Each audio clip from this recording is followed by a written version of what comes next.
In a haze of confusion, Lin Hao was jolted by a rapid series of knocks at the door. Following this, a man's voice echoed, ethereal and indistinct, momentarily eluding comprehension. Lin Hao attempted to open his eyes, only to be greeted by the sight of a wooden beam, from which a spider dangled, weaving its silken threads and swaying gently. "Where am I?" Lin Hao felt disoriented, struggling to recall the circumstances that led him to the scene, which seemed entirely foreign to him. "Wait, that's not right. I was driving, wasn't I?" Lin Hao abruptly sat up, a sudden realization washing over him. He remembered being on the highway, en route to meet an online acquaintance he had been corresponding with for 2 years, his heart fluttering with anticipation, hoping this encounter would herald the end of his 3-decade-long solitary existence, and oh, no, this cannot be. How could I possibly have driven into a room? Surveying his surroundings, Lin Hao discerned that he was in an exceedingly rudimentary wooden cabin, no larger than a mere dozen square meters. Apart from the bed, the only furnishings were a small wooden table and a stool on the table. There rested a jar, resembling a wine vessel. Feeling utterly perplexed, Lin Hao was at a complete loss as to what had transpired. "Lin Hao, if you don't open this door, I shall obliterate your wretched wooden abode with a fireball." The voice of the man outside rang out again, this time clearer, though a few words remained elusive. What was it that could destroy the wooden house? A fireball? Lin Hao had no intention of opening the door at that moment, for he could discern the anger in the man's voice, which resonated with authority. Despite his height of 177 centimeters, weighing only 52 kilograms, Lin Hao doubted his ability to confront the stranger. He resolved to wait until the man departed, so he could investigate the situation. However, contrary to his expectations, a resounding crash echoed from outside just 5 seconds later, causing the entire cabin to tremble, startling the spider into a frenzied ascent. Lin Hao was taken aback.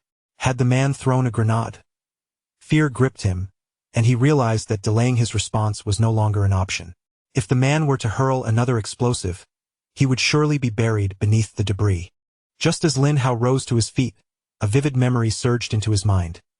This memory was straightforward, recounting the tale of another boy named Lin Hao, who, after becoming a disciple of the Shintian sect, had diligently practiced for 3 years yet remained at the first level of qi cultivation. Ultimately, he was assigned to a mining site as a laborer, bound to serve for 5 long years before he could depart.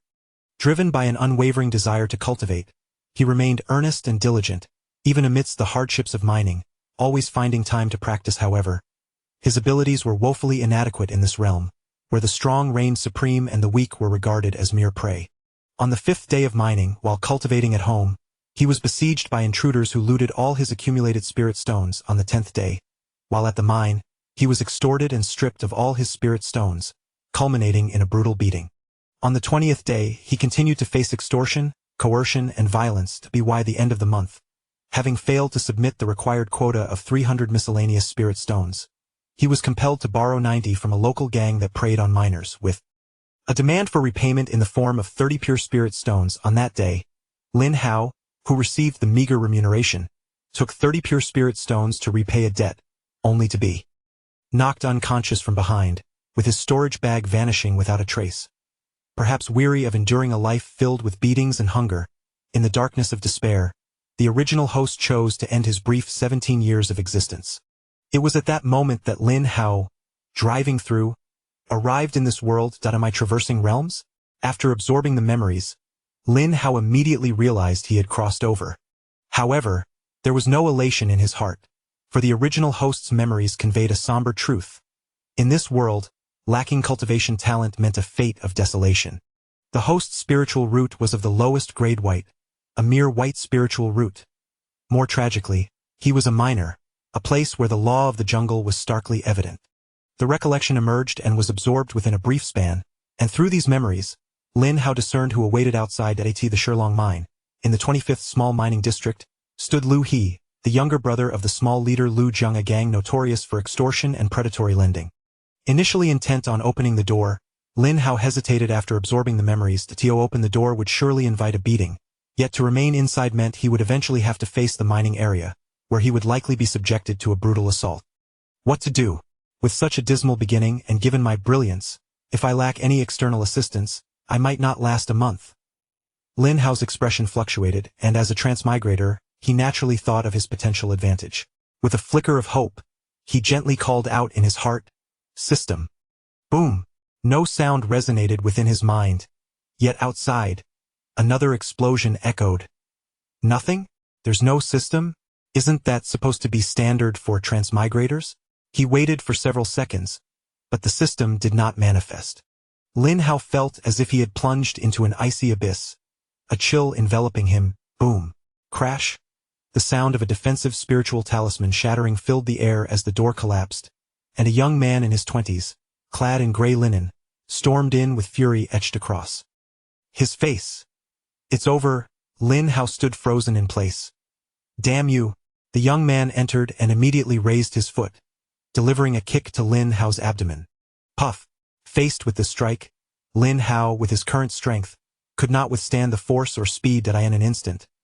He felt a searing pain in his abdomen, as if his insides were in turmoil, his body uncontrollably flung backward until he crashed against the wooden wall, finally coming to a halt. Damn it! Even though Lin Hao had anticipated this outcome, a surge of anger welled within him. He recalled the last time he was beaten, back in the first year of junior high, when he was surrounded and assaulted by a group of bullies for refusing to pay a 10 yuan protection fee. Little did he expect that 17 years later, he would once again experience such humiliation in this foreign realm. Yet, Lin Hao understood that anger was futile in this world of cultivators, where the weak are treated as mere weeds. The fury of the powerless appeared utterly absurd. After calling at the door for so long, "You dare to remain silent within, Lu," he remarked with a mocking smile, gazing at Lin Hao, who was curled up in the corner, clutching his abdomen. "Now, immediately, bring me 30 pure spirit stones." "Brother Lu, I had intended to deliver the 30 pure spirit stones to you last night, but I was robbed on my way. Could you possibly grant me a few more days?" Lin Hao managed to say, feeling the pain in his abdomen lessen slightly. He was well aware that such excuses were futile and braced himself for another kick. "You worthless fool, you let someone snatch the spirit stones from you last night." His derision deepened as he approached the wooden table, picked up a nearby stool, and sat down before Lin Hao, looking down at him with an air of authority. "Don't say I haven't given you a chance. I shall grant you 10 more days, but by then, it will not be 30 pure spirit stones, it will be 50. A sly smile crept onto His lips as he extended 5 fingers. 10 days for 50 pure spirit stones, an impossible feat for Lin Hao, even if he were to forsake food and sleep. According to the mine's regulations, each miner was required to surrender 300 mixed spirit stones each month in exchange for 30 pure spirit stones, with a conversion rate of 5-to-1 for any additional mixed stones mined. Moreover, the distribution of mixed spirit stones in the mining area was uneven, with the more lucrative zones already monopolized by various bosses. Miners like Lin Hao, who were merely at the first stage of qi cultivation, could only operate in areas where mixed spirit stones were scarce. In a grueling 15-hour shift, he could barely extract a mere 10 stones. Thus, His demands rendered Lin Hao's situation hopeless. Even if he were to cease all submissions of mixed spirit stones for these 10 days, he would still be unable to meet the requirement. "Brother Lu, 10 days is far too brief. Just grant me 15 days, I assure you, I will deliver the 50 pure spirit stones then." Lin Hao understood that the increase from 30 to 50 pure spirit stones was insurmountable. He merely sought to buy himself a little more time. "You dare to bargain after I offer you a chance?" He shot up abruptly, his tone growing colder. 10 days is 10 days. If you do not produce the 50 pure spirit stones by then, you might as well forego the 25th mining district and jump into the 9-star sea to feed the beasts. This, Lin Hao realized he could not argue further, for doing so might lead to being tossed into the sea that very day. Fortunately, he refrained from kicking him again, a small mercy amidst his misfortune. Observing Lin Hao's fright, His face briefly displayed disdain before he resumed his seat. "It's not that there aren't other options. If you submit 5 mixed spirit stones to my family's leader every day, not only will I waive the requirement for the 50 pure spirit stones, but I will also allow the return of the 30 pure spirit stones to be postponed to next month. Furthermore, I guarantee that no one will rob you of your spirit stones in the future. What do you think?" "Not much." Lin Hao inwardly scoffed. Only a fool would agree to such terms. The requirement to submit 5 mixed spirit stones daily was merely a ploy to exploit him, harvesting him time and again. If he were to comply with this demand, along with the mine's daily requirement of 10 mixed spirit stones, he would find himself devoid of time for cultivation, let alone rest. At that time, the sect's tasks would undoubtedly remain unfulfilled, necessitating the borrowing of spirit stones, leading to a repetitive cycle that could ultimately leave one with nothing to show for their efforts. This truly is a disregard for one's own life. He spoke of the leader, who was none other than his brother Lu Jiang. Surrounding Lu Jiang was a group of followers who were merely required to submit 2 miscellaneous spirit stones each day. The reason they willingly accepted such a subordinate role was due to the high probability of spirit stone emergence in the area controlled by Lu Jiang, coupled with his assurance that they would not face extortion or coercion. This arrangement could be considered mutually beneficial. However, most of these followers were at the 3rd level of qi refinement. Should any conflicts arise with other leaders, they would still be obliged to contribute. In contrast, Lin Hao was only at the 1st level of qi refinement and was of no interest to anyone. Although he mentioned that providing 5 miscellaneous spirit stones would ensure his protection, he did not suggest that Lin Hao venture into Lu Jiang's territory to mine. This implied that the promise of protection was merely lip service. When the time came, extortion would still be inevitable. Brother Lu, I should expedite my efforts to gather 50 spirit stones, Lin Hao stated, rising from the ground while clutching his still aching abdomen. Very well, I hope you manage to collect 50 spirit stones by then. Upon hearing Lin Hao's refusal, he displayed no anger, maintaining a look of disdain, clearly doubting Lin Hao's capability to procure 50 pure spirit stones within 10 days. He did not linger, rising to depart, casually glancing at the wine jar on the wooden table. Suddenly, he turned back and remarked, "You still have spirit stones to buy wine. What a waste. I'll smash it myself later." Lin Hao. What a calamity. After he had distanced himself, Lin Hao secured the door and peeled off the array talisman attached to it, which had now faded and lost its luster, indicating it was no longer functional. Having traversed worlds, it cannot be this tragic. Can it? System, are you even there? Lin Hao cried despondently. Ding. Here I am, host. Due to the vastness of this realm, the system was momentarily stalled during the initial installation. It has now switched to a 500G network speed, and the system is currently downloading at high speed. Please be patient, host. Oh? Lin Hao. Chapter 002, Lin Yi sobbing. Upon hearing the voice of the system echoing in his mind, Lin Hao suddenly felt a lump in his throat, as if an overwhelming sense of frustration had found its release. Host, do not cry. I am always here, the system gently reassured him. I understand. You may be late, but you will certainly not be absent. I am merely a bit overwhelmed, Lin Hao admitted. Indeed, he felt a surge of emotion. Ever since he had accepted the memories of his predecessor, Lin Hao had dwelled in a state of pessimism. He could vividly imagine how dismal life would be without the system.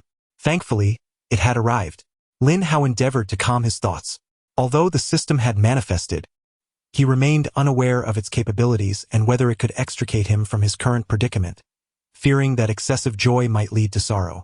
System, how much longer until installation is complete? Lin Hao inquired. 10 minutes and 35 seconds remaining, the system replied. Could you describe your type? Lin Hao continued. Is it one of survival, invincibility, attributes, simulation, or a 10,000-fold return? None of those. I am an infinite cloning system. As long as there are sufficient spirit stones, you can possess endless clones. Infinite cloning. Lin Hao paced slowly within the confines of the room, contemplating the implications. Cloning sounded promising.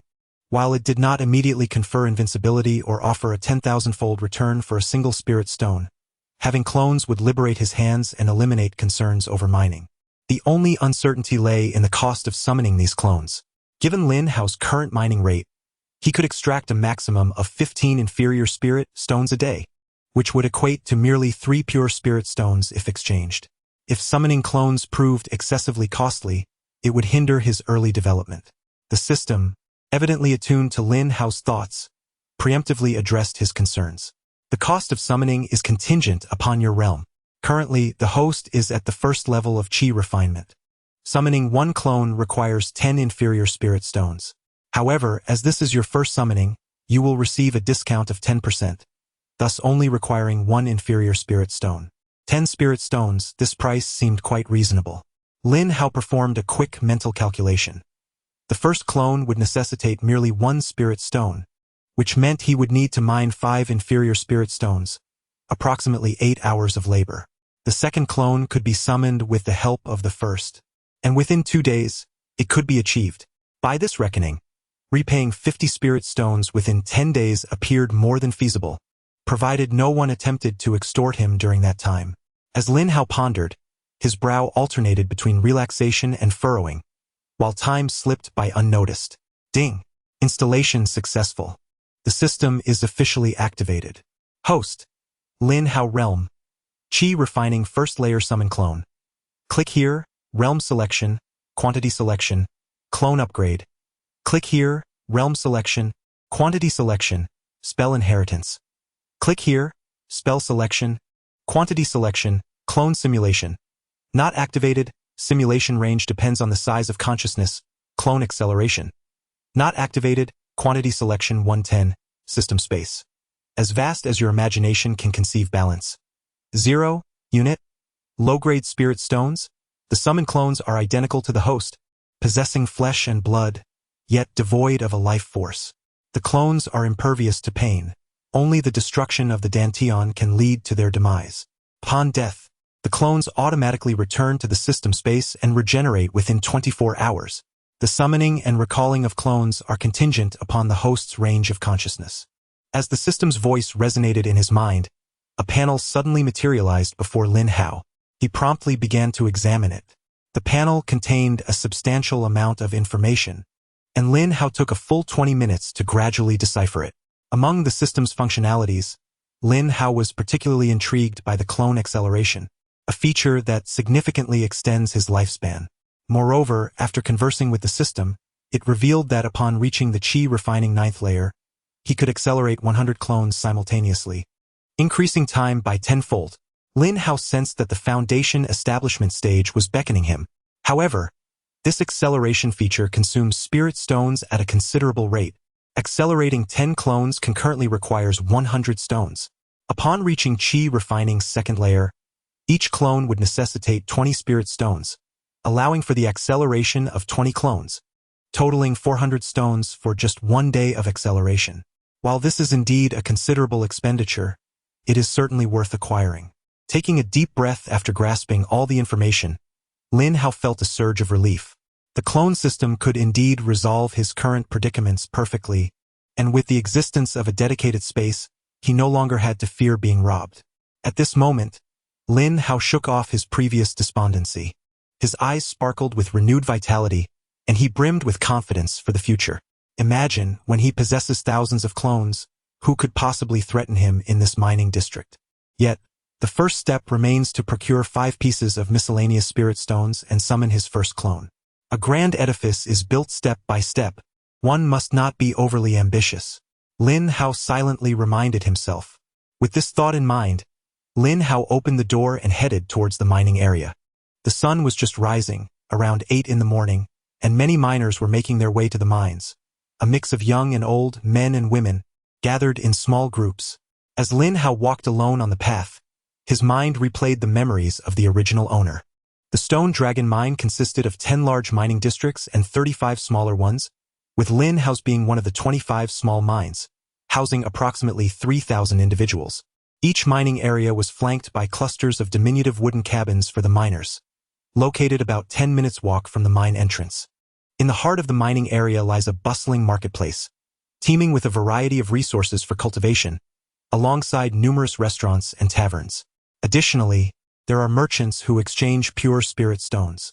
The regulations of the mine stipulate that rewards are dispersed at the end of each month. However, the miners must also eat and cultivate in the interim, prompting the establishment of several merchants dedicated to the exchange of spirit stones within the marketplace. As Lin Hao reminisced, he found himself at the entrance of the mining district. There, in a relatively open space, lay an array of mining tools known as spiritual picks. These picks are not magical instruments but rather simple tools tempered with spiritual fire, inscribed with basic formations to enhance their sharpness and durability. They hold little monetary value. Not far from the entrance, a 3-story overseer's office stands, serving as the collection point for miscellaneous spirit stones. Each day at 6 in the evening, miners are required to submit their stones. Of course, many opt to submit only once every few days, as fulfilling a monthly quota of 300 miscellaneous spirit stones suffices. Instead of immediately retrieving a pick, Lin Hao waited until the area was deserted, swiftly seizing several picks in a single motion, thus augmenting his system's inventory by a dozen. Casting a furtive glance around, he nonchalantly grasped one pick and ventured deeper into the mine. Although the picks are not of high value, their quantity is monitored, and anyone found hoarding them may face penalties. Upon entering the mining area, Lin Hao was greeted by the rhythmic clanging sounds reverberating around him. After decades of extraction, the mine has developed into a labyrinth of numerous passages. The central locations yield a greater abundance of miscellaneous spirit stones, typically occupied by miners at the 3rd level of chi refinement, led by those at the 5th or 6th level. Conversely, the more remote areas produce substantially fewer stones. Lin Hao made his way to a relatively secluded spot in the east, where only 5 miners, all at the 1st level of chi refinement, were present. Upon his arrival, they turned to glance at him, but upon realizing he too was at the 1st level, they returned to their work, ignoring him. As Lin Hao traversed the mine, he noted the significant number of miners in various locations before ultimately selecting this isolated area. Here, the yield of miscellaneous spirit stones would undoubtedly be minimal, explaining the presence of only 5 miners. However, for Lin Hao, the scarcity of people was advantageous, as it diminished the likelihood of his unusual activities being detected, especially after acquiring a clone. With his thoughts set aside, Lin Hao swung the spiritual pick and commenced his first mining endeavor since his arrival in this realm. Time passed, and suddenly, a resounding ding echoed as an irregular milky white stone fell from the wall. Lin Hao's heart leaped with joy. The first miscellaneous spirit stone was in his grasp. He quickly picked it up, feeling its cool surface, which was substantial enough to fit in the palm of his hand. Glancing at the 5 miners nearby, who remained oblivious to him, he promptly stored the stone in his system space and resumed wielding the pick. Within the mine, it is not only the more skilled individuals who resort to extortion. Sometimes even 1st-level chi refinement miners form small groups to target isolated workers for robbery. The original owner of Lin Hao had previously fallen victim to such a gang.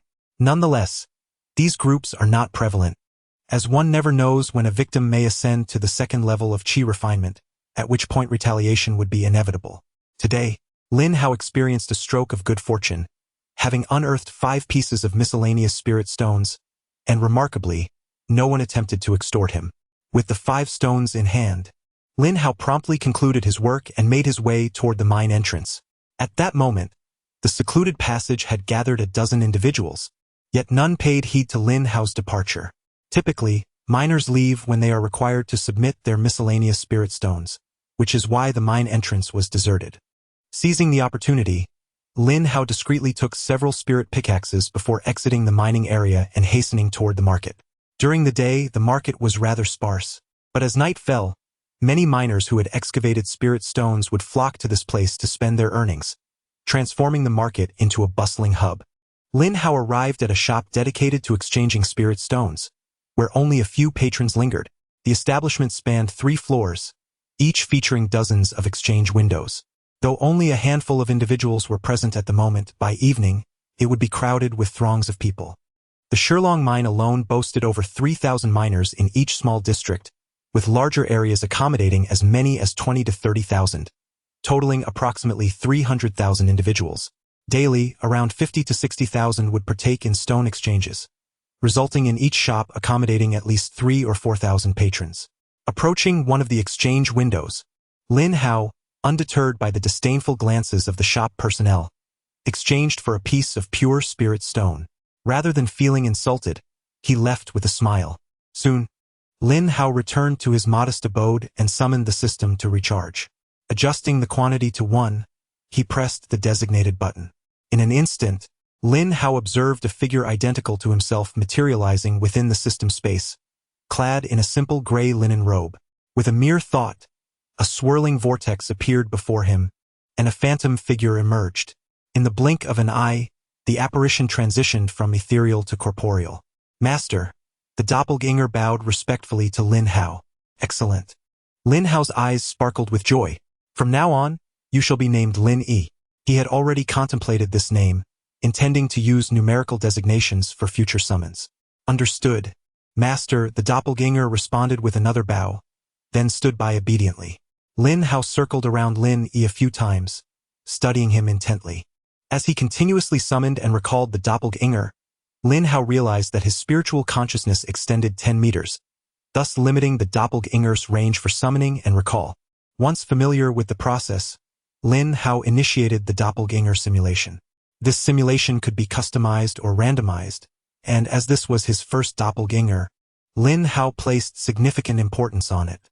In his mind, he envisioned the appearance of a male celebrity, and Lin Yi's visage transformed accordingly. That will suffice. Let us proceed to the mines, Lin Hao declared, recalling Lin Yi back into the system space before promptly heading toward the mining area once again. Chapter 003. The second avatar. Upon arriving at the mine entrance, Lin Hao discovered that the supervisor's office was already filled with miners, as it was time to submit their miscellaneous spirit stones. Although the mine did not enforce a mandatory daily submission of these stones, many miners chose to do so for safety reasons, particularly those at the first level of qi cultivation. The more spirit stones one possessed, the greater the peril.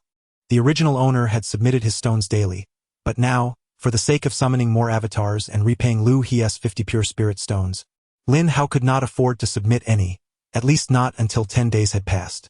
Having devised his plan, Lin Hao casually picked up a spiritual pickaxe and ventured into the mine. Perhaps preoccupied with thoughts of summoning avatars to mine, he remained oblivious to the fact that a young man, approximately in his 20s, was stealthily following him. Liang Cheng, age 20, had been at the mine for over a year. At 18, he had acquired a cultivation technique and, a year later, entered the first level of qi cultivation, only to be forcibly brought to the Shilong mine. Initially, he was often extorted and bullied, enduring 3 months of hunger and beatings. Eventually, he shifted his mindset. Rather than being the lamb led to slaughter, he chose to become the wolf that preys upon the sheep. Thus, he ceased mining and dedicated considerable time to targeting solitary miners at the first level of qi cultivation. His fortune favored him on his first robbery, which was a resounding success.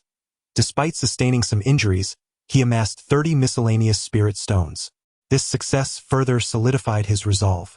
Though he did not succeed every time thereafter, he gradually accumulated a fair amount of spirit stones and subsequently purchased a spiritual knife, significantly increasing his success rate.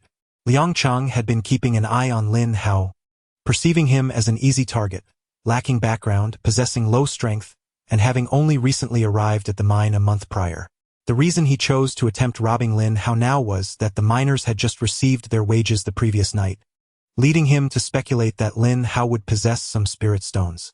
With most miners gone to submit their stones, the mine was relatively devoid of activity, presenting the ideal opportunity for his scheme. Upon returning to the spot where he had previously mined, Lin Hao found it deserted. After confirming the absence of others, he intended to summon Lin Yi. Just then, a sudden sound of footsteps pierced the silence. Instantly alert, Lin Hao turned towards the source of the noise, and his heart raced as he beheld a young man in his 20s, wielding a spiritual knife, rushing toward him. "Don't move. Hand over all your spirit stones, or else my knife won't spare you," Liang Cheng threatened, pointing the blade toward Lin Hao. Seeing Lin Hao freeze in fear, his heart swelled with glee. It seemed today would yield another profitable venture. Lin Hao was indeed startled, for as a law-abiding citizen, this was the first time he had ever been threatened with a knife. Moreover, this was no ordinary blade. The faint spiritual energy emanating from it revealed it to be a spiritual knife forged from refined iron by a craftsman. Though it had not yet reached the level of a spiritual weapon, it was certainly not something an unseasoned cultivator like Lin Hao could hope to withstand. Unexpectedly, upon his arrival, Lin Hao found himself embroiled in a robbery. A bitter smile crept across his face, yet he quickly regained his composure. He realized that his storage pouch contained not even a single spirit stone, let alone a spirit pearl. If one were to attempt to rob him, they ought to possess something of value to steal. Furthermore, Lin Hao discerned that his assailant was merely at the first level of qi cultivation as well. Sharing the same realm, he mused, "Why do you appear so formidable?" This revelation gradually eased Lin Hao's initial trepidation. "I possess no spirit stones. Not only do I lack them, but even if I had some, I would not relinquish them to you. With a clone at his disposal, Lin Hao felt emboldened in this 2-to-1 scenario. Although his adversary wielded a spirit blade, his clone was fearlessly reckless, and should an opportunity arise, Lin Hao believed his chances of victory would be significantly enhanced. Thus, he spoke with newfound assertiveness. Liang Cheng was taken aback. The seemingly submissive lamb had suddenly adopted a defiant stance. Did he possess some hidden support? A year of living on the knife's edge had rendered Liang Cheng exceedingly cautious. He discreetly extended his spiritual awareness, yet found no anomalies. No, he might be stalling for time. Perhaps others were on their way. Liang Cheng's expression darkened, and with a swift twist of his spirit blade, he directed a lethal strike at Lin Hao, declaring, "Since you refuse to heed my warning, do not blame me for taking your life and possessions." Killing was a last resort, for storage pouches were typically inscribed with spiritual marks. Those of lesser cultivation could not force them open. Once the pouch's owner perished, the mark would vanish automatically. As Liang Cheng himself was only at the first level of qi, many had previously resisted his extortion, resulting in the demise of numerous souls at his hands. Lin Hao's heart raced. He had not anticipated that his adversary would strike without provocation, clearly intent on ending his life. Should that spirit blade find its mark, Lin Hao could very well meet his end on the spot. With no time to spare, he swiftly retreated several steps, the blade's icy gleam slicing through the air mere inches from him. His heart pounded with urgency. This inaugural battle weighed heavily upon him. It was a clash of life and death. Liang Cheng, seemingly having predicted Lin Hao's evasion, advanced swiftly, bringing his spirit blade down once more, offering Lin Hao no respite, bellowing, "Die." The word "die" sent Lin Hao into a further frenzy, resonating like a death warrant. Instinctively, he raised his spirit hoe to block the attack, continuously calling for his clone, Lin Yi. Due to his lack of combat experience, coupled with Liang Cheng's decisive strikes, Lin Hao missed his prime opportunity. In an instant, the spirit blade cleaved through the spirit hoe, its tip tearing through Lin Hao's coarse linen garment, causing him to feel as though a gash had opened in his chest, pain surging through him. Was this how he would perish? Impossible. With a system at his disposal, he could not possibly meet his end within 3 chapters. Lin Yi, strike with all your might. At that moment, his clone, Lin Yi, materialized behind Liang Cheng, wielding a spirit hoe of his own. There was no need for Lin Hao to issue commands. It was instinct for the clone to protect its master. Without hesitation, Lin Yi raised the spirit hoe and aimed a crushing blow at Liang Cheng's head. The spiritual hoe's sharpness is indisputable, capable of cleaving through rock. Should it strike, Liang Cheng's skull would surely be shattered. Just as Liang Cheng intended to decisively finish Lin Hao with another blow, a wave of deadly danger surged from behind him. One must commend Liang Cheng's heightened vigilance, as he swiftly sheathed his weapon and evaded to the side. Yet, he was but a moment too late. Although the hoe did not strike his head, it severed a chunk of flesh from his shoulder blade. Suppressing the excruciating pain radiating from his back, Liang Cheng darted aside, creating some distance. Upon glancing back, he was instantly struck with astonishment. As Lin Hao had not yet activated his doppelganger simulation, Lin Yi appeared to be a perfect replica of him. What was happening? Twins? No, you possess no life force whatsoever. Are you a human or a specter? Liang Cheng exclaimed, fear creeping into his heart for the first time in his life. Naturally, Lin Yi offered no response, swinging the spiritual hoe once more toward Liang Cheng. With his right shoulder injured, Liang Cheng could exert no strength with his right arm and was forced to wield the spiritual blade with his left in a hasty defense. Meanwhile, Lin Hao retrieved another spiritual hoe from the system space, joining the fray. Both Lin Hao and Lin Yi employed no elaborate techniques. They merely wielded their hoes, relentlessly striking at Liang Cheng. In a short time, the number of wounds on Liang Cheng's body grew increasingly vivid, until a decisive blow to his head rendered him incapacitated. Gasping for breath, Lin Hao endeavored to suppress the guilt swelling within him, promptly transporting Liang Cheng's lifeless form along with his storage pouch into the system space. Next, he summoned the system panel, activating the doppelganger simulation, and in an instant, Lin Yi transformed into a martial arts star. Having completed these tasks, Lin Hao stood silently, repeatedly reminding himself that taking a life would become a frequent undertaking. 2 minutes later, he gradually regained his composure.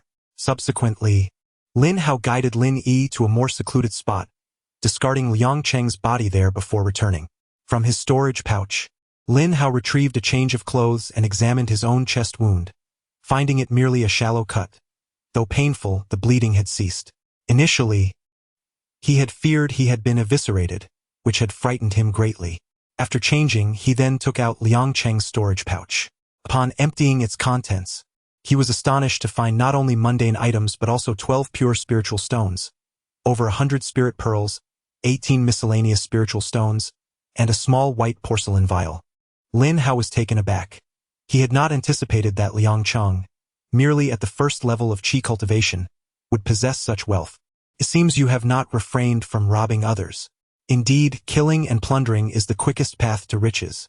No wonder so many are drawn to this profession. Lin Hao stored the spiritual stones and spirit pearls within the system space. The spirit pearls, being mere byproducts of the spiritual stone crafting process, were worth considerably less, with one pure spiritual stone equating to 100 spirit pearls. However, Lin Hao discovered that the system did not recognize the spirit pearls, rendering them unusable for recharge. Unperturbed, he picked up the porcelain vial and poured out 2 pills. Are these gathering spirit pills? Lin Hao was genuinely astonished. The elixir was rather costly, priced at 20 pure spiritual stones each. He was taken aback to discover that a mere first-layer qi cultivator, a miner at that, could afford such a potion for cultivation. This notion completely surpassed his comprehension. He pondered whether the elixir market would accept returns. If so, even at a reduced price, it could potentially enable him to summon additional avatars.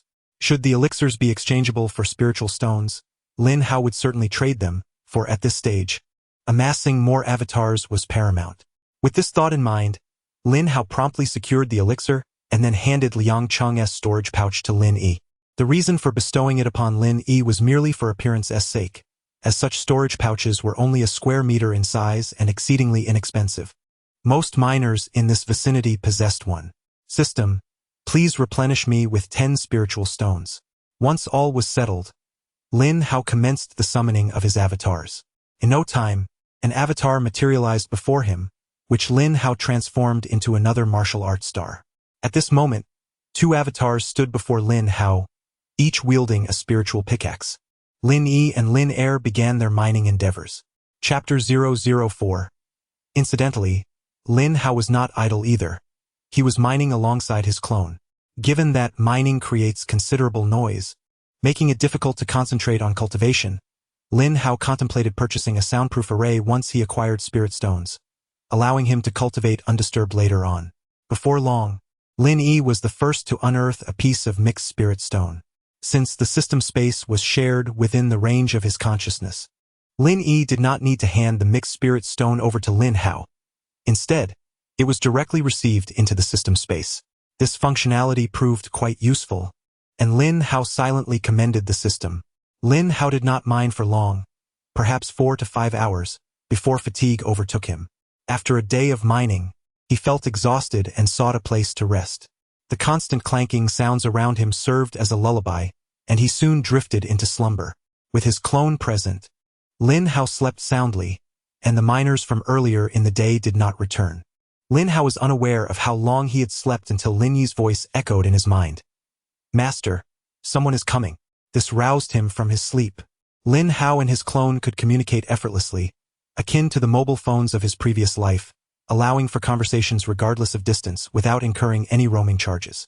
He rose and peered towards the passage, where 5 individuals were approaching, the same group from the previous day. They were surprised to see Lin Hao there so early, and judging by the appearance of Lin Hao and his clones, it was evident they had been mining for some time. Did they not return last night and mine through the night? Were the miners working so hard now? Perhaps they were in debt and had no choice but to toil relentlessly. The 5 held various thoughts but showed no intention of conversing with Lin Hao. They settled a short distance away and began mining, the sound of clang, clang, clang resonating around them. "Lin Yi, how many spirit stones have we mined?" Lin Hao inquired while wielding his spirit pickaxe. "Back to you, master. I have mined a total of 8 stones, Lin Er has 7, and you have 3, making a total of 18 stones, Lin Yi responded. 18 stones, coupled with the 20 stones from that bandit, meant they were only 2 mixed spirit stones short of accumulating 10 pure spirit stones. The third clone would soon be ready. Moreover, if they sold the spirit gathering pills, it was possible that the 4th and 5th clones could emerge simultaneously. The thought excited Lin Hao. Approximately an hour later, Lin Hao and his clone simultaneously discovered a mixed spirit stone. He promptly ceased mining and proceeded to the market. Indeed, they had mined all night. A shorter miner, observing Lin Hao's retreating figure, remarked to an older man beside him, "It seems those 3 are together. Boss, should we invite them to join us? The boss is on the verge of a breakthrough. At that point, we can mine in places rich in spirit stones. Inviting them now would be futile." Although he was on the verge of breaking through to the 2nd level of qi refinement, securing a territory in a resource-rich area was no simple feat. Strength lies in numbers. Xiao Wu, once the 3 of them return, inquire if they would be willing to join us. Not only them, but there have been frequent visitors these days. We should extend the invitation to them as well, mused the man referred to as the leader, addressing the shorter individual beside him. In a secluded corner of the market, Lin Hao retracted his doppelganger into the spatial realm. He then exchanged for 8 pure spirit stones at 2 different establishments and proceeded to a restaurant, where he indulged in a bowl of spirit rice accompanied by a fiery feather chicken leg, totaling 50 spirit pearls. Subsequently, he arrived at a shop named Emoyang Danfong. "Shopkeeper, do you buy gathering spirit pills?" Lin Hao inquired at the counter, observing the middle-aged man before him, clad in a purple robe emblazoned with the character Xian. This was the distinctive attire of the inner disciples of the Shen-Tian sect. Although Lin Hao could not discern the man's cultivation level, it was evident that every inner disciple of the Shen-Tian sect possessed a blue spiritual root and, judging by his age, he likely had at least foundational cultivation. "We do buy them, but the price will be considerably lower." The middle-aged man glanced at the gathering spirit pills in Lin Hao's hand and recognized them as those sold in the market. The quality of the gathering spirit pills sold in the market was comparable to those outside, hence the buyback price would naturally be low. The original owner had never utilized pills for cultivation, thus he was unaware of their true value. "How much?" Lin Hao's brow furrowed, a sense of foreboding brewing within him. 6 spirit stones per pill, the middle-aged man replied nonchalantly. He regarded the quality of the pills as standard, indifferent to the quantity. 6? Surely this isn't a scam. Lin Hao thought to himself, incredulous. Having purchased the pills for 20 spirit stones, the prospect of selling them back for merely 6 stones seemed exorbitantly unjust. Lin Hao had estimated that each pill would fetch at least 10 spirit stones. He was utterly taken aback by this revelation. "Young brother, I can see you are nearing a breakthrough to the 2nd level of qi refinement. Perhaps it would be wiser to retain the pills.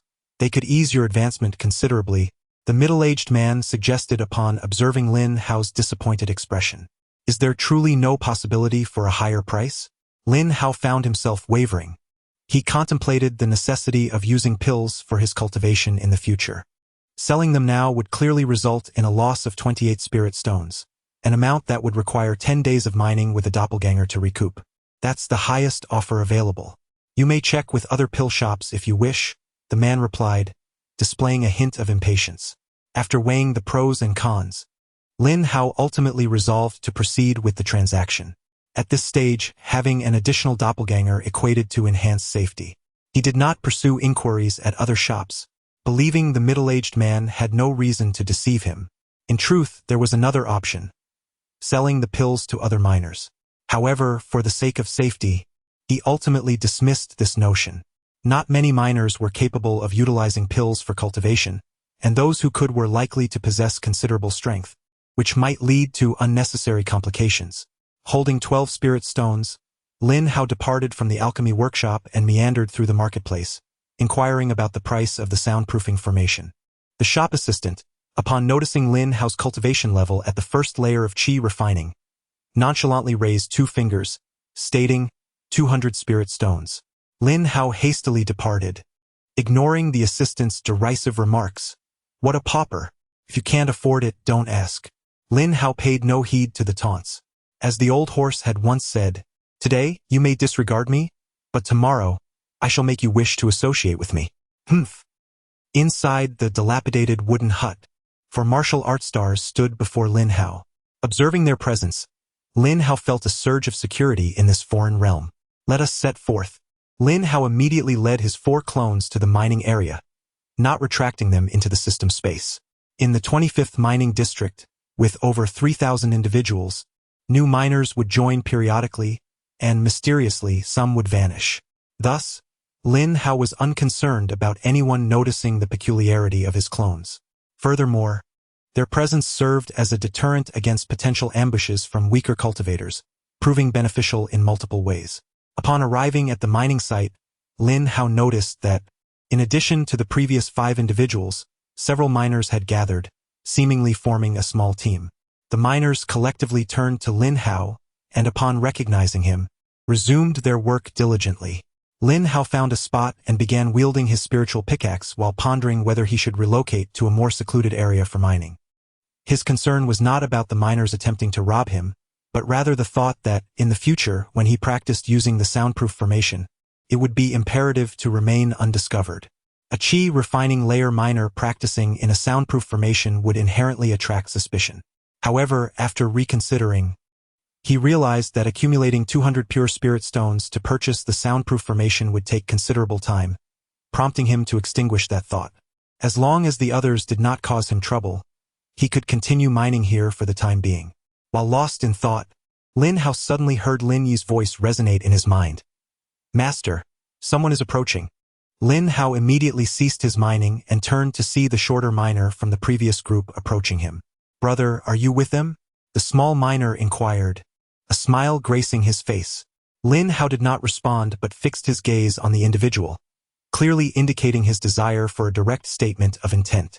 As Lin Hao halted his mining, the 4 clones naturally ceased their activities as well, all eyes focused on the small miner. Initially brimming with confidence, the small miner felt an inexplicable tension under the scrutinizing gaze of the 5 imposing figures. Aware he had asked a redundant question, he cleared his throat and said earnestly, "I am Wu Zhuo, and on behalf of our leader, I would like to invite the 5 brothers to join our team for mutual support. May I ask how you feel about this? Thank you for your kind invitation, Brother Wu, but I am currently not inclined to join any team, and I sincerely apologize." Lin Hao stated, having no intention of joining any group, nor would he venture into populated areas in the future. Without a second thought, he declined outright.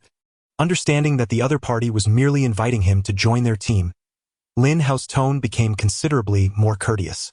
Wu Zhuo appeared momentarily taken aback, seemingly unprepared for Lin Hao's unequivocal refusal. Initially, when they first met, Lin Hao had been alone. Now, in the span of just over a day, he had acquired 4 companions.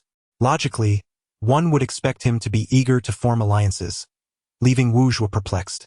However, recognizing that it was not the time for further discussion, he clasped his hands in a respectful gesture and said, "If you change your mind, do not hesitate to let me know." "Certainly," Lin Hao responded, returning the gesture. Wu Zhuo then returned to his team, recounting his conversation with Lin Hao to their leader. "It's all right, we have sufficient manpower now. In a couple of days I will initiate a breakthrough. If anyone wishes to join us in the meantime, that would be welcome. If not, we shall not force it," the leader remarked casually, glancing in Lin Hao's direction. Time swiftly passed, and soon it was noon. A few hundred meters away from where Lin Hao was mining, over 50 individuals were engaged in the same activity. Among them were a dozen miners at the 2nd level of Qi training. "Are you certain those 5 have not submitted any miscellaneous spirit stones recently?"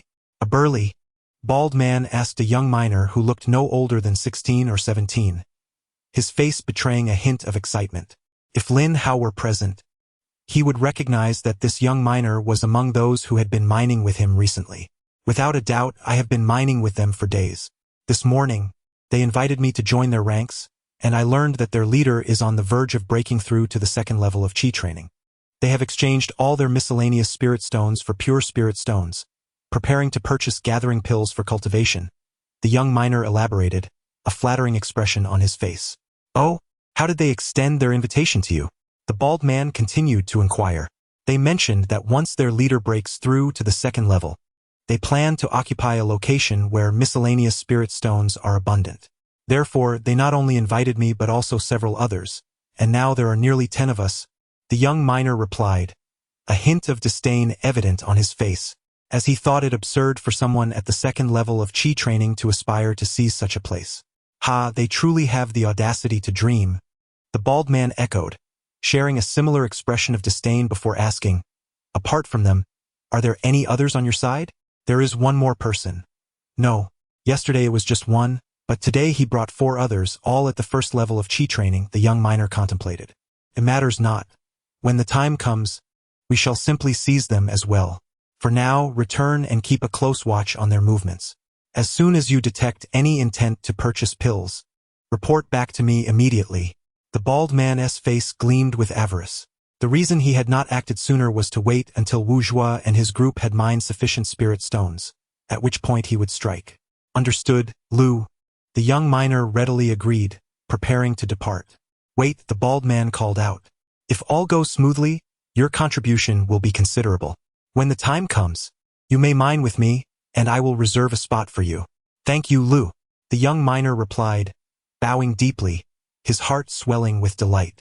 At that moment, Lin Hao, who had been mining tirelessly, was unaware that soon he would become the very one who would benefit incidentally. Chapter 005. The more, the merrier. 2 days later, Lin Hao had summoned 7 avatars. Over this period, he estimated that each avatar could excavate approximately 16 pieces of miscellaneous spirit stones per day. This was significantly faster than Lin Hao's own pace, as the avatars were tireless and required no rest. During these 2 days, Lin Hao worked for 15 hours each day, yielding merely 10 pieces of spirit stones. Moreover, he attempted to cultivate but found it exceedingly challenging to enter a meditative state amidst the clamor. This only intensified his desire to purchase a soundproof formation. The original host had been cultivating for over 3 years and was now quite close to reaching the 2nd tier. Lin Hao anticipated that with the daily use of spirit-gathering pills, he could achieve this in about 10 days. However, 200 pure spirit stones was no trivial sum, and he still owed 50 pure spirit stones to Lu He. Thus, Lin Hao could only increase the number of avatars and postpone his cultivation for the time being. Lin Hao, you haven't pulled an all-nighter again, have you? Upon their arrival, Wu Zhuang and his 4 companions greeted Lin Hao. Wu Zhuang, in particular, frequently sought Lin Hao's company, evidently eager to recruit him into their team. As Lin Hao attracted more companions, their interest in him grew as well. After all, burdened by a mountain of debt, he had no choice but to work diligently. Lin Hao did not conceal the origin of the original host's debt, recounting the entire story. Wu Zhuang empathized, and during their conversation, Lin Hao learned that Wu Zhuang's leader was named Wu Tian, and that the 5 of them hailed from the same village, having arrived at the Shilong mine 2 months prior. Initially, they intended to venture into the Qingshan market under the jurisdiction of Yongcheng, but midway, they were forcibly brought to the Shilong mine by a foundation-building cultivator. Fortunately, the 5 of them were exceptionally united. Despite being extorted, their situation was far better than Lin Hao's. These brutes. Once I elevate my cultivation, I shall ensure they taste the bitterness of robbery, Wu Zhuang seethed, clearly recalling the days of initial extortion. He could not fathom why the foreman in the mining area showed such indifference towards the plight of the lower-tier miners, allowing them to be bullied and humiliated. Did everyone not contribute 300 miscellaneous spirit stones each month? Did this mean we deserved to be extorted? As Wu Zhuang poured out his grievances, Lin Hao nodded in agreement. Eventually, Wu Zhuang glanced at the 7 formidable figures beside Lin Hao and reiterated his desire for a united front. After Lin Hao once again declined, Wu Zhuang returned to his own team. The daily life of mining commenced, and it wasn't long before Wu Tian's team gradually amassed over a dozen miners. The sound of pickaxes striking stone echoed much louder than in the previous days. Yet, unbeknownst to them, a storm was brewing. Simultaneously, the bald giant was rallying his subordinates, 5 at the 2nd level of chi refining and 12 slender miners at the 1st level. These individuals were loyal brothers who had previously fought alongside the bald giant to seize this territory. Armed with spirit blades and spirit hoes, they marched towards Lin Hao with an imposing presence, intent on swiftly implementing their policy of plunder, ensuring none would escape. 5 minutes later, as Lin Hao was engrossed in his mining endeavors, a cacophony of hurried footsteps suddenly pierced the air. Lin Hao immediately turned his gaze towards the sound, a chill creeping up his spine.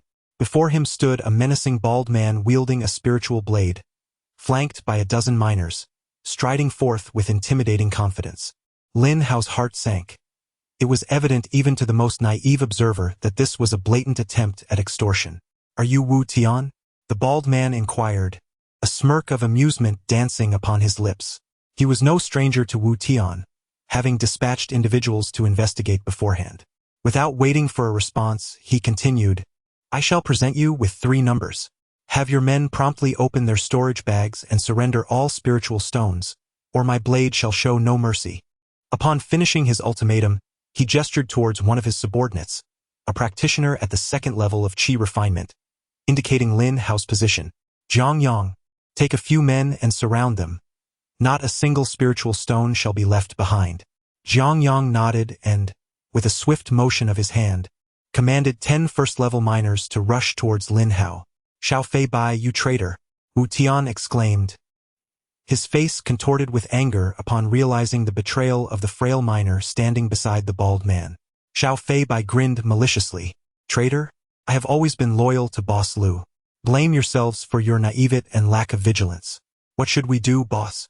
Wu Zhua, standing beside him, fixed his glare on Xiao Fei Bai, struggling to suppress the urge to retaliate on the spot. "Everyone, we must surrender our spiritual stones," Wu Tian declared, unable to discern the bald man's strength but sensing it surpassed his own significantly. Gritting his teeth, he forced the words out, as if they were being squeezed through clenched jaws.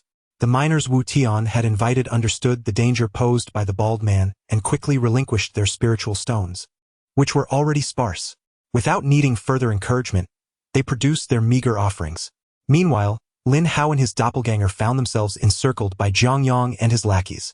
In truth, Lin Hao had mentally rehearsed scenarios akin to this one multiple times. He had devised several strategies for such encounters. He had previously stashed a couple of miscellaneous spiritual stones on each of his doppelgangers. If the opposing force was evidently stronger, he resolved to forego futile resistance, offering up the stones instead to avoid inciting unnecessary conflict. Thus, when Zhang Yang arrived, Lin Hao promptly instructed his doppelganger to hand over the miscellaneous spiritual stones. "Brothers, we have surrendered our stones. This is all we possess," Lin Hao announced, opening his storage bag for their inspection. He stood to the side, silently wishing they would relent. Otherwise, he would be forced to fight desperately. Zhang Yang ordered his subordinates to search further, but they found no additional stones, a frown of dissatisfaction creasing his brow. Just as he was on the verge of losing his temper, a voice filled with despair erupted. "How could this happen? How could this happen? We were so close. Heaven, why are you so unjust to us?" Lin Hao recognized that voice all too well. It belonged to the small-framed Wu Zhua, who frequently engaged him in conversation. "What is happening?" A sudden jolt coursed through Lin Hao's heart as he failed to comprehend why Wu Zhua emitted such a mournful and furious cry. He promptly turned his gaze and beheld Wu Tian and his companions, each wearing a countenance of rage that seemed almost predatory. Not far from them, a bald man clutched a crimson pill, unknown to Lin Hao, a look of unrestrained ecstasy illuminating his face. "Ah, now it becomes clear. No wonder you, mere practitioners of the first layer of Qi, aspire to venture into the territories abundant with chaotic spirit stones, vying for dominance. How fortuitous for me." The bald man cackled maniacally before a vicious expression overtook his features. "Kill them all, leave no one alive." With a single command from the bald man, the miners revealed their bloodthirsty visages, brandishing their spiritual blades and picks as they charged towards Wu Tian and the others. The transformation unfolded too swiftly for Lin Hao to grasp the situation. Yet he sensed an ominous connection to that crimson pill. This was an attempt to silence them forever. A wave of unprecedented terror engulfed Lin Hao, and his instinctive response was to flee without delay. He commanded all his avatars to encircle him and, seizing the moment before Zhang Yang could make a move, he sprinted frantically towards the mine entrance. However, after barely 100 meters, Zhang Yang closed in on him. Lin Lu and Lin Qi, trailing behind, were seized by several miners, powerless to resist, forced to the ground to protect their dantian. In mere moments, their bodies were brutally assaulted by spiritual picks, leaving a horrifying scene. What to do? Escape seemed futile, though the avatars could be retracted into the system space. Any injury sustained by them would render him powerless, and ultimately, he would not escape unscathed. Stay calm. Stay calm. If I succumb to panic, my avatars will also lose their combat efficacy. As Lin Hao fended off the miners' attacks, his mind raced. Outnumbered as he was, although his avatars exhibited fearless tenacity, time was not on his side. Wait, fearless tenacity. Perhaps the very threat of death had accelerated his thoughts. He suddenly recalled a maxim. Concentrate your forces to annihilate the enemy one by one. A spark ignited in Lin Hao's eyes. If he could consolidate his avatars and exploit their fearless nature, whereby they would not feel pain even when injured, he might defeat them individually. In that ebb and flow, perhaps he could turn the tide of battle. Resolute, Lin Hao issued commands. Lin Si, Lin Wu, and Lin Lu were to hold Zhongyang in check, while he gathered the remaining 4 avatars. He entrusted the lone spiritual blade to Lin Yi, instructing him to charge at a diminutive miner. Lin Yi bore an expressionless visage, devoid of emotion, as he allowed the miners to rain blows upon him with their spiritual picks, akin to a rampaging bull.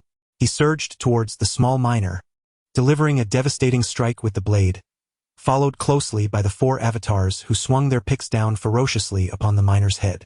The sequence transpired with such rapidity that the miners momentarily stood in shock. Did you harbor a grudge against Lin? As they beheld the once unrecognizable form of the small miner, realization dawned upon them, and they raised their spiritual picks to retaliate against Lin Yi and his companions. Hurry! Lin Yi, retrieve his storage bag into the system space. Once his thoughts were unleashed, they flowed forth like a gushing spring. Observing the frail miner, now cold and lifeless, Lin Hao immediately contemplated that his storage bag might contain spirit stones. With an ample supply of spirit stones, he could once again summon his doppelgangers. Following the command, Lin Yi promptly retrieved the storage bag into his space and turned his attention back to another miner. This reckless approach, disregarding his own injuries, instilled a flicker of trepidation in the miners. They soon realized that despite Lin Yi sustaining numerous grave wounds, his combat prowess remained unyielded. Not only they, but Zhongyang too wore a perplexed expression. Engaged in battle with his 3 doppelgangers, he had struck his opponent with multiple blows, yet the adversary stood resolute. Was his spirit blade rusted, or had he been duped into purchasing a counterfeit? Meanwhile, having acquired the storage bag, Lin Hao swiftly emptied its contents, revealing no less than 15 pure spirit stones. Without hesitation, he replenished his energy and summoned Lin Ba. After a moment's contemplation, he decided to recreate Lin Ba in the guise of the previously encountered frail miner, aiming for an element of surprise. Lin Ba stealthily approached a miner from behind, preparing to launch a surprise attack. Just as he raised his spirit pickaxe, the miner abruptly turned, momentarily stunned upon seeing Lin Ba. Hey Delin, weren't you just... The miner glanced at the fallen Delin and then back at Lin Ba, his mind momentarily faltering. Turning away, he faced forward. Lin Ba, with an expression void of emotion, uttered, "What?" Instinctively, the miner turned, pondering what lay ahead, only to be met with a resounding bang as the spirit pickaxe struck his skull. He collapsed, convulsing before swiftly succumbing, his pupils dilating in death, eyes wide open in eternal unrest. Lin Ba deftly retrieved the storage bag, his movements fluid and seamless. Subsequently, he joined Lin Yi's team, and soon they eliminated another foe. Lin Hao obtained 2 more storage bags, acquiring yet another 15 spirit stones, summoning Lin Jiu and Lin Shi. With 10 doppelgangers at his command, the tide of battle shifted dramatically. In no time, all the cultivators at the first level perished, not a single one escaping. Lin Hao scoured the area for over 70 pure spirit stones, summoning 7 additional doppelgangers, though 3 of them suffered broken bones, significantly impairing their combat effectiveness. Zhongyang witnessed the unfolding chaos, and a chill crept over him, extinguishing any remnants of his fighting spirit. He shouted in desperation, "Ghosts!" Each time Lin Hao summoned a doppelganger, it took on the appearance of a miner, which prompted his fearful exclamation. Had it not been for the doppelgangers ensnaring him, he would have fled long ago. At that moment, he found himself encircled by more than 10 doppelgangers, each wielding a pickaxe. Mere moments later, Zhang Yang was reduced to a mere puddle of flesh. Chapter 006. The boundary-breaking pill. The bald giant, brimming with confidence in Zhang Yang, scarcely paid any heed to Lin Hao, oblivious to the fact that Zhang Yang's forces had been entirely annihilated. The dim light of the mine and the distance of 100 meters concealed the truth from him. His thoughts were entirely consumed by the allure of the red pill before him. This was the boundary-breaking pill. Such a pill was a rarity not only within this mine but also in the outside world. Each one commanded a price of at least 10,000 spirit stones and often remained elusive, coveted by affluent and powerful cultivators who would quickly stow them away in their storage bags, rendering them unattainable for most practitioners. The boundary-breaking pill, as its name suggests, was a concoction designed to transcend one's cultivation realm. A practitioner in the qi refinement stage could consume one to swiftly elevate their level. Typically, cultivators would ingest it at the 8th layer of qi refinement to leap directly into the 9th layer, thus saving several years of arduous effort. To Lu Dahong's astonishment, such fortune had befallen him. Was he truly the fabled child of destiny? Gazing at the boundary-breaking pill in his hand, the bald man envisioned it as an exquisite beauty, his mind racing with fantasies. Once I reach the 4th layer of qi refinement, I shall consume this pill and ascend to the 5th layer. Perhaps then, I could contend for a place in the central region. Naturally, the bald giant had no intention of waiting until he reached the 8th layer to use the boundary-breaking pill. Whether he would ever attain that level remained uncertain. In this modest mining area, reaching the 5th layer would afford him the status of a small leader, commanding hundreds of miners and passively amassing spirit stones. Lu Gu, all have been slain, reported one of his subordinates, prompting the giant to abandon his daydreams. He discreetly stowed the boundary-breaking pill into his storage bag. Observing the fallen Wu Tian and his 5 companions, along with the miners invited by Wu Tian, the bald man nodded slightly. Although Wu Tian possessed 10 miners, they lacked the resilience of avatars, and were swiftly eliminated by the 4 second-layer cultivators wielding spiritual blades. Well done. You shall divide all the spirit stones obtained today among yourselves. The bald giant proclaimed generously, regarding the meager spirit stones as trifling compared to the value of the boundary-breaking pill. He seldom displayed such magnanimity. Thank you, Lu Gu, his subordinates responded, their hearts brimming with joy. Today, the 5 second-layer subordinates would each receive several pure spirit stones, while their first-layer counterparts would receive nothing. They lacked the standing to claim any spirit stones. What of Zhang Yang? Where is he? Why hasn't he returned yet? They all turned their gazes toward the passageway, just in time to see a dozen figures approaching. Leading the group was none other than Zhang Yang. However, this Zhang Yang was merely a simulacrum conjured by Lin Hao's avatar. The real Zhang Yang had long since met his demise, his body now secured within Lin Hao's system space. After slaying Zhang Yang, Lin Hao had discovered over 50 pure spirit stones and several dozen mixed spirit stones within his storage bag. He then summoned 5 more avatars, bringing his total to 22. He pondered deeply. If that crimson elixir were indeed of paramount importance, even if he fled now, the burly man would surely seek an opportunity to silence him. Lin Hao was unwilling to remain passive, living in constant fear, and resolved to catch his adversary off guard. With 3 non-combatant doppelgangers eliminated, he still had 19 left, giving him a considerable advantage against their 5. Of course, Lin Hao was unaware that the burly man possessed a cultivation level of the 3rd stage of qi refinement. Otherwise, he would not have felt so confident. Zhang Yang, how did it go? Approached the burly man's subordinate with a cheerful smile. They seemed solely concerned with spiritual stones, oblivious to the fact that the current Zhang Yang was merely at the 1st stage of qi refinement. The system simulation could not alter his cultivation level. With this realization, Lin Hao understood that he could not conceal his true identity for long, so he needed to act swiftly. He possessed only 6 pure spiritual stones and 32 mixed ones. Not knowing the burly man's exact name, he omitted any formality and directly handed a storage pouch to him. The burly man waved his hand dismissively, saying nonchalantly, "You may distribute the spiritual stones among yourselves later." Just as he prepared to leave, he suddenly frowned, his expression shifting to one of suspicion. Jiang Yang. Are you injured? How has your cultivation dropped to the first stage? Hiding among his doppelgangers, Lin Hao kept his head down, his expression shifting unpredictably. To his surprise, the burly man, despite his rough exterior, possessed a keen perception. Realizing he could not afford to wait any longer, Lin Hao immediately summoned all 9 of his doppelgangers. His strategy remained consistent.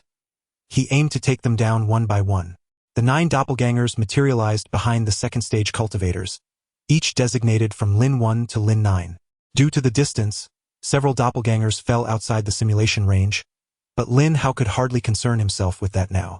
3 doppelgangers swiftly seized the most peripheral second stage cultivators, drawing them into the fray. Despite the cultivator's significant strength, he was caught off guard and quickly surrounded by the doppelgangers. As he attempted to struggle, a blood-stained spiritual blade appeared in his field of vision, enlarging with alarming speed. At that moment, his mind short-circuited, unable to comprehend what was transpiring. With a sickening thud, his head fell, blood splattering in all directions. Simultaneously, the storage pouch on his person vanished in an instant. This scene unfolded so rapidly and unexpectedly that the others were left utterly bewildered. How had they appeared behind him? Wait, aren't those the miners from before? Weren't they eliminated by Jiang Yang? Countless questions flooded their minds, yet answers eluded them. The doppelgangers charged at another of the adversaries, employing the same tactics. However, this time the opponents were prepared. The doppelgangers found it difficult to secure a victory easily. Moreover, their combat experience was substantial, and each wielded a spiritual blade. In mere moments, several doppelgangers sustained new wounds, plunging the battle into a stalemate. You are not Jiang Yang. Observing the unfolding scene, the burly man quickly realized something was amiss. This Jiang Yang before him was undoubtedly a deception. Simultaneously, his consciousness swept toward Jiang Yang. However, aside from the difference in cultivation, everything else was strikingly identical. The bald man bore an exceptionally unpleasant expression. Could it be that his opponent's cultivation surpassed his own without him realizing it? Unlikely. If that were truly the case, why resort to such furtive tactics and schemes? Who are you, really? Unable to see through Jiang Yang, the bald man hesitated to strike. Perhaps you should inquire in the underworld, Jiang Yang remarked coolly, before brandishing his spirit blade and launching an attack on the bald man, while his doppelgangers surged forward simultaneously. Moreover, Lin Hao produced a storage pouch and emptied its contents, revealing over 60 pure spirit stones, much to his delight. Yet, just as Lin Hao prepared to recharge, he suddenly noticed a figure drifting past him, falling with a thud nearby. Lin Hao quickly turned to find it was Jiang Yang. What was happening? A surge of alarm coursed through Lin Hao as he glanced towards the bald man. Witnessing several doppelgangers being kicked away by the bald man, sent flying over 10 meters and directly out of the simulated range, instantly morphing into Lin Hao's likeness. Indeed, they were merely at the first level of chi cultivation. The bald man regained his confidence, knowing that at the third level, he faced 10 mere first-level doppelgangers without a hint of fear. A long sword appeared in his hand, its blade glimmering with a ghostly light. You dare provoke me at the first level?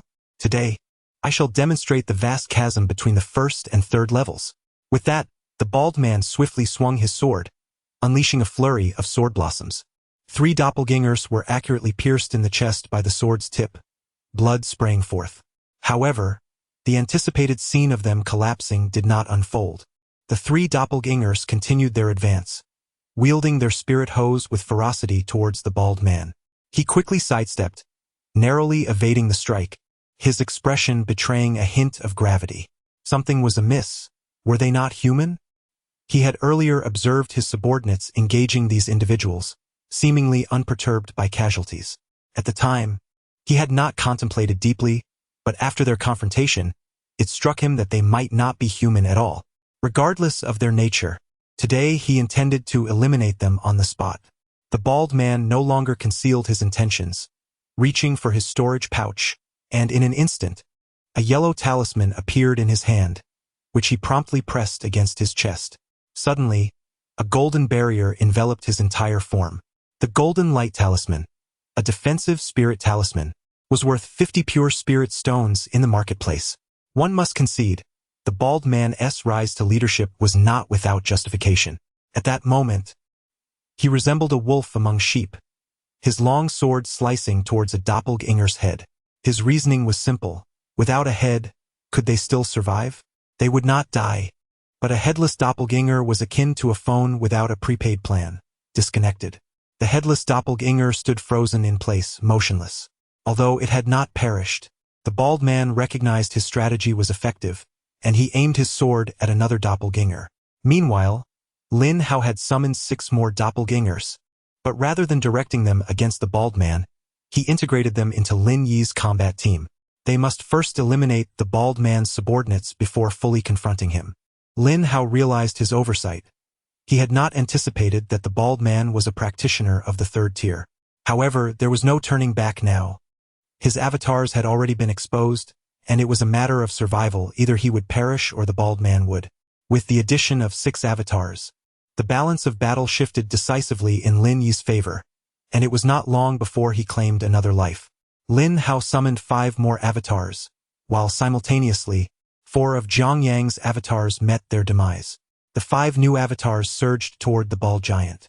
Yet, instead of fear, the bald man greeted their approach with delight. As he fought, his gaze turned towards Lin Hao. "Little brother, share your secret with me, and perhaps I shall spare your life," he taunted. At this moment, the bald man had deduced that these persons were undoubtedly Lin Hao's doing. In the interest of safety, Lin Hao had already distanced himself from the battlefield, and all his avatars had transformed into identical replicas of himself. He chose not to respond to the bald man's proposition, but instead silently reached out to the headless avatars. He discovered that these avatars were not immobile. Rather, they required his direct command to function, or else they would be unable to locate the bald man's precise whereabouts. "Let us see if you can speak after I eliminate all of them," the bald man declared, ceasing his words to swiftly sever several more heads with his sword. Fortunately, Lin Yi had also eradicated the 2nd-tier practitioners, though the reward in spirit stones was meager, totaling only around 40. Lin Hao promptly gathered all his avatars around him, standing in defiance against the bald man. Not far from the bald giant stood a trembling miner, the traitor, Xiao Fei Bai. Lin Hao paid him no mind, but if he attempted to flee, Lin Hao would not hesitate to let him experience the gruesome fate of dismemberment. "Do you really think they can protect you?" The bald man, wielding his sword, radiated golden light, resembling a deity descended from the heavens. "Your words are tiresome. Throughout this chapter, it has been nothing but your incessant prattle. Do you truly believe you can eliminate them all?" At this point, Lin Hao had accumulated nearly 20 avatars, while the bald man commanded 10 headless figures. Lin Hao felt emboldened enough to engage in dialogue. "Let us see if you can back up your bravado." The bald man exuded confidence, believing that if he uncovered the secret of these persons, he could dominate not only the smaller leaders but the entirety of the 25th mining area. "Then prepare for demise," Lin Hao retorted, delivering his command for all avatars to charge toward the bald man. The spirit blades and tools rained down upon the protective barrier surrounding the bald giant, creating a dazzling display of light. Lin Hao's objective was straightforward: to drain the energy of the spiritual talismans. Only when the talismans were depleted could he hope to slay the bald man. Thus, Lin Hao showed no concern for his avatars losing their heads. Instead, it served to disorient the bald giant. The bald man, undeterred, allowed the spirit tools to strike him, wielding his sword as if cutting through grass. Heads rolled onto the ground until only 5 avatars remained, at which point the golden talismans finally dimmed. "Ha! Let us see how you contend with me now," the bald man bellowed, leaping towards the last 5 avatars. At this moment, Lin Hao finally took action. He swiftly summoned all of his headless avatars back into his space, then approached the bald giant within 10 meters. He immediately released all of the headless figures, surrounding the bald man with over 30 avatars, forming an impenetrable wall of flesh, 3 layers deep. "Impossible!" The bald giant stared at the myriad headless corpses around him, his expression one of sheer disbelief, as the scene was undeniably bizarre. It did not take long for him to realize he had been deceived. The lethal vulnerability of these beings did not lie in their severed heads. It was all a ruse to confound him. Only then did an unprecedented fear grip the bald giant. Yet, It was too late. Surrounded by more than 30 avatars, he found no space to wield his long sword. No. A cry filled with resentment echoed, only to be extinguished in an instant. Meanwhile, 100 meters away near the marketplace, stood several buildings, the site of the mining overseer's hall. Within one of the structures, numerous white jade tablets were displayed, emanating a soft glow. Out of the many, only a handful of tablets had dimmed entirely. A young cultivator approached these tablets, gathering them all before settling into a lotus position on a nearby mat to meditate. Chapter 007.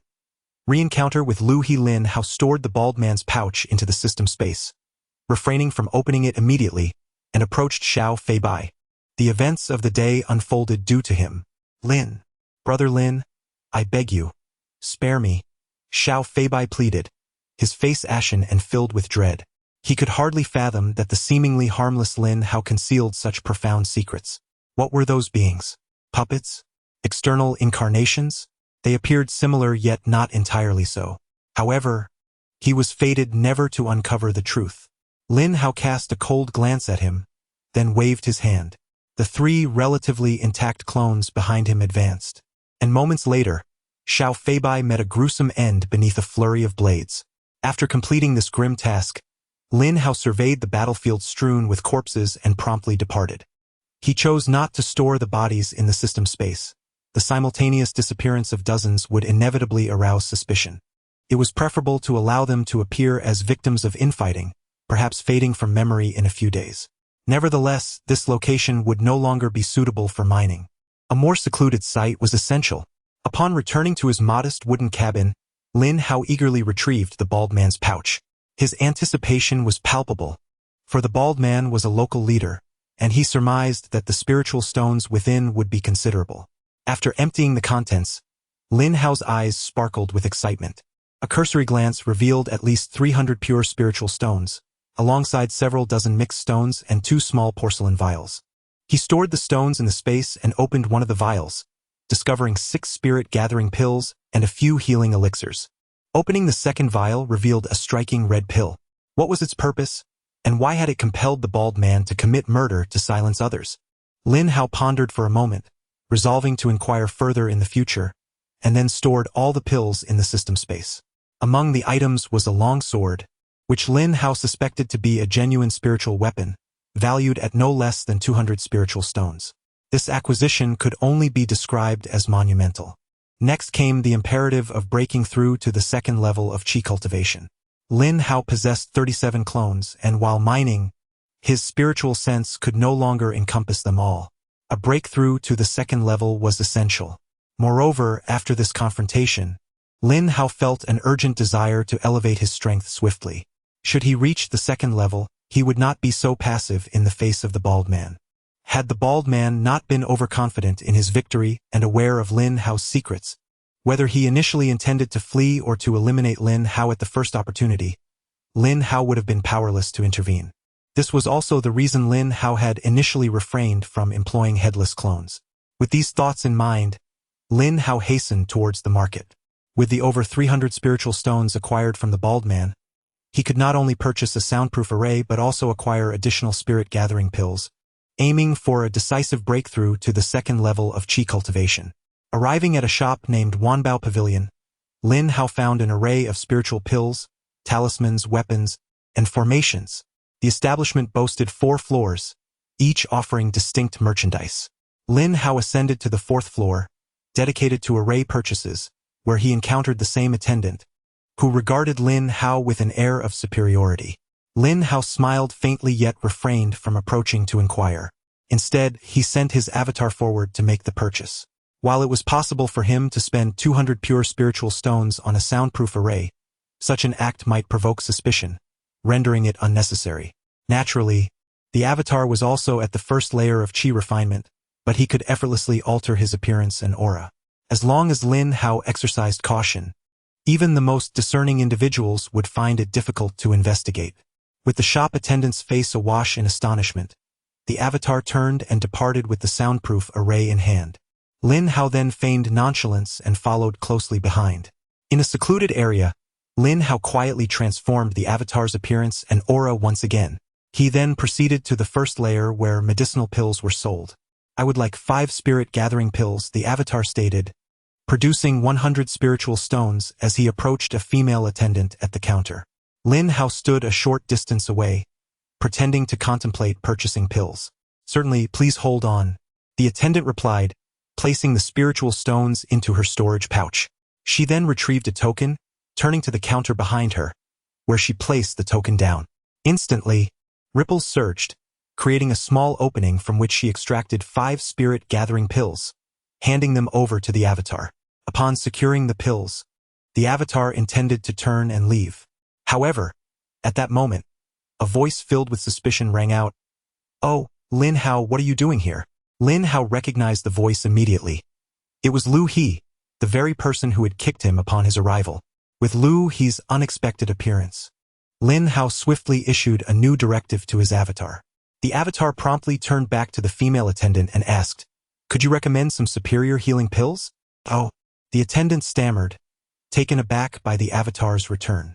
Initially surprised that someone at the first layer of Qi refinement could spend 100 spiritual stones on spirit gathering pills, she was now astonished by the request for healing pills, which were considerably more expensive, each costing over 50 spiritual stones. Are miners at the first layer of Qi refinement living so extravagantly? Here I am, a mid-level female cultivator, earning barely 100 spiritual stones in a month. She thought to herself before proceeding to explain, for superior healing pills, there's the Life Lotus pill, which specializes in internal injuries, and the Restoration pill for external wounds. I asked you a question. What brings you to Wanbao Pavilion? Lu He narrowed his eyes, scrutinizing the avatar engaged in animated conversation with the attendant, then turned to Lin Hao with a hint of irritation.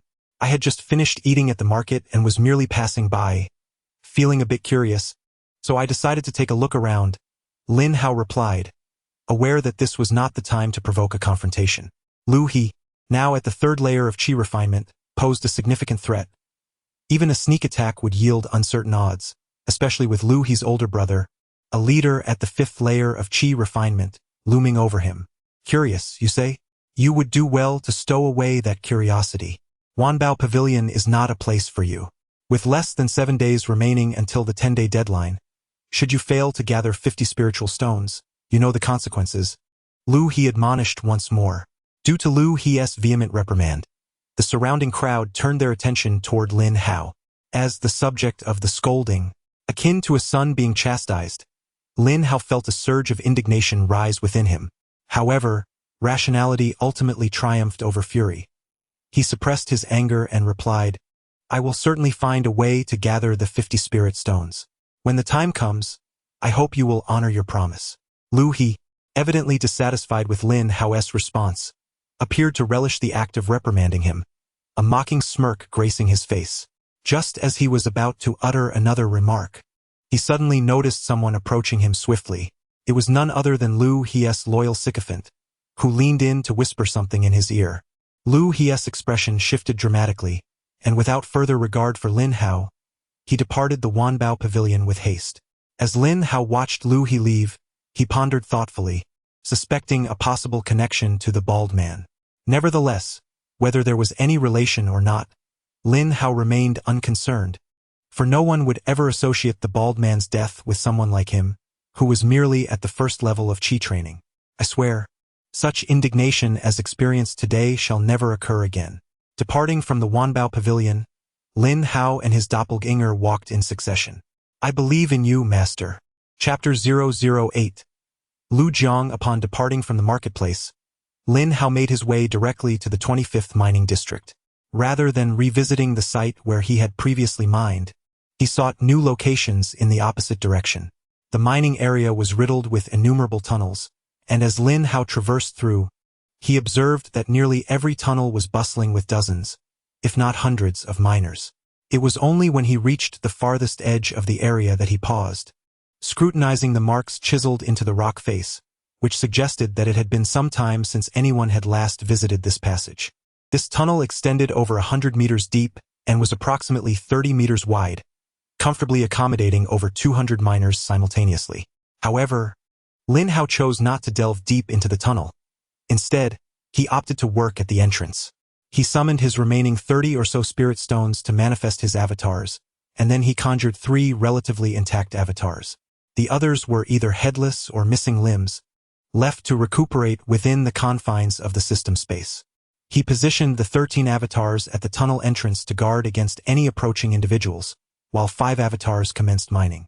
Once his arrangements were in place, Lin Hao produced a soundproof array flag, planting it into the ground. Instantly, the flag emitted a wave of light, swiftly enveloping him within its protective aura. The previously cacophonous sounds of mining faded into silence. Lin Hao then sat cross-legged, consuming a gathering spirit pill. The pill dissolved upon contact, and shortly thereafter, a warm current coursed through his abdomen. He immediately activated the cultivation technique residing in his mind, directing this warmth along the designated meridians. The technique Lin Hao practiced was the widely known fire spirit art from the Shen Tian sect, a fire-based cultivation method. Its prevalence made it relatively simple to master, allowing quick entry into cultivation, which endeared it to disciples with lesser innate talents. As Lin Hao sensed the spiritual energy emitted by the gathering spirit pill traversing through his meridians, it progressed at a painfully slow pace, reminiscent of a traffic jam during rush hour. He reflected on the fact that remaining stagnant at the first level of qi refinement for 3 years was not without reason. However, with the aid of the system's avatars accelerating his progress, his lifespan was also indirectly extended. Contemplating this, he realized the urgency of acquiring spirit stones to activate the acceleration.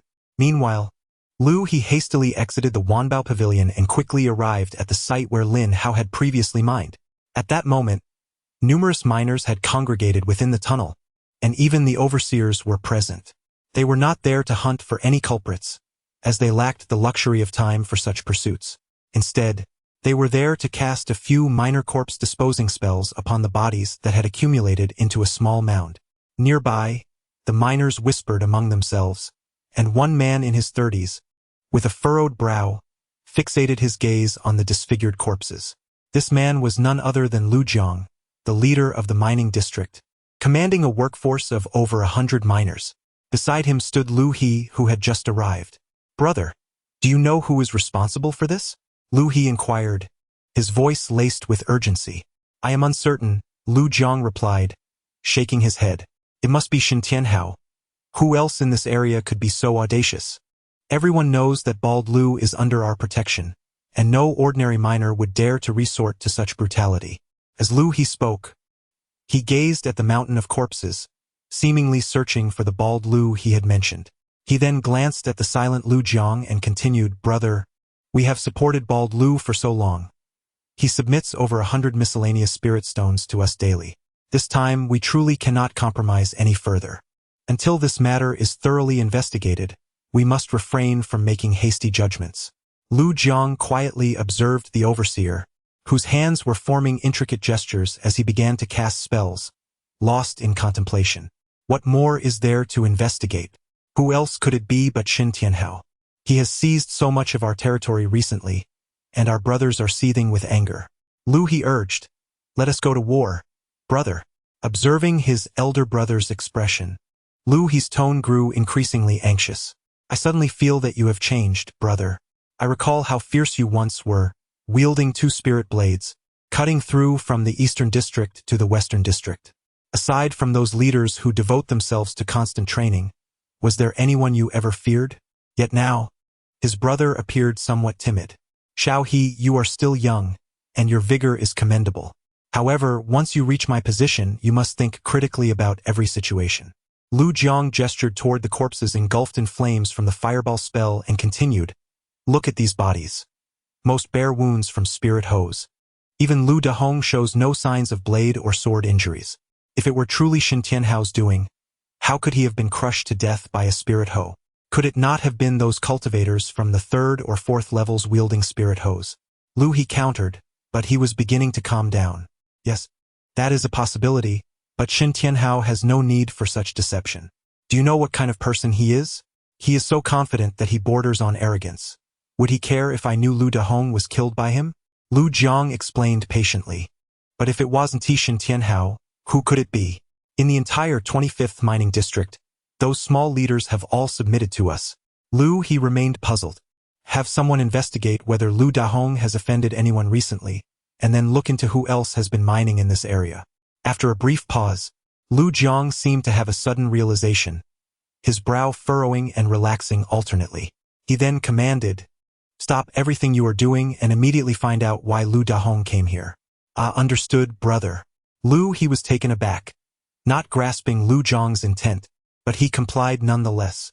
Meanwhile, Lin Hao, completely absorbed in his cultivation, remained unaware that the bald man was actually Lu Jiang's subordinate. Even if he had known, it would have made little difference. This was a life-and-death struggle.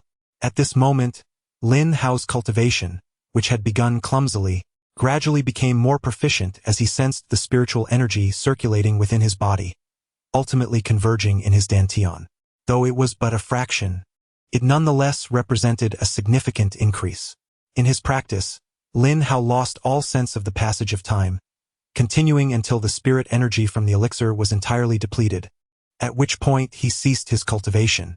Subsequently, upon inspecting the system's space, it became evident that all the avatars had returned to their original state, and an additional 80 miscellaneous spirit stones had been acquired, bringing Lin Hao's total to 140 stones. 13. When did the avatars restore? Lin Hao inquired mentally, communicating with 13, who was stationed at the entrance of the passage. Approximately an hour ago, 13 promptly responded. An hour? This indicated that the 5 avatars had been mining for nearly 24 hours, averaging about 16 stones each. Lin Hao calculated simply. The mining here was not significantly different from the previous location. Excluding the time spent each day exchanging pure spirit stones at the market, one could mine at least 15 stones daily. Although 1 stone was missing, the previous day had seen no visitors, allowing for uninterrupted cultivation. After some contemplation, Lin Hao decided to continue his training here. Lin Hao did not rush to the market to exchange spirit stones, as possessing just over 100 miscellaneous stones rendered the exchange somewhat inconsequential. Instead, he summoned his avatars to proceed with mining. Lin Hao's consciousness could extend up to 10 meters, not in a single direction but in every direction, akin to a sphere. This meant that when fully expanded, the diameter could reach 20 meters. Sitting amidst his avatars, Lin Hao experimented a few times and discovered that a maximum of 30 avatars could mine simultaneously. Any more would result in overcrowding, hindering the flexibility needed for mining. Once this was confirmed, Lin Hao resumed his cultivation. Thus, after the spirit-gathering pills were consumed once more, a day had elapsed. Lin Hao promptly made his way to the market, exchanging a substantial total of 124 spirit stones. Now, his daily yield amounted to nearly 90 pure spirit stones, sufficient for 9 avatars to cultivate simultaneously. With this in mind, Lin Hao summoned the system and activated the avatar acceleration. Upon pressing activate on the panel, Lin Hao felt no unusual sensation. Everything seemed as usual. He had unwavering trust in the system and, without further thought, began his cultivation. Once acceleration commenced, it was akin to burning through resources. Every moment counted. The scene shifted once again. In the mining area, at the heart of the operations, hundreds of miners were diligently excavating spirit ore. Among them, the lowest cultivation level was at the 3rd layer of chi refinement, with several individuals at the 4th layer. If any of these miners were to depart for other regions, each could potentially become a local leader. However, aspiring to become a solitary leader also entailed considerable risks. Their primary desire was simply to mine earnestly and accumulate spirit stones for cultivation. "Brother, we found out that Bald Lu went over there to see spirit stones. According to his subordinates, someone is on the verge of breaking through to the 2nd layer of chi refinement, apparently named Wu Tian. He is preparing to amass spirit stones to purchase pills for his breakthrough." This was not difficult to uncover, as Bald Lu had not taken all his subordinates with him, nor had he concealed this matter. Consequently, he quickly pieced together the information. How did Lu Dahong come to know this? If it were merely an attempt to seize spirit stones, Bald Lu's demise would indeed appear quite suspicious. A miner named Xiao Feibai had tipped him off. Who is Xiao Feibai? Naturally, Lu Jiang had no knowledge of him. He would not concern himself with a mere miner at the 1st layer of chi refinement. Without waiting for Lu Jiang to inquire further, he promptly elucidated. Xiao Feibai was originally a member of Wu Tian's team. Unbeknownst to them, He learned they were amassing spirit stones to purchase elixirs and thus informed Bald Lu in hopes of gaining some benefits. Where is Xiao Fei by now? Lu Jiang immediately asked upon hearing this. Dead, along with Bald Lu, he replied. Dead? Lu Jiang suddenly fell into silence. He stood quietly beside him, refraining from interrupting. After an indeterminate period, Lu Jiang finally spoke. Xiao He, I previously mentioned that most of Lu Dahong's subordinates met their demise at the hands of the spirit pick, while Wu Tian's group was slain by the spirit blade. Pray tell, why do you think this is? After Lu Jiang finished speaking, he awaited an answer from Lu He, who remained silent. Thus, Lu Jiang turned to look at him. Brother, are you asking me? How would I know? Lu He internally lamented, realizing his elder brother had indeed changed, as he had never posed such difficult questions before. Sigh Xiao He, my 5-year term is nearing its end. With your current demeanor, how can I rest easy once I depart? Lu Jiang sighed, feeling helpless. His younger brother was overly reliant on him. Brother, just because the 5 years are up doesn't mean I have to leave. When my 5 years are complete, wouldn't it be better to depart together? He had pondered such matters before and found himself baffled as to why his elder brother insisted on leaving now. Let us not dwell on that. Let us discuss Lu Dahong instead. The manner of death of Lu Dahong and Wu Tian's group is distinct, indicating that Wu Tian's people were indeed slain by Lu Dahong. However, if Lu Dahong merely sought to seize spirit stones, there would have been no need to eliminate Wu Tian's entire group. As Lu Jiang spoke, he glanced at Lu He, who quickly grasped the implication. Perhaps Wu Tian refused to relinquish the spirit stones and fought desperately in resistance. Most certainly, He affirmed confidently, having encountered similar situations before, with far too many lives lost to count. But there were over 10 individuals on Wu Tian's side. Did they all resist? Lu Jiang countered. What if? He replied, his conviction wavering. There is no what if. The only plausible explanation is that during the attempt to seize the spirit stones, they discovered something of paramount significance, something that must remain concealed from others. Hence, Lu Dahong opted for murder to silence them. However, Lu Dahong could not have anticipated that a third party was present at the time, an entity that was both discreet and adept at concealing its presence. Initially, Lu Dahong had not regarded them with any seriousness, ultimately succumbing to underestimation and being counterattacked. Lu Jiang concluded his thoughts in one breath, seemingly clarifying the entire sequence of events. If Lin Hao were present, he would undoubtedly be astonished, exclaiming, "How did you come to such a conclusion?"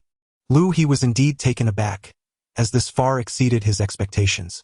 Xiao He, diligently investigate who else has mined in that area. This may very well present our opportunity. Understood. Chapter 009. Second layer of Qi training. 5 days later, at the hour of the dog, approximately 8 in the evening, Lin Hao was in his small wooden cabin, awaiting the arrival of Lu He. 2 days prior, Lin Hao had sensed the bottleneck of the second layer and successfully achieved a breakthrough. In the subsequent days, he accumulated 50 spirit stones, using the remainder entirely for summoning avatars. Upon entering the second layer, summoning one avatar required 20 spirit stones. However, the avatars Lin Hao summoned were not of the second layer, but rather of the first. The rationale was simple. Having all second-layer avatars mining in such a remote location would undoubtedly attract attention. If any danger were to arise, upgrading the avatars later would still be an option. After reaching the second layer of Qi training, Lin Hao's spiritual awareness could extend 30 meters. Although this distance may seem modest, the number of avatars covered could increase exponentially. Initially, Lin Hao felt a tinge of disappointment, as 30 meters could only accommodate 90 avatars for mining. However, he suddenly realized that the passage had 2 sides, and its width was approximately 30 meters. If Lin Hao positioned himself between both sides, his spiritual awareness could encompass both. Subsequently, he calculated using the Pythagorean theorem that standing in the center would allow him to cover at least 50 meters on one side, thereby totaling 100 meters, sufficient for 150 avatars to mine. Of course, as the mining progressed, the passage would widen, necessitating deeper excavation or a change of location. Each avatar could mine at least 15 pieces of mixed spirit stones, equating to 3 pure spirit stones. With 150 avatars, His daily income could reach 450 pure spirit stones. This meant that if Lin Hao could summon 150 avatars, he could accelerate their production to 3 times the normal speed. The mere thought of this filled Lin Hao with joy. Given his current cultivation pace, it would take at least 3 years to reach the 3rd layer of Qi training. Even with daily consumption of spirit-gathering pills, it would require 2 years, whereas, if the avatars were fully accelerated, it would still take 8 months. While 8 months may seem lengthy, even cultivators with blue spiritual roots would not surpass this time frame. Moreover, Lin Hao understood that as his rank improved, the speed of acceleration would increase, shortening the duration for future upgrades. Additionally, he recognized that advancing too quickly in this mining site could pose its own challenges, leaving him quite content with his current progress. Knock, knock, knock. As Lin Hao pondered, a series of knocks echoed from outside the door. He had arrived. Lin Hao rose, approached the door, and removed the defensive spirit talisman affixed to it, a low-level talisman, typically priced at 5 pure spirit stones in the market. Upon opening the door, he found He standing outside, accompanied by 2 lackeys, both of whom were also at the 2nd layer of Qi training. Once Lin Hao entered the 2nd layer, he could readily discern their cultivation levels. He was not unfamiliar with the 2. They had previously introduced the original owner to Lu He, from whom he borrowed 90 mixed spirit stones. "Are you not welcoming us?" Observing Lin Hao's silence, He slightly furrowed his brow and spoke coolly. Without waiting for a response, he entered the cabin with his 2 subordinates and, taking a seat, looked up at Lin Hao and asked, "Have you gathered the spirit stones?" Lin Hao refrained from idle chatter and approached the wooden table, pouring out 50 spirit stones from his storage bag. Here are the 50 spirit stones. From now on, we are even." "Ha! Now you don't even call me brother, Lin Hao. Do you truly believe that having broken through to the 2nd level of Qi training has elevated you?" He had noticed Lin Hao's advancement to the 2nd level the moment he opened the door, yet he paid it little mind, for to him, the distinction between the 1st and 2nd levels was negligible. What surprised him was that Lin Hao had indeed managed to gather 50 spirit stones. His initial plan had been to enlist a few subordinates to rob Lin Hao a few more times, ensuring that Lin Hao could never accumulate the necessary stones. However, due to his preoccupation with matters concerning Bald Lu, he had postponed dealing with Lin Hao. Lin Hao, choosing not to engage in a war of words, stood quietly to the side. Observing Lin Hao's demeanor, he felt a wave of boredom wash over him. "If you keep talking, I won't hesitate to kick you a few more times," he thought, cursing inwardly at Lin Hao's perceived ineptitude. With a swift motion, he made the spirit stones on the table vanish in an instant. At He's home, having acquired the spirit stones, he did not linger long and soon departed with 2 subordinates from Lin Hao's modest dwelling, heading straight to his own abode. Upon arrival, He retrieved a flask of spirit wine from his storage bag and drank heartily. "Xiao Hu, tomorrow take a few men and scout Lin Hao's recent mining locations. If you find him, seize his spirit stones immediately." He felt disheartened by the lack of progress in locating Bald Lu over the past few days, having even received a reprimand from his elder brother, which left him in a foul mood. The fact that Lin Hao had managed to procure 50 spirit stones disrupted his ongoing scheme to exploit Lin Hao, adding to his displeasure. "Second Master, that Lin Hao is insignificant. You need not let him vex you. Tomorrow I can have a few brothers give him a beating," said Xiao Hu, ever the loyal lackey, always eager to alleviate his master's burdens. Observing He's still furrowed brow, Xiao Hu continued, "Second Master, there is another way to determine if a 3rd party was involved during the robbery by Bald Lu." "What method?" He turned to Xiao Hu, urgency etched across his face. "That's precisely the effect I was hoping for," Xiao Hu thought, feeling a surge of excitement. After pondering for a moment, he continued, "Wu Tian's mining site is rather remote, rarely visited by others. We can't possibly interrogate every miner, as that would be impractical. Instead, we should approach it from a different angle and investigate Wu Tian's associates." "But Wu Tian's associates are all dead. How do we proceed?" He questioned. "Though they are deceased, they must have acquaintances. If a 3rd party indeed existed and was involved in mining alongside Wu Tian, there is a likelihood of overlap in their interactions. Over casual meals, Wu Tian's group might have discussed matters with those they knew. Though this method was not foolproof and seemed somewhat tenuous, it provided a direction, preventing them from floundering about aimlessly like headless flies. There is some merit to that. As he contemplated further, he found the plan increasingly feasible, and a sense of joy welled up within him. Little tiger, you have proven yourself worthy. I entrust this matter to you. If we truly uncover a third party, you need not toil in the mines anymore. Simply remain by my side. Thank you for your kindness, second master. Little tiger responded immediately, bowing deeply in gratitude. Ha ha, Xiaolong. Tomorrow gather a few individuals to seize Lin Hao. Does he not wish to settle scores with me? I shall make him realize that as long as I, He, remain in the 25th mining district, such settling of scores is utterly impossible. He laughed heartily, then turned his cold gaze toward the sycophant standing nearby, his expression turning icy. At this moment Lin Hao, after He's departure, returned to the mines, summoning all 70 of his avatars to commence mining. Lin Hao did not engage in immediate cultivation, as he lacked sufficient spirit stones and instead began to delve into the study of spells. Logically, a practitioner at the second level of Qi cultivation would not typically pursue spellcasting due to the scarcity of spiritual energy within their body. Even if they managed to learn a spell, they would be unable to cast it more than a few times, and its power would be inadequate. Consequently, depleting one's spiritual energy would lead to weakness, rendering such efforts unnecessary. However, Lin Hao's intent in learning spells was primarily to pass them on to his avatars. Even without spiritual energy, the avatars would not weaken and could still engage in combat using their physical strength. The first spell Lin Hao sought to master was the Fireball technique, a basic spell inherent to the cultivation method. Over the past few days, he had memorized the incantation for the Fireball technique, and now he began to chant it silently in his heart. Instantly, he felt the spiritual energy in his dantian start to stir, flowing through his meridians to gather in his palm. Gazing at his palm, it was not long before a soft puff echoed, reminiscent of a balloon bursting, followed by a wisp of faint green smoke emanating from his hand. Clearly, it was a failure. Lin Hao repeated the incantation, and after approximately 10 attempts, he had depleted most of the spiritual energy in his dantian. He then commenced meditation to recover. When the bell for submitting miscellaneous spirit stones rang the following day, Lin Hao ceased his practice. His efforts to cultivate the Fireball technique had yielded no success. His palm continued to emit green smoke, and he had yet to conjure even a flicker of flame. The only change was that the smoke had thickened slightly.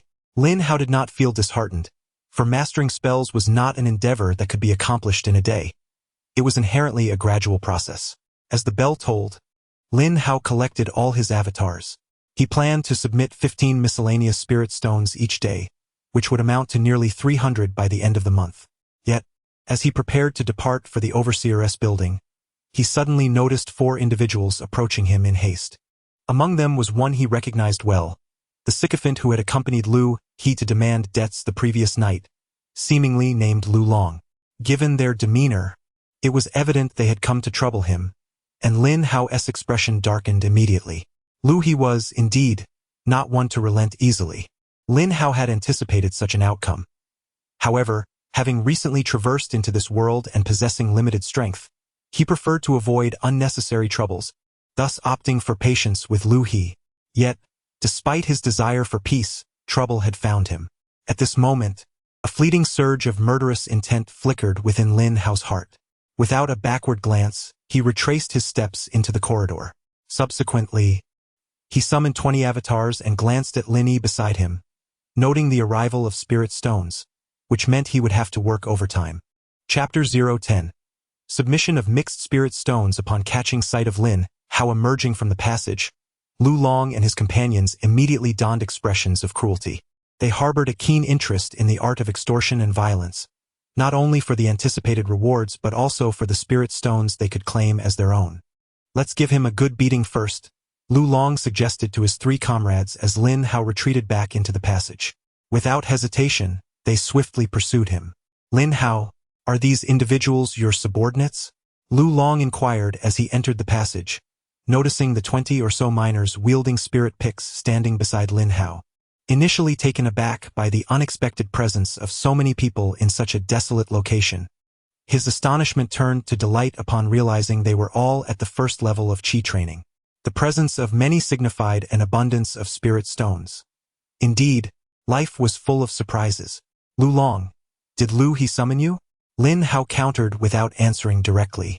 Regardless of who sent me, instruct your subordinates to obediently surrender the spirit stones, and I shall allow them to leave immediately. The implication of coercion was unmistakable. The message was clear. Surrender the spirit stones, and no harm would come to them. Lu Long was not intimidated by the 20-odd miners but feared that should a scuffle ensue, some might seize the opportunity to flee. For him, it was not the miners who would escape, but the spirit stones. Little did Lu Long realize that these miners were merely Lin Hao's avatars. Thus, the anticipated scene of a line of miners surrendering their stones did not materialize. The miners remained utterly still. How dare you demand that those who toiled all day simply hand over their hard-earned stones, as if you were bestowing a grand favor? You are merely a dog at Lu Hie's side. Yet you truly believe yourself to be of importance. From the moment Lin Hao encountered Lu Long, he understood that reconciliation with Lu He was impossible. It would be wiser to sever ties now. Bold move. Lu Long's anger ignited, astonished that the previously submissive Lin Hao now spoke so defiantly. What of being a dog? Is it a role that anyone can assume? If I am a dog, then what are you? Less than a swine or a dog? Since you refuse to recognize your own folly, do not blame me for my ruthlessness. Observing the stillness of the miners, Lu Long ceased his words. With a sweeping gesture, his three companions lunged at Lin Hao. Simultaneously, the avatars behind Lin Hao surged forward to confront them. As the battle loomed, Lin Hao summoned all his avatars. In the blink of an eye, they materialized behind Lu Long. With 20 avatars at his disposal, he could easily handle Lu Long and his three companions. However, he was wary of potential casualties that could disrupt the mining operation, which is why he had refrained from summoning all his avatars initially, fearing that the sight of so many might prompt Lu Long to flee. The sudden appearance of the avatars did not escape Lu Long's notice. He turned, his heart racing in shock. When had these individuals arrived? What do you intend to do? Do you know who I am? Lu Long exclaimed in terror, as he brandished his spiritual hoe towards the approaching crowd. Aren't you just a dog? Lin Ba retorted, his stature unimposing and somewhat frail. You a lackey, don't look, turn away. As he spoke, Lin Ba swung the spiritual hoe toward Lu Long's head, his tone reminiscent of a leader commanding his subordinate, inciting Lu Long's fury. However, confronted by such a multitude, Lu Long felt no inclination to fight. His sole focus was on escaping, swiftly evading Lin Ba's strike. Lu Long made no further attempt to engage and darted towards a less populated area, drawing a spiritual blade to strike at one of the doppelgangers. He expected his fierce attack would compel the opponent to evade, providing him an opportunity to flee. To his astonishment, the adversary disregarded him entirely, allowing the blow to land without so much as a grunt, while the spiritual hoe continued its relentless descent upon him. What? Panic surged through Lu Long as he grappled with the reality that someone could be so impervious to death. Just then, a spiritual hoe struck his back, sending a jolt of agony coursing through him. Instinctively, he retaliated with his blade, convinced he had connected, even noticing blood on his weapon. Yet, the foe remained unfazed, raising doubts about their humanity. No one answered him. As doppelgangers surged forward, Lu Long's injuries mounted until he collapsed, defeated. He could scarcely fathom how a seemingly straightforward act of extortion had devolved into such chaos. The fool was I. Lu Long's eyes widened in disbelief, refusing to close in death. The confrontation was devoid of suspense, concluding in less than 2 minutes. Lu Long and his companions lay disfigured, some with brains splattered, others with intestines trailing behind. Lin Hao approached Lu Long, emptying his storage bag, his eyes gleaming at the sight of over 100 pure spirit stones. Lu Long, a name that sounds robust, indeed possesses considerable wealth. Lin Hao collected their bodies into the system space, opting not to leave them behind or discard them elsewhere, intending to stow them temporarily. If Lu He sought retribution and discovered Lu Long's remains, it would inevitably lead him to Lin Hao. Conversely, if Lu Long remained missing for an extended period, Lu He would likely suspect his demise, casting doubt upon Lin Hao as well. Consequently, Lin Hao recognized the necessity of taking decisive action to eliminate Lu He, all while ensuring he remained unlinked to the event. A plan required careful consideration.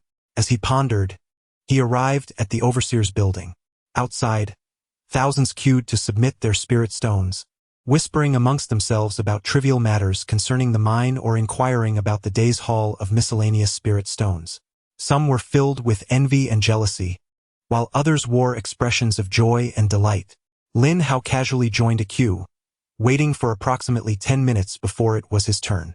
Upon entering the overseer's office, he observed four supervisors seated at a long table, each equipped with a pen and a hefty ledger. This ledger was no ordinary paper. It was crafted from the hides of mystical beasts, designed to meticulously record the quantity of miscellaneous spirit stones submitted daily. Behind the supervisors stood a middle-aged man, around 40 years of age, who appeared to be in a meditative state with his eyes half closed. Several bulging storage bags were placed before him, marking him as Zhou Tianqi, the overseer of the 25th Mining District. His daily responsibility entailed delivering the submitted spirit stones to the duty hall at the mine and collecting pure spirit stones for the miners at the end of the month. He typically remained absent from the office. Approaching the wooden table, Lin Hao produced 15 miscellaneous spirit stones and placed them on the surface. He then retrieved a token from his storage bag, which contained his personal information, such as his name, the mining district he belonged to, and the number of miscellaneous spirit stones submitted. The supervisor accepted the spirit stones and infused his consciousness into the token. Instantly, his brows furrowed as he looked up at Lin Hao. What is the meaning of this? You have not submitted a single spirit stone? The role of the supervisor was not merely to maintain order within the mining district. They were also responsible for ensuring each miner fulfilled their monthly quota of miscellaneous spirit stones. Should too many individuals fail to meet their obligations, they too would face penalties. A saying circulated in the Shurlong mining site: "The overseers care not whether you live or die, but if you fail to submit 300 miscellaneous spirit stones each month, they will make your existence a living hell." Lin Hao's situation, submitting only one spirit stone over 10 days, was indeed uncommon. Noticing Lin Hao's cultivation level at the second stage of qi refining, with an unstable foundation indicating a recent breakthrough, the supervisor speculated that Lin Hao might have exchanged all his miscellaneous spirit stones for pure spirit stones to purchase spirit-gathering pills for his advancement. Without waiting for Lin Hao's response, he sternly advised, "Remember to submit at least 15 miscellaneous spirit stones daily from now on." Lin Hao promptly acknowledged his instruction. The supervisor then lightly touched the token, and the recorded quantity of submitted spirit stones instantly adjusted to 15. Subsequently, he documented the amount in the ledger, ensuring that the quantity submitted to the duty hall would be reconciled with the ledger's records. Chapter 011.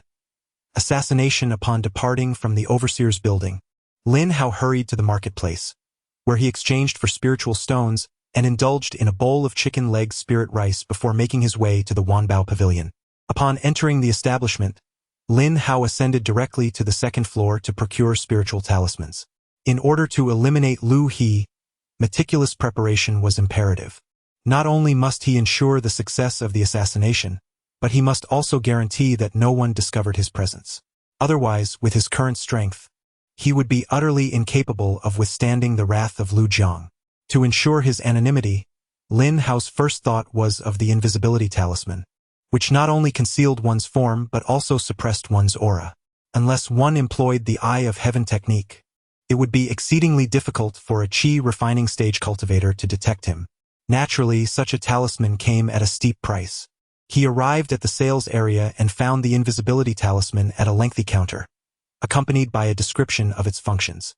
Its purpose was clear: to obscure both form and presence, with each talisman lasting approximately 1 hour. While the duration was sufficient, the price elicited a pang of regret: 80 pure spiritual stones. Indeed, there is no business without deception.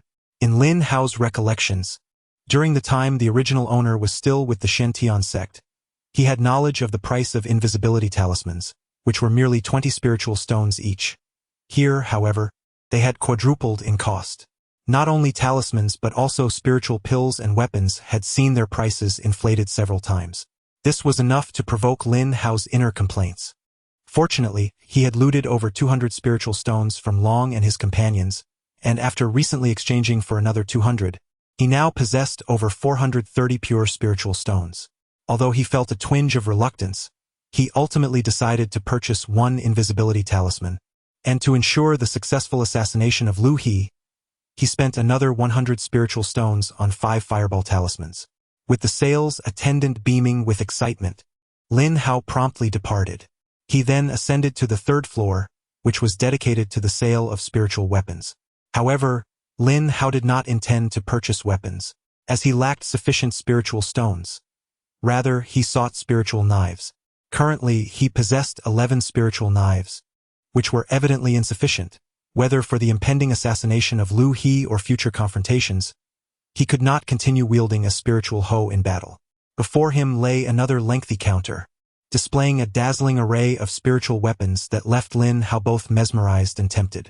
Ultimately, he chose to acquire 5 spiritual knives, spending 100 spiritual stones. It is worth noting that both the purchase of talismans and knives were executed concurrently. After securing the 5 spiritual knives, Lin Hao was preparing to leave when, from the corner of his eye, he suddenly spotted a black mask on the counter. He halted abruptly, glancing at the accompanying description. 1,000 faces, capable of altering one's appearance and aura at will.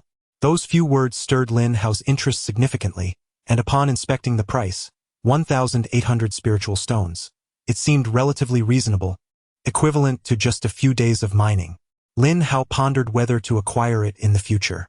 Having exited the Wanbao Pavilion, Lin Hao swiftly returned to his modest wooden cabin. Upon entering, he summoned the system, elevating Lin Yi through Lin Shi to the 2nd level of qi refinement, leaving him with merely 5 pure spiritual stones. Subsequently, Lin Hao fell into deep contemplation. In order to cope with sudden circumstances in the mining area, Lu Jiang generally remains within the confines of the mine, rarely venturing outside. In contrast, Lu He does not engage in mining activities unless for extortion. Typically, he does not frequent the mining site. Thus, barring unforeseen events, Lu He is likely to be cultivating at home. This situation creates a prime opportunity for Lin Hao to eliminate Lu He. Although Lu He's residence is undoubtedly fortified with powerful defensive talismans and possibly even protective formations, which ordinary cultivators would struggle to breach, Lin Hao's doppelganger can effortlessly bypass these barriers and appear directly within Lu He's abode. However, as the hour is still early and many miners have just returned, it is not the most opportune moment for assassination. Lin Hao intends to act at 10 o'clock in the evening. He begins to meditate, adjusting his state to the optimal level as time quietly slips away. As the night sky settles into a profound stillness, Lin Hao suddenly opens his eyes and retrieves a pale red invisibility talisman from his system space, applying it to himself. In an instant, a shimmering wave envelopes him, rendering his form translucent until he vanishes entirely. Departing from the wooden cabin, Lin Hao proceeds directly towards Lu He's residence. He is well aware of Lu He's location, having visited it previously when the original owner sought to borrow some miscellaneous spirit stones. Meanwhile, within Lu He's home, the lights blaze brightly, contrary to Lin Hao's assumption of him being in meditation. Second Master, we have discovered that there were indeed a few individuals mining at that time, one of whom you are quite familiar with. Inside, Lu He sits calmly in a chair while Xiao Hu reports the results of his investigation from earlier that day.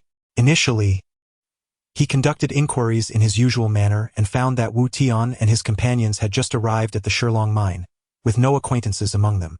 Later, he questioned the miners invited by Wu Tian, who indeed had some familiar faces, but despite repeated questioning, no useful clues emerged. Just when he was beginning to feel despondent, he and his companions went to the market to dine and inadvertently overheard 2 female miners discussing Wu Tian and his brothers. Xiao Hu immediately approached to inquire further. The 2 female miners, both at the first level of qi cultivation, felt no fear in revealing information to Xiao Hu and his group. It turned out that one of these female miners was Wu Zhu's former lover. Each time Wu Zhu met with the female miner, he would recount amusing anecdotes from his mining experiences. Meanwhile, Lin Hao had repeatedly declined Wu Zhu's invitations and had been independently gathering a team, leading to an increasing number of miners by his side, which naturally piqued Wu Zhu's curiosity. Wu Zhua had certainly shared this matter in detail with the female miners.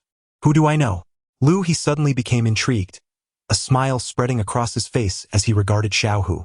He was pleasantly surprised that Xiao Hu had indeed uncovered this information in just one day. He was truly a loyal, no, a reliable subordinate. Lin. How Xiao Hu uttered the two syllables. Who? Lu He responded, momentarily taken aback, questioning whether Xiao Hu was jesting. There's no mistake. Initially, upon learning from the female miner that it was Lin Hao, he was taken aback. His first instinct was to suspect a case of mistaken identity, but after scouring the entire 25th mining district, he found no other individual bearing the name Lin Hao, which confirmed his suspicions. If you are not mistaken, then it must be that my elder brother erred. At that time, Lin Hao had yet to break through to the second level, so how could he possibly have turned the tables on Bald Lu? He was well aware of Bald Lu's prowess, equipped not only with defensive spirit talismans but also wielding a Qingfeng sword. Not even a small fry like Lin Hao could stand against him, let alone 10 or 20 others. They would be no match for Bald Lu. It was akin to a deaf man encountering a mute, a tale straight out of the Arabian Nights, utterly far-fetched. It was not necessarily Lin Hao who had done the deed. He had companions at the time. Of course, those individuals were also at the first level of cultivation, which was the source of Xiao Hu's bewilderment. Second master, we could simply inquire with Lin Hao. Indeed, we shall first seek out Lin Hao. He harbored a belief that Lin Hao was capable of slaying Bald Lu, but there should have been others present as well. Speaking of Lin Hao, I must mention Xiao Long, who was sent to extort Lin Hao and has yet to return. The brother of the Xiao Hu that He referred to was none other than Lu Long, now reduced to a pulp. The two siblings were named Lu Long and Lu Hu. Has my brother not returned yet? For reasons unknown, upon hearing He's words, Xiao Hu felt a sudden twinge of unease, an inexplicable sensation that left him momentarily puzzled. Xiao Hu fell into contemplation. Meanwhile, guided by the memories in his mind, Lin Hao turned a few corners and soon arrived at He's residence. It was also a wooden house, yet it was significantly larger than Lin Hao's, spanning over 100 square meters and featuring a courtyard. Such a private dwelling was certainly not for ordinary miners, requiring a monthly tribute of 50 pure spirit stones. Upon his arrival, Lin Hao noticed the main hall emanating light through the windows. This illumination was not from an oil lamp but rather from a spirit talisman known as the lamp talisman. Such talismans existed within the mining district, albeit with dimmer light and varying prices. The presence of light indicated that He was neither asleep nor meditating. Stealthily approaching the back of the house, Lin Hao intended to eavesdrop on any conversations inside, only to find an unusual silence. Clearly, the interior was outfitted with soundproof spirit talismans or formations. Not only was sound inaudible, but even his spiritual sense could not penetrate within. Lin Hao comprehended this. Cultivators also valued their privacy. Should they, one day, entertain a few female cultivators and engage in activities of an indescribable nature, they would naturally wish to avoid unwarranted witnesses. As for whether He was engaged in such activities at that moment, Lin Hao could not ascertain. Without hesitation, he summoned his 19 second-level avatars. Meanwhile, the contemplative Xiao Hu suddenly noticed ethereal, translucent figures materializing before him. In the blink of an eye, these phantasmal forms coalesced into human shapes. He, too, recognized these apparitions, and both were taken aback. They had never witnessed such a sight. Who are you? With a thunderous roar, He, though not particularly sharp-minded, possessed remarkable reflexes. Observing the men wielding spirit blades, he sensed their ill intentions and, without waiting for his clones to react, immediately produced a golden talisman to strike upon himself. Simultaneously, a sturdy iron fan, a mid-grade spiritual artifact, materialized in his grasp. He flicked the black fan forward, and 5 iron spikes shot forth, aimed directly at the foreheads of his 5 clones. The clones had no time to evade. The iron spikes, shimmering with a chilling light, swiftly pierced through their foreheads before returning to the fan. However, such an assault proved utterly ineffective against the clones. They merely paused momentarily, allowing blood to flow from their foreheads, before charging at He with their blades raised. Meanwhile, Lu Hu, lacking any protective treasures, was taken aback by the sudden attack within He's abode. As the 4 clones approached him, he hastily drew his spirit blade to defend himself, but the effort was in vain. Moments later, he found himself wounded by multiple strikes, blood gushing uncontrollably from his body. Upon witnessing Lu He's attacks having no effect on the clones, a realization dawned upon him. The disregard for harm and their low cultivation level could only point to one possibility. These were the very ones responsible for the death of Bald Lu, and his elder brother was likely also their victim. In that instant, sorrow was eclipsed by urgency. He understood that escape was futile in such dire circumstances. Second Master, it is them. They killed Bald Lu, and my brother has surely fallen to their treachery. Lin Hao, it must be Lin Hao. They are his minions. No, they are not even human, merely puppets at best. How could Lin Hao not only break through the 2nd tier but also effortlessly produce 50 spirit stones? That in itself was quite unusual, though I failed to contemplate it at the time. Furthermore, my brother's quest to find Lin Hao has yielded no news thus far. Everything points to him. At this moment, Lu, who had unraveled the entire web of events, making perfect sense of it all. Yet, he knew his demise was imminent. Death, since his first day at the mine, he had recognized this as his ultimate fate, but he had not anticipated it arriving so swiftly. He felt there were still many things left undone. Second Master, for the sake of our brotherhood and the dedication we have shown during this time, please remember to avenge us. At this juncture, Lu, who, drenched in blood and appearing almost deranged, found himself powerless to alter his fate. Lin Ba struck a decisive blow to his neck, and his head rolled to the ground. Little Hu. Chapter 012. The Arrival of Lu Jiang, Little Tiger. You wretched beings, neither human nor ghost, how dare you slay my little tiger? Today I shall rend you to pieces. Observing the dismembered remains of the Land Rover, Lu He's expression darkened profoundly. Unbeknownst to him, a talisman had appeared in his hand, which he hurled at the doppelgangers. In an instant, a resounding explosion erupted, and Lin Yi and Lin Si, positioned at the forefront, were obliterated, their vital cores shattered, returning them to the system space. Given the confined nature of the area, many doppelgangers were also affected, suffering grievous injuries with severed limbs. The losses were catastrophic, exceeding half. Simultaneously, the black fan in Lu He's hand vanished, replaced by a curved blade. It must be noted that Lu He exhibited remarkable valor, having always regarded his elder brother as a paragon, aspiring one day to wield power from the south to the north. Faced with Lin Hao's doppelgangers, escape was never an option. Fleeing was out of the question. Having severed Little Tiger's head, I shall claim yours in return.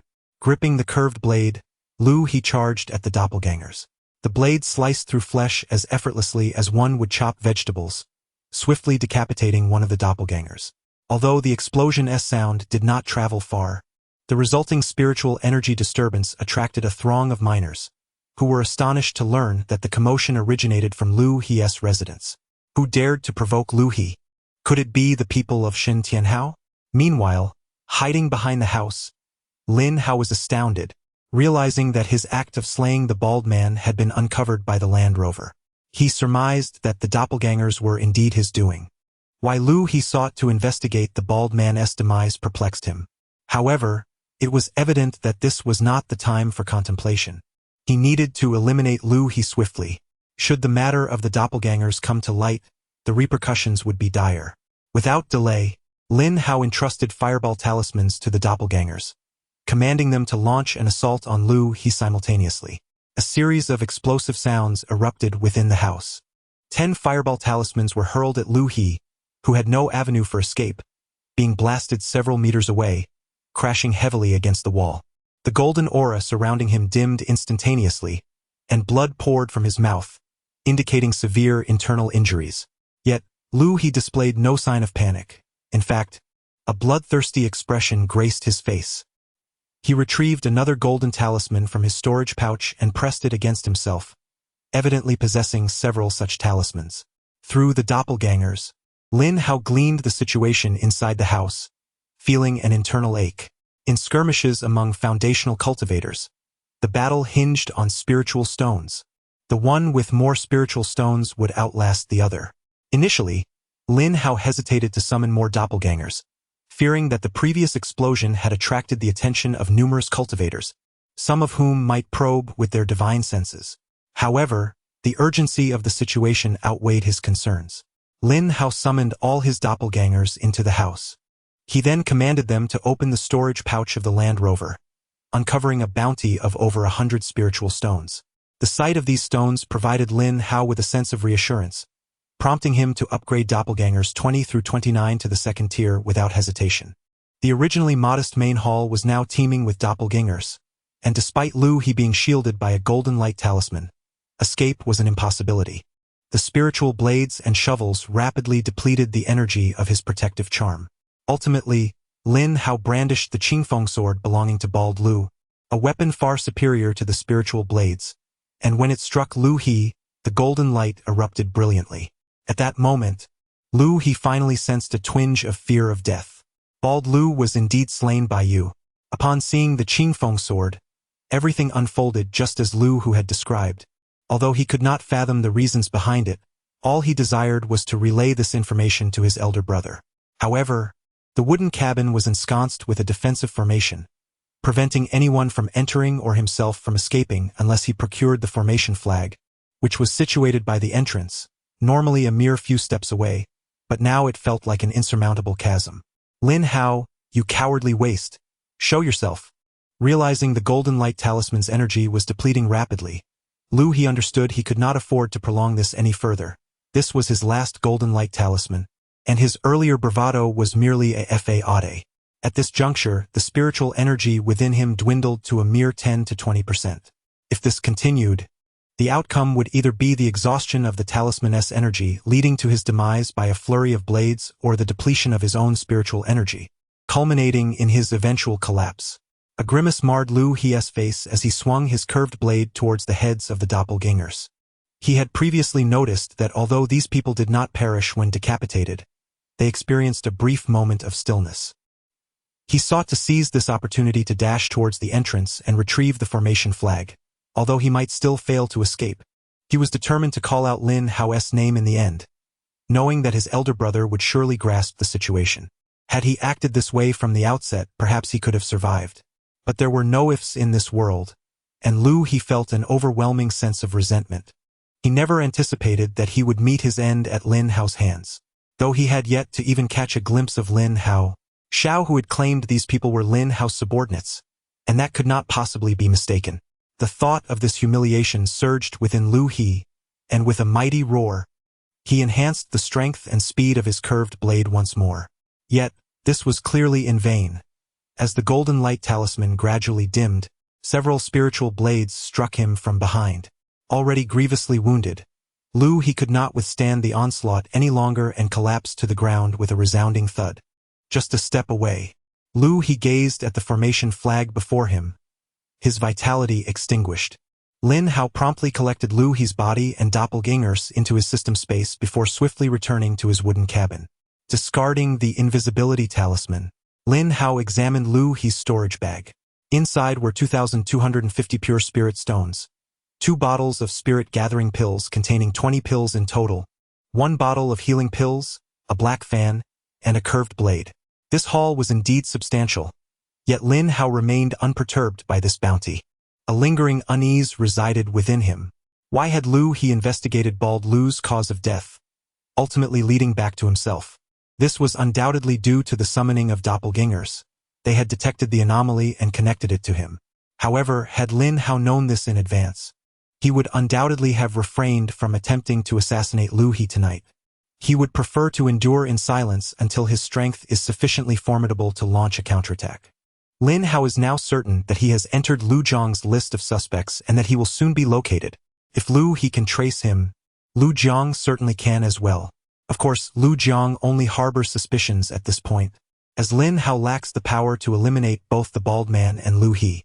Yet, it is not beyond the realm of possibility that Lu Jiang might resort to severe interrogation, willing to mistakenly convict 1,000 rather than let one escape. Lin Hao furrows his brow, his mind racing to devise an escape plan. He must not falter at any moment. Meanwhile, Lu Jiang has arrived at Lu He's residence, accompanied by his subordinates. Such a significant commotion will undoubtedly prompt reports to Lu Jiang. Standing before the entrance, Lu Jiang produces a token to unlock the formation, then proceeds directly into the Grand Hall. Upon entering, he is met with a scene of blood and shattered wood, the hall in utter disarray. Lu Jiang strides to the main hall and takes a seat. The absence of Lu He's corpse alleviates some of his earlier unease. He instructs Lu He's subordinates to enter. With a grim expression, Lu Jiang addresses a nearby subordinate. Before long, dozens of individuals have entered the hall. Master Lu. They all bow in greeting. Speak. What transpired at that time? Lu Jiang leans back in his chair, his tone icy. The crowd exchanges glances, and eventually one individual standing in the center speaks up. Master Lu, we sensed a surge of spiritual energy from the second Master's room and immediately went to investigate, but the formation in his room had activated, preventing our entry. We then reported to you. Did you notice anyone leaving? No, we remained in the courtyard and did not see anyone depart. They too found it perplexing. During the silence, neither Lu He nor anyone else emerged. No one appeared. Lu Jiang slightly closes his eyes, leaning back thoughtfully for a moment. Could it be that someone left using a teleportation technique? However, the teleportation techniques of Qi cultivators cannot penetrate the formation. This defensive formation was purchased by Lu Jiang at the cost of 2,000 spirit stones, impenetrable even for late-stage Qi cultivators. Now, with the formation intact, how did someone leave and how did they enter? After contemplating, Lu Jiang considers two possibilities for entry. Either a familiar individual, unguarded, or someone perceived as harmless, overlooked entirely. As for which it is, Lu Jiang cannot ascertain, so he inquires further. What has Xiao He been doing lately? Has he interacted with anyone? The second master has been focused on his cultivation in recent days and has rarely ventured out. As for whom he may have interacted with, I am uncertain. Oh right. The second master instructed Lu Hu to investigate the bald man Lu. Logically, he should be with Lu Hu now.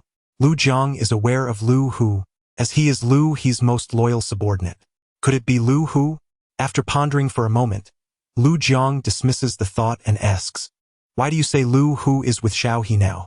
Today, it seemed that the Land Rover had uncovered some clues and was reporting to the second master. Yang Guang was most aware of this matter. Upon concluding his statement, the man promptly summoned Yang Guang. Yang Guang then recounted the findings of today's investigation to Lu Jiang in a detailed manner. The individual in question was named Lin Hao, who had previously borrowed spiritual stones from the second master.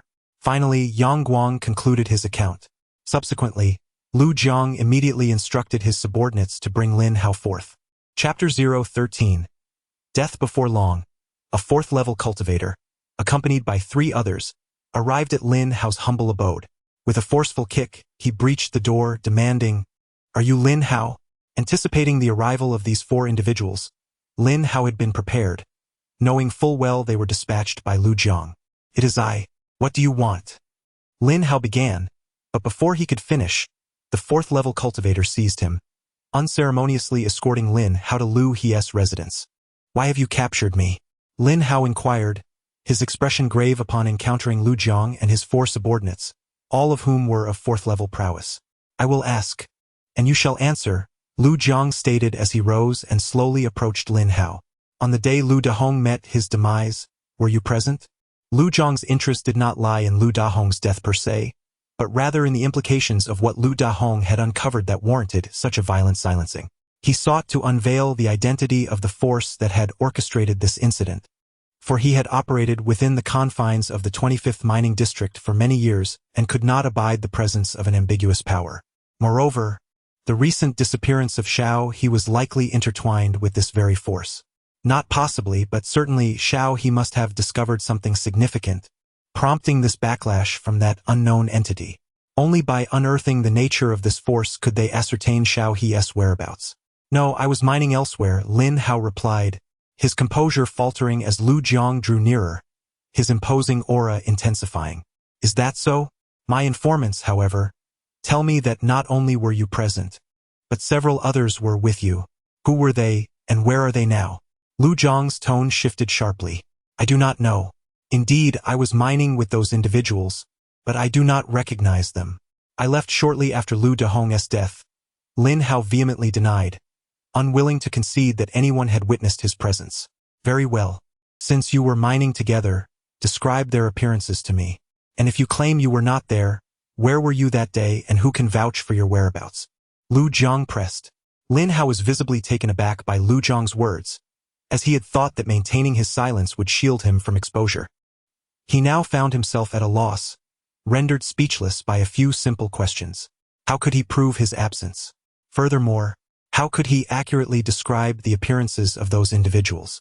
The entire mining district was vast, and if he were to characterize them as miners, others might easily find evidence of their absence, leaving him unable to substantiate his own claims. Should he assert that he was cultivating at home or mining in solitude? Such explanations would require Lu Jiang's belief, which was not guaranteed. After much contemplation, Lin Hao could not devise a satisfactory response. Observing the expression on Lin Hao's face, Lu Jiang's understanding deepened. It was clear that Lin Hao had been present, and he was likely affiliated with that enigmatic force. After all, it was improbable that he alone had survived. Where is my brother Xiao He? Speak the entirety of what you know, and perhaps I shall grant you the mercy of a complete corpse. At this moment, Lu Jiang appeared unhurried, returning to his chair with newfound confidence, convinced he would extract every necessary detail from Lin Hao. Lin Hao's face was etched with an expression of anxiety as he stammered for a considerable time, yet failed to articulate any coherent explanation. Ultimately, he could only muster the courage to declare, "I truly know nothing. At that time, I was mining alone in a remote location." It appeared that he still harbored a glimmer of hope. Lu Jiang turned to a subordinate beside him and spoke in a calm yet chilling tone. "Skin him, extract his tendons, and remove his bones until he speaks." After delivering this command, Lu Jiang began to close his eyes and rest. Upon hearing his words, Lin Hao's face suddenly turned pale with terror, and he instinctively wished to flee. However, his feet remained rooted to the ground. Lowering his gaze, he discovered a swirling vortex beneath him, resembling a quagmire. The spell was called quicksand. At that moment, the subordinate, wearing a bloodthirsty and cruel expression, approached Lin Hao and stated, "Remember my name. I am Wang Zhua. Rest assured, I will ensure that you do not die." The ensuing scene was too horrific to describe. It was certainly rated R, with those under 17 requiring parental accompaniment to view. The heart-wrenching screams echoed throughout the hall, persisting for a full hour. "I truly know nothing. I beg you, grant me a swift end." At this juncture, Lin Hao's limbs had been reduced to mere white bones, a sight too gruesome to bear. Observing Lin Hao's condition, Lu Jiang furrowed his brow, beginning to doubt whether he had indeed erred. However, he quickly reaffirmed his suspicions and commanded the subordinate, "Continue." Prior to the skinning, the subordinate had sealed Lin Hao's acupoints, ensuring that he would not bleed to death. Even after stripping Lin Hao of all his skin, he still retained a faint breath, though it was evident that he could not hold on for long. Gradually, his heart ceased to beat, and his life force began to wane. Lin Hao had perished, yet until the very end he continued to utter, "I know nothing. Throw him to the back mountain." At this moment, Lu Jiang felt an overwhelming sense of frustration. Events had not unfolded as he had anticipated, and all leads seemed to have been severed. After uttering this command, he departed the wooden cabin with his subordinates, not looking back. Meanwhile, Lin Hao was carried to a secluded forest behind the cluster of wooden houses and carelessly discarded in a patch of grass, as if he were refuse. At that point, Lin Hao's appearance was so disfigured that even he would hardly recognize himself. Uncertain how much time had passed, Lin Hao, who had seemingly lost all vitality, suddenly opened his eyes. Then, with his skeletal hand, he struck fiercely at his abdomen. In an instant, Lin Hao vanished without a trace. Simultaneously, at the Wanbao Pavilion in the marketplace on the 3rd floor, a slender young man stood at the counter, addressing the sales clerk before him. "Is there truly no possibility of a lower price for this 1,000 faces?" The clerk replied patiently, "The price is firm. All items in this store are not subject to negotiation." Observing the young man who had been hesitating for quite some time, the clerk thought to himself that if it weren't for the fact that the 1,000 faces had been neglected for a year, and the young man seemed genuinely interested in purchasing it, he would have long since dismissed him. "Very well, then please fetch me one." A young man wore a pained expression as he retrieved 1,800 spirit stones from his storage bag and handed them to the young vendor. Very well. This 1,000 faces can be refined with spiritual consciousness before use, the vendor cheerfully replied, subsequently presenting the 1,000 faces to the young man. After securing the 1,000 faces, the young man turned and walked toward the corridor. Moments later, he vanished without a trace. An hour later, in the 25th Mining District, Eastern Sector, within a secluded and desolate passage, a man in his 20s stood at the center of the corridor, swiftly pressing his right hand forward. In an instant, over 100 miners, wielding spiritual pickaxes, materialized around him. These miners then divided into two teams, raising their pickaxes to commence mining. The man planted a flag into the ground and subsequently settled into a meditative posture. This individual bore an uncanny resemblance to Liang Cheng, the man who had attempted to extort Lin Hao and was subsequently slain by him. Indeed, he was a manifestation of Lin Hao, created through the 1,000 faces.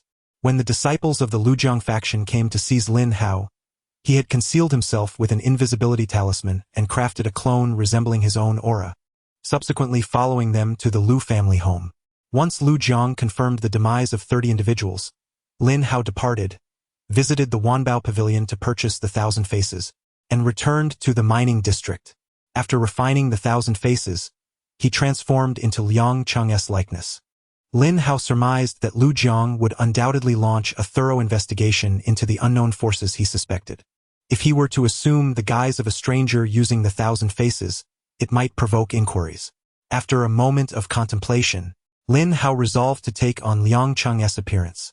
However, he recognized that this was not a long-term solution.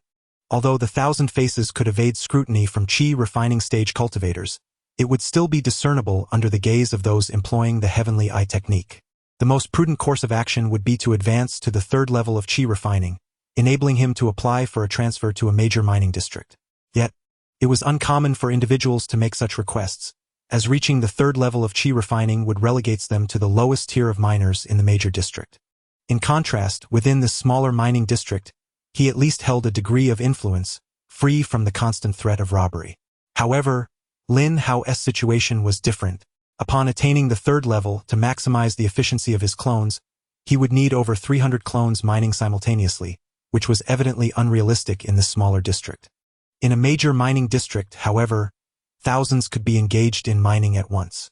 Moreover, even the most remote areas in a major district boasted significantly higher or yield rates than his current locale. To reach the 3rd level of qi refining, even with daily consumption of spirit-gathering pills, it would take at least 6 months. During this period, he must remain exceedingly low profile. Lin Hao reminded himself of this, and then contemplated whether, upon achieving the 3rd level and acquiring additional spells, he might be able to confront Lu Jiang. Chapter 014. A brush with fate. Lin Hao dispatched 150 clones simultaneously to mine, and he no longer exchanged pure spirit stones daily. Instead, he opted for a 10-day interval. To avoid drawing attention, Lin Hao always conducted these exchanges with dozens of clones at various shops. The rationale behind this 10-day exchange cycle was to save time, allowing the clones to mine almost around the clock, with each clone extracting 16 pieces of mixed spirit stones daily. Consequently, he accumulated 480 pure spirit stones. With a daily consumption of 400 spirit stones for clone acceleration, along with 3 gathering pills, Lin Hao was able to retain 20 pure spirit stones. Thus, after 3 months, Lin Hao finally mastered the fireball technique. Although its power was modest, merely stirring up some dust upon impact, he conducted experiments with his clones and discovered that, aside from singeing a few body hairs, it inflicted no substantial harm. Nevertheless, Lin Hao had already passed on the fireball technique to his clones. As Lin Hao's strength grew, so too would the potency of the clones' fireballs. 6 months later, Lin Hao acquired the invisibility technique, albeit sustaining it for only a minute, a rather insignificant feat. By the end of that month, he had remarkably advanced to the 3rd layer of qi training, somewhat quicker than anticipated, especially considering the time he had devoted to practicing spells. Over these 6 months, Lin Hao amassed over 3,000 spirit stones, sufficient to elevate all his clones to the 3rd layer. Naturally, he needed to obtain a large mining area before proceeding with the upgrades. Upon reaching the 3rd layer, Lin Hao noticed a significant enhancement in the fireball technique. While it had not yet reached the potency of the fireball talisman, It was not far off. This indicated that if he were to confront Bald Lu again, even with the golden light talisman, the outcome would be akin to slaughtering a chicken. During these 6 months, many attempted to extort him. With Lu He gone, there were still figures like Huang He and Jiang He. If the extortionists belonged to a certain faction, Lin Hao offered no resistance, retracting all his clones into his space and providing a few mixed spirit stones as alms to beggars. However, if they were powerless individuals, he would firmly refuse, asserting that his possessions were not for the taking by just anyone. Thus, Lin Hao demonstrated a clear tendency to bully the weak while standing firm against the strong. The benefits were evident. Lin Hao navigated these 6 months with remarkable ease, evading any scrutiny or suspicion. During this period, he also endeavored to uncover the nature of that elusive red elixir. Initially, Lin Hao scoured all the markets in search of books on alchemy, yet he found none. Eventually, unable to contain his curiosity, he inquired with a female attendant selling elixirs. Without revealing the item itself, he described it verbally, only to receive a bewildering array of responses, over 10 varieties including Qihundan, Yishuedan, and Shisuedan, among others, one of which was named Pajingdan. Lin Hao questioned her about the effects of these elixirs and ultimately discovered that only Shisuedan and Pajingdan aligned with Bald Lu's lethal intent. Shisuedan potentially enhanced and expanded meridians, holding profound significance for cultivators in the Qi training phase, commanding an exorbitant price. Once revealed to the world, it would be seized by cultivators of formidable backgrounds, rendering it unattainable for ordinary practitioners, regardless of their wealth. The Breaking Realm pill, while not exceedingly rare, is indeed esteemed, with a price reaching tens of thousands of spirit stones. After much contemplation, Lin Hao concluded that the likelihood of the pill being a Breaking Realm pill was higher. The reasoning was straightforward. Typically, those who acquire such a pill do not consume it immediately, for it can only be taken once in a lifetime. Instead, they would wait until they reach the 8th layer of Qi training to maximize its effects. Upon obtaining this pill, Bald Lu would undoubtedly have shared the same thought, which is likely why he chose to eliminate any witnesses. Of course, this was merely Lin Hao's conjecture. The true nature of the pill could only be verified by presenting it to the female attendant on site. On the 5th day after breaking through to the 3rd layer of Qi training, Lin Hao had fully solidified his realm. That evening, he arrived at the Foreman S building, intending to request a transfer to the main mining district from the district head, Zhou Tianqi. It was approximately 8 o'clock at night, and Lin Hao stood in the hall on the 3rd floor of the Foreman S building, slightly bowing as he approached Zhou Tianqi, who was seated in the main chair. "Are you certain you wish to make this request?" Zhou Tianqi inquired. "Indeed, Lord Zhou, I am certain," Lin Hao replied. "Very well, present your token, and return tomorrow at this time for a definitive answer," Zhou Tianqi said nonchalantly. "Thank you, Lord Zhou." Upon hearing this, Lin Hao immediately bowed in gratitude, then produced his information token and handed it to Zhou Tianqi. Noticing that Zhou Tianqi had nothing further to say, Lin Hao turned and left. Once outside the hall, Lin Hao promptly made his way toward the stairwell, only to pause momentarily before proceeding with a seemingly casual demeanor. At that moment, a man in his 30s approached with purposeful strides. It was Lu Jiang. Lu Jiang glanced at Lin Hao without any hint of suspicion and proceeded directly into the hall. During this period, Lin Hao had been careful to avoid Lu Jiang and his subordinates, never anticipating a direct encounter at such a critical moment. However, judging by Lu Jiang's expression, he seemed to harbor no doubts. Lin Hao quickly descended the stairs and returned to the mine. The scene shifted back to the 3rd floor hall. "Brother Zhou, I have decided to leave the mining site in the coming days, and I hope you can speak favorably to the higher-ups to facilitate my return to the Shantian sect." Upon entering the hall, Lu Jiang bowed to Zhou Tianqi and stated his intentions directly. Without waiting for Zhou Tianqi's response, he produced a bulging storage bag and placed it on the guest table beside Zhou Tianqi. Zhou Tianqi turned to look at him, his face betraying no emotion, before slowly rising to place the token Lin Hao had submitted earlier on the guest table. He then regarded Lu Jiang once more. "Lu Jiang, considering you are originally a disciple of the sect and have reached the 5th layer, I might be inclined to grant you a favor. However, to return to the sect, I fear." As Zhou Tianqi trailed off, feigning contemplation, Lu Jiang quickly reacted and retrieved another storage bag. "Brother Zhou, Each storage bag contains over 10,000 spirit stones. Very well, Xiaojing, present your token, and in 2 days, I shall provide you with the soul jade pendant. Zhou Tianqi burst into hearty laughter, seemingly eager to reassure Lu Jiang. Rest assured, Xiaojing, my fourth uncle is an elder in the mining hall. He will certainly assist you in returning to the Shentian sect. I naturally trust you, Brother Zhou. 20,000 spirit stones. This was the entirety of Lu Jiang's accumulation over the years. To refuse such a sum would be unreasonably cruel. Upon finishing his statement, Lu Jiang promptly handed over his identity token to Zhou Tianqi, his gaze fleetingly resting on the token placed upon the guest table. Each month, numerous miners would depart, typically coordinating their exits at the month's end. However, it was the beginning of a new month, prompting Lu Jiang to curiously inquire, has anyone applied to leave the mine today? No, Zhou Tianqi replied, but there is a young lad in the 3rd layer of Qi training who has requested a transfer to the major mining district. Likely due to having just received Lu Jiang's spirit stones. Zhou Tianqi was quite open.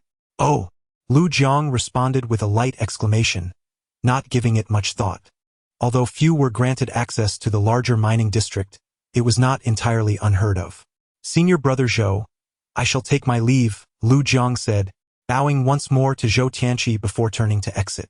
Yet, as he reached the entrance, he suddenly halted, recalling the young man he had encountered earlier. The youth had visibly stiffened upon seeing him, yet Lu Jiang did not recognize him. Having been investigating the enigmatic forces he suspected for some time, he had grown somewhat sensitive towards strangers. Thus, Lu Jiang turned back and inquired, was he one of those who just left? What was his name? I believe it was Lin Hao, Zhou Tianqi replied, now rummaging through his storage pouch, his expression radiating joy. Lin Hao. Upon hearing Zhou Tianqi's response, Lu Jiang's countenance remained unchanged, yet a tempest surged within him. This name, though long forgotten, bore a profound impact. It belonged to the very person he had flayed alive. Could it merely be a coincidence of names? With a mix of curiosity and inexplicable excitement, Lu Jiang departed from the overseer's building and promptly returned to the central mining district. Upon his arrival, he summoned his subordinates and recounted the matter to them. Impossible, absolutely impossible, exclaimed Wang Zhua, the very subordinate who had skinned Lin Hao. Upon hearing that Lin Hao was still alive, he shouted, I flayed him myself. How could he possibly still be alive? I understand it seems impossible. I merely wish to confirm whether the individual you captured was truly Lin Hao, Lu Jiang responded, harboring doubts about the possibility of the skeletal remains of Lin Hao still being alive. He merely suspected they might have apprehended the wrong person. I brought along second master's subordinates that day. They recognized Lin Hao. There is no reason to believe we captured the wrong person, Wang Zhua insisted. Perhaps it is indeed a case of sharing the same name, suggested another subordinate. The situation was too bizarre. Lin Hao was merely at the 2nd layer of Qi training. How could he have evaded their grasp? If the individual they skinned was not Lin Hao, but someone masquerading as him, it would contradict the fact that a person's appearance and aura do not change even in death. The only plausible explanation was that it was a case of identical names. Regardless of whether it is merely a coincidence of names, whether true or false, I will transmit the appearance and aura of this individual to you. Find him. After Lu Jiang finished speaking, he conveyed his appearance and aura to his subordinates through his spiritual sense, and then continued, Jiang Tao, you possess the Eye of Heaven technique. Accompany them. If it truly is Lin Hao, he will undoubtedly employ some artifact to alter his appearance and aura. At that moment, use your Eye of Heaven to observe. Once Lu Jiang concluded, his subordinates promptly departed from the central mining area. Little river, may the spirits in the heavens bless my elder brother in locating the murderer and avenging you, Lu Jiang murmured, his eyes betraying an endless desire for vengeance. Chapter 15. The 4th layer of Qi refinement for reasons unknown. Ever since encountering Lu Jiang, Lin Hao has been plagued by a lingering sense of unease, rendering him restless to the point where he could not concentrate on his cultivation. Such is the nature of many things. Although Lin Hao had experienced no mishaps over the past 6 months, fate decided to intervene on the final day, as he crossed paths with Lu Jiang. It seemed as though destiny was at play. As time passed, Lin Hao's disquiet grew increasingly pronounced, leading to a profound sense of agitation. Ultimately, he decided to retract the soundproof array and strolled slowly through the passageway. Logically, Lu Jiang should harbor no suspicions towards him. The only variable was Zhou Tianqi, who might have divulged Lin Hao's name to Lu Jiang. While Lin Hao could alter his appearance and aura, he could not change his name, unless he were to meet his true demise. The steward hall would always retain his information, as he was obligated to complete the monthly mining tasks. Otherwise, Zhou Tianqi would use the soul jade pendant to locate him. Each miner possesses a soul imprint registered with the steward hall, serving the purpose of preventing escape and providing a tracking and alarm mechanism. Should a miner stray beyond a 10-mile radius of the mine, the pendant would emit a brilliant white light. This was also the reason Lin Hao had never contemplated fleeing. Nevertheless, he reasoned that it was inconsequential to forego cultivation and mining on the final day. After much contemplation, Lin Hao resolved to upgrade all his avatars to the 3rd layer before proceeding to the market for a tranquil day. Just as Lin Hao was preparing to summon the system to upgrade his avatars, the voice of 13 suddenly resonated in his mind. Master, Wang Zhua has arrived, accompanied by 3 others.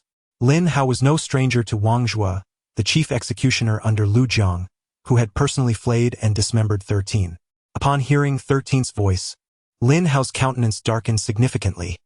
Indeed, what one fears often materializes. Lin Hao retracted all his avatars and promptly summoned the system to initiate the upgrades.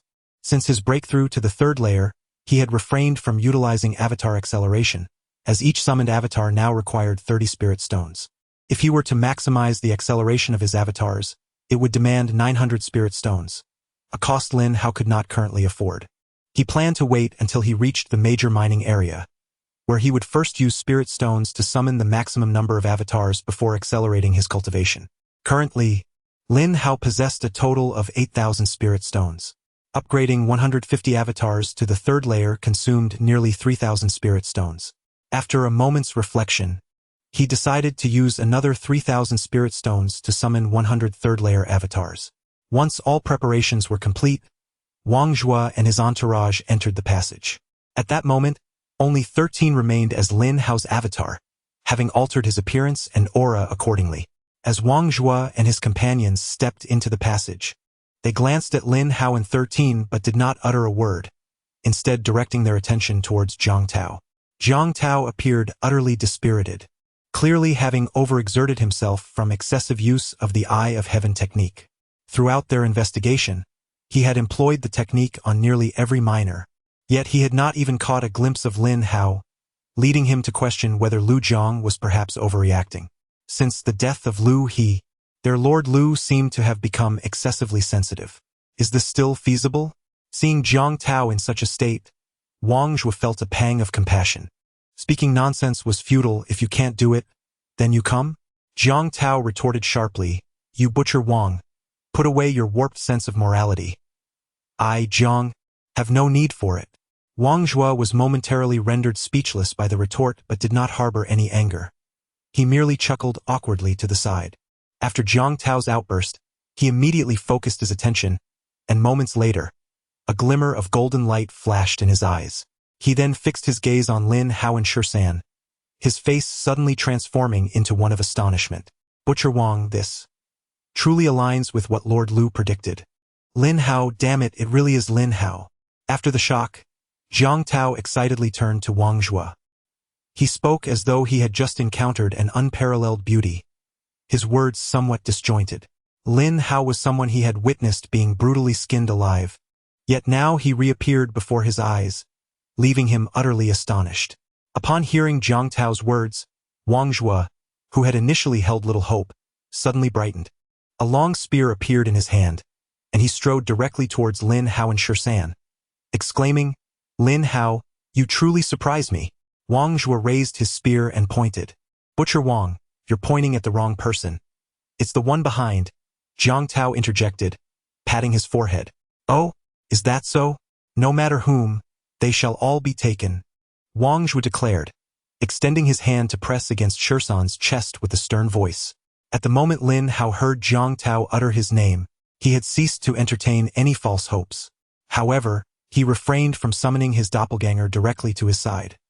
Should he fail to eliminate them all, And if even one managed to escape, the consequences of revealing his ability to summon doppelgangers would be dire.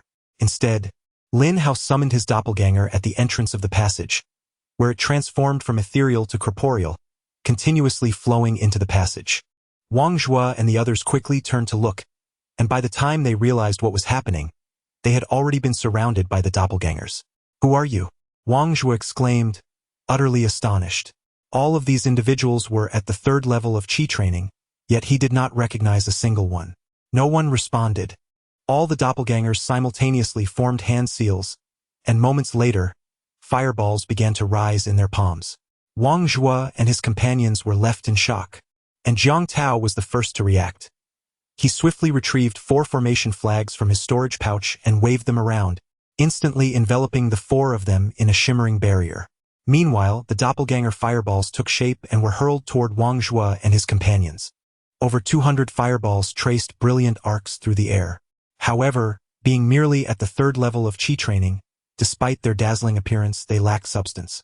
It was akin to countless pieces of tofu striking a steel plate. Ultimately, the plate would remain unscathed. Fortunately for them, Wang Zhua and his companions were not exactly steel plates. At most, they were somewhat firmer than soft tofu. As the fireballs struck the protective barrier, they created ripples. With each successive fireball, the barrier began to show signs of cracking, evidently reaching its breaking point. With a resounding crack, the barrier shattered, and the formation flags embedded in the ground instantly broke apart. However, by this time, the fireballs had dwindled in number, and Wang Zhua and his companions had already employed golden light talismans, suffering no real harm. The clone immediately recited the incantation once more, swiftly gesturing with both hands as another fireball began to coalesce. "Wang Zhua, what are you dawdling for? Quickly deploy the defensive array flag." The recent descent of the fireball, akin to a meteor crashing from the heavens, had left Wang Zhua momentarily stunned. At that moment, Jiang Tao's furious shout snapped him back to reality. Without hesitation, Wang Zhua reached for his storage bag, producing 4 array flags that he flung around him. These flags were not inexpensive, costing a hefty 500 spirit stones, causing Wang Zhua to feel a pang of regret. "In a life-or-death situation, brother, I can see a hint of reluctance in your eyes." Jiang Tao, visibly agitated, understood that this was not the time for anger. He turned to a nearby companion and instructed, "Take this flying talisman. We can only cast the fireball technique 3 times at most, and we won't use it a 3rd time, or else our spirit energy will be depleted, rendering us vulnerable. After the 2nd fireball is cast, use the talisman to escape and immediately inform Lord Lu to bring all the brothers here." Jiang Tao finished in one breath, as the fireball descended, soon tearing through the protective shield once more. "Run!" Jiang Tao bellowed, brandishing a colossal axe and charging towards his clone, the battle imminent. The companion showed no hesitation, activating the flying talisman and soaring towards the exit. The speed of the talisman was indeed remarkable, and the clone could not intercept it. The clone had refrained from casting the fireball technique again, not out of fear of becoming weak, but because Lin Hao, who had only reached the 3rd level of Qi training, lacked the spirit energy to cast it 3 times. Watching the subordinate of Lu Jiang flee, Lin Hao's brow furrowed in concern. Faced with Lu Jiang at the 5th level of Qi training and over 100 subordinates, Lin Hao felt his chances of victory were slim. It wasn't that Lu Jiang was exceptionally powerful. Lin Hao doubted Lu Jiang could annihilate all his clones. His concern lay in the possibility of Lu Jiang coming directly for him, at which point his clones might not hold up. Unless he ascended to the 4th level, at which point his clones could again wield the fireball technique, and its power would be significantly enhanced. At that moment, Lin Hao regretted not having his clone give the red elixir to the female attendant for confirmation. "Never mind, as long as I don't die, what does it matter what elixir it is?" Lin Hao steeled himself, promptly retrieving the red elixir from the system space, and without further hesitation, consumed it. As the elixir entered his abdomen, a torrent of violent spirit energy surged forth, rushing directly into his dantian before Lin Hao could even begin to cultivate. He immediately felt his cultivation level skyrocketing. Elation surged within him. He knew he had made the right gamble. It was undoubtedly a breakthrough elixir. Before long, he felt the sensation of a membrane breaking, and a powerful surge of spirit energy re-emerged within him. He had finally broken through to the 4th level of Qi training. Just then, Lu Jiang, accompanied by over 100 subordinates, arrived. Lin Hao swiftly summoned his clones to shield him, forming a defensive stance against Lu Jiang. Lin Hao, I shall ask you this once. Did you kill my brother? Observing over 200 avatars shielding Lin Hao behind them, Lu Jiang had already discerned the answer, yet he yearned for Lin Hao to articulate it himself. Master Lu, it is he. Lin Hao had recently ascended to the 4th level of Qi training, likely having consumed the boundary-breaking pill, which he must have acquired from the bald Lu. At that moment, Wang Zhua and his companions were bleeding profusely, and the golden talisman had long lost its luster. Nevertheless, 4th-level Qi practitioners possess a certain resilience, allowing them to endure until Lu Jiang's arrival. This was also due to the avatars lacking formidable spiritual instruments, as they were even wielding spiritual hoes. Lin Hao refrained from responding to Lu Jiang, instead utilizing his remaining 2,000 spiritual stones to elevate all 200 avatars to the 4th level. He then commanded them to unleash fireball technique upon Lu Jiang and his associates. The sudden elevation of the avatars did not escape Lu Jiang's notice. He was perplexed as to how this feat was accomplished. At this moment, a sense of dread enveloped Lu Jiang. Over 200 4th-level practitioners, even without powerful spiritual instruments and wielding mere spiritual hoes, could not be underestimated. As the avatars conjured fireballs, Lu Jiang finally was struck with panic. Scatter, he bellowed, promptly turning to leap away. Just then, the fireballs coalesced, and the passageway was illuminated as if celestial meteors were cascading from the heavens, radiating intense light and transforming the previously dim corridor. The sound of explosions echoed in rapid succession. Chapter 016. The Battle of Fireballs. The subordinates of Lu Jiang, positioned at the back, were utterly oblivious to the unfolding chaos, as fireballs rained down from the heavens. They barely had time to deploy their defensive talismans before half of them were left spitting blood and severely injured, clearly devoid of any capacity to continue the fight. Among them, Lin Hao's primary focus was on Jiang Tao, who, wielding the Eye of Heaven technique, posed an undeniable threat. As long as this individual remained, Lin Hao would find no refuge. Jiang Tao, equally bewildered, questioned the fairness of having 50 fireballs looming above him. Yet, he had no time to utter a cry of despair before he was obliterated in an instant. Once the first round of fireball spells had been unleashed, Lin Hao retracted his 104 clones into the system space, only to immediately deploy them at the entrance of the passage, effectively severing Lu Jiang's escape route. Lin Hao then transformed his own form, concealing himself among the clones.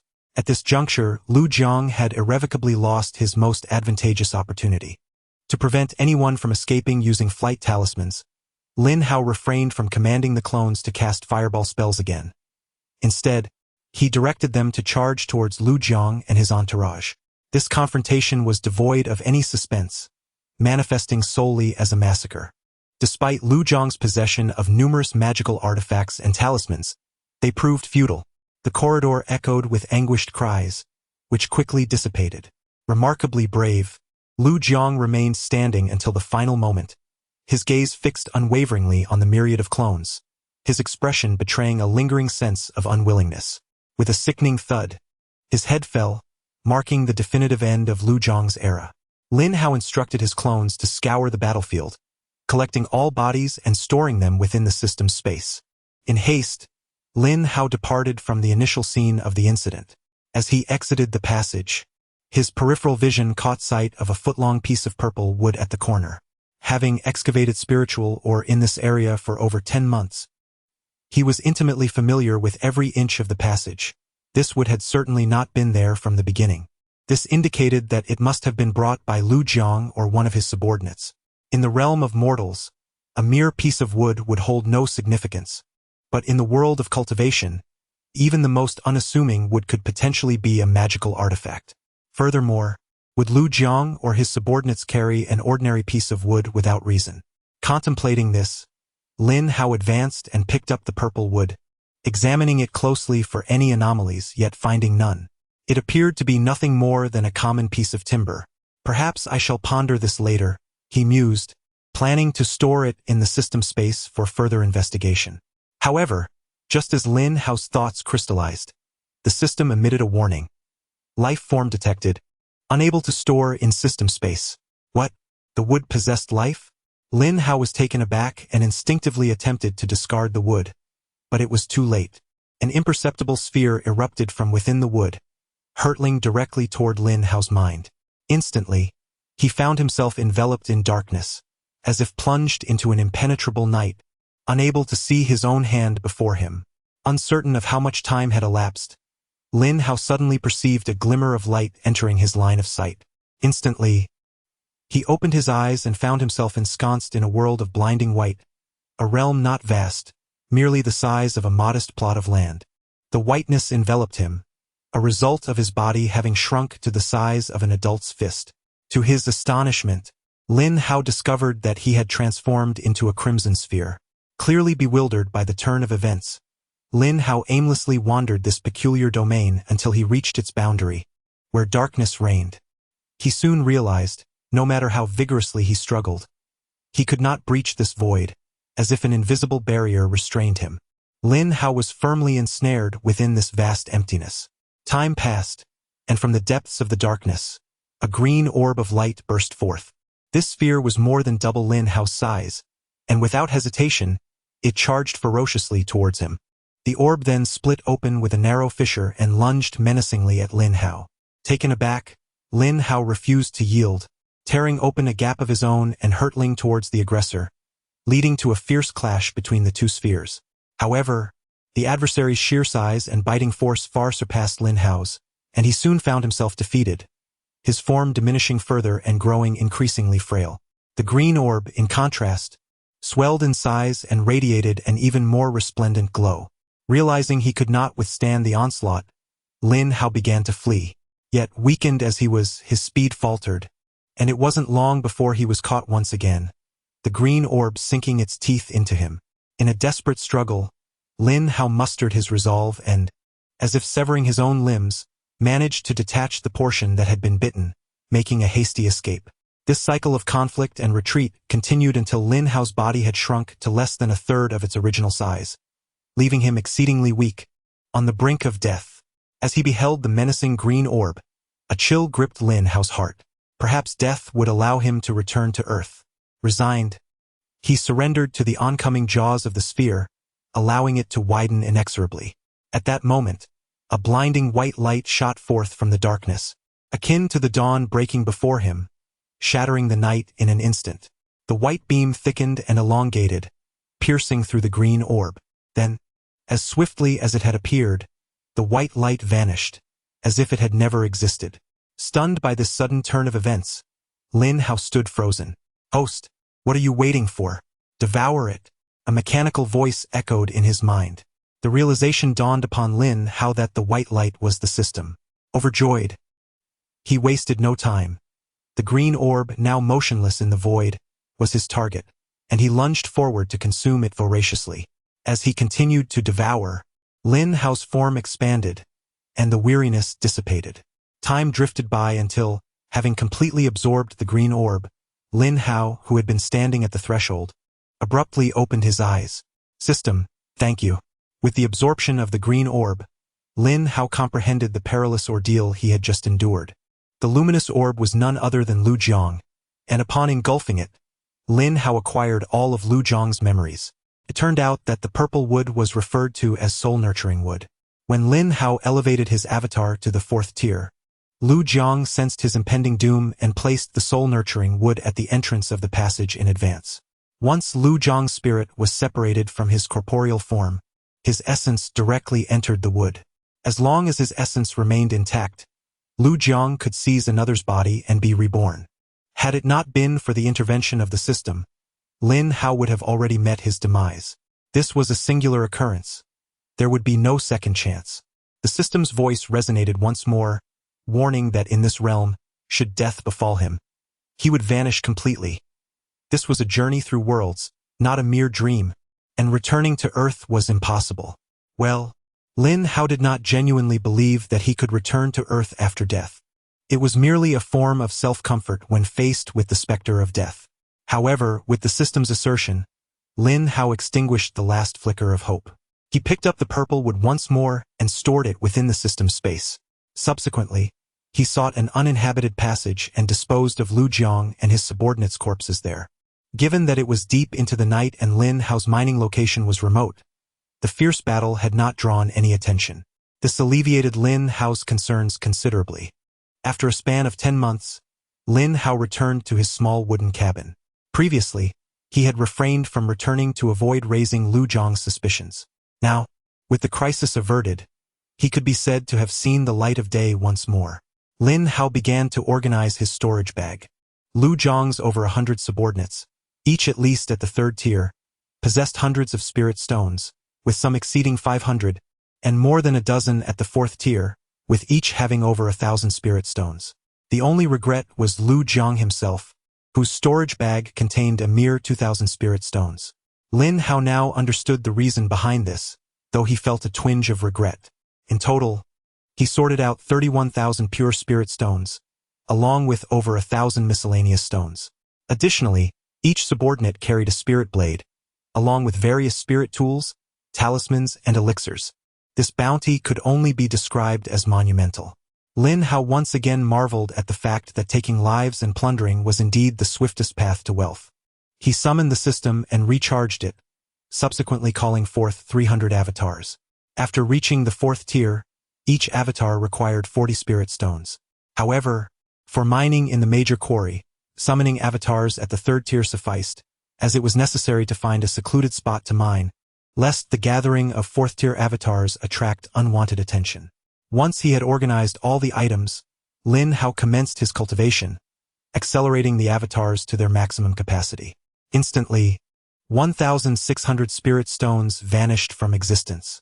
As dawn approached in the 25th mining area, a 1st-tier miner, leisurely carrying a spirit pickaxe, prepared to begin his work when he was suddenly struck by a strong scent of blood wafting through his nostrils.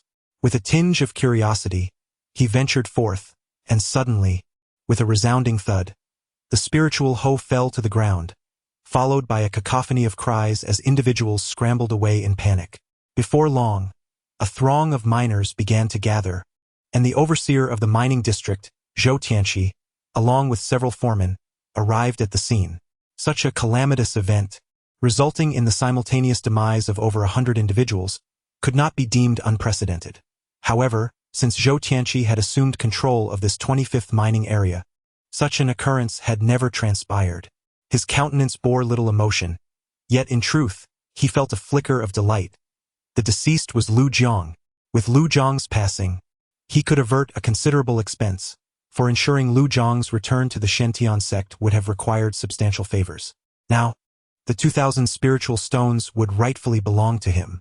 As for the question of whether the sect would hold him accountable for the deaths of so many miners, was there really any doubt? Did the lives of miners hold any value? Just observe, has anyone from the Elders' Hall made an appearance thus far? Clearly, no one seemed to care.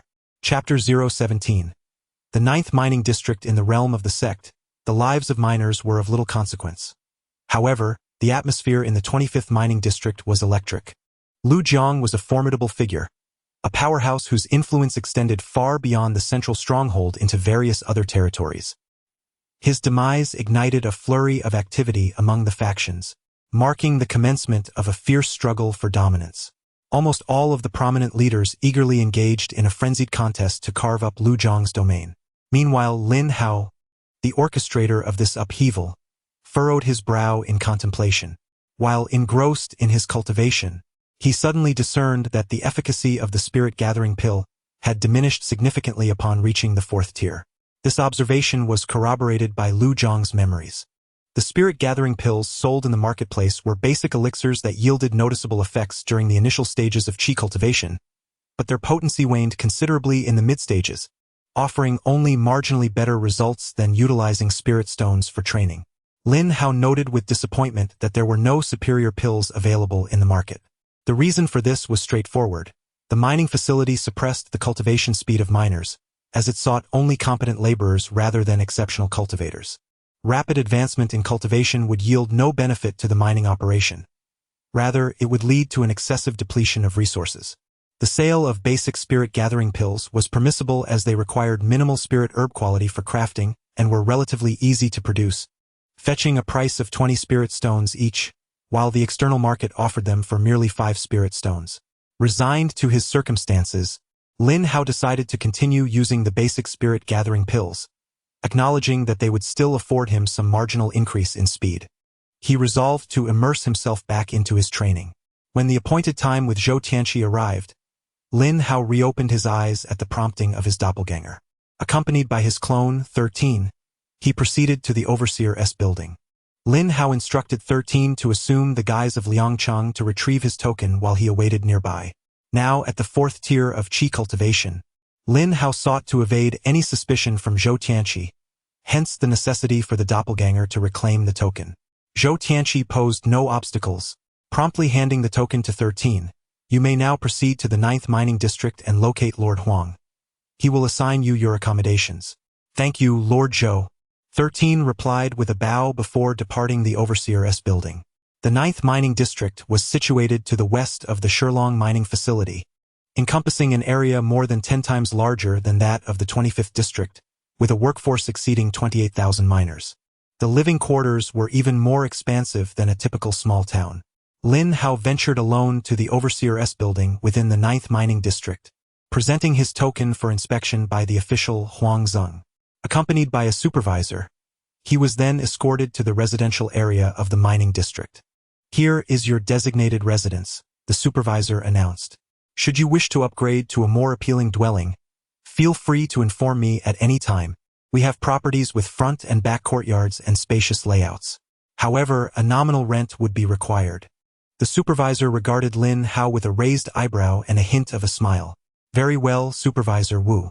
I shall notify you in advance should I require anything further, Lin Hao responded. As Lin Hao stood by, he could not help but internally criticize the foreman, whose demeanor resembled that of a shrewd merchant rather than a supervisor.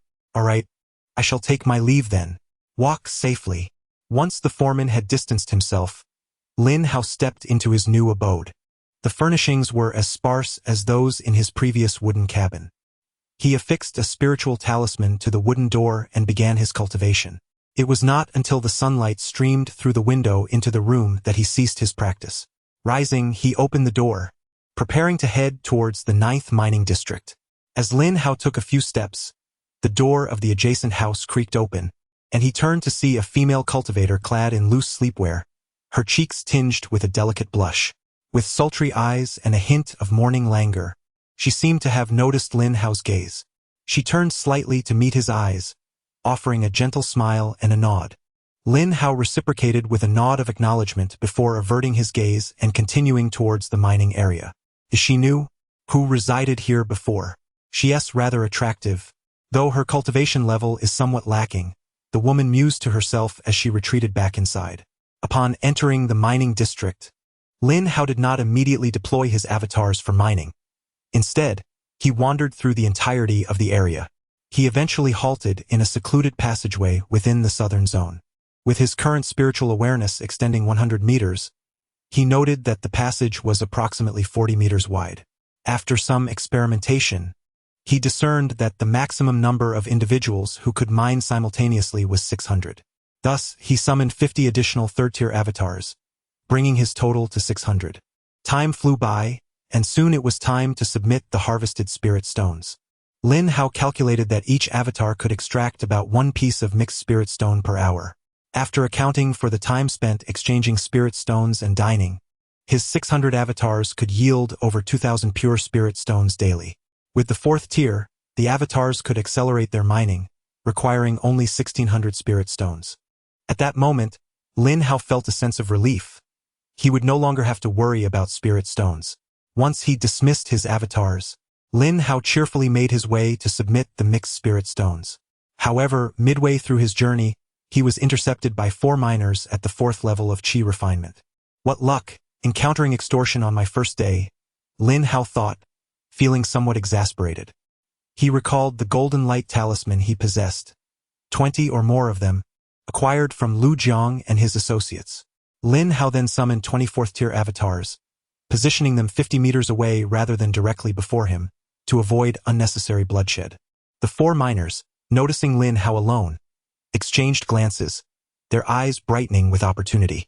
They approached him, led by a burly man in his 30s, whose stature was not particularly tall but was distinctly muscular and imposing. Before he drew near, he barked with a fierce demeanor. "So you're the one who injured my cousin, are you?" Lin Hao was taken aback.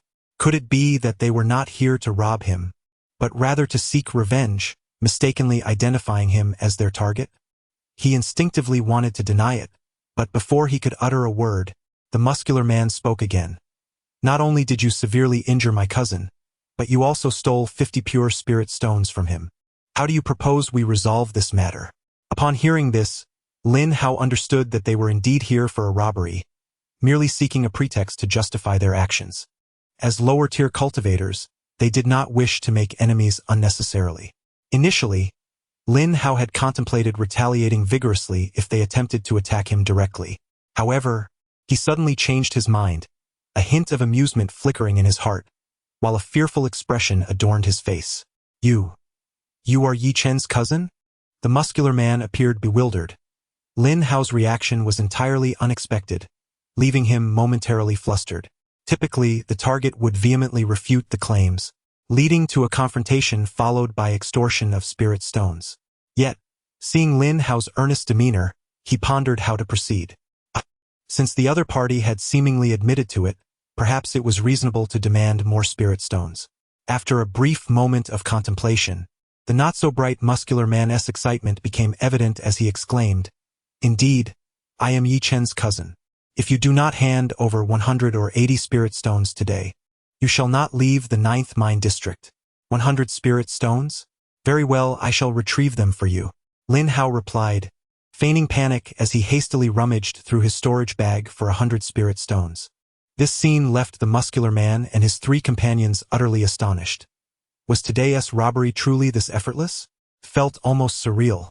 When the muscular man finally saw Lin Hao handing over the 100 spirit stones, he was momentarily taken aback, until one of his companions nudged his arm, prompting him to glance at the spirit stones in Lin Hao's hand.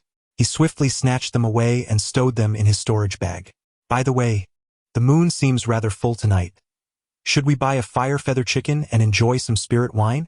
The muscular man looked up at the sky, noticing only a few lanterns affixed to the rocky ceiling, then turned earnestly to his companions.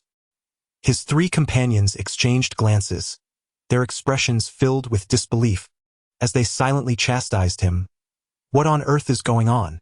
Is this muscular man lacking in common sense? Lin Hao found it somewhat amusing, yet he, having undergone professional training, managed to suppress his laughter.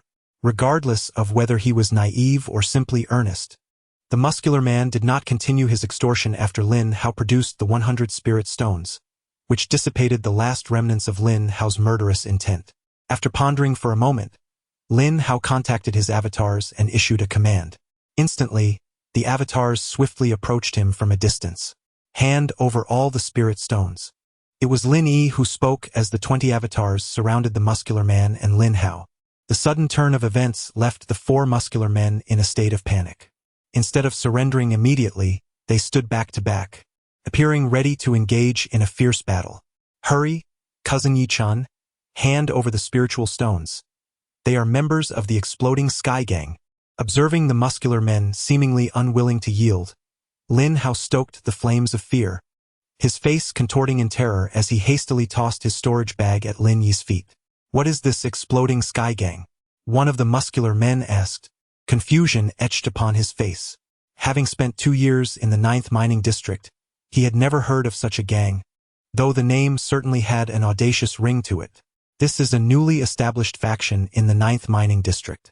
Though their cultivation levels are not high, they are ruthless and fearlessly violent. Those marked by them face dire consequences: skinning, muscle extraction, and bone removal for any who dare resist. As Lin Hao spoke, his body trembled uncontrollably, his performance nearing the level of an award-winning actor, perhaps only a train ticket to Hongdian away from stardom. "I will hand it over. I will do so immediately," one of the muscular men's companions exclaimed, feeling a chill run down his spine and surrendering all thoughts of resistance. He tossed his storage bag to Lin Yi's feet, followed by the others in succession. Though the muscular man was reluctant, with 3 of his companions having capitulated, he ultimately had no choice but to surrender the spiritual stones. Lin Yi examined the contents of the storage bags.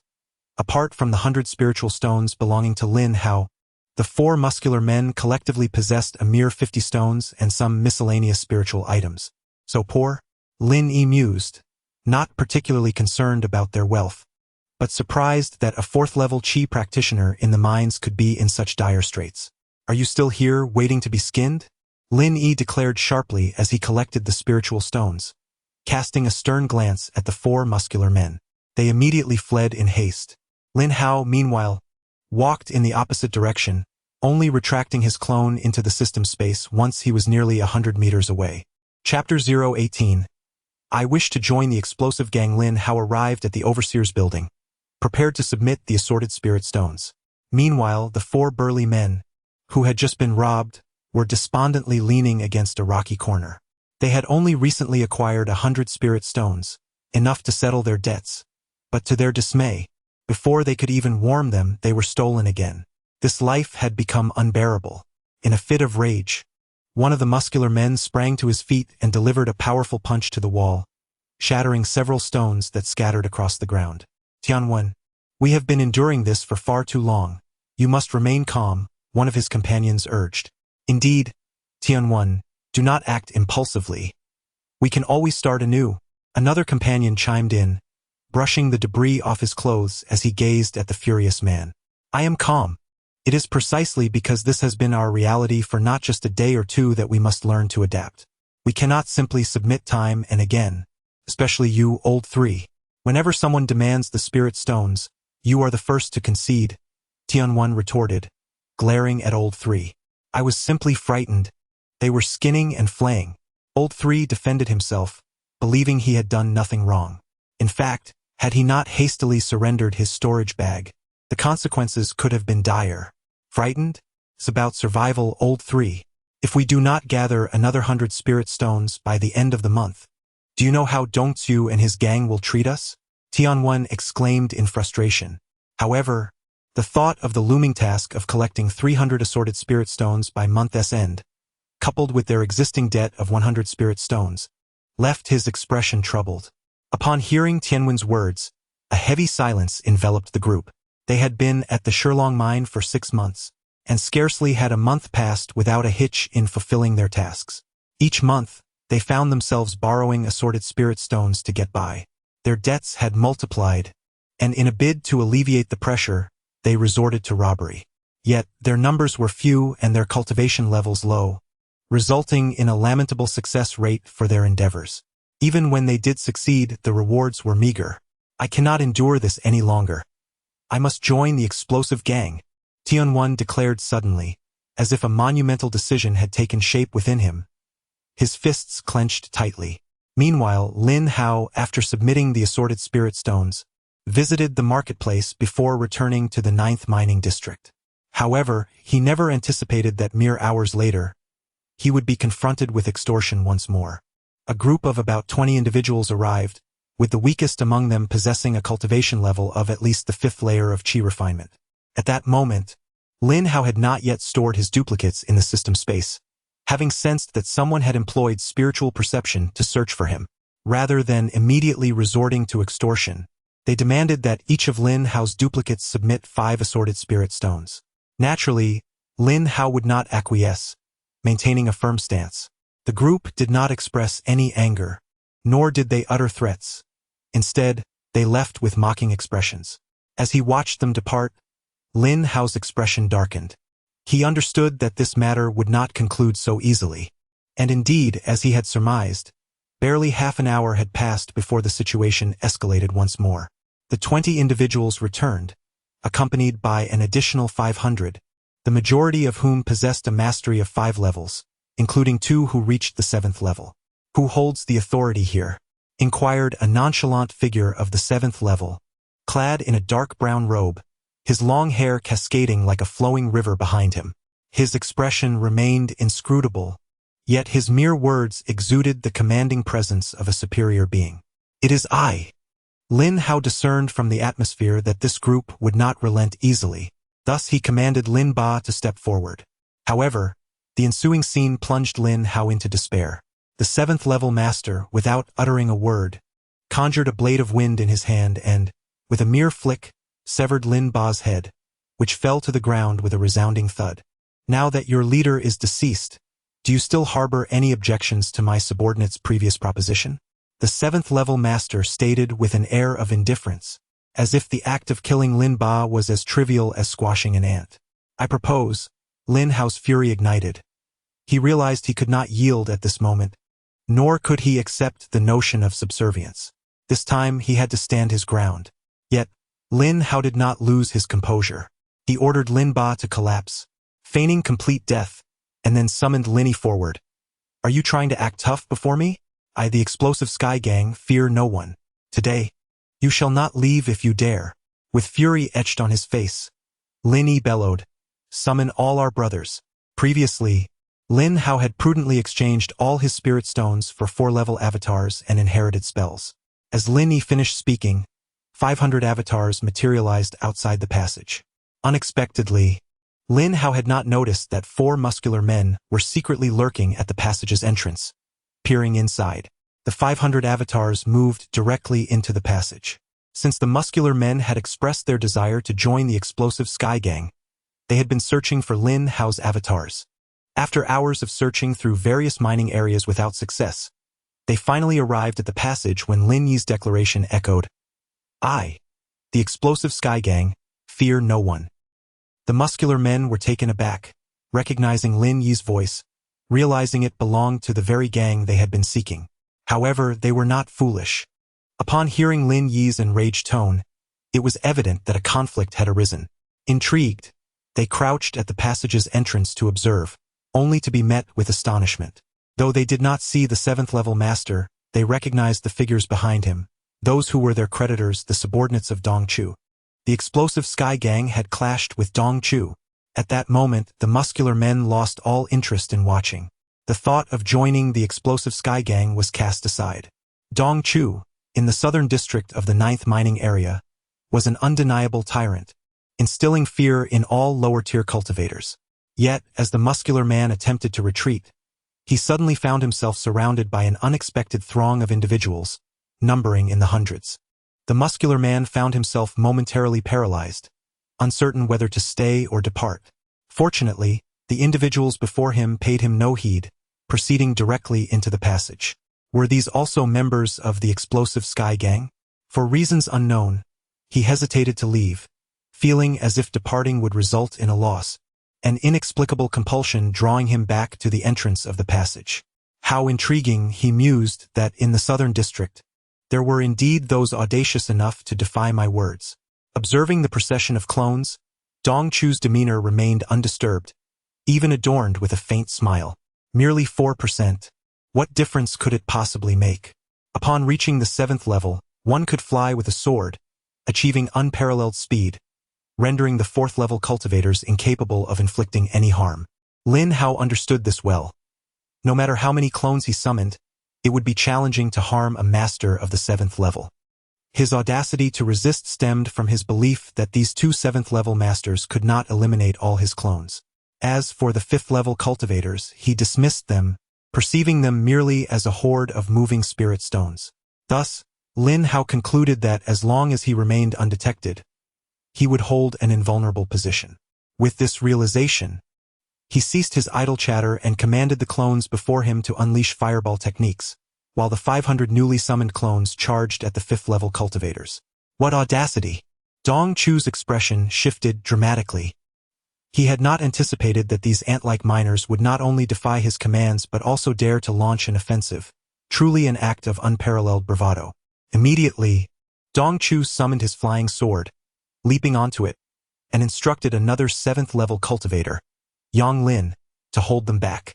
Upon concluding his directive, he conjured dozens of black orbs, hurling them towards Lin Hao's clones, resulting in a cacophony of explosions as several clones were torn apart. At that moment, the fireball technique had already taken shape. Over 500 fireballs pierced through the void. Though they appeared chaotic, A closer examination revealed that they were grouped in sets of 10, targeting the 50-odd 5th-level cultivators. Within mere moments, these miners were obliterated, reduced to ash. Lin Hao sought a decisive strike. If the fireballs were too dispersed, they might fail to inflict significant damage.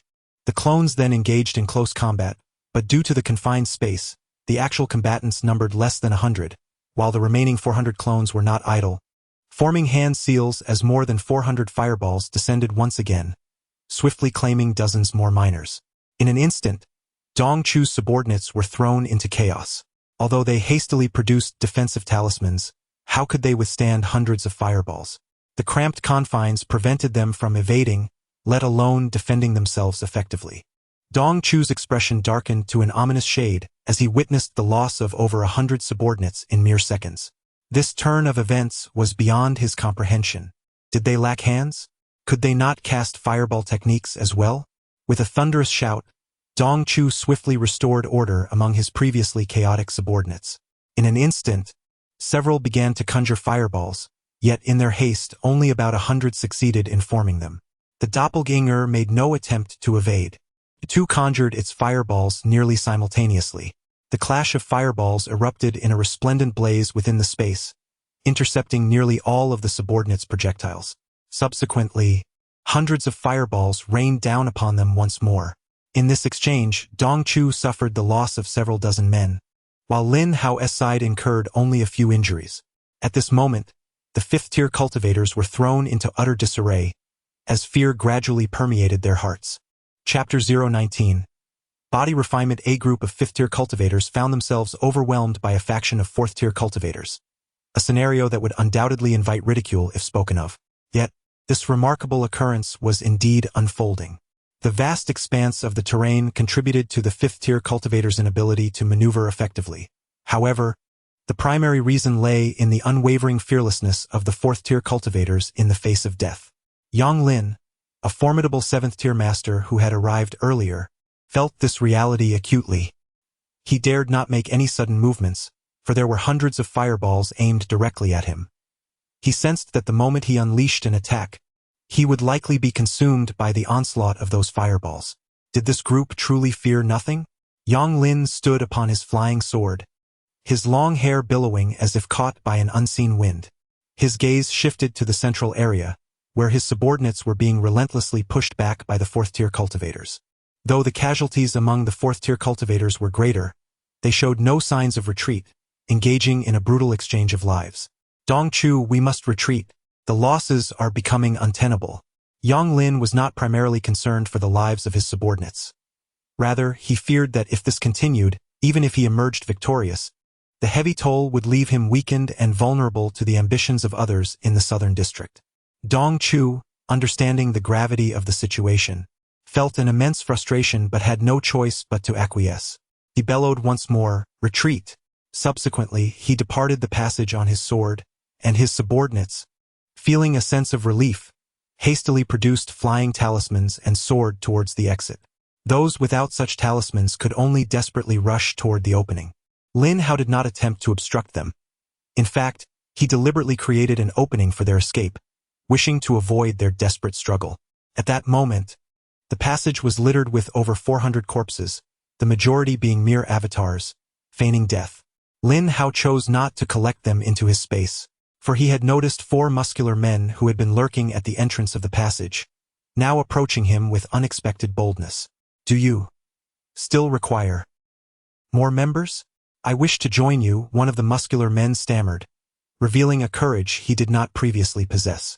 The fierce battle had awakened something indefinable within him, fearlessness in the face of death. This was the essence of true bravery. In that moment, he resolved to shed his cowardice. Su Tianwen should embody the same spirit. He would forge ahead, refusing to live in cowardice any longer. "Yichin, could you explain why you wish to join my explosive heaven gang?" Upon hearing the muscular man's intent, Lin Hao was taken aback. However, did he truly desire their inclusion? To Lin Hao, they were more of a burden, and he had initially intended to have his avatars drive them away. Yet, he suddenly recalled that the conflict with Dong Chu had, in large part, stemmed from his failure to notice their presence in a timely manner. Lin Hao's spiritual awareness extended merely 100 meters, rendering him vulnerable to cultivators of the 5th and 6th tiers. If the muscular men stationed themselves at a greater distance, they could swiftly signal him upon detecting an approaching presence, allowing him to retract his avatars into the system space. Furthermore, the muscular man was quite familiar with the 9th mining district and aware of certain factions therein. Thus, Lin Hao would have a clearer understanding of whether to withdraw his avatars when the time came. Contemplating this, Lin Hao had already devised a plan to recruit them, and so he approached the muscular man with a query. "What brings you here? Are you also a member of the Exploding Sky Gang?" The muscular man was taken aback, as he had not noticed Lin Hao's presence at the innermost part of the corridor. "I just joined," Lin Hao responded, intentionally withholding the truth to avoid giving the impression that he had been mocking them from the outset. "Oh," the muscular man expressed skepticism, seemingly unconvinced by Lin Hao's words, yet he refrained from commenting further and instead redirected his gaze to the avatars. "You must first explain why you wish to join us. The Exploding Sky Gang does not accept just anyone." Though Lin Hao harbored thoughts of recruiting them, he did not acquiesce immediately, preferring to ascertain the muscular man's motivations for suddenly wanting to join his Exploding Sky Gang. However, the muscular man did not respond directly.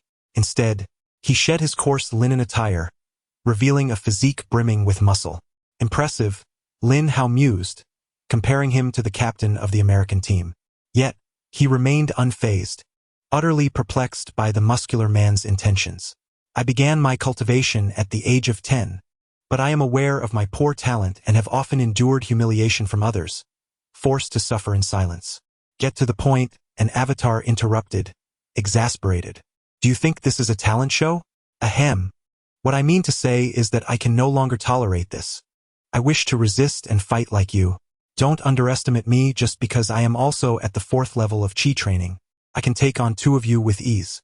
The muscular man coughed awkwardly, yet by the end of his declaration, he brimmed with confidence. "I can equip you both with spiritual blades." Lin Hao was momentarily taken aback. Where did this muscular man derive such confidence? However, sensing sincerity rather than bravado, his curiosity was piqued. He promptly commanded his avatars, 99 and 98, to step forward. "Come forth," the muscular man exclaimed. His fighting spirit ignited as he tore off his upper garment and cast it aside. With a mighty roar, his muscles quivered, and he charged at Avatar 99 with a powerful punch.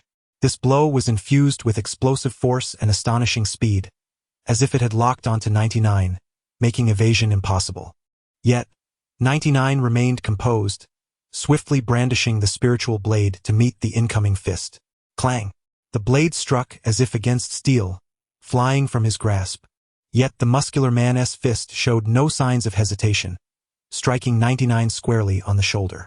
Lin Hao felt the avatar's shoulder fracture instantly, several ribs snapping under the impact.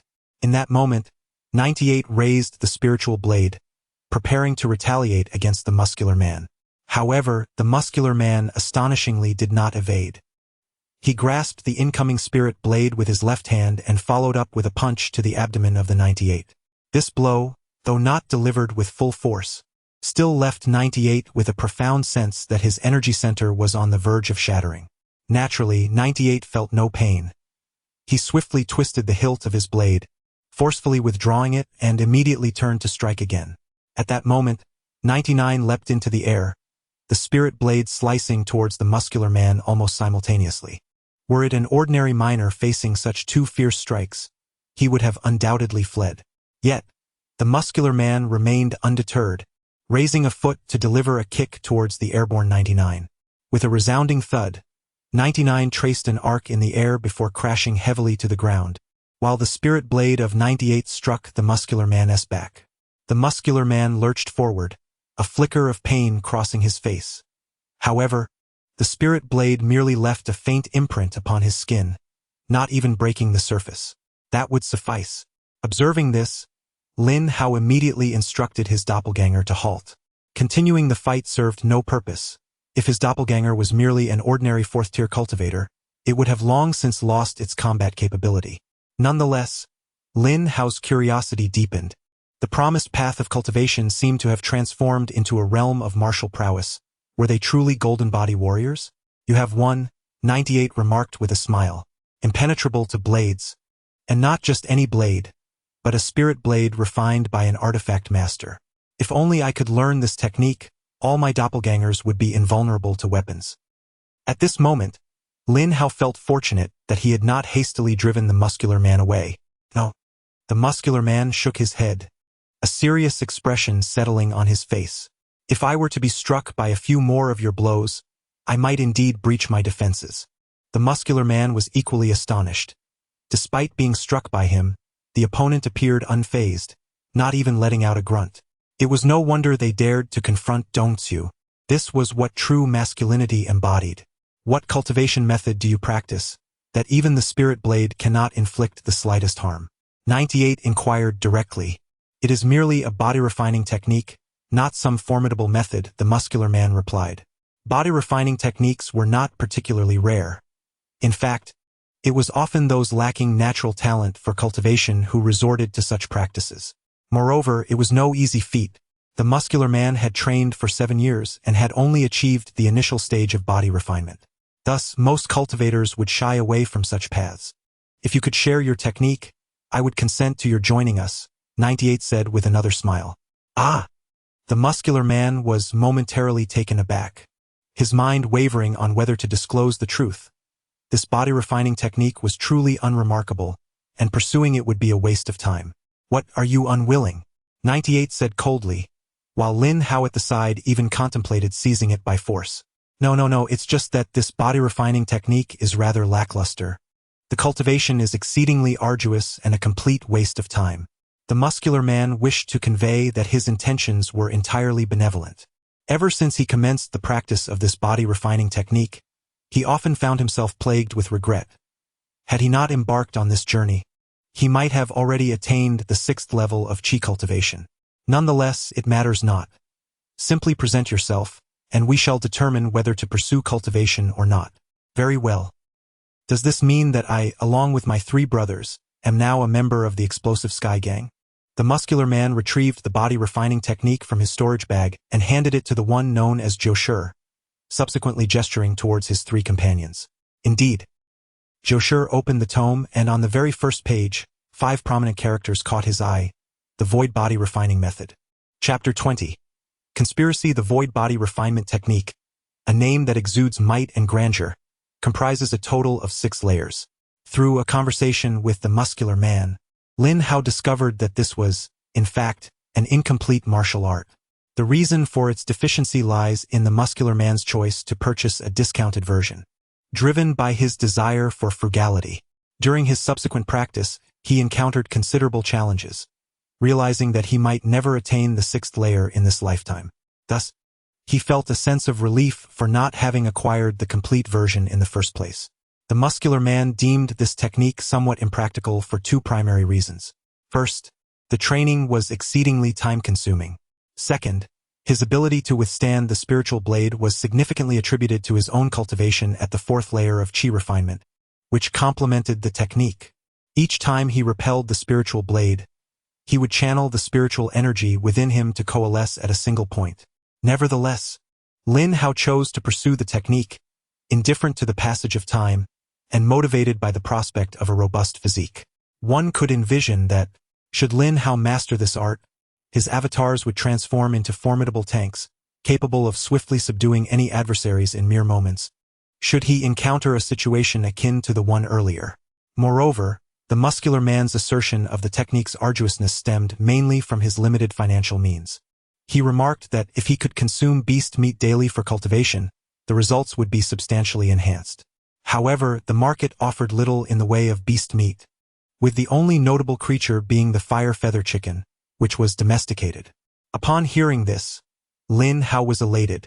He currently possessed ample spirit stones and could easily consume hundreds of these chickens a day, provided he could assimilate them. Do you know who those individuals were? After discussing the technique, Lin Hao immediately inquired about the group he had encountered. With 2 practitioners at the 7th layer of qi refinement, it was evident that their faction was formidable, and Lin Hao surmised they would not relent easily. He must be prepared. Dong Chu, an undisputed sovereign of the southern region, faced no competition save for the explosive Sky Gang. The muscular man reflected on the earlier skirmish, still somewhat in shock, almost instinctively offering a compliment. In the 9th Mining District, there were no distinctions among leaders, merely the top 10, each possessing cultivation at the 9th layer of Qi refinement, commanding thousands of followers. They occupied the central area, while others were dominated by factions like Dong Chu.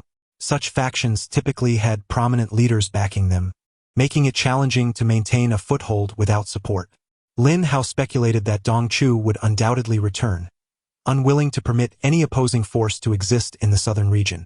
Otherwise, the leaders supporting him could easily replace him with a mere thought. As he concluded, the muscular man's expression grew serious. He understood that joining the explosive Sky Gang at this juncture was not a prudent decision, yet it was also the most opportune moment for entry. Unbeknownst to him, his role was largely inconsequential to Lin Hao, serving primarily as a gatekeeper, and secondly as a runner, as he had just dispatched one of the muscular man's companions to the market to procure 2 fire feather chickens. Rest assured, our grievances with Dongzhu shall not entangle you. Although you have recently joined my formidable gang, we shall conduct an assessment. Your immediate task is to remain vigilant in the vicinity. Should any formidable force approach, you are to notify me without delay. Zhou Shi discerned the muscle-bound man's anxiety, and since Lin Hao had no intention of sending them into battle, he took the opportunity to reassure him. Upon hearing Zhou Shi's words, the muscle man visibly relaxed, yet suddenly recalled that this was not in line with his initial intentions of joining the gang.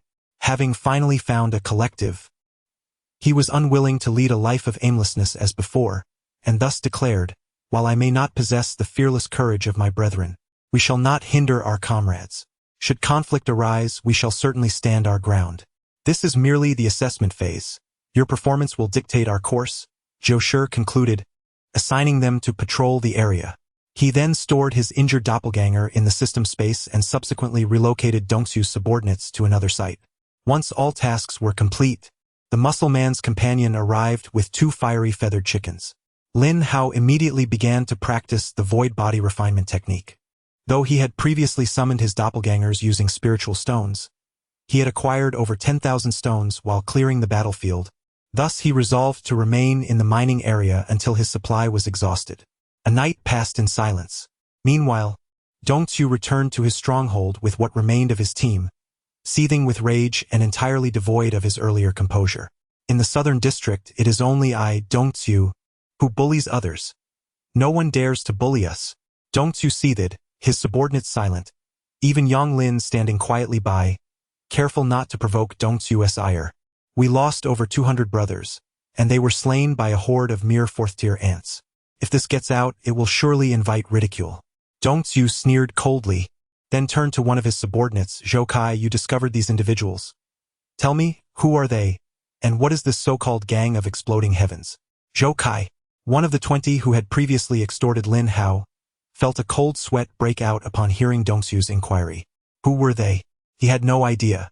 When he first encountered Lin Hao's doppelganger, he recognized none and assumed they were merely new miners. His heart had swelled with joy, viewing Lin Hao's doppelganger as a flock of sheep ripe for the taking. Eagerly, he reported to Dongzhu, never anticipating that this flock would transform into a pack of bloodthirsty wolves in an instant. As for the gang of exploding heavens, he had no knowledge whatsoever. They appeared unfamiliar, likely newcomers. As for the gang of exploding heavens, it has not been mentioned throughout the entire 9th Mining District. If they are not fabricating tales, they must be a newly established faction, Zhou Kai cautiously replied, glancing at Dongzhu. Newcomers, yet they left you in utter disarray, without the slightest ability to retaliate?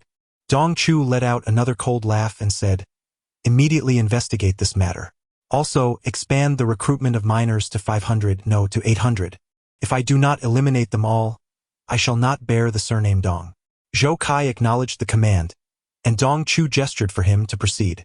However, at that moment, Yang Lin, who had been silent, suddenly called out to Zhou Kai, "Wait!" Yang Lin's expression turned contemplative, and as he raised his brow, he turned to Dongzhu and said, "These individuals are but a bunch of tough nuts. No matter how many more we recruit to deal with them, Even if we achieve victory, it will be a Pyrrhic one, an endeavor that brings more loss than gain. What should we do then? Dong Chu understood this well. However, he could not vent his anger. How could he maintain his standing in the southern district if he did not retaliate? We need not take matters into our own hands. If they are newcomers, the other factions may not have noticed them yet. They currently possess at least 800 members, a considerable prize. If we leak their information to other factions, they will certainly come to threaten them, and those individuals will not yield. A conflict is inevitable, leading to mutual destruction. At that point, we can easily absorb them. As Yang Lin spoke, a cold smile appeared on his face. This so-called bombing gang poses no threat to us. On the contrary, we can wield them as a weapon to deplete the vitality of other factions. Once we have taken full control of the southern district, we can deal with the bombing gang at our leisure. Marvelous, truly marvelous, Dong Chu thought, increasingly convinced of the plan. The smile on his face could no longer be contained, and the previous gloom lifted from his heart. He turned to Zhou Kai once more and commanded, "Immediately seal off any news regarding the previous battle. Then take a few men and put on a performance for me." Lin Hao, of course, could not foresee that due to Yang Lin's scheme, he would find himself exceedingly busy for the following month, embroiled in numerous skirmishes. Almost daily, people sought him out to cause trouble, which even affected his mining speed. Nevertheless, Lin Hao reaped substantial rewards during this time, seizing over 2,000 storage bags, accumulating more than 100,000 spirit stones, and acquiring thousands of spirit blades and swords, along with countless spirit pills and talismans. However, Lin Hao did not let these victories cloud his judgment. He realized that if he continued in this manner, his doppelgangers might attract unwanted attention or even provoke true powerhouses. Ultimately, to err on the side of caution, he decided to cease his doppelganger's mining activities. With 14,000 spirit stones in his possession, he resolved to exhaust these resources before making further plans. Chapter 021 Departure. It must be said that Lin Hao made a judicious choice, serendipitously so, for Dong Chu had already consolidated all the forces in the southern district, establishing an unassailable dominance. At this moment, he was dispatching individuals to search for the Blast Sky Gang, yet not a single shadow could be found. Dong Chu was perplexed but did not dwell on it, speculating that perhaps, due to the recent skirmishes, the Blast Sky Gang had been decimated or even disbanded. Unbeknownst to Lin Hao, he was currently engrossed in cultivating the void body refinement technique within his wooden cabin. Throughout the past month, Lin Hao devoted nearly all his time to body refinement, consuming 3 fire feather chickens each day. His physique had indeed become slightly more formidable, yet he still had a considerable distance to traverse before achieving a muscular physique. The efficacy of the fire feather chickens was rather inadequate. Should he venture outside to procure genuine beast meat? Initially, the muscular man had mentioned that these farmed fire feather chickens yielded negligible results in cultivation, their effects falling several-fold short of those of authentic demon beasts. After a month of practice, Lin Hao had come to realize this himself. Thus he entertained the notion of acquiring demon beast meat from the outside. However, venturing out posed certain risks, as his doppelganger lacked a life essence, making it susceptible to the scrutiny of those with ulterior motives. Nevertheless, he resolved to send out a doppelganger to scout the situation.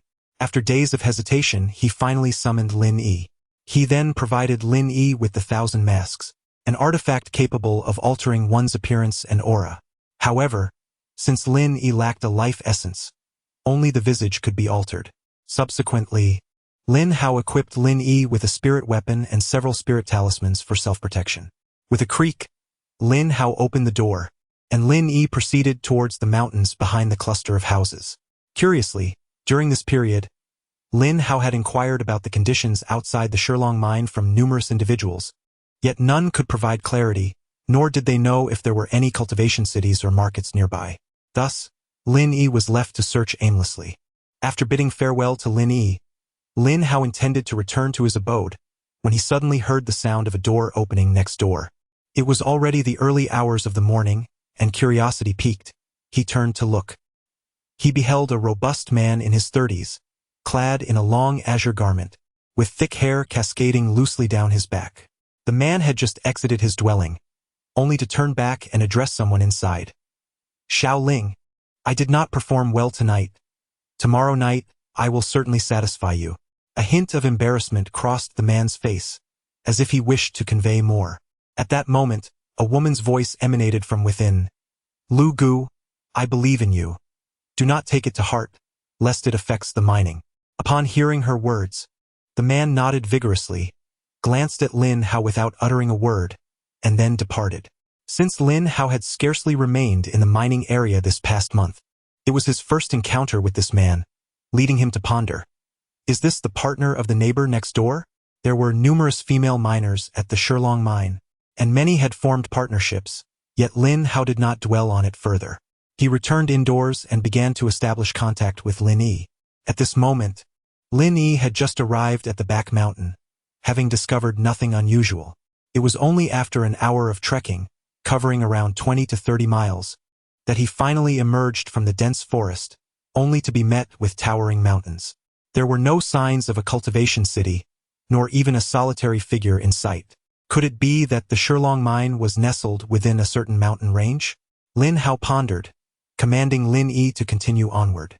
After traversing several great mountains for another 2 hours, Lin Yi suddenly halted in his tracks and promptly contacted Lin Hao. Master, there is a beast, likely a wolf demon, which is at least twice the size of the wolves from my previous life.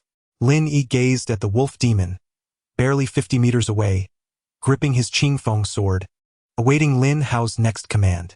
What? A wolf demon? Lin Hao exclaimed in surprise.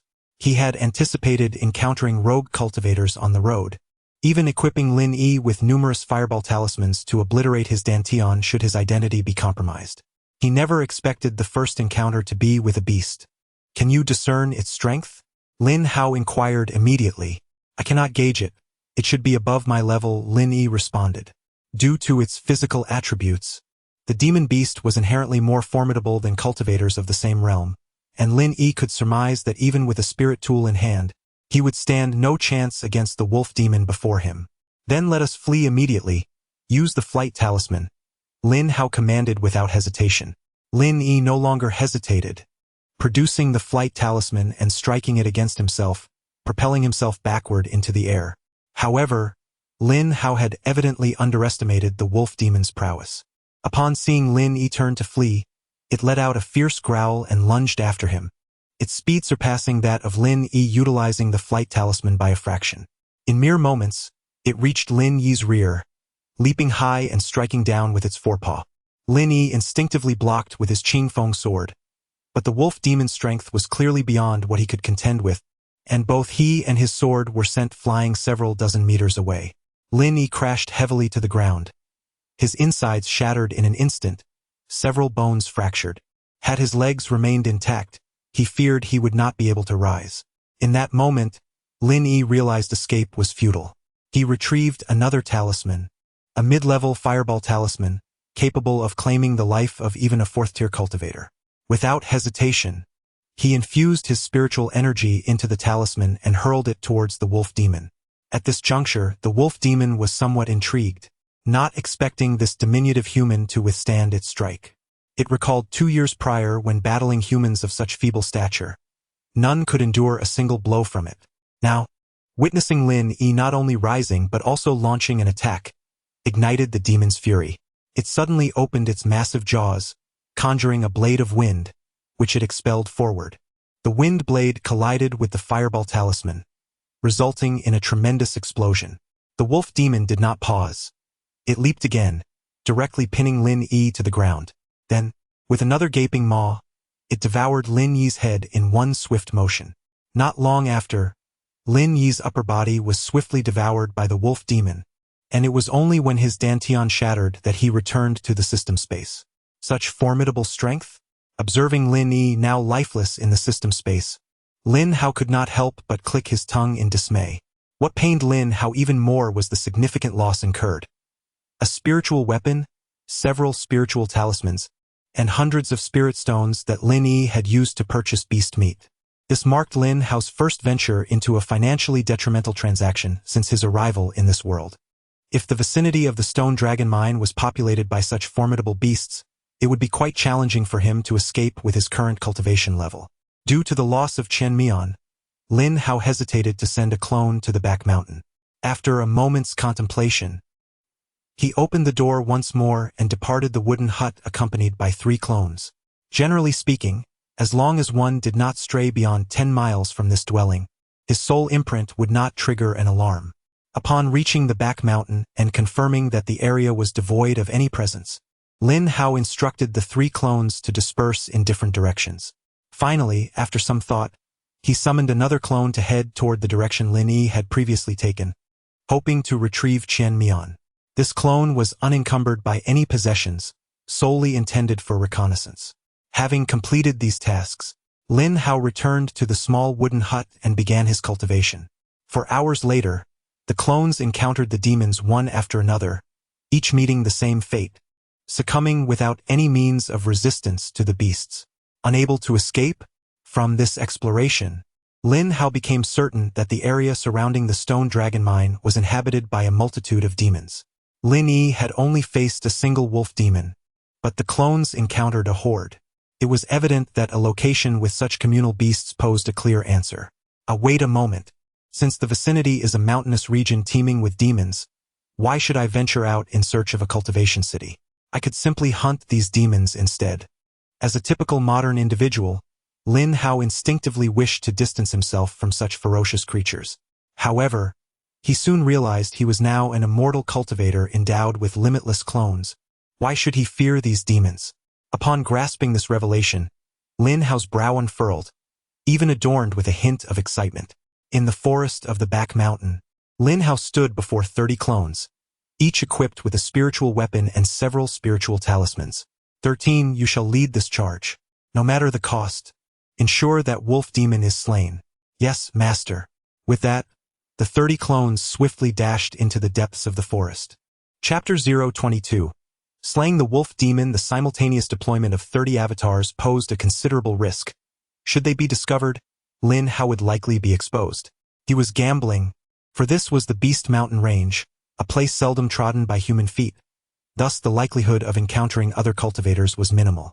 Moreover, Lin Hao not only sought the flesh of the beasts but also yearned to gaze upon the world beyond, hoping to uncover a city of cultivation where superior medicinal elixirs could be procured. The market offered only gathering spirit pills, whose effects on his current training were barely noticeable. Only better elixirs could expedite his cultivation.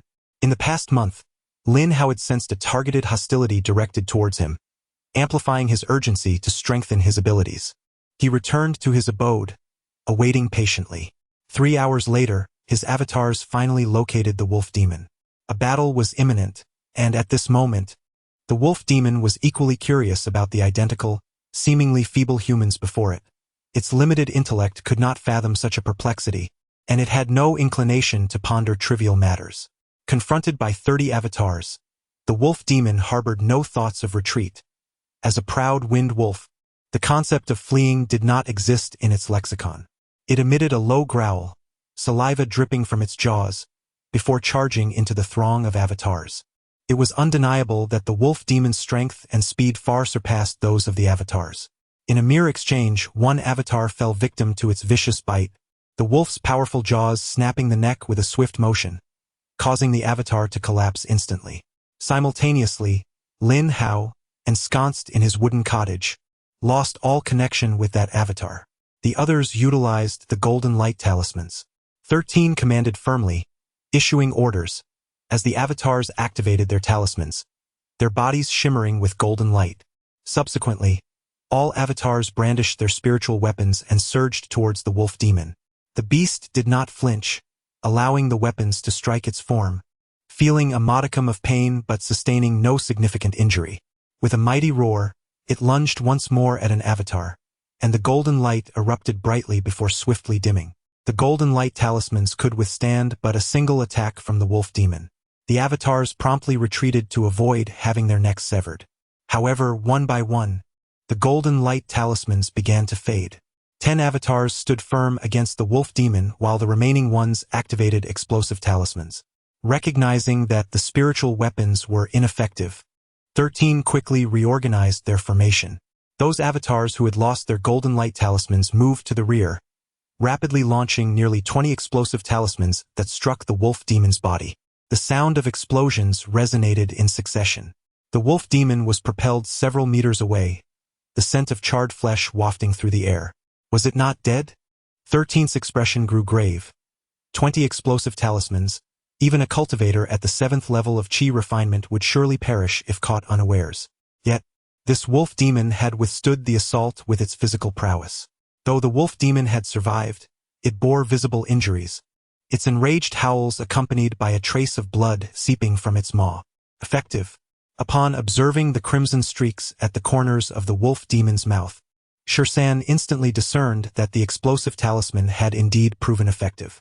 He promptly ordered the previous 10 avatars to retreat while the remaining avatars surged toward the wolf demon, striving to protect their heads and avoid having their necks severed.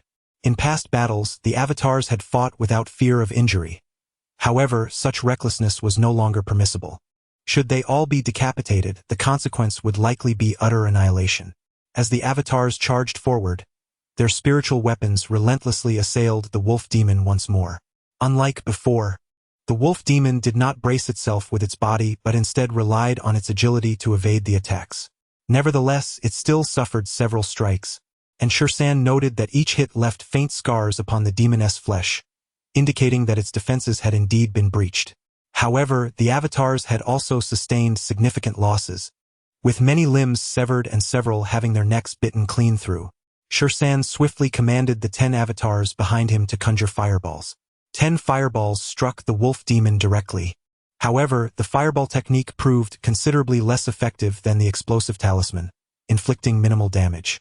Yet, with the wolf demon already wounded, the additional assault turned its once gray fur into a charred black. It was at this moment that a flicker of fear ignited within the wolf demon. It seemed to rediscover the word retreat in bold letters within its lexicon. With no desire to continue the battle, the wolf demon abruptly turned to flee. Shirsan, recognizing its intentions, promptly ordered the 10 avatars to hurl the remaining 10 explosive talismans at the retreating creature. Weakened by its injuries, the wolf demon's speed had noticeably diminished, and not all the talismans could be evaded. Several even struck its head, rendering its visage a gruesome sight of blood and flesh. At this point, the wolf demon could no longer stand, emitting only pitiful whimpers. One avatar advanced and severed the demon's head, silencing it for good. After decapitating the creature, the avatar proceeded to skin the wolf and cut its flesh into several pieces, all of which were stored in a spatial pouch. Despite achieving the first kill of a wolf demon, Shirsan felt little joy, as the endeavor had cost him 20 explosive talismans and 20 golden light talismans, totaling 3,000 spirit stones. He was uncertain of the wolf demon's worth, but was certain it did not equate to the 3,000 spirit stones spent, making this a rather unprofitable venture. Furthermore, Lin Hao could not afford to expend such a quantity of talismans with each demon hunt. The resources were simply too scarce. Unless he reached the 6th level, where the fireball technique and explosive talismans would bear similar potency. As Shirsan pondered the strategies for future hunts, a cacophony of howls erupted behind him, startling him. He turned to see a dozen wolf demons racing toward him from less than 100 meters away. Without hesitation, he decided to take the wolf demon's corpse back, rallying the others to his side. Shirsan instructed the remaining avatars to charge into the fray against the pack, leaving one avatar behind to carry the wolf demon's body. It would be a tremendous loss if the hard-won spoils could not be retrieved. Confronted by over a dozen wolf demons, the 13 avatars of Lin Hao were devoured within mere moments, leaving them devoid of any means to resist. Only one avatar managed to escape using a flying talisman, but after flying just a few hundred meters, the relentless howls of the approaching wolf pack echoed ominously behind him. Truly, this was a catastrophic loss. The avatar, without even glancing back, was acutely aware of the dire situation he faced. Yet, just as he was about to surrender to despair, he noticed the cacophony of howls gradually diminishing. Turning to investigate, he beheld several wolf demons still bellowing in fury. Yet they appeared to be deterred by an unseen force and refrained from advancing. What could be the reason? Though perplexed, the avatar recognized this as an opportune moment to flee and hastened back towards his dwelling. As the avatar distanced himself from the pack, the wolves, seemingly reluctant, turned back in defeat. 3 hours later, within the wooden cabin, Lin Hao pondered over a piece of wolf meat, contemplating how to prepare it. The act of hunting a demon beast had been a spur-of-the-moment decision, and now, holding the bloody meat, he felt somewhat at a loss. The cabin lacked even a stove. Could he roast it directly with spirit fire? He was uncertain whether the market would offer the necessary ingredients. Although this world resembled the ancient past of his previous life, it was well stocked with supplies, no less than before. With this thought, Lin Hao promptly visited the market and, after inquiring at a local tavern, discovered a shop selling various ingredients. He expended over 100 spirit stones in a flurry of purchases and hurried back to his cabin. Subsequently, he instructed his avatar to chop the wolf meat into smaller portions and roast them over the spirit fire. After half an hour of cooking, the meat reached a medium doneness, and Lin Hao eagerly began to eat. He consumed 5 or 6 pounds before feeling a sense of fullness, at which point he ceased and immediately resumed his cultivation. Approximately an hour later, after 5 hours of intense practice, Lin Hao felt a wave of hunger surge within him, prompting him to command his avatar to continue roasting the meat. Since beginning his training in the void refinement technique, he had found himself feeling hungry every 4 to 5 hours. Previously, he had consumed nearly 50 fire feather chickens daily, each weighing over 2 pounds. Upon reflection, Lin Hao calculated that the wolf demon, once stripped of its skin and bones, weighed approximately 100 pounds, enough to last only a day. It was imperative to discover a method to slay demon beasts with minimal cost. The pursuit of a single beast had already cost Lin Hao 20 explosive talismans. Facing a pack would render him utterly incapable of success. Moreover, he pondered why the wolf demons had not pursued him. After much contemplation, he realized that his avatar had traveled for 3 hours, covering roughly 50 to 60 miles before encountering the beasts. The previous 3 avatars had experienced similar distances, indicating that this region, spanning 50 to 60 miles, was devoid of demon beasts. This could be related to the stone dragon mine, which the beasts feared approaching too closely. This was the only explanation he could conjure. Would he truly have to wait until reaching the 6th layer of chi refinement before he could hunt demon beasts? Lin Hao pondered extensively, yet could not conjure any viable solutions. He reluctantly decided to abandon his thoughts for the time being, intending to address them after consuming the remaining wolf meat. As he mused, the tantalizing aroma of the meat wafted into his nostrils once more, prompting him to indulge in hearty bites. Chapter 023. The frenzied hunt in the dead of night. Lin Hao, engrossed in his cultivation, was abruptly interrupted by a series of knocks at the door. The visitors were none other than 4 muscular men. After a month of interaction, Lin Hao had garnered a fair understanding of these 4 individuals.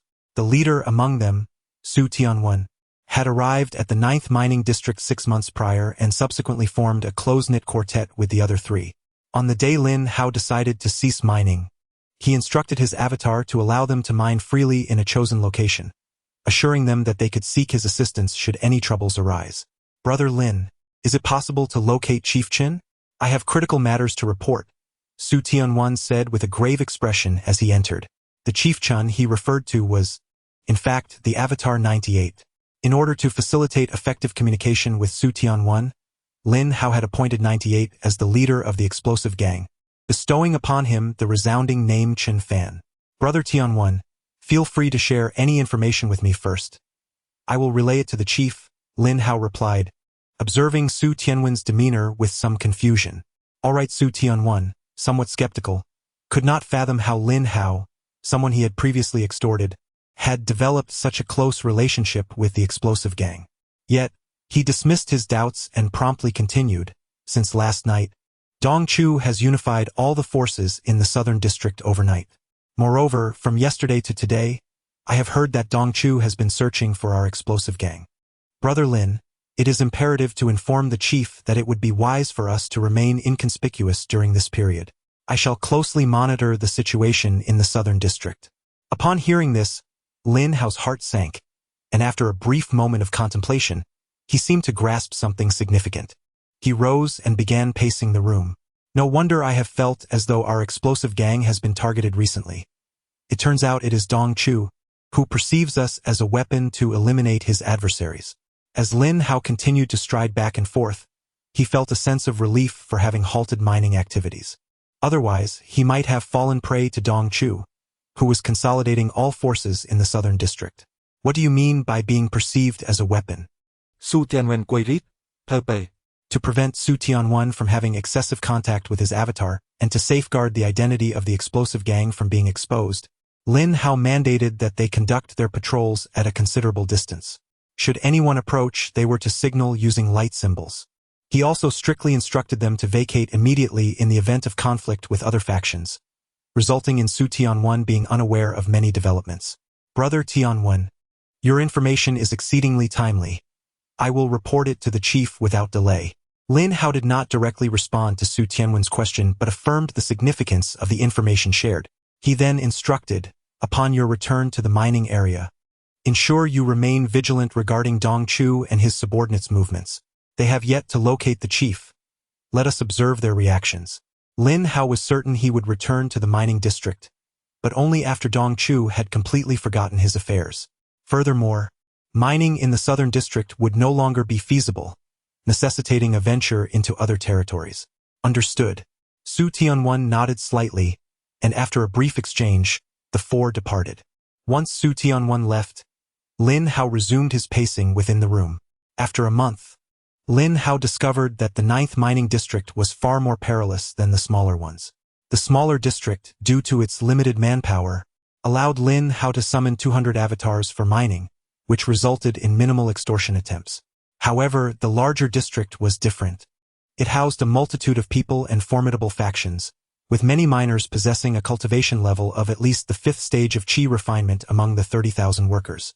Consequently, even if Lin Hao summoned 600 avatars, there would still be those attempting to extort him, viewing him as merely a flock of sheep. This meant that regardless of whether it was the Dongsu faction or others, any discovery of Lin Hao's avatars would inevitably lead to their exploitation. The Dongsu faction capitalized on this very fact, using Lin Hao as a pawn. If it were merely a single faction lurking in the shadows, Lin Hao would not be intimidated. However, facing the already unified Dongsu of the southern region, he lacked any assurance of victory. It was imperative that he swiftly advance in body refinement so that his avatars could contend against the 5th stage miners. As Lin Hao pondered this, he began to roast several pounds of wolf meat with his avatars. One wolf demon sufficed for a day's cultivation, but he needed a continuous supply of these beasts. Watching the wolf demons sizzling under the spiritual flames, emitting puffs of white smoke, Lin Hao fell into deep contemplation. Suddenly, a spark of inspiration illuminated his mind, and he resumed pacing within the room. Employing explosive talismans to slay wolf demons was impractical. Solitary demons were manageable, yet facing a pack made successful extermination exceedingly challenging unless he released all his avatars. However, the likelihood of being discovered was alarmingly high with identical avatars. Unless he altered their appearances. The more Lin Hao considered this, the more feasible it appeared. If his avatars underwent disfigurement, even if discovered, his true identity would remain concealed. Enlightened by this revelation, Lin Hao felt as if a fog had lifted, and his spirits were considerably buoyed. Resolute in his decision, he hastened to the rear mountain and summoned a total of 1,100 avatars. They simultaneously concentrated spiritual fire in their hands and directed it toward their faces, releasing a stench of charred flesh. Minutes later, all avatars bore grotesque visages, having been scorched by the spiritual flames, with no scabs yet formed. Lin Hao waved his hand, and all avatars sprinted into the depths of the forest, hoping for fruitful results. As he watched his distant avatars, Lin Hao returned to his wooden hut, summoned 100 avatars for protection, and instructed one to continue roasting the wolf meat. At this moment, over 1,000 avatars divided into 5 small teams, swiftly maneuvering through the mountains. 3 hours later, a chorus of wolf howls erupted. One team engaged in close combat, 2 teams provided ranged support, while the remaining avatars surrounded the area to prevent any escape. Upon discovering the pack of over a dozen wolves, Lin Ba directly issued combat orders, having been appointed as the supreme commander for this demon-hunting mission. With Lin Ba's commanding order, the initial 200 avatars surged towards the pack of wolves. This operation was markedly different from previous encounters. The sole objective was to delay the wolves, allowing the 2 nearby squads to gather their fireballs. The wolves, not lacking in intelligence, had no intention of engaging in battle against such a multitude of humans. They immediately attempted to break through in all directions. However, what they did not anticipate was the relentless determination of these humans, who seemed to disregard their own injuries, rising time and again to charge back at the wolves.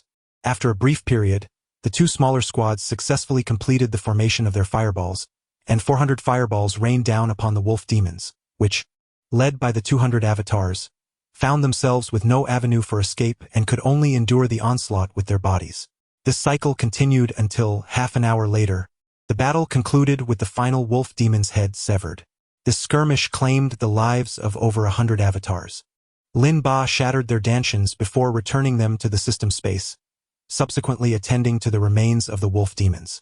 He then instructed one of the avatars to carry the corpses back to Lin Hao.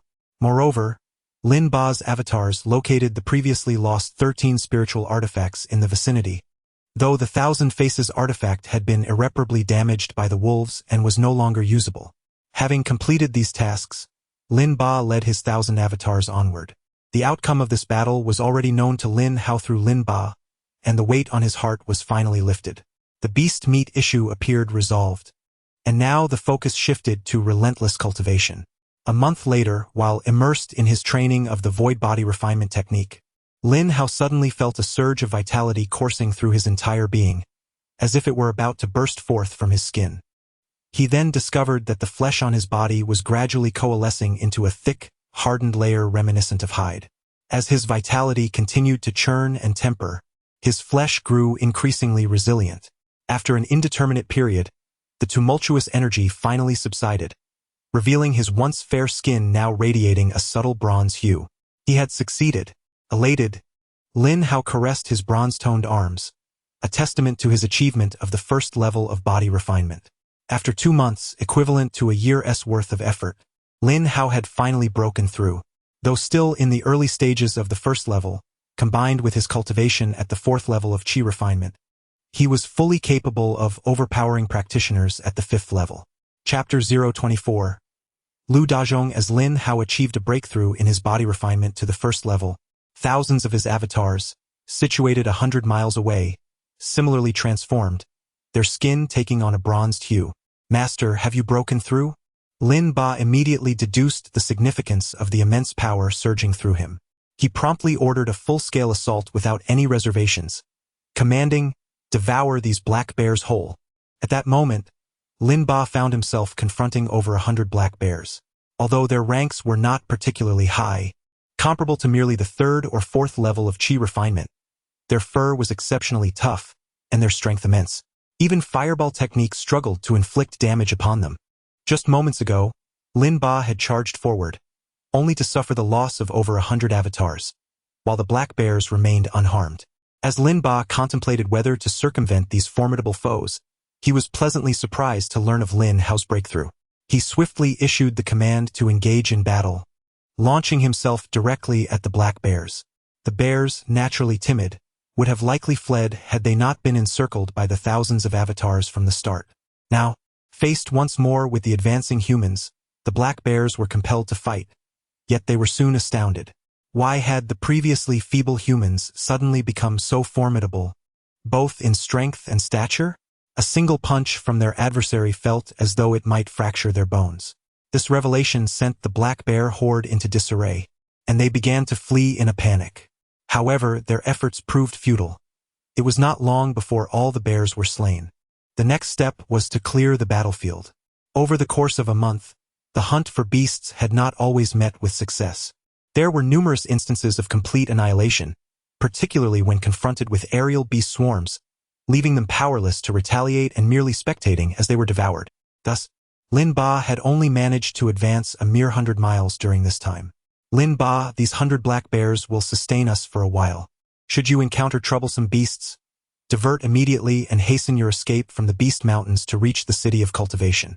The 100 bears, alongside the beasts slain over the past month, would suffice to feed Lin Hao for nearly half a year.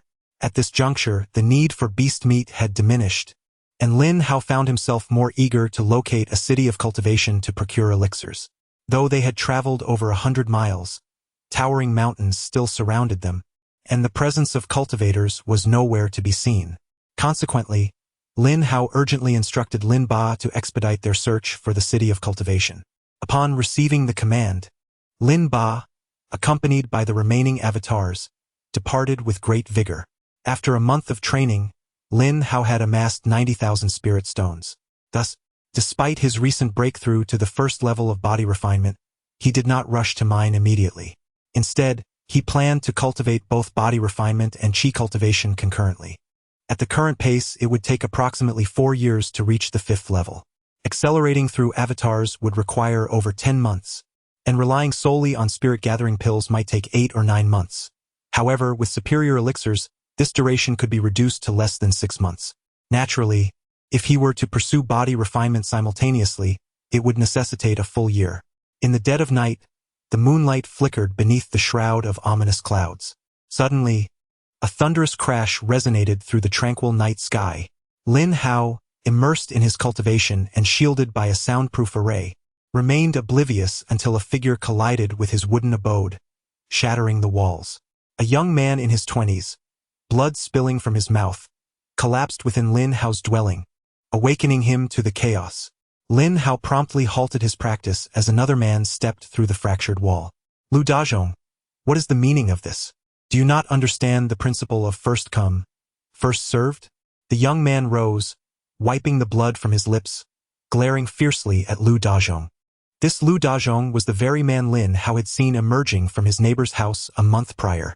Initially, Lin Hao had presumed him to be the partner of the female neighbor, but over the past month, he had observed a procession of different men entering and exiting her residence, leading him to conclude that she was a female technician at the mine. From the young man's words, it appeared that a clash had occurred between them tonight. What do you mean by first come, first served? I made an appointment last night. If anyone is cutting in line, it is you who has intruded upon my claim. Lu Dazhong strode into the room, disregarding Lin Hao, and coldly addressed the young man. How unreasonable! You speak of appointments, yet I had already made arrangements with Miss Yi a month ago, the young man retorted with a derisive laugh. Enough of this nonsense. Tonight, who will little Ling belong to shall be determined by our skills. With that, Lu Dazhong produced a seemingly ordinary rope from his storage bag, which, upon a casual flick, radiated a golden glow. The young man gasped and swiftly dodged to the side, finding refuge behind Lin Hao. Step aside, Lu Dazhong bellowed, yet the golden rope remained unyielding as it lashed towards Lin Hao. In an instant, Lin Hao was enveloped in a dazzling golden light, his body propelled violently against the wooden wall. Anticipating the rope's emergence, Lin Hao had discreetly activated a golden talisman to shield himself. However, he was taken aback by Lu Dazhong's utter disregard for his safety. Had he been merely an ordinary 4th-tier cultivator, being struck by that rope could have resulted in grievous injury or even death. Lu Dazhong did not spare Lin Hao a glance as the golden rope surged again toward the young man. Lu Dazhong, do not mistake my restraint for fear. I merely promised Miss Yi to avoid entanglement with you. The young man evaded the golden rope and swiftly retrieved a long sword from his storage bag. Humph! Avoiding entanglements. And Yuan Long, if you are still a man, let us engage in battle tonight. Lu Dazhong snorted coldly, the rope in his hand gleaming with renewed vigor as it swept toward the young man. No longer willing to concede, the young man deftly dodged the rope, leaping into the air, and with the momentum, he struck fiercely at Lu Dazhong with his sword. The wooden house echoed with the cacophony of clashing combat, and within moments, the already dilapidated structure was left with scarcely a whole wall intact. With a slight chuckle, he realized how understated he had been, reduced to the status of a mere bystander. Observing the dilapidated state of his wooden cottage, Lin Hao retreated outside, quietly watching the fierce battle unfold. Lugu, young master, and cease your hostilities. Just as Lu Dazhong and the young man were engaged in a fierce confrontation that had escalated from the interior to the rooftop, the event's true protagonist, Yi Qingling, finally made her appearance. She admonished Lu Dazhong and the other combatant with a commanding voice. Enough. I am feeling unwell this evening. You both should return home. Yi Qingling's brows were furrowed in displeasure. The ongoing chaos was detrimental to her business. Typically, their quarrels were merely verbal, but today they had resorted to violence, even damaging another's property.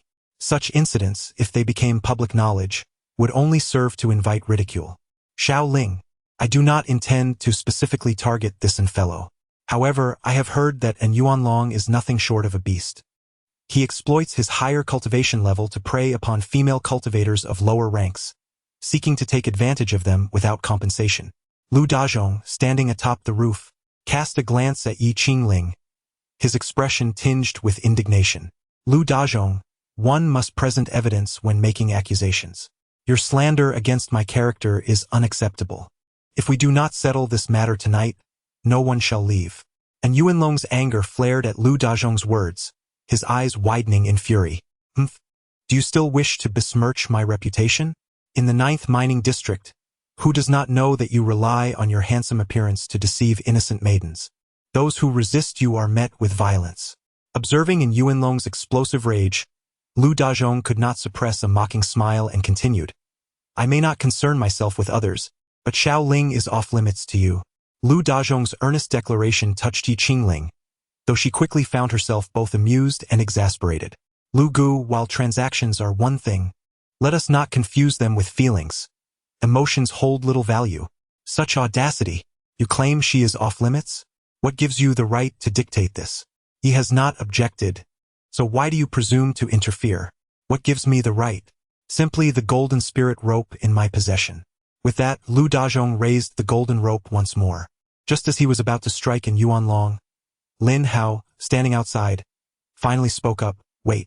Chapter 025. The Courtyard Wait. You may strike at any moment, but now that you have dismantled my abode, let us first discuss the matter of restitution. Lin Hao observed the unfolding altercation with a calm demeanor, yet the cost was undeniably steep. From the appearance of the wooden cottage, it was clear that repairs were futile. A complete reconstruction was the only viable option. As soon as Lin Hao's words fell, the trio, particularly Lu Dazhong, turned their gazes towards him. A look of astonishment etched on Lu Dazhong's face. Little brother, what do you propose? Beside them, Yi Qingling wore a puzzled expression. She had harbored a modicum of curiosity about this neighbor. Since their initial encounter one morning, they had not crossed paths again for an entire month. Initially, she had presumed that Lin Hao had met an untimely end, only to be surprised by his reappearance after a month. However, what perplexed her further was Lin Hao's apparent reclusiveness upon his return, seldom stepping outside. While such behavior could be somewhat comprehensible, Lin Hao's subsequent remarks left Yi Qingling utterly astonished. Given the current state of my wooden cottage, it is evident that a complete reconstruction is necessary.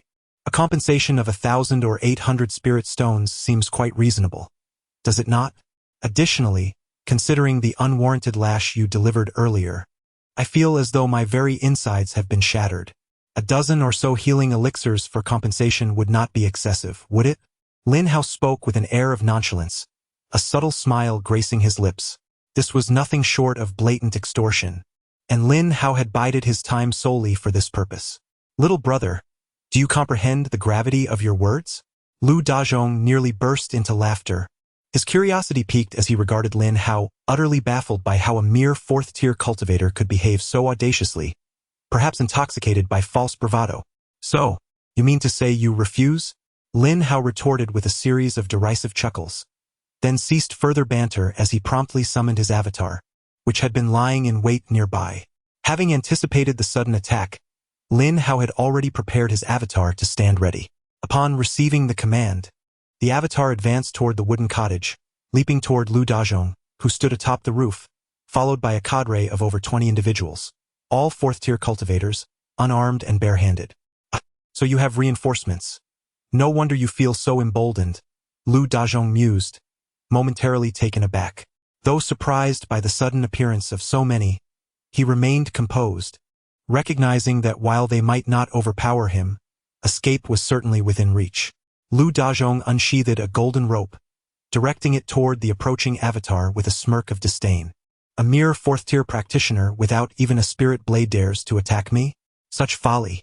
The crack of the rope striking the avatar resonated sharply, tearing into its bronzed skin. The avatar feigned agony, yet instead of retreating, it pressed forward, delivering a powerful punch toward Lu Dazhong. Impossible. Lu Dazhong's expression changed dramatically. Although he had not exerted his full strength in that blow, it was still at least 50% of his power. Logically, even if his opponent did not perish, their bones would at least shatter. Yet, the adversary seemed merely to have sustained superficial injuries, as if dismissing the attack entirely.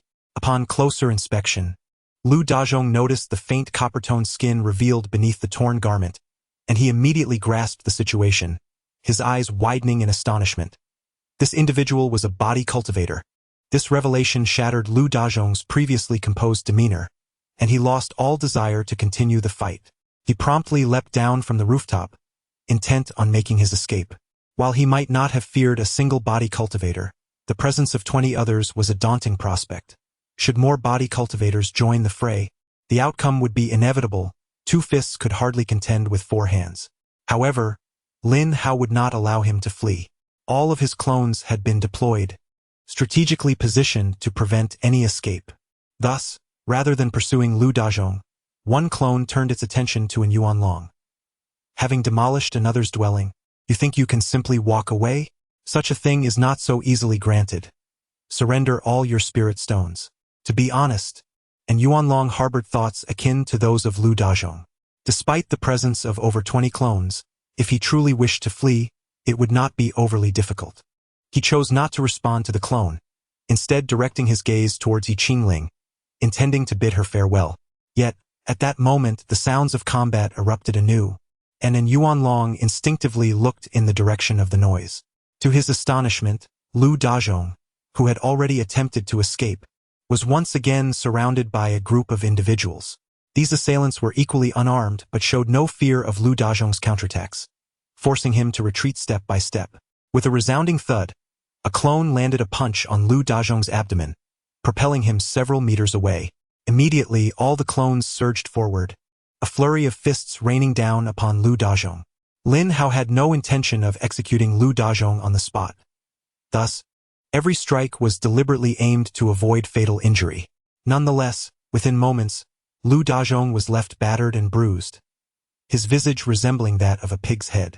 "May I inquire your esteemed surname? I left home in haste today and only brought 200 spirit stones. I assure you, I will submit the remaining stones at a later date." Witnessing Lu Dazhong being mercilessly beaten into a grotesque state, and Yuan Long trembled. He wished to avoid experiencing a similar fate and promptly produced 200 spirit stones, offering them to the clone. The clone accepted the stones without uttering another word. Lin Hao was fair in his dealings. After all, and Yuan Long was also compelled to fight. Thus, Lin Hao did not press him unduly. However, he showed no such leniency towards Lu Dazhong, thoroughly looting his storage bag and confiscating his golden rope.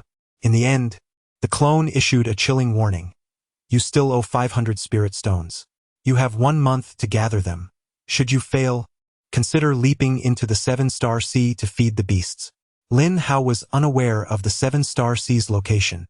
He had simply borrowed the threat from what Lu he had once used against him upon his arrival in this realm. "Absolutely." Lu Dazhong nodded in acquiescence, his face betraying no emotion. Even speaking caused pain to his injuries, rendering his words incoherent.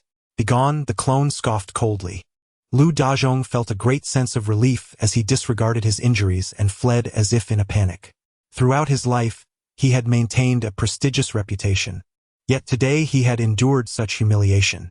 He thought to himself that, if he did not seek retribution, so be it. After having distanced himself, Lu Dazhong intended to leave himself a fierce admonition, but upon reflecting that the group he faced were formidable warriors, the flames of his anger were extinguished in an instant, leaving no desire for vengeance. After Yuan Long and Lu Dazhong departed, they gazed at the remaining door of what was once a sound dwelling, their brows furrowing slightly. Clearly, the house was no longer habitable. A new wooden cabin was imperative. 2 months prior, the foreman Wu from the mining area had mentioned that should he wish to change accommodations, he could approach him directly. Lin Hao pondered for a moment before turning decisively toward the foreman's office. Meanwhile, Yi Qingling, standing nearby, watched Lin Hao retreat, lost in thought. This seemingly unassuming young man possessed remarkable depth. In the foreman's office on the 2nd floor, Wu's room was filled with the air of practicality. Changing your residence is certainly feasible, but if your previous dwelling has sustained damage, compensation will be necessary. Lin Hao approached Wu and promptly articulated his intentions, detailing the extent of the damage to the house. Compensation was indeed required, but it would be assessed at market value. The mining area would only seek restitution from the owner of the wooden cabin. The cause of the damage was not their concern, a fact Lin Hao was aware of. Very well, I shall inspect the extent of the damage shortly, and then provide you with an estimate for the compensation. Let me first show you the new accommodations. By the way, do you have any specific requirements for the new house? Wu's face brightened at Lin Hao's straightforwardness, and he inquired further about Lin Hao's preferences. If possible, I would prefer it to be located near the west side, and having a kitchen would be even better. The reasoning behind his request for a westward location was that it would facilitate the movement of his doppelgangers to and fro, especially as his cultivation advanced, allowing him to project his doppelganger into the forest on the back mountain from the comfort of his home. The desire for a kitchen stemmed from wanting to prepare the meat of magical beasts in various culinary styles rather than merely roasting it with spirit fire. Unfortunately, there seems to be no single kitchen available, but there is a one-bedroom apartment with a kitchen and living area, although the monthly rent is 100 spirit stones. Wu contemplated briefly, observing a flicker of hesitation on Lin Hao's face. This expression led Wu to believe he may have set the price too high, and he contemplated how to remedy the situation. Could I see it first? Lin Hao did not immediately acquiesce. While 100 spirit stones was a trivial sum for him, he was, after all, just a lowly fourth-level miner and could not appear overly affluent. Of course, that is entirely reasonable, Wu replied, his heart lifting upon hearing Lin Hao's lack of refusal. He then led Lin Hao out of the foreman's office, but as they reached the ground floor, Lin Hao unexpectedly spotted a miner from the 25 small mining area. Shun Tianhao. Chapter 26. The cleansing elixir. Shun Tianhao and Lin Hao were no strangers to one another. During their time at the 25th mining district, the name Shun Tianhao resonated like thunder. However, Lin Hao was merely a humble miner back then, and thus, Shun Tianhao did not recognize him as he passed by. What brings Shun Tianhao to the 9th mining district? Has he also applied for a transfer here? Lin Hao turned to observe Shun Tianhao entering the supervisor's building, feeling a surge of curiosity. Do you know him? Oh, it seems he was also from the 25th mining district. You must have both been from the same area. Seeing the puzzled expression on Lin Hao's face, Supervisor Wu immediately speculated that Lin Hao might be acquainted with Shun Tianhao. There was no prior interaction. Indeed, he hailed from the 25th mining district. Could it be that he has been transferred here as well? Lin Hao did not conceal the truth and readily admitted. No, he is here to see Lord Huang. Lord Huang refers to Huang Zhang, the head of the 9th mining district. As for Shun Tianhao's reasons for seeking Huang Zhang, Supervisor Wu did not elaborate, and Lin Hao felt it inappropriate to inquire further. Before long, Lin Hao and Supervisor Wu arrived at the new residence, which was quite satisfactory and even featured a small yard. 100 spirit stones was not exorbitant, and Lin Hao readily agreed to the terms. Subsequently, the two proceeded to the previous wooden cabin, where Supervisor Wu confirmed the necessity of its reconstruction and requested Lin Hao to compensate 120 spirit stones. Finally, with a wave of his hand, Supervisor Wu bid farewell to Lin Hao. The new residence, while modest in size, less than 100 square meters including the yard, was more than adequate for Lin Hao alone. The kitchen was fully equipped, and what pleased Lin Hao the most was the provision of water and firewood delivered daily for a small fee of spirit stones. After exploring his new abode, Lin Hao summoned his doppelganger, preparing to procure some beast meat. At that moment, Lin Hao suddenly noticed that his doppelgangers, situated over 100 miles away, were all retreating back to the system space. Simultaneously, Lin Ba's voice resonated in Lin Hao's mind. Master, there are too many beasts, and their levels are quite high. We cannot break free.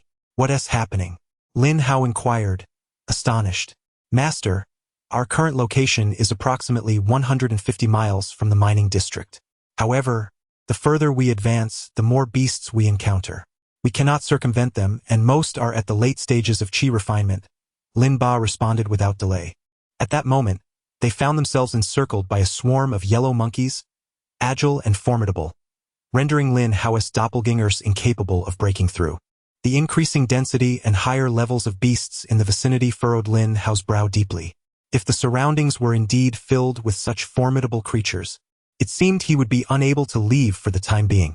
Presently, Lin Hao had no means to alter the situation and could only watch helplessly as each doppelganger returned to the system. Half an hour later, all 1,000 doppelgangers had returned to the space. Lin Hao, while consuming the beast meat, contemplated his next course of action. A journey to the cultivation city was undoubtedly in his plans, but he needed to bolster his strength first. There was no rush. It would be prudent to eradicate the surrounding beasts first. Once he reached the mid-stage of the body refinement realm, he might be able to confront the late-stage chi refinement beasts head-on. Certainly, the pursuit of cultivation must not be neglected. The higher one's attainment, the swifter the acceleration of one's manifestations, necessitating a dual focus on both fronts. Lin Hao pondered this until the last morsel of beast meat was consumed, at which point he commenced his training. In the supervisory building, on the third floor's hall, Huang Zheng, seated comfortably in his chair with a cup of spiritual tea in hand, took a delicate sip and addressed Shin Tianhao before him with a calm demeanor.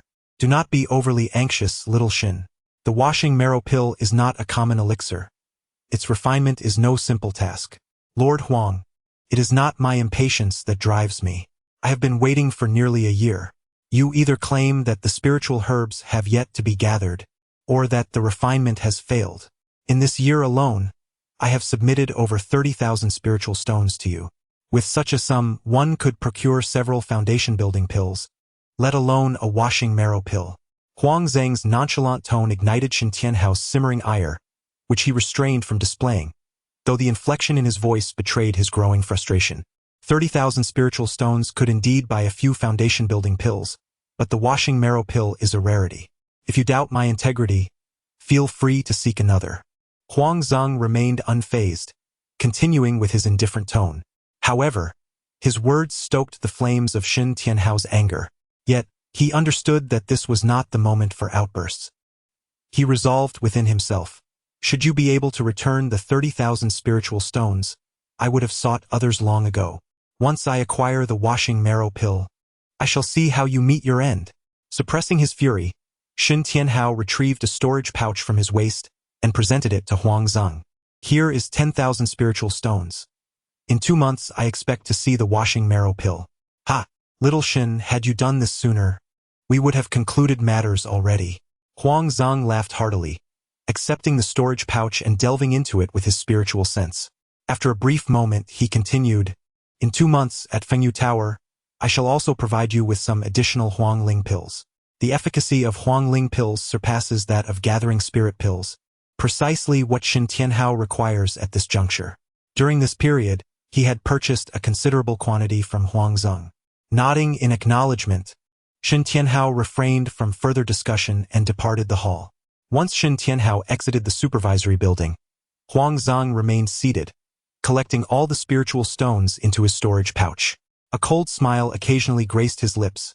To obtain the washing marrow pill, one's strength must be scrutinized. In just 1 year, he has progressed from the 5th layer of chi training to the 7th. I am curious to uncover the secrets he harbors. In a mere year, ascending from the 5th to the 7th layer of chi training. Had Lin Hao known this, he would have been utterly astounded, for Shin Tianhao had long been a rival of Lu Jiang in the 25th mining area. Lin Hao had always presumed Shin Tianhao to be at the 5th layer of chi training, unaware that he had now reached the 7th. Such a pace of cultivation appears even swifter than Lin Hao's own. The following evening, with all manifestations restored, Lin Hao once again disfigured them, dividing them into 5 teams to advance in different directions. By dawn, all manifestations returned to the system space, and Lin Hao could ascertain that the farther one ventured, the stronger the beasts encountered. Yet, Lin Hao remained undeterred. As long as his strength continued to grow, it was only a matter of time before he could breach these formidable beasts. Subsequently, Lin Hao refrained from dispatching his avatar to hunt demonic beasts, as he possessed sufficient beast carcasses to sustain him for several months.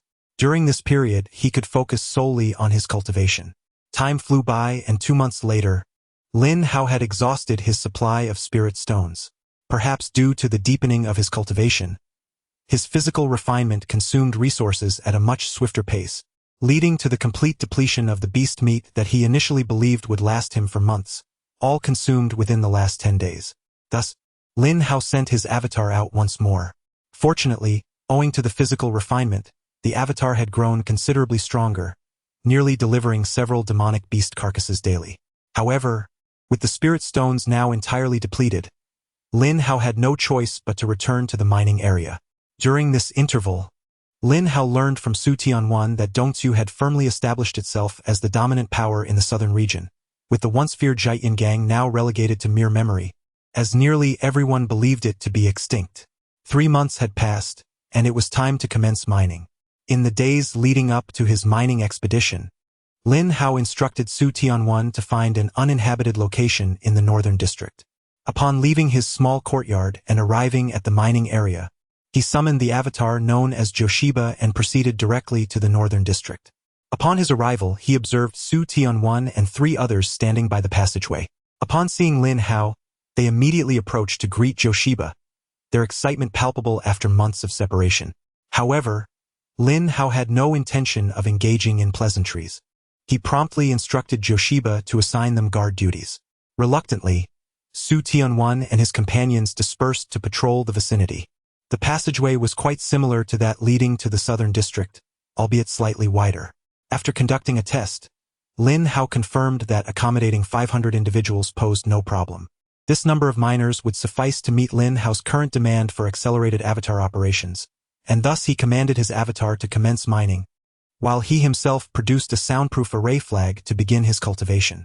Yet, Lin Hao's meditation was soon interrupted by the voice of one of his avatars, not the one engaged in mining, but rather the one tasked with transporting demonic beast carcasses.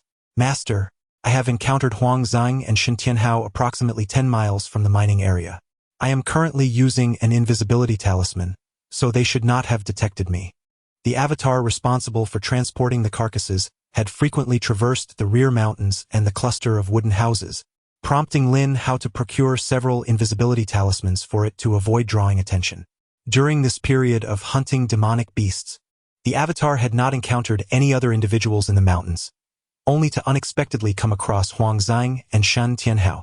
While Shen Tianhao posed little threat, Huang Zhang was a different matter altogether. He was a cultivator in the early stages of foundation establishment. Should he employ his divine sense to scrutinize the area closely, he might very well discover the avatar. Fortunately, the avatar emitted no life force, making detection considerably more challenging. Indeed, Huang Zhang had not detected the avatar, having previously scanned the area without uncovering any signs of life, and he would not expect anyone to venture into such a remote mountain forest. Do not act recklessly. Strive to remain undetected, Lin Hao promptly instructed. Although he would not expose himself if discovered, the avatar's possession of demonic beast carcasses would undoubtedly pique their curiosity if they were to be noticed. Upon receiving the command, the doppelganger immediately averted its gaze and concealed itself behind a grand tree, straining to listen intently. Lord Huang, your caution is rather excessive, is it not? In such an isolated place, one might think we are clandestine operatives meeting in secret. Originally, 2 months prior, Shen Tianhao and Huang Zhang had arranged to meet at the Fengyu building in the marketplace. However, early this morning, Huang Zhang unexpectedly dispatched someone to inform him to conduct their transaction in a mountainous forest to the west. Shen Tianhao, trusting and indifferent, arrived only to find the towering mountains encircling them.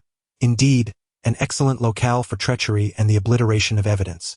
Regrettably, the Huang Lingdan mine strictly forbids any sales. Even I would face severe penalties if discovered. One must exercise caution to avoid grave errors. Moreover, the mine authorities are vigilant, fearing we might hoard the miscellaneous spirit stones. On the surface, my subordinates appear to be mere overseers of the mine, yet who can ascertain whether they are spies placed there to monitor my actions? Huang Zhang explained in a leisurely manner, but it was evident that Shen Tianhao had heard this explanation more than once. At this moment, his impatience surfaced as he remarked, "You summoned me to such a remote location. Surely the washing marrow pill has been successfully concocted. Ah, dear brother Shen, your impatience remains as fervent as ever. The washing marrow pill was perfected a fortnight ago. However, before I present it to you, I have a query I wish to consult with you about," Huang Zhang replied. With that, He reached into his storage pouch and produced a jade vial, from which he poured forth a crimson pill, the very washing marrow pill that Shen Tianhao had long coveted. Chapter 27.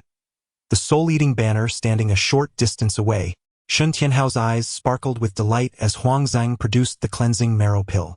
The ecstatic expression on his face could no longer be contained. He had waited an entire year for this precious elixir. 2 years prior, when he first arrived at the Shilong mine, he was merely a second-level qi practitioner. At that time, he began to devise a plan for the cleansing marrow pill, but the mine had nothing to offer, no cleansing pills, nor even decent cultivation elixirs. He nearly gave up hope until he fortuitously encountered Huang Zhang upon reaching the 5th level of qi cultivation and learned that he was a second-grade alchemist. This revelation rekindled his hopes. Thus began a year-long transaction with Huang Zhang, during which Shen Tianhao provided countless spirit stones in exchange for a substantial quantity of Huangling pills, enabling him to swiftly ascend to the 7th level. Yet, his foremost desire remained the cleansing marrow pill. Once he surpassed the qi cultivation phase, the pill would lose its efficacy. Given his mediocre spiritual root talent, once he established his foundation, the prospect of forming a core would be nearly impossible.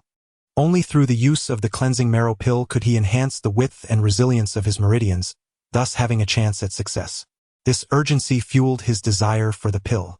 After an indeterminate period, Shen Tianhao gradually regained his composure and addressed Huang Zhang, inquiring, "My lord, is there anything unclear? Such titles are unwarranted.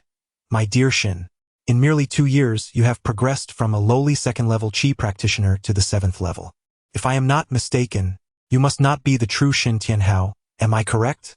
Huang Zhang maintained an air of calm, even upon deducing that Shen Tianhao was a vessel for another's soul. He expressed no surprise, stating, with such an impressive cultivation speed, "The only plausible explanation is the presence of a formidable primordial spirit within you. Would you not agree, esteemed predecessor? Since you are already aware, yet still chose to invite me to such a remote location, it seems you have no intention of relinquishing the cleansing marrow pill." Shen Tianhao's expression darkened momentarily before returning to its previous state, appearing unfazed by Huang Zhang's revelation of his secret. He continued, "Given your current confidence, I presume you have devised a strategy to deal with me. Confidence is perhaps an overstatement. However, I have indeed made some preparations. May I inquire whether you were once a golden core or a nascent soul practitioner?" Initially, Huang Zhang had no knowledge that Shen Tianhao had been possessed, for when they first met, Shen Tianhao had already been in his new form for a year. His primordial spirit had fully merged with the body, rendering it undetectable to ordinary individuals. As Huang Zhang spent time with Shen Tianhao, he began to notice his unusual traits, his rapid cultivation speed and the unassuming yet self-assured demeanor that seemed incongruent with someone from a mere mining settlement. Upon further investigation, Huang Zhang discovered that 2 years prior, Shen Tianhao had been a timid and ineffectual second-level practitioner. It was as if he had transformed entirely within that year, becoming remarkably confident and astute, ultimately rising to become the leader of the 25th mining district. When his subordinates presented their findings, Huang Zhang speculated that Shen Tianhao may have been possessed by another. Whether golden core or nascent soul was of little consequence. Presently, he was merely a 7th-level qi practitioner. At this moment, Shen Tianhao found himself filled with curiosity, gazing intently at Huang Zhang, seemingly eager to discern what support the latter possessed. If the senior chose not to divulge, he would not press further. He merely hoped that the forthcoming events would not lead to disappointment. Upon finishing his words, Huang Zhang conjured 3 swords before him, 1 long and 2 short, their blades shimmering in a dark golden hue. With his hands forming intricate seals, the golden swords began to emit a melodious chime, their radiance intensifying as they swiftly flew towards Shen Tianhao. The mother and child swords, indeed, could be regarded as advanced magical artifacts. Faced with the 3 rapidly approaching flying swords, Shen Tianhao exhibited no inclination to evade. Instead, he simply extended his right hand, causing the 3 golden swords to halt before him, unable to advance further. Observing this development, Huang Zhang displayed no signs of surprise. He altered his hand gestures, amplifying the golden light, and the 3 swords surged forward, their blades vibrating violently as if on the verge of breaking through some barrier. Shen Tianhao remained composed, and with a firm grip of his right hand, a massive fist shadow materialized, striking the golden swords and sending them retreating. Senior, your possessed body exhibits such poor talent. Shall I assist in its destruction? Huang Zhang, with a smile adorning his face, abruptly ascended into the air. The golden swords promptly returned to his side, and he began murmuring incantations, as if casting a spell. In a brief moment, the three golden swords began to merge into one. Huang Zhang grasped the sword hilt in the void, and in an instant, the golden sword expanded rapidly, cleaving towards Shen Tianhao from above. Quite intriguing, yet insufficient, he remarked. Despite being merely at the initial stage of foundation establishment, the power of this sword surpassed that of an initial stage cultivator, nearing the capabilities of a late-stage practitioner. Without delay, Shen Tianhao seated himself cross-legged, closing his eyes. Suddenly, a colossal phantom emerged behind him. Break for me. The phantom opened its eyes wide, forming hand seals before pointing forward. The enormous sword, as if met with immense resistance, began to shatter, dispersing back into three, falling to the ground, dim and lifeless. Huang Zhang, unleash your full might. Otherwise, this place shall be your tomb. The senior, still impetuous, responded, if that is your wish, so be it. With the golden swords scattered nearby, Huang Zhang paid them no heed. Instead, he slapped his storage pouch, producing a black flag in an instant. The black flag soared into the air, and with a gesture, Huang Zhang commanded it to move without wind. Instantly, shadows began to surge forth from the flag. The moment the shadows appeared, they seemed momentarily disoriented, but upon spotting the phantom nearby, they erupted into a cacophony of roars, a stream of shadows cascading forth like a great dragon, charging at the phantom. Soul-devouring flag. At last, Shen Tianhao was taken aback. In that moment, he comprehended why Huang Zhang, fully aware of his secrets, still opted for a transaction. His true intention was to consume Shen Tianhao's primordial spirit, making him part of the soul banner. To think you possess such a sinister artifact. No wonder you are so confident. Shen Tianhao's expression darkened as the phantom detached from his body, hurtling towards the shadows. The emergence of the ethereal shadow intensified the frenzy of the dark figures, which surged forward to engulf the apparition with ravenous intent. In an instant, the specter was overwhelmed by the shadows. However, moments later, these dark entities began to disintegrate, ultimately bursting apart and dissipating into thin air. The ethereal form reappeared, albeit appearing more insubstantial than before. Although Shen Tianhao had expended considerable spiritual energy during the fierce battle with the shadows, Huang Zhang took immediate action, directing a finger at the black banner. Instantly, a plume of black mist, several times larger than the previous shadows, billowed forth from the banner. Within the mist, two ghostly lights radiated fury as they relentlessly howled at the apparition. Almost in the blink of an eye, the black mist coalesced, revealing the massive head of a serpent. Foundation stage beast, Black Python. I did not anticipate your ability to slay such a creature, the apparition remarked, its expression turning grave as it regarded the black python within the mist. With urgency, it formed intricate hand seals, emanating a green luminescence from its entire being. A verdant orb materialized in its palm, which it hurled directly toward the black python lurking in the mist. Boom! Upon being struck by the green orb, the black python roared in fury, shaking its head and lunging towards the apparition with its maw wide open. In that fleeting moment, the black python and the green shadow became entwined, and a chilling wind swept through the forest, causing the surrounding air to grow noticeably colder. Eventually, the dark figures dissipated once more, and the green figure retreated back into Shen Tianhao's body. Slowly, Shen Tianhao opened his eyes and rose to his feet, his complexion significantly paler than before. Is there more? If this is all you have, I advise you to surrender the cleansing elixir willingly, lest you meet a fate of utter annihilation of your spirit, he warned. Huang Zhang offered a cold smile but remained silent. Although the soul-devouring banner had indeed lost its spiritual essence, he had never intended to rely solely on it to conquer Shen Tianhao. His aim was merely to deplete the latter's spiritual energy. Once Shen Tianhao's spiritual power waned, his cultivation at the 7th layer of qi refinement would inevitably falter as well. Huang Zhang summoned 3 golden swords once again, without hesitation, striking his chest with his palm and spitting a mouthful of blood onto the swords. Instantly, the golden blades radiated an intense brightness. The three swords merged once more and shot toward Shen Tianhao with unrelenting speed. Senior, the cleansing elixir holds no value for me. I possess 2 more in my azure vial. Should you withstand this strike, I shall gladly present them to you. Huang Zhang acknowledged the gamble he was taking. Earlier that morning, when Shen Tianhao broke through to the 7th layer, he had been torn with indecision. If he could refine Shen Tianhao's spiritual essence, the power of his soul-devouring banner would ascend to new heights. Below the golden core stage, he would fear no one. Moreover, with Shen Tianhao's spiritual essence, he could slay even more foundation stage beasts or cultivators, granting him the strength to contend with golden core experts. This tantalizing temptation lingered in his mind, refusing to dissipate. As the luminous sword beam hurtled toward him, Shen Tianhao did not flinch. The sheer magnitude of the sword's brilliance rendered evasion impossible. Instead, he formed a specific hand gesture with his right thumb and 2 fingers while reciting an obscure incantation.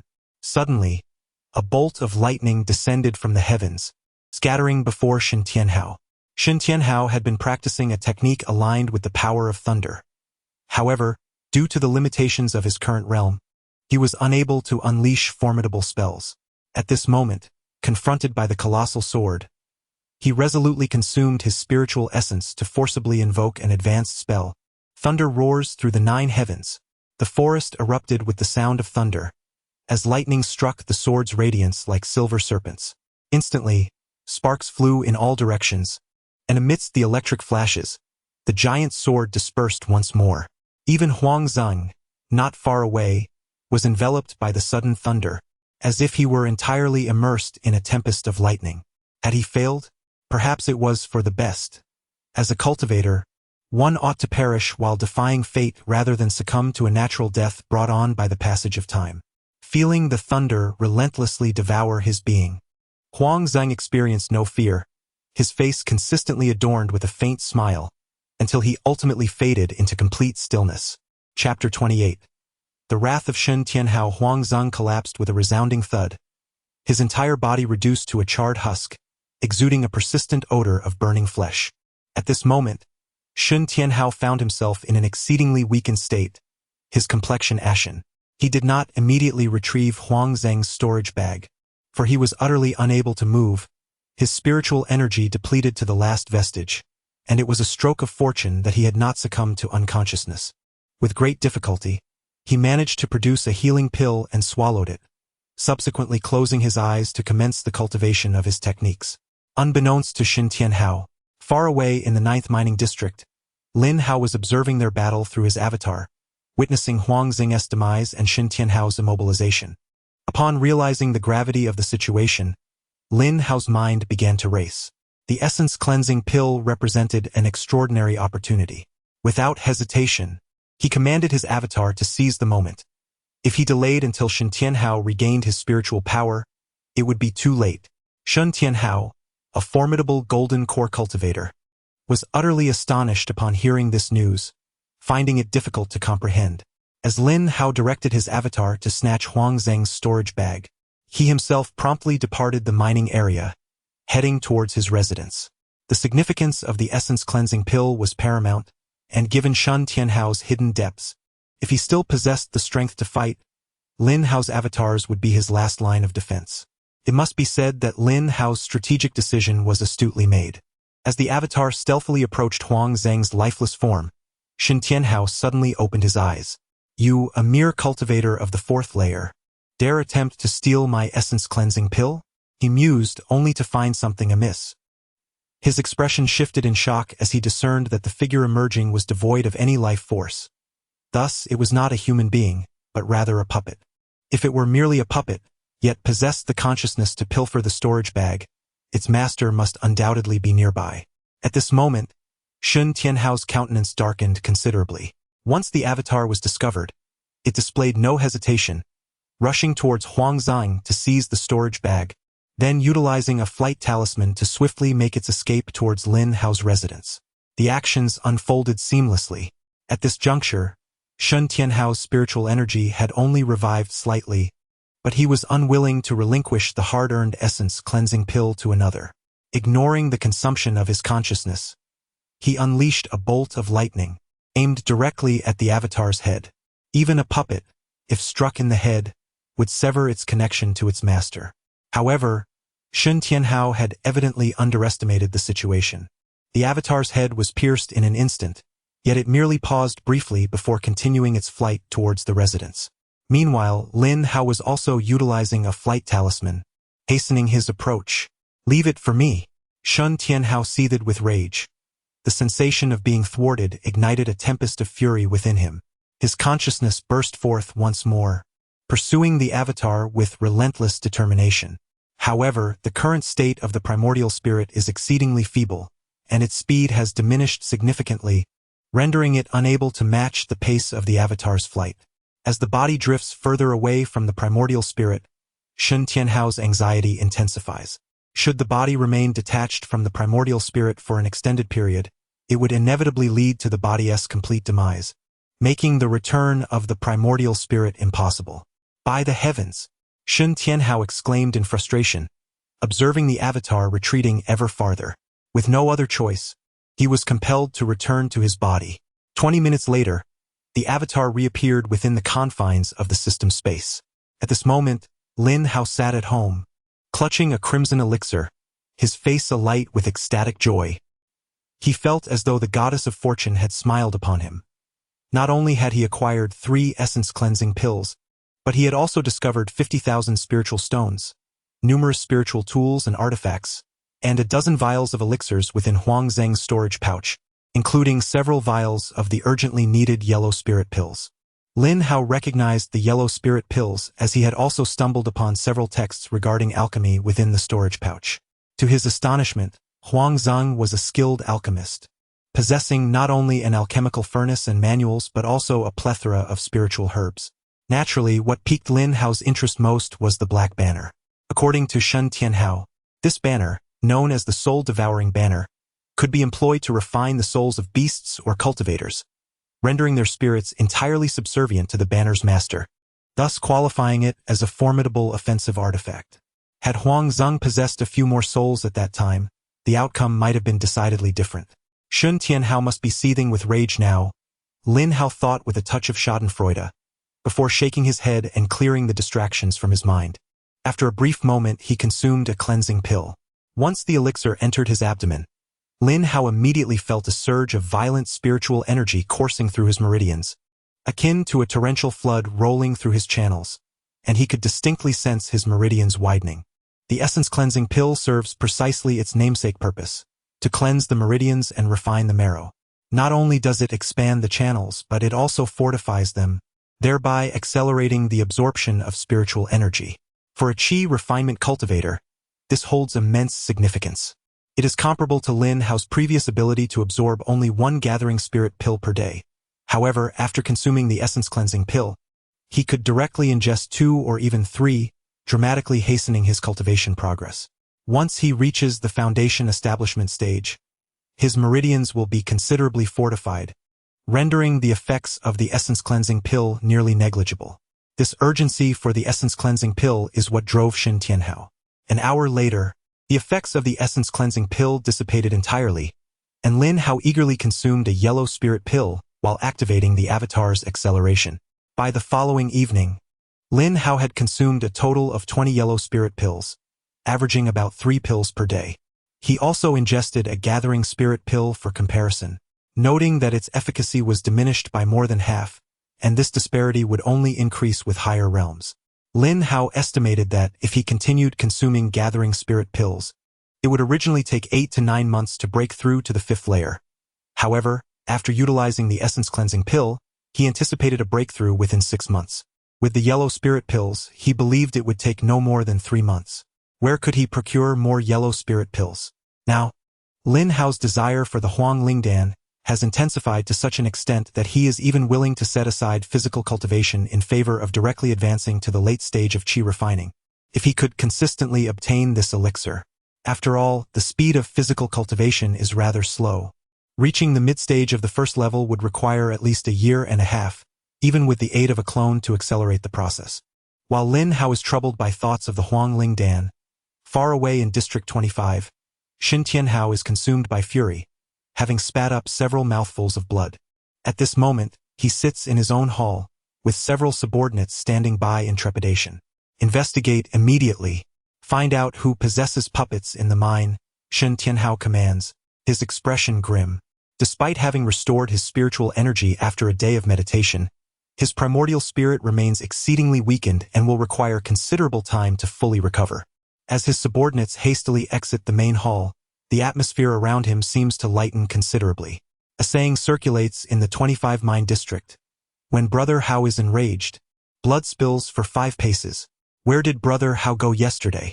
He looks as if he has been injured. I didn't notice any injuries, but he certainly appears drained. Now that you mention it, it is quite possible. Have we not had a new batch of female cultivators arrive in our mine recently?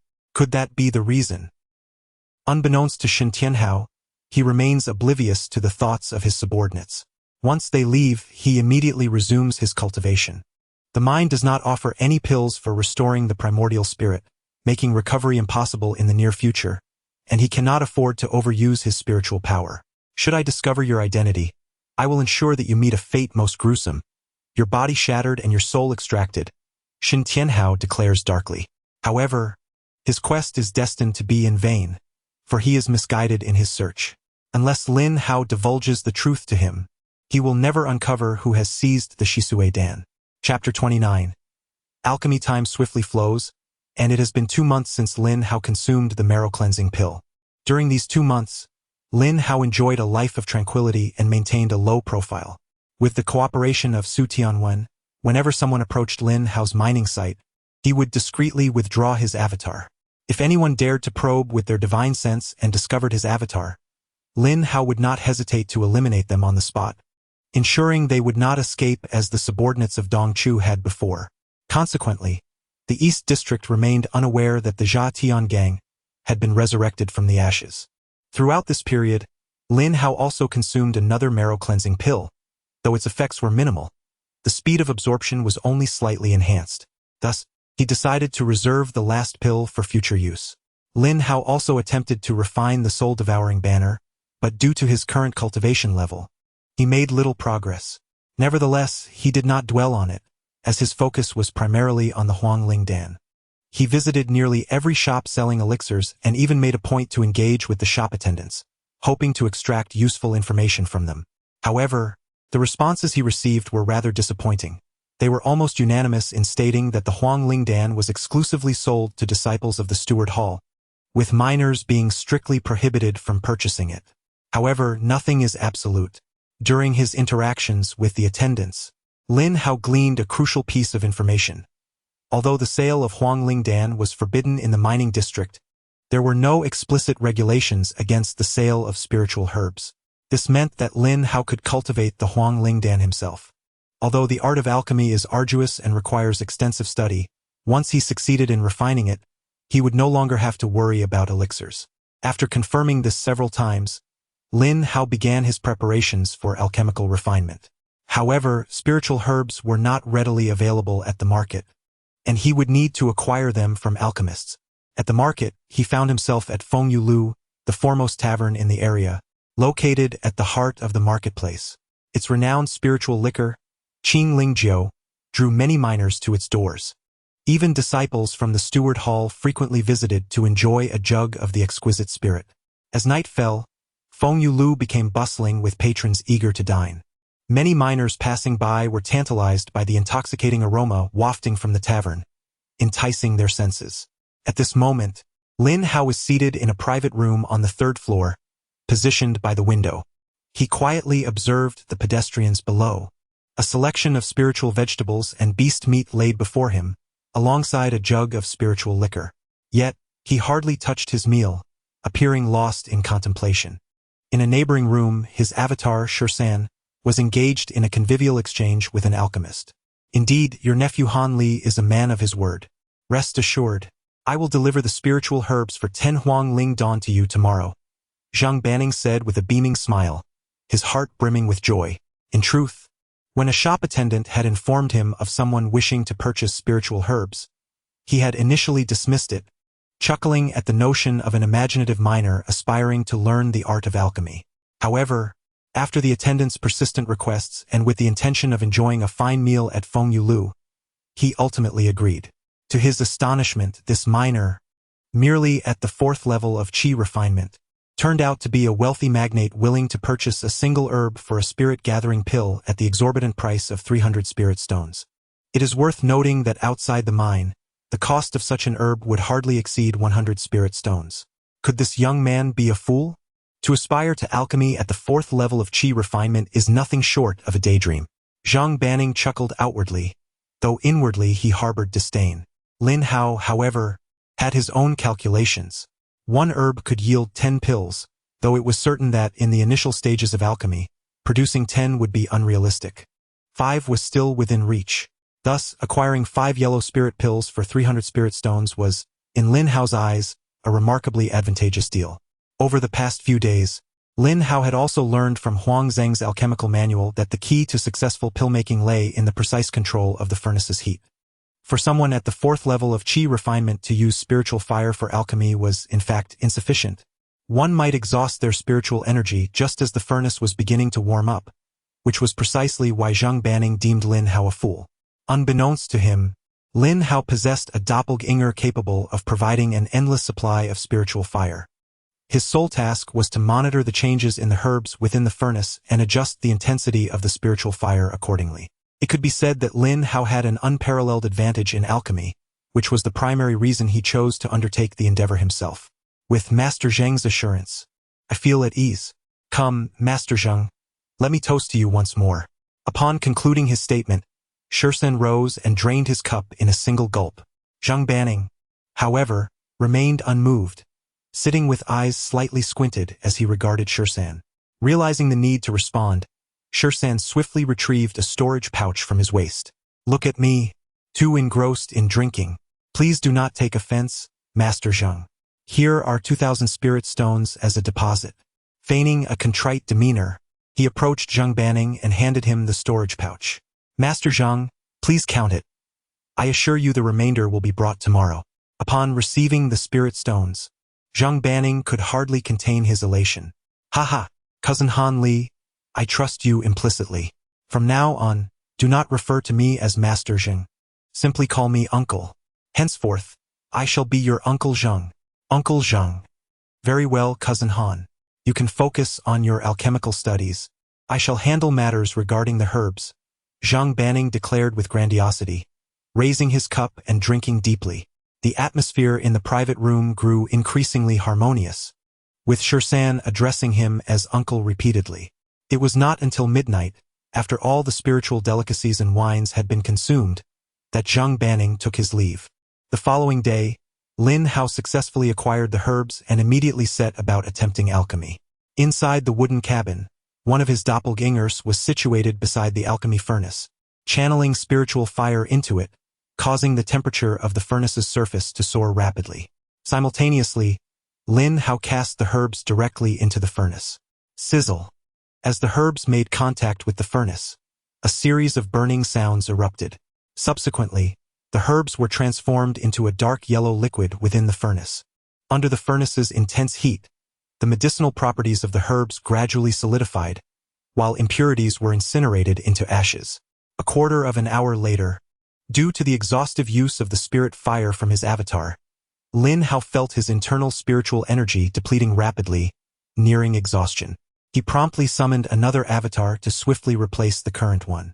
The spirit fire continued to flow, while Lin Hao consistently monitored the situation within the alchemical furnace. At this moment, the originally dark yellow liquid began to turn black, prompting Lin Hao to furrow his brow, realizing that the temperature of the spirit fire might have been excessively high. He immediately commanded the avatar to withdraw the spirit fire. However, it was still a moment too late. Boom! A dull explosion reverberated from within the alchemical furnace. This was a failure. After only half an hour, Lin Hao felt an overwhelming sense of despair. He then instructed the avatar to cleanse the impurities from the furnace and proceeded to refine the elixir once more.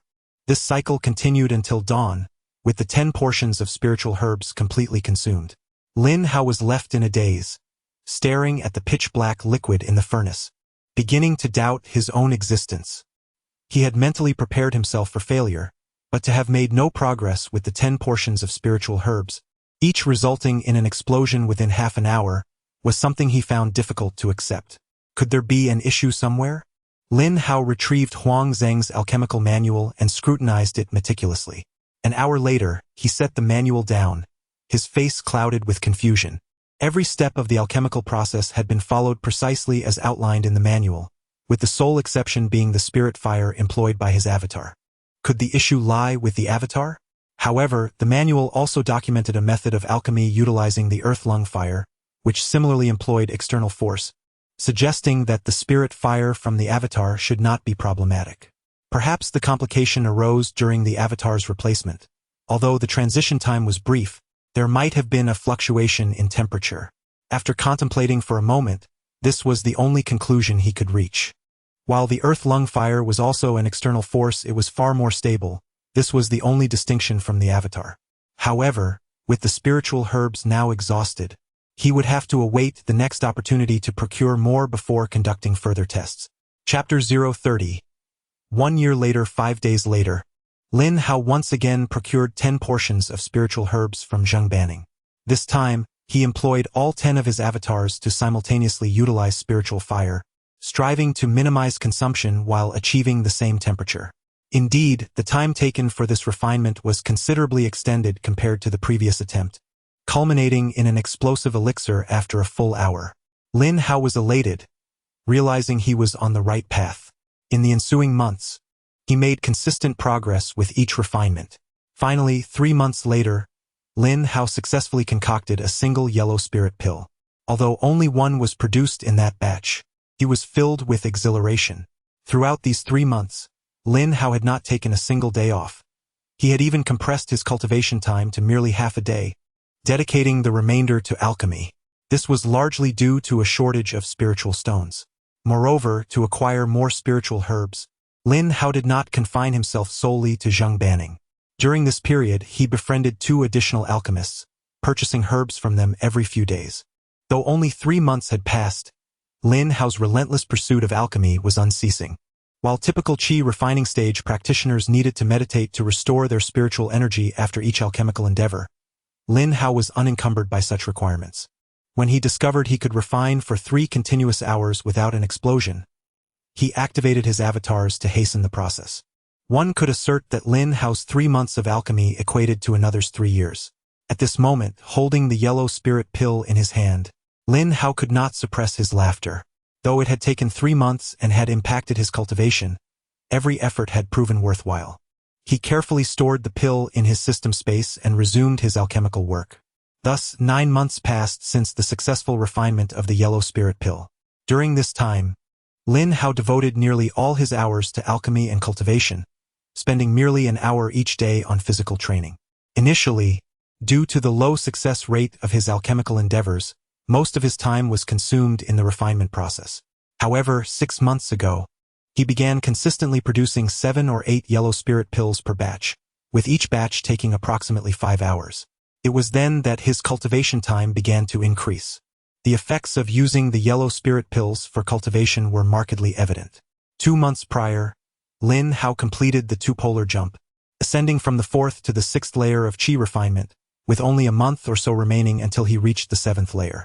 The only source of concern for Lin Hao was that upon entering the 6th layer, he needed to release at least 1,100 avatars daily to sustain his regular expenses.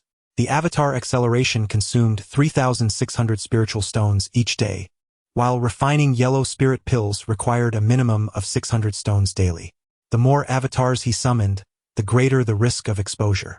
Moreover, the thought of reaching the 7th and 8th layers, where the number of avatars could soar into the thousands, made the prospect of remaining inconspicuous increasingly daunting. He resolved to wait until he broke through to the 7th layer before venturing out, hoping to find a means to acquire more spiritual stones.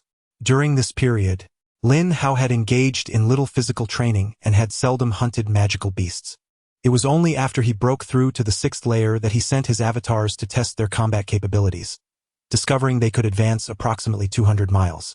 As one approaches a distance of 200 miles, the number of flying beasts increases significantly, complicating the advancement of the doppelganger. It is only upon reaching the 7th tier that one may soar upon a sword, perhaps allowing for an encounter with these aerial creatures. In the early hours, within the residential area of the 9th mining district, a voice resounded with exultation. At last, I have transcended to the 7th tier. Lin Hao, the humiliations of yesteryear shall be avenged one by one. Inside a humble wooden cabin, a man clad in a deep azure attire wore an expression of unrestrained joy. This individual was El Dajong, who had battled in Yuanlong a year prior, shattering Lin Hao's abode. For a year, he bore the weight of humiliation, refraining from visiting Yi Qingling, dedicating all his spirit stones and time to cultivation. Today, El Dajong has finally achieved a breakthrough to the 7th tier. To leave this grudge unavenged would render my heart restless, he mused, a chilling smile gracing his lips as he returned to his cultivation. Unbeknownst to Lin Hao, El Dajong, long relegated to the shadows of his memory, had surpassed the 7th tier and sought vengeance. Yet even if Lin Hao were aware, given his current prowess, he would hardly be concerned with a newly ascended El Dajong, let alone 10 of him.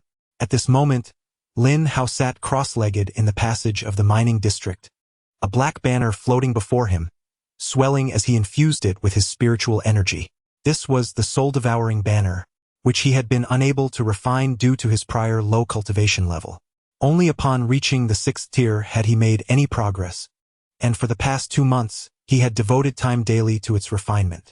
Success was tantalizingly close, yet he wondered, must he truly wait until the 7th tier to fully refine it?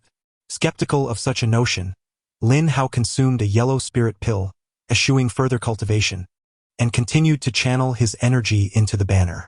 The soul-devouring banner held immense significance for Lin Hao, representing a critical step in his forthcoming plans. He pondered how to address the issue of excessive doppelgangers leading to exposure.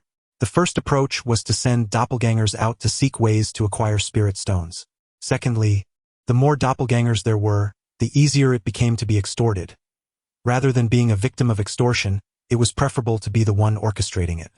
Lin Hao's plan involved eliminating a powerful figure once he reached the 7th tier, thus positioning himself as a leader.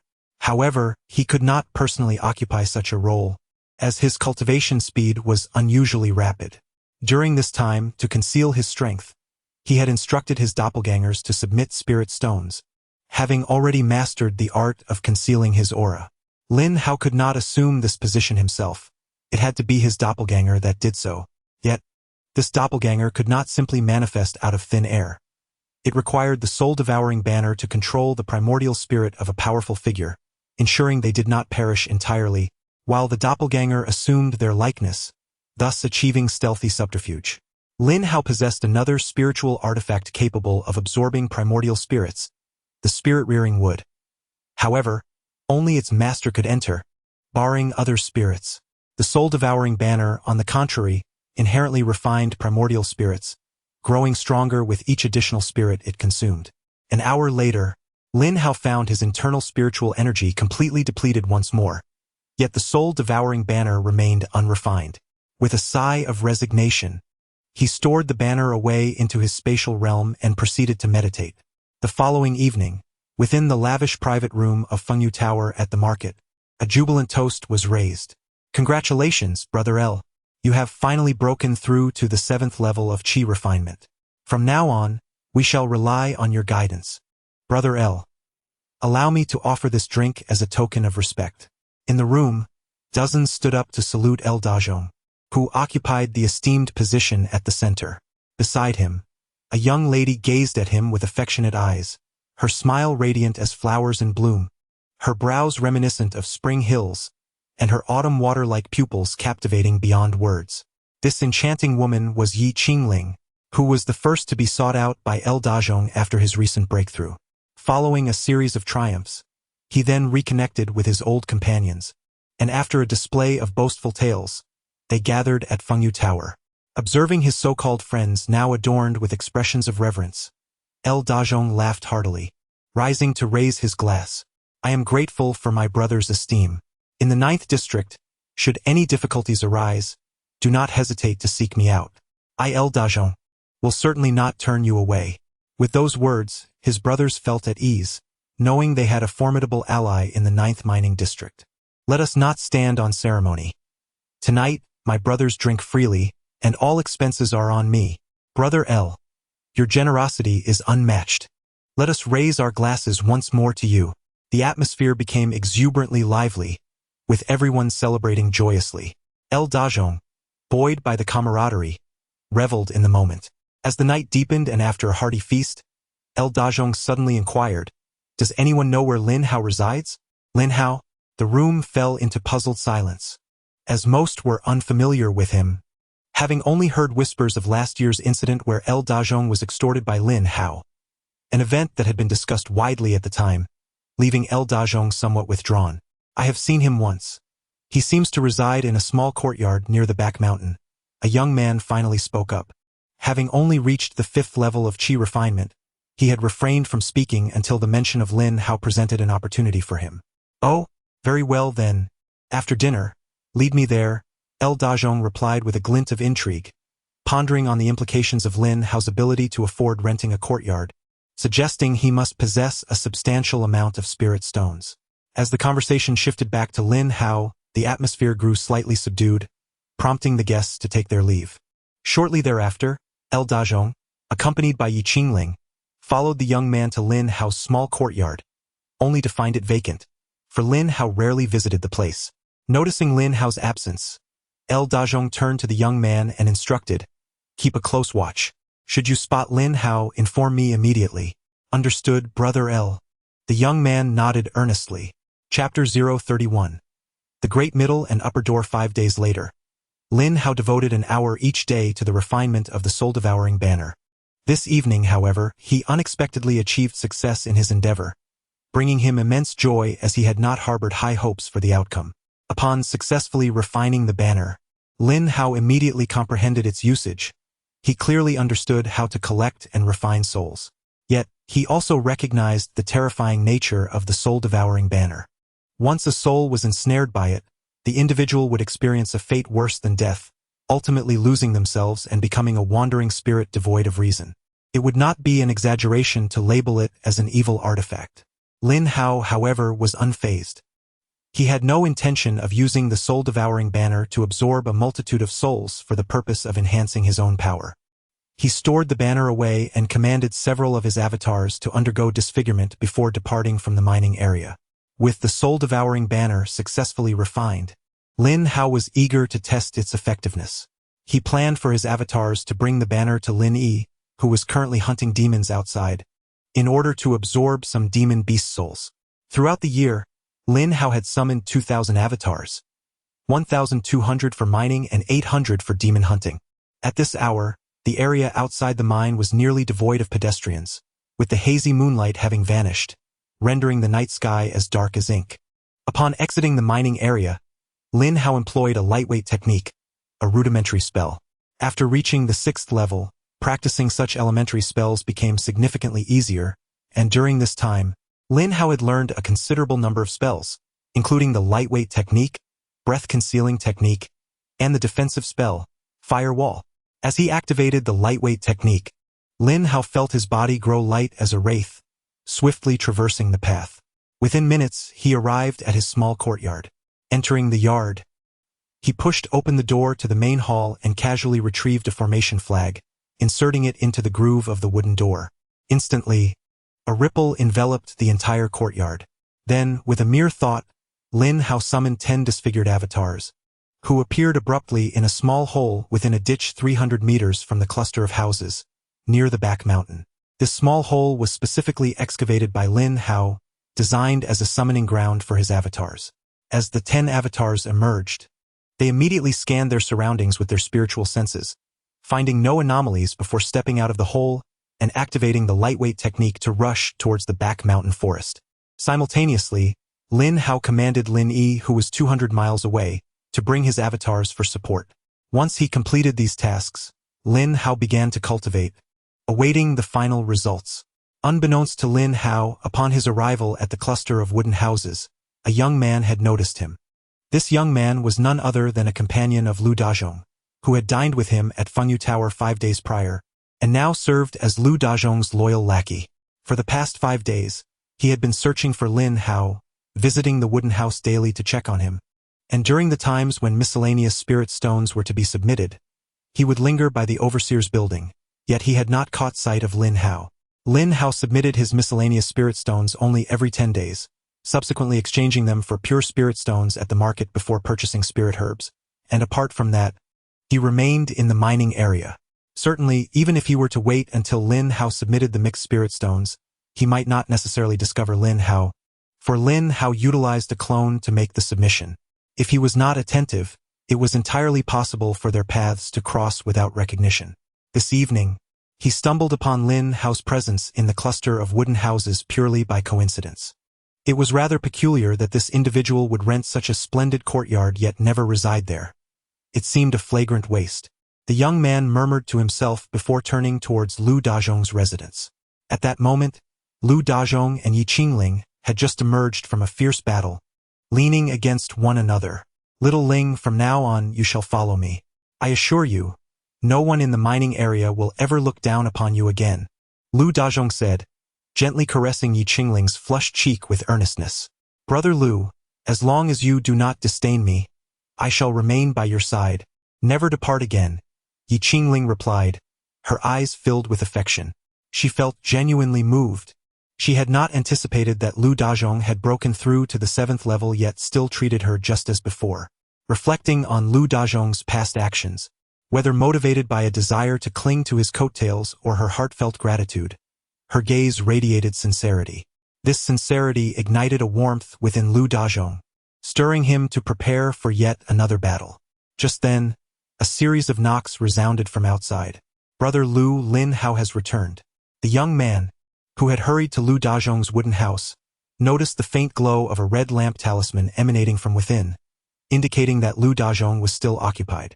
Straining to listen, he discerned silence from inside and proceeded to knock on the door. Lu Dazhong instantly sat up, quickly dressing before turning to Yi Qingling. "Wait for me." He then opened the door to find the young man, remarking, "Well done."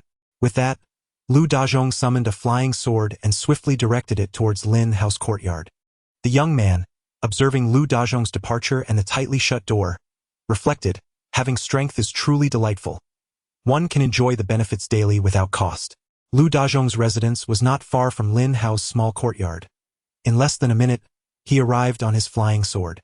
Noticing the defensive array surrounding Lin Hao's courtyard, he furrowed his brow. It was one thing for a 4th-level Qi practitioner to afford a courtyard, but to possess the means to acquire a defensive array was unexpected. Lu Dazhong's curiosity about Lin Hao intensified. It was remarkable that a mere 4th-level miner could consistently submit mixed spirit stones each month and still have surplus funds for cultivation resources. Unless Lin Hao possessed a formidable background, it would be inconceivable for him to amass such wealth in spirit stones. Lu Dazhong's thoughts shifted, and he called out sternly, "Lin Hao, come out." At that moment, Lin Hao had just entered a meditative state, and Lu Dazhong's voice shattered his tranquility. Lin Hao immediately extended his consciousness outward, discovering Lu Dazhong standing outside his courtyard on a flying sword. Had Lu Dazhong truly broken through to the 7th level? It appeared he had come seeking trouble. Lin Hao felt a tinge of surprise but quickly regained his composure. Lu Dazhong was, in essence, his only overt adversary. After all, he had extorted 1,000 spirit stones from him and seized his spiritual weapon. Originally, sparing his life had only fostered resentment within him. It is indeed true that wildfires cannot be extinguished, yet spring winds allow them to flourish anew. Lin Hao let out a faint sigh, then summoned 20 avatars to remain within the confines of his dwelling. He opened the door and addressed Lu Dazhong, who stood outside the formation. "Dazhong, what brings you here? I recall you owe me no debts." Lin Hao flashed a smile, laced with a hint of mockery. Presently, Lin Hao felt no fear of Lu Dazhong. Aside from his avatars, he was sheltered within the formation, rendering Lu Dazhong powerless against him. "Lin Hao, I hope you can still manage a smile after this," Lu Dazhong retorted, visibly irritated. He had always been sensitive about the incident where Lin Hao had extorted him, a blemish that haunted his reputation. Being extorted by a group of miners at the 4th tier was undoubtedly his greatest disgrace. For a time, His fellow miners often teased him about this matter, inciting a deep-seated anger within him, which spurred his relentless pursuit of cultivation. Upon reaching the 7th tier, he sought revenge against Lin Hao without hesitation. Having spoken, Lu Dazhong leaped off his flying sword, forming hand seals as he directed the sword swiftly toward the formation. The moment the sword made contact with the formation, ripples surged through the air outside Lin Hao's courtyard, creating a cascade of waves. Lin Hao remained unperturbed. He had invested several thousand spirit stones into this formation, and a mere Lu Dazhong could not hope to breach it. However, this assault did attract the attention of nearby miners, who ventured outside to investigate. Most of the miners residing in the vicinity possessed considerable cultivation levels, with several having reached the 7th tier. As they observed Lu Dazhong and then Lin Hao, confusion reigned. Although Lin Hao had moved here a year prior, he had spent the majority of his time in the mining area, resulting in little familiarity among the locals. They were only aware of a 4th-tier miner taking residence in the courtyard. Initially curious, they sought to learn more about Lin Hao, but his prolonged absences led them to gradually forget about the owner of the courtyard. Thus, Lu Dazhong's assault on the formation naturally piqued the curiosity of many. Chapter 032. The Refinement of Dazhong, 1. Ah, this courtyard appears to be inhabited. How have I never noticed it before? Is it a recent arrival? A cultivator clad in a blue robe, at the 7th level, inquired of his companion beside him. No, he arrived a year ago, but seldom resides here, replied Lu Zibai with a contemplative expression. Having broken through to the 7th level 6 months prior, he had moved to this area and had spent nearly a decade mining. Naturally, after achieving his new rank, he wished to enjoy himself. Initially, he considered renting Lin Hao's courtyard, but the overseer informed him that it was already occupied, leaving him quite disappointed. Although Lin Hao's courtyard was not particularly remarkable, its surroundings were populated by prominent figures within the mining district, notably some female cultivators at the 7th level, which was the primary reason Lu Zibai coveted the space. Later, he learned from the overseer that the owner of the courtyard only possessed skills at the 4th level, and he began to contemplate exchanging residences with Lin Hao. However, half a year had passed without an opportunity to speak with him directly. Oh, Lu brother, do you know this person? He appears quite young. Surely his cultivation is not high. How could he provoke a 7th level miner? The blue-robed man asked Lu Zibai, puzzled. Before Lu Zibai could respond, another 7th level cultivator approached and remarked, his cultivation is hardly impressive, merely at the 4th level. 4th level? The blue-robed man expressed surprise, glancing again at the agitated Lu Dazhong, contemplating how this miner could be so easily provoked by a mere 4th level worker. Indeed, this individual is Lu Dazhong, who was extorted for 1,000 spirit stones by this 4th level miner a year ago. Now that he has broken through to the 7th level, it seems he is intent on regaining his dignity, the 7th level cultivator said mockingly. What? The blue-robed man was genuinely astonished, and even Lu Zibai was taken aback. This was quite the spectacle, igniting his curiosity about Lin Hao even further. However, upon recognizing the 7th level cultivator speaking, a hint of reverence crossed his face. Ah, it is Boss Luo, my apologies for the oversight. Luo Tiancheng resided in a courtyard not far from Lin Hao's. Upon sensing a surge of spiritual energy, he rushed over upon discovering Lu Dazhong. His familiarity with Lu Dazhong's situation stemmed from the fact that before Lu's breakthrough to the 7th level, he had been one of his subordinates. However, just 5 days ago, Lu Dazhong had ascended to the 7th level and promptly severed ties with Luo's faction, taking several 6th level miners with him, which irked Luo greatly. Thus, he felt inclined to mock Lu Dazhong at this moment. Luo Tiancheng also nodded in acknowledgement to Lu Zibai. Though both were 7th level cultivators, Lu Zibai was merely a leading subordinate, and their statuses were vastly different, which accounted for Lu Zibai's respectful demeanor. Those who rise to prominence in the mining district are formidable individuals with substantial backgrounds. Certainly not someone of Lu Zibai's standing could provoke. Lu Dazhong naturally noticed Luo Tiancheng, yet he paid him no heed. Although Luo Tiancheng had previously been his superior and possessed a formidable background, Lu Dazhong, having ascended to the 7th level, was approached by influential figures keen to support him in becoming the dominant force in the Western District.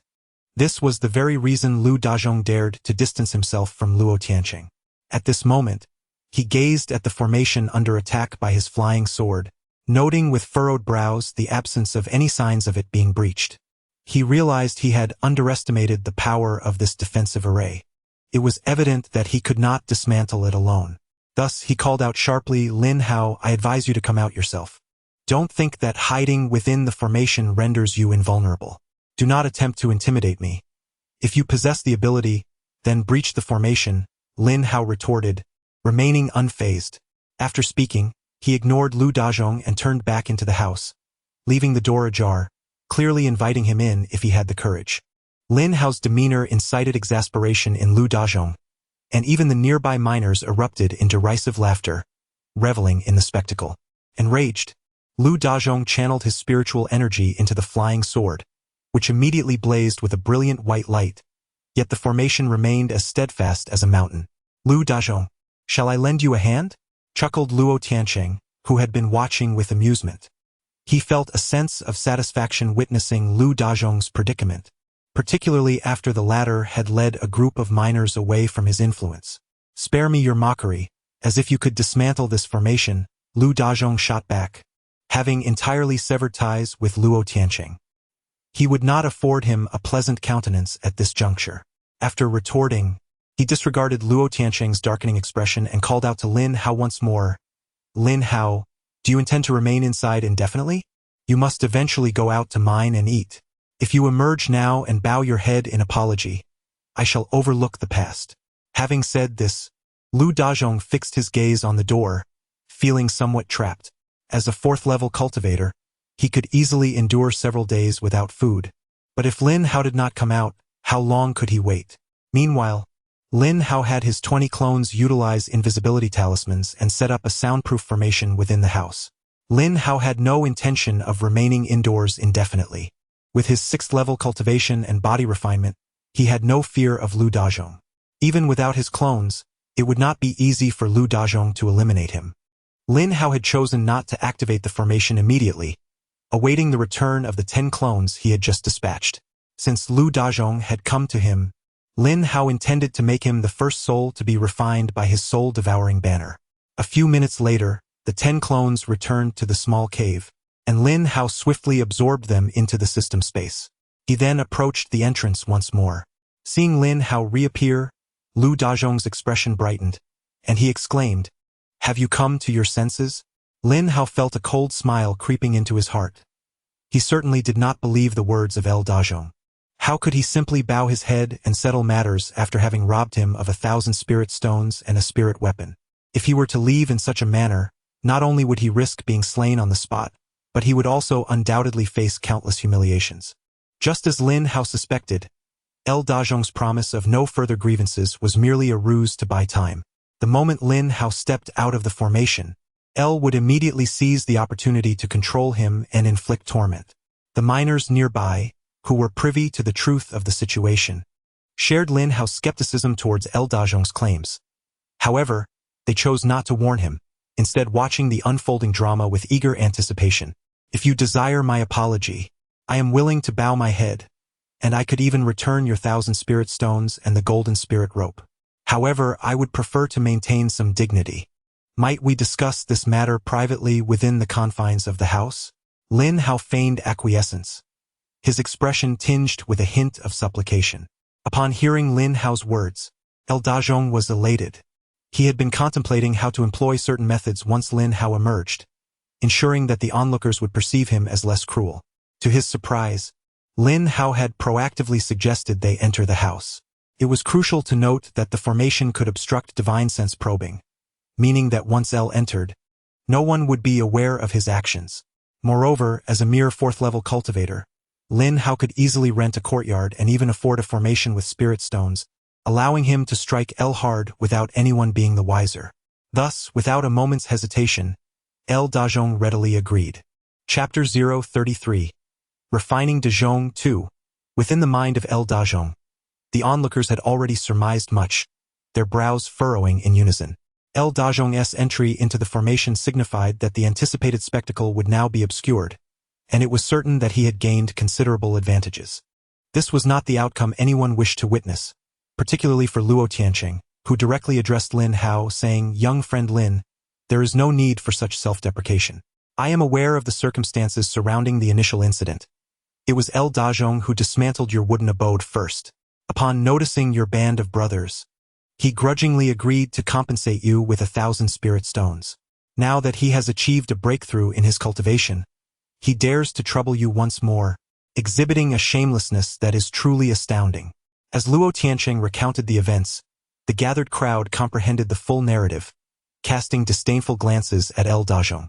Sensing Lin Hao's lingering apprehension, Luo continued, "Why should you fear El Dajong? If you were to join my ranks with your companions, I assure you he would think twice before threatening you again." Luo Tiancheng was keenly aware of the extortion incident involving El Dajong, even knowing that Lin Hao's avatar possessed physical cultivation. His words were not solely meant to undermine El Dajong. A significant part of his motivation stemmed from recognizing the strength of Lin Hao's avatar. Lin Hao was indeed acquainted with the prominent figures of the Western District. Over the past year, he had instructed Su Tianwan to thoroughly investigate the forces within the 9 districts. However, he was somewhat taken aback by the fact that a figure of such stature in the Western District would speak on his behalf, especially since El Dajong was supposedly under his command. What could have caused this discord? Although Lin Hao was unaware of their underlying issues, he understood that Luo Tiancheng's willingness to assist him was not without reason. He was not so naive as to believe that altruism existed even in the realm of cultivation. Thus, he politely declined, saying, "Thank you for your generous offer, Brother Luo, but I believe it is best that I resolve my grievances with El Dajong on my own." Upon finishing his statement, Lin Hao produced the formation token and infused it with spiritual energy. Instantly, a fissure appeared in the formation's waves before El Dajong. Without hesitation, El Dajong stepped into the formation, his resentment towards Luo Tiancheng intensifying as he pondered how he would seek retribution in the future. However, he was pleasantly surprised that Lin Hao had refused assistance. Without further contemplation, he entered the formation and proceeded toward the house. As El Dajong entered and the door closed behind him, the spectators felt a wave of disinterest wash over them. Yet, their curiosity regarding the outcome kept them from departing immediately, leading to a flurry of discussions. This young lad Lin Hao, though only at the 4th level, possesses enough spirit stones to afford such a formation. He must be quite wealthy. It is indeed peculiar. Could he possibly be the illegitimate son of a leader from the 9th level? That seems unlikely. If he were truly a scion, why would he compromise with El Dajong? True enough, El Dajong is likely to gain significant benefits this time around. Regardless of the benefits, do not covet them too much. I have heard that a leader intends to support El Dajong, which could elevate him to a position of considerable power.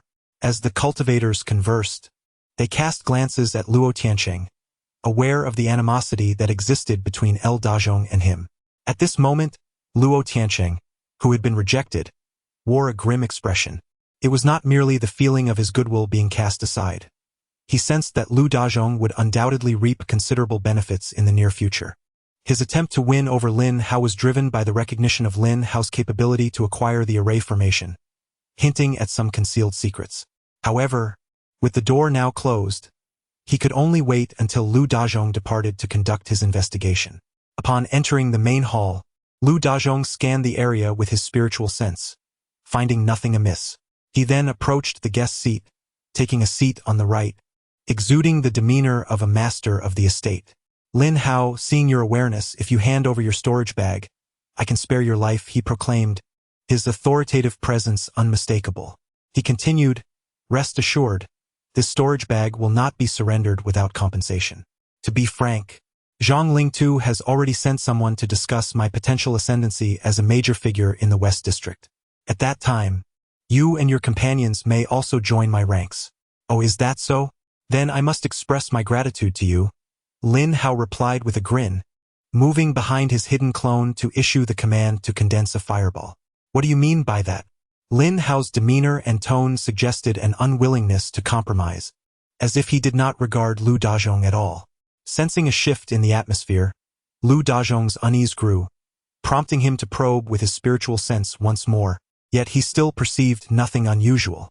However, the next moment, Lu Dajong's expression shifted to one of horror, As he finally detected the fluctuations of spiritual energy emanating from in front of Lin Hao, someone was indeed condensing a fireball.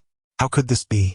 He sprang to his feet, realizing that Lin Hao had lured him into a trap within the room, and judging by the intensity of the spiritual energy, there were numerous individuals involved.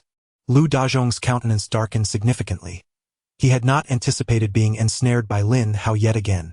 With the door shut and the formation surrounding him, escape from this room was now impossible. Lin Hao, you are digging your own grave. Open the formation at once, and we can settle our grievances once and for all, he said, his face betraying his fear. He could sense the power of the fireball, knowing that its caster must possess at least 6th-level cultivation, and there were likely a dozen or more individuals. In such a confined hall, even with his 7th-level prowess, he could easily fall victim to the fireball. Yet Lin Hao would not acquiesce to his wishes. The fireballs had already been formed by his clones, and he immediately commanded 10 of them to hurl the fireballs at Lu Dazhong, while the remaining 10 clones stood ready, tracking Lu Dazhong's position. As the fireball technique was unleashed, a series of explosive sounds resonated throughout the hall. Though soundproofed, the resulting fluctuations of spiritual energy were still detected by those outside the formation. Why has fighting erupted again? Wasn't there supposed to be an apology? Someone wondered. Given the intensity of the spiritual energy, it seems there are more than just 2 people inside.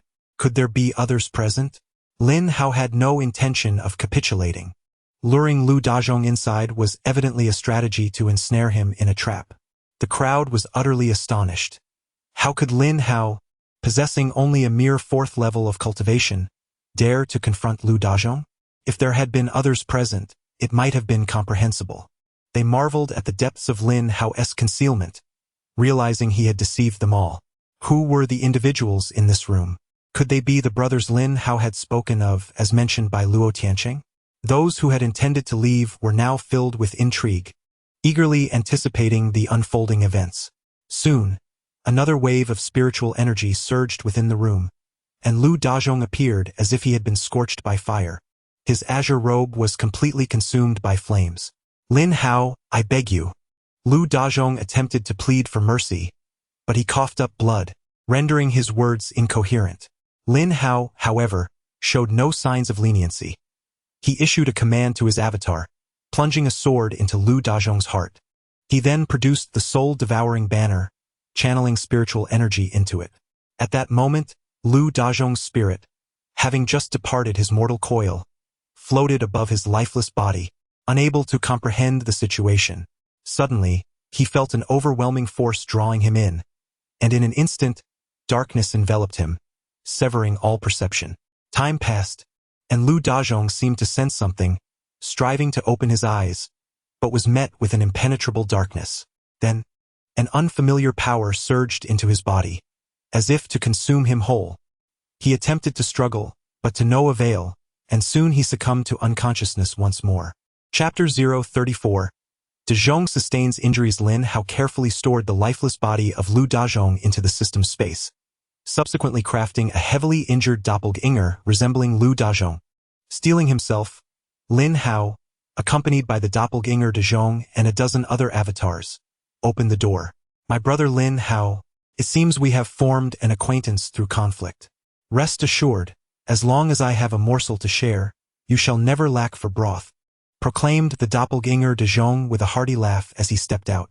However, the exuberance of his laughter strained his chest wound, triggering a violent cough that brought forth a hint of blood from the corners of his mouth, his breath becoming increasingly unstable. Alas, he has suffered grievous injuries, causing his cultivation to plummet to the 6th level. Lu Dazhong was indeed unfortunate. There were over 10 individuals in the room, all at the 6th level, and they were all Lin Hao's comrades?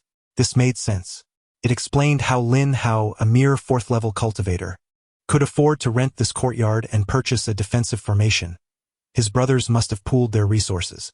As Lin Hao stepped beyond the threshold, the miners present engaged in a flurry of speculation, their imaginations running wild, thus sparing Lin Hao the need for extensive explanations. Brother Lu, with your assurance, we are brothers now. In the 9th mining district, should you ever require our assistance, do not hesitate to ask, Lin Hao declared, his expression somewhat exaggerated, imbued with a strong sense of camaraderie. Yet, he quickly expressed concern. "You are gravely injured. Allow me to escort you home." "Very well.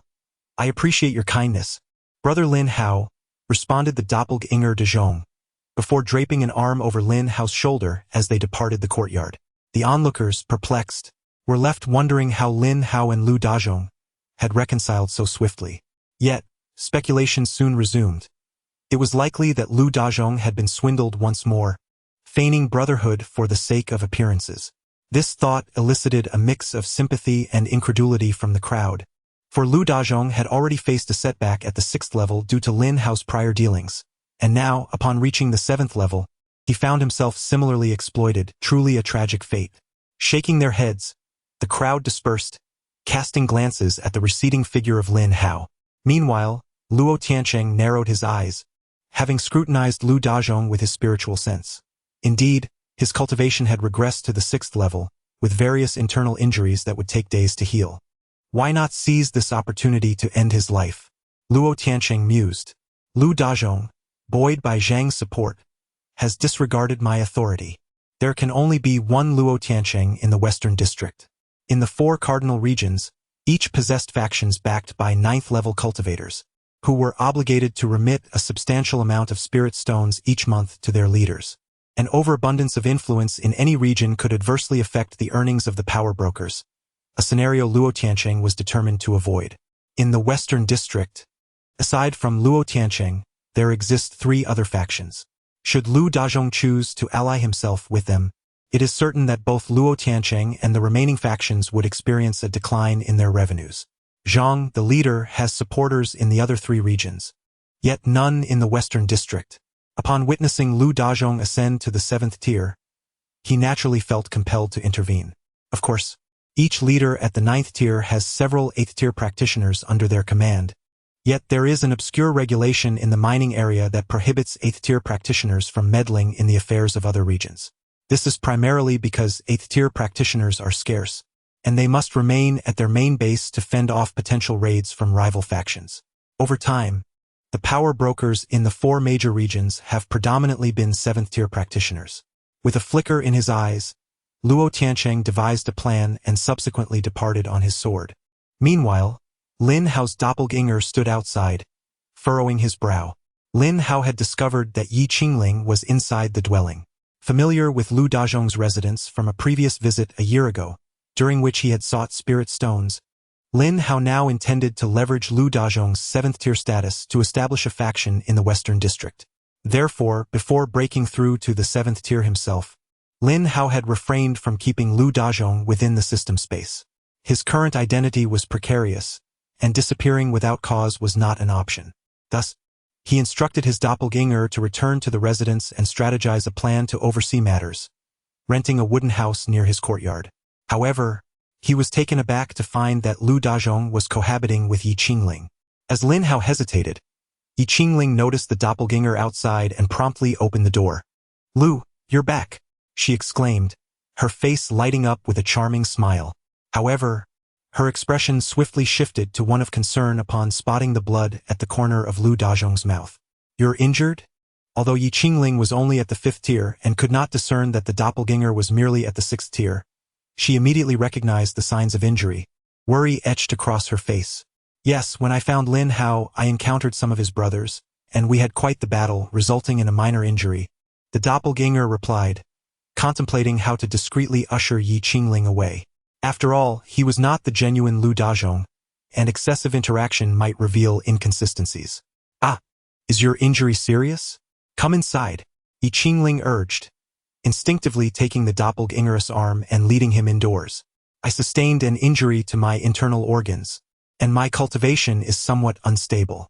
Oh, by the way, I may need to recuperate quietly over the next few days." You see. Once inside, the doppelganger sought to fabricate an excuse without revealing too much. In truth, Lin Hao still remained oblivious to the true nature of Lu Dazhong and Yi Qingling's relationship, whether they were genuinely cohabiting or if it was merely a coincidence that they found themselves in Lu Dazhong's wooden house that night. Lu Dazhong's primordial spirit was still in a state of unconsciousness. Only through complete refinement could Lin Hao converse with him, though he could not ascertain when that would be. "I understand," I will return to my own wooden house shortly. Rest assured, I will visit you every day, bringing you meals to aid your recovery. The doppelganger reassured her. After Yi Qingling finished speaking, she began to tidy up her belongings within the room. Subsequently, she retrieved a meditation cushion for her doppelganger, placing it near the window. Once she completed these tasks, she turned to her doppelganger and inquired, "What about Lin Hao and his brothers? Will they seek revenge on you?" "Rest assured, they have submitted to me. In due time, those brothers will all become my subordinates," came the reassuring reply. "That is good to hear. You may focus on your cultivation. I shall take my leave now." Upon hearing her doppelganger's response, Yi Qingling felt a wave of relief wash over her. She had painstakingly safeguarded Lu Dazhong, and naturally wished for his continued safety. Before departing, she added, "Brother Lu, it would be prudent to take a few companions with you when you go out. It is safer that way. You are no longer as you once were, and I fear that someone may wish you harm." The doppelganger nodded in acknowledgement, though internally he remained unconcerned. He was not Lu Dazhong, after all. Did anyone truly pose a threat to him? Once Yi Qingling had completely left, the doppelganger produced a formation that obscured divine senses, enveloping the entire wooden house, after which he vanished within its confines. Meanwhile, 200 meters away, Lin Hao returned to his courtyard accompanied by a dozen doppelgangers. The following morning, Lin Hao ventured near Lu Dazhong's wooden dwelling, exchanged places with the doppelganger within, and then proceeded to the overseer's building, where he sought out a supervisor and similarly rented a small courtyard situated 200 meters from Lin Hao's own residence. Chapter 35. Yang Tianxua. After the doppelganger tidied up the courtyard, he pondered for a moment and ultimately decided to visit Yi Qingling to inform her of his change of residence, so she would not be unable to find him. However, to Lin Hao's surprise, when the doppelganger arrived at Yi Qingling's abode, he found a group of over 10 individuals gathered outside. Upon seeing the doppelganger, their expressions momentarily froze, but then they quickly transformed into delight. "Brother Lu, we heard you were injured. Who was it that harmed you? We shall seek vengeance for you."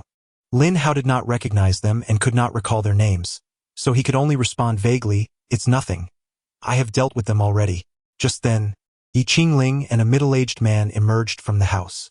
The doppelganger could not discern the man's cultivation level, indicating that he was at least at the 7th level of qi refinement. "Brother Lu, where have you been today? I thought something had happened to you," Yi Qingling exclaimed, rushing toward the doppelganger with concern. "I have changed my residence, and I came to inform you." The doppelganger replied with a faint smile, then turned his gaze toward the middle-aged man. However, not knowing how to initiate conversation with him proved challenging.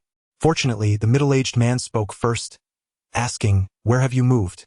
Take me to see it." The man's words resonated with the doppelganger's thoughts. At that moment, Lin Hao was idly kicking stones by the roadside 100 meters away. Upon hearing the middle-aged man's inquiry, he promptly made his way toward his own courtyard. The doppelganger nodded in agreement, suspecting that this middle-aged man was likely one of the subordinates referred to by Lu Dazhong. The group made their way to the doppelganger's courtyard, where the doppelganger and the middle-aged man took their seats at the guest table, while the others stood in the hall. "How did you sustain such severe injuries?" the middle-aged man inquired. "Brother Yang, these wounds are nothing significant. What matters is that I have subdued Lin Hao's group. Over 10 of them are at the 6th level of cultivation," the doppelganger replied. As he walked, he had gleaned information about the middle-aged man from Lu Dazhong's entourage, learning his name was Yang Tianxua, confirming Lin Hao's suspicions that he was indeed one of Zhang's subordinates. "Oh, over 10 6th-level cultivators? Excellent.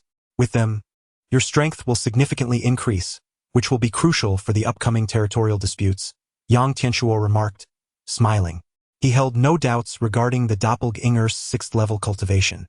"Indeed, I noticed they had not joined any factions, which is why I took the risk of injury to subdue them." The doppelganger fabricated a story, then continued, "Brother Yang, which faction do you think we should contest for territory next?" Lin Hao was currently mining in the northern district and had a fair understanding of it, but Lu Dazhong was in the western district, which Lin Hao was less familiar with. This was an opportune moment to gain insights from Yang Tianxua. "You have been mining in the western district and have established a foundation there. It would naturally be more prudent to contend for territory in the western district," Yang Tianxua concluded. Yang Tianxua pondered for a moment before stating. In the Western District, Chongqing occupies the majority of the territory and is backed by two prominent leaders, so we should refrain from confronting him for now. Among the remaining three factions, Li Zhou is the strongest, while Luo Tiancheng is the weakest, and Wan Heguang's strength is mediocre. However, although Luo Tiancheng is the weakest, his territory is adjacent to the Southern District, where conflicts are rampant, making it unwise to take action there. Therefore, I believe it is prudent to first target Wan Heguang. Having concluded his thoughts, Yang Tianxua appeared lost in contemplation. While not far away in a small courtyard, Lin Hao was also deep in thought. Yang Tianxua's reasoning was not without merit, yet for someone like Lin Hao, the strength of these factions was of little concern. Even with his current cultivation at the 6th level, eliminating the leaders of these factions would be merely a matter of moments. What truly occupied Lin Hao's mind was how the leaders behind these factions would react should he seize their territories. Although Lin Hao had broken through to the 7th level and held no fear of those leaders, he preferred not to appear overly ostentatious. A confrontation with those leaders would be far too conspicuous and detrimental to his current development. Such thoughts were not something Lin Hao could openly share with Yang Tianxua, so he inquired, "Brother Yang, what do you think their leaders will do if I manage to seize all their territories?" "You need not worry about that. The leaders will not personally intervene on behalf of these factions. If you can bring them all down, it is your own capability. However, some assassinations will be inevitable.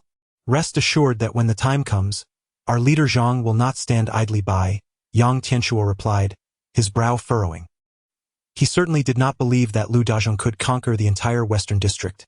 Even before the battle began, the mere thought of seizing all their territories raised doubts about Lu Dazhong's reliability. "I was merely speaking hypothetically."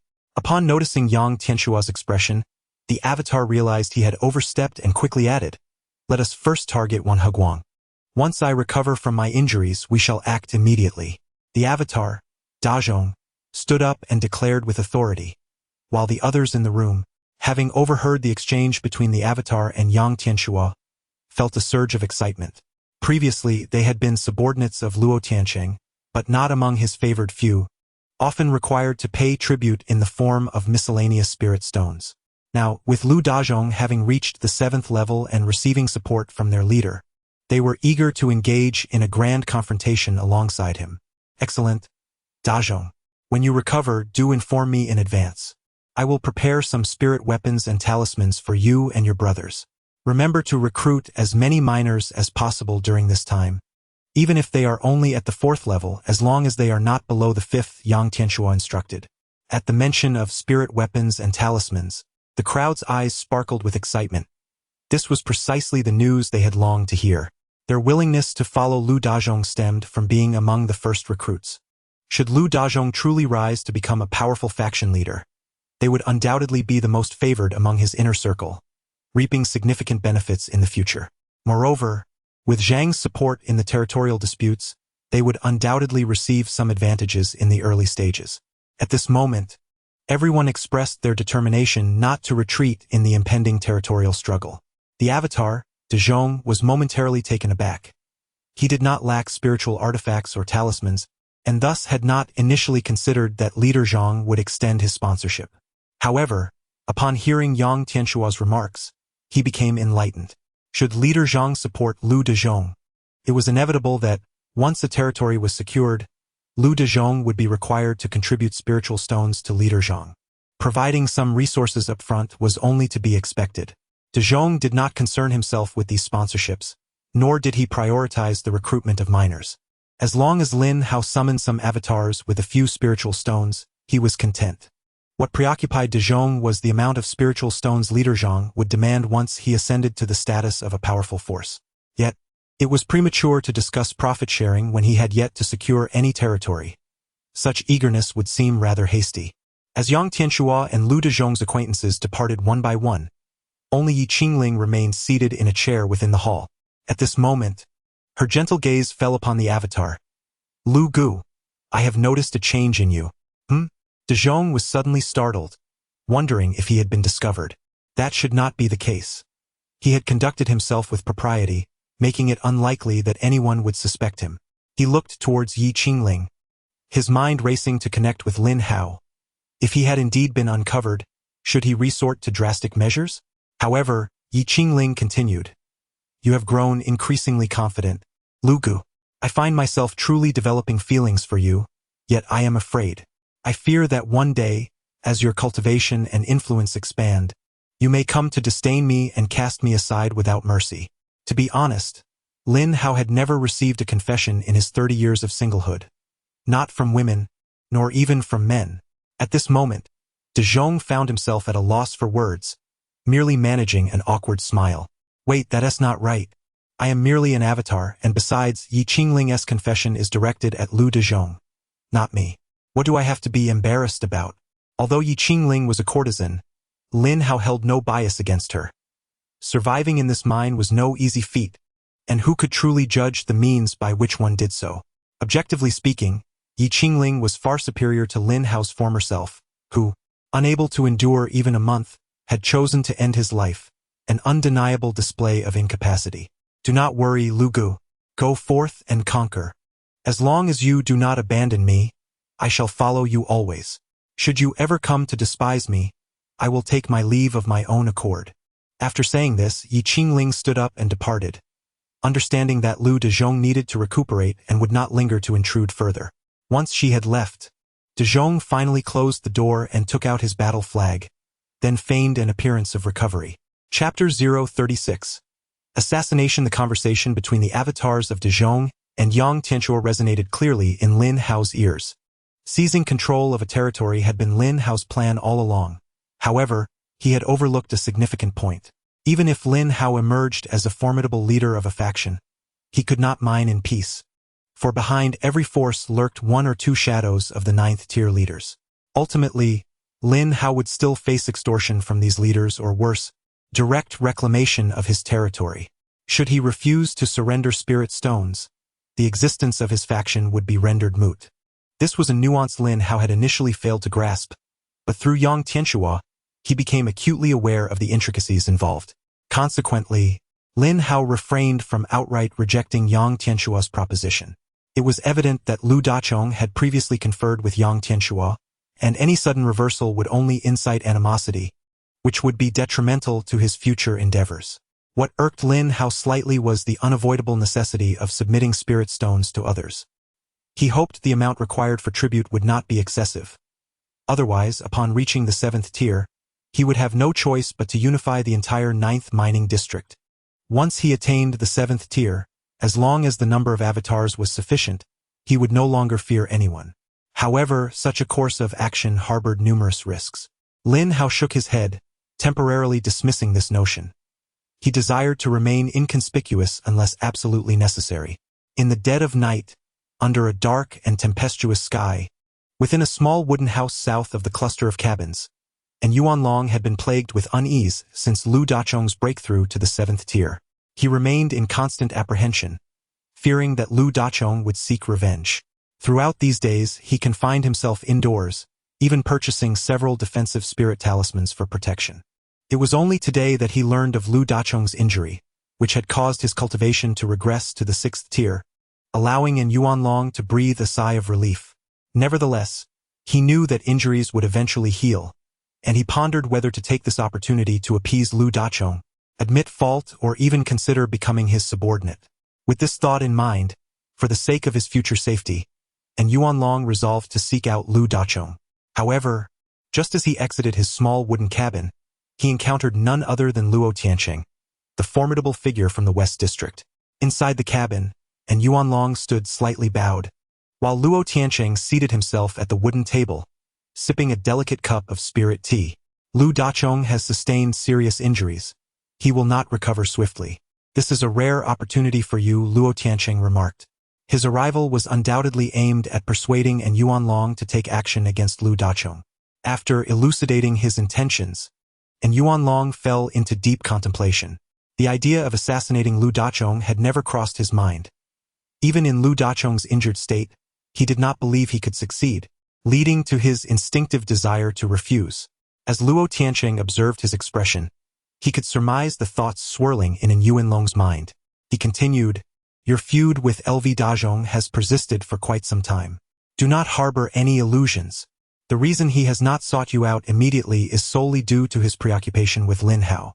Although I am unaware of the eventual outcome between them, I can assure you that once LV Dazhong's injuries have healed, he will undoubtedly come to settle the score with you. Yi Qingling is now firmly within his grasp. And given your previous intentions towards her, do you truly believe LV Dazhong will let you off the hook? As Luo Tiancheng spoke, he noted the shifting expressions on An Yuanlong's face, indicating that his words were striking a chord. Indeed, An Yuanlong felt somewhat swayed by his argument. If he did not take this opportunity to eliminate LV Dazhong, once he recovered, even if LV Dazhong did not kill him, his existence in the 9th district would become exceedingly precarious. However, one point perplexed An Yuanlong. Why did Luo Tiancheng seek his assistance? If he wished to eliminate LV Dazhong, he could simply send a few 6th-level practitioners or even take matters into his own hands for a more assured outcome. And Yuanlong voiced his confusion. Boss Luo cannot face LV Dazhong alone. Can you not intervene personally? But LV Dazhong was once my subordinate. Although he has distanced himself from my faction, he has not betrayed me. If I were to eliminate him, my other subordinates might grow discontented, and then who would remain loyal to me? Luo Tiancheng promptly explained. In truth, there was another layer to his reasoning. It was Zhang Ling too. Although Zhang had only recently assumed leadership, he had quickly established a foothold in the 9th mining district through his ruthless tactics, eliminating numerous influential figures in the other districts to seize territory. Luo Tiancheng harbored considerable fear of him. Naturally, Luo Tiancheng refrained from divulging this information to An Yuanlong, as doing so would deter him from contemplating the assassination of LV Dazhong. And Yuanlong, unaware of the intricacies of the power dynamics among the elite, did not suspect anything amiss. However, Luo Tiancheng's explanation left An Yuanlong with the impression that his superior was somewhat indecisive. As a prominent figure, why would he be concerned about such reputational matters? And Yuanlong remained hesitant, feeling that attempting to assassinate LV Dazhong was an exceedingly perilous endeavor. Thus he refrained from voicing his agreement. Luo Tiancheng, intuitively sensing his trepidation, added fuel to the fire. Brother N, should you consent to assassinate LV Dazhong, I shall reward you with 2,000 spirit stones upon the successful completion of the task. Furthermore, to ensure the success of the assassination, I will provide you with a high-grade spiritual weapon. Is that truly the case? And Yuanlong's eyes sparkled with excitement. 2,000 spirit stones constituted a considerable fortune for him, and possessing a high-grade spiritual weapon would undoubtedly increase his chances of success. When have I, Luo Tiancheng, ever spoken falsehoods? This is 1,000 spirit stones. Regardless of whether the assassination is successful or not, this 1,000 spirit stones are yours. Upon finishing his words, Luo Tiancheng directly retrieved 1,000 spirit stones from his storage bag, placing them upon the wooden table. As he gazed at the stones, a look of exhilaration spread across An Yuanlong's face. This sum represented at least a year of diligent labor in the mines for him, coupled with frugal living. Very well, I shall agree to your request. After a considerable time, An Yuanlong managed to calm his racing heart and solemnly addressed Luo Tiancheng. It is imperative that we act swiftly. You should commence tonight. By the way, I have heard that Lu Dazhong has relocated. I will contact someone shortly to confirm his precise whereabouts. You must seize the opportune moment to act. Understood. And Yuanlong nodded, his gaze resolute. 2 hours later, outside the courtyard of the Division of Clones, An Yuanlong stood at the entrance, clad in a black robe. Despite his firm resolve, a wave of nervousness washed over him as he arrived. The Lu Dazhong of today was no longer the same as before. When he was at the 6th level, An Yuanlong questioned whether he could overcome Lu Dazhong, and now, with Lu at the 7th level, albeit injured, he possessed twice the spiritual energy and consciousness compared to his former self. Under normal circumstances, a 7th level cultivator could easily obliterate a 6th level opponent with a mere fireball spell. However, the thought of Luo Tiancheng's promise and the advanced spiritual artifact he had just bestowed upon him alleviated much of An Yuanlong's anxiety. One must take risks to gain fortune. Should this endeavor succeed, I could escape my current predicament entirely, and perhaps even break through to the 7th level before the 5-year period concludes. Taking a deep breath, An Yuanlong forced himself to regain composure, then gracefully leaped into the courtyard. Brother Lu, are you present? Chapter 037. The sixth layer of Qi refinement with the ability to teleport. Hearing the shouts from outside, the avatar of El Dajong immediately opened his eyes and extended his consciousness outward. Upon discovering it was in Yuan Long, the avatar contacted Lin Hao, who was in the midst of his cultivation. Inquire about his intentions. I am rather curious as to why an Yuan Long has come to see El Dajong at this hour, especially considering their not-so-friendly relationship. Upon receiving Lin Hao's command, the avatar rose and opened the door, casting a curious glance at an Yuan Long, who was clad in black. "What brings you here so late?" he inquired. "Brother El, may I come in to discuss this?" Upon seeing El Dajong's avatar, an Yuan Long's heart raced, and his gaze momentarily faltered, but he quickly regained his composure. The avatar furrowed his brow, noting in Yuan Long's peculiar demeanor, yet chose to disregard it, stepping aside to allow an Yuan Long entry. Whatever an Yuan Long intended to discuss was of little consequence to the avatar. After securely closing the door, the avatar settled into a chair in the main hall and urged, "Speak quickly. Do not squander my cultivation time. Brother El, over the past few days, I have reflected deeply. My visit today is primarily to offer my sincere apologies. I have opposed you at every turn, blinded by my own desires. I hope you can forgive my past transgressions, and I assure you that from now on, I shall be your loyal supporter." And Yuan Long, with a pleading expression, bowed deeply to the avatar, then retrieved a storage pouch from his waist. "Herein lies 500 spirit stones as a token of my apology." The avatar was taken aback, gazing in astonishment at the storage pouch in an Yuan Long's hand. Although 500 spirit stones were insignificant to Lin Hao at this juncture, no one would ever complain about an excess of spirit stones. Aware of the discord between an Yuan Long and El Dajong, the avatar was nonetheless surprised that an Yuan Long, displaying such timidity, had come to offer spirit stones unbidden, even before El Dajong sought him out. "And Yuan Long, since you are so astute, I can overlook the previous matters, but 500 spirit stones are insufficient." The avatar held the storage pouch, contemplating the depth of animosity between an Yuan Long and El Dajong. He intentionally aimed to create discomfort for an Yuan Long. If past grievances were truly profound, the mere 500 spirit stones would hardly suffice for forgiveness, leading others to perceive the situation as rather peculiar. "This, Brother El, these 500 spirit stones represent my entire year's worth of accumulation. I currently cannot procure any more," and Yuan Long replied, bowing once more, a hint of coldness creeping into his expression. He had not anticipated El Dajong's insatiable appetite, finding the demand for more spirit stones quite disconcerting. At that moment, his resolve solidified, and he felt fortunate that Luo Tiancheng had sought him out. Otherwise, he could only imagine how El Dajong might retaliate in the future. "I am not in a hurry. You may provide more when you are able," the avatar replied nonchalantly, indifferent to an Yuan Long's sentiments. At that moment, he probed the storage pouch with his consciousness and extracted the spirit stones. Suddenly, he stood frozen, for he discovered not only the 500 spirit stones but also a green calming incense stick within the pouch.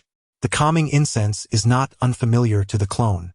It is sold in many shops within the market and possesses hypnotic properties, enabling one to swiftly enter a state of cultivation. However, inhaling this incense induces a momentary lapse of concentration. Once the calming incense is extracted from the storage pouch, it ignites spontaneously, emitting tendrils of green smoke. Observing the clone's momentary stupor, and Yuan Long's face immediately contorted into a sinister smile as he retrieved the advanced spiritual artifact, the heavenly net scroll, bestowed upon him by Luo Tiancheng from his storage pouch. This net, once ensnaring a cultivator, tightens with every struggle, ultimately shattering the entire physical form. And Yuan Long's delay of 2 hours before attempting to assassinate El Dajong was to refine this heavenly net scroll. Without further hesitation, and Yuan Long channeled his spiritual energy into the heavenly net scroll, which promptly unfurled and soared towards the clone. Within mere moments, the entirety of the clone's body was enveloped by the heavenly net. "And Yuan Long, what is your intention?" questioned El Dajong, unperturbed by being ensnared. His curiosity piqued as he gazed at an Yuan Long. "Haha, El Dajong, did you think I would continue to provide you with more spirit stones? Dream on." And Yuan Long stood upright, his expression darkening, and infused more spiritual energy into the net, causing it to constrict with greater urgency. Even possessing a physique refined to the first level, the clone could feel the net gradually embedding itself into his form, seemingly intent on shredding him to pieces. I knew you wouldn't let me off easily. 500 spirit stones were deemed insufficient. Once you are dead, no one shall threaten me again. And Yuanlong's face contorted with madness, surprised at how smoothly the knight's endeavor unfolded. He began to revel in his decision, continuously channeling energy into the net, victory appearing to be within his grasp. However, just as Yuanlong sensed the clone on the verge of being torn apart by the heavenly net, he suddenly froze, realizing that there was no trace of the clone within the net.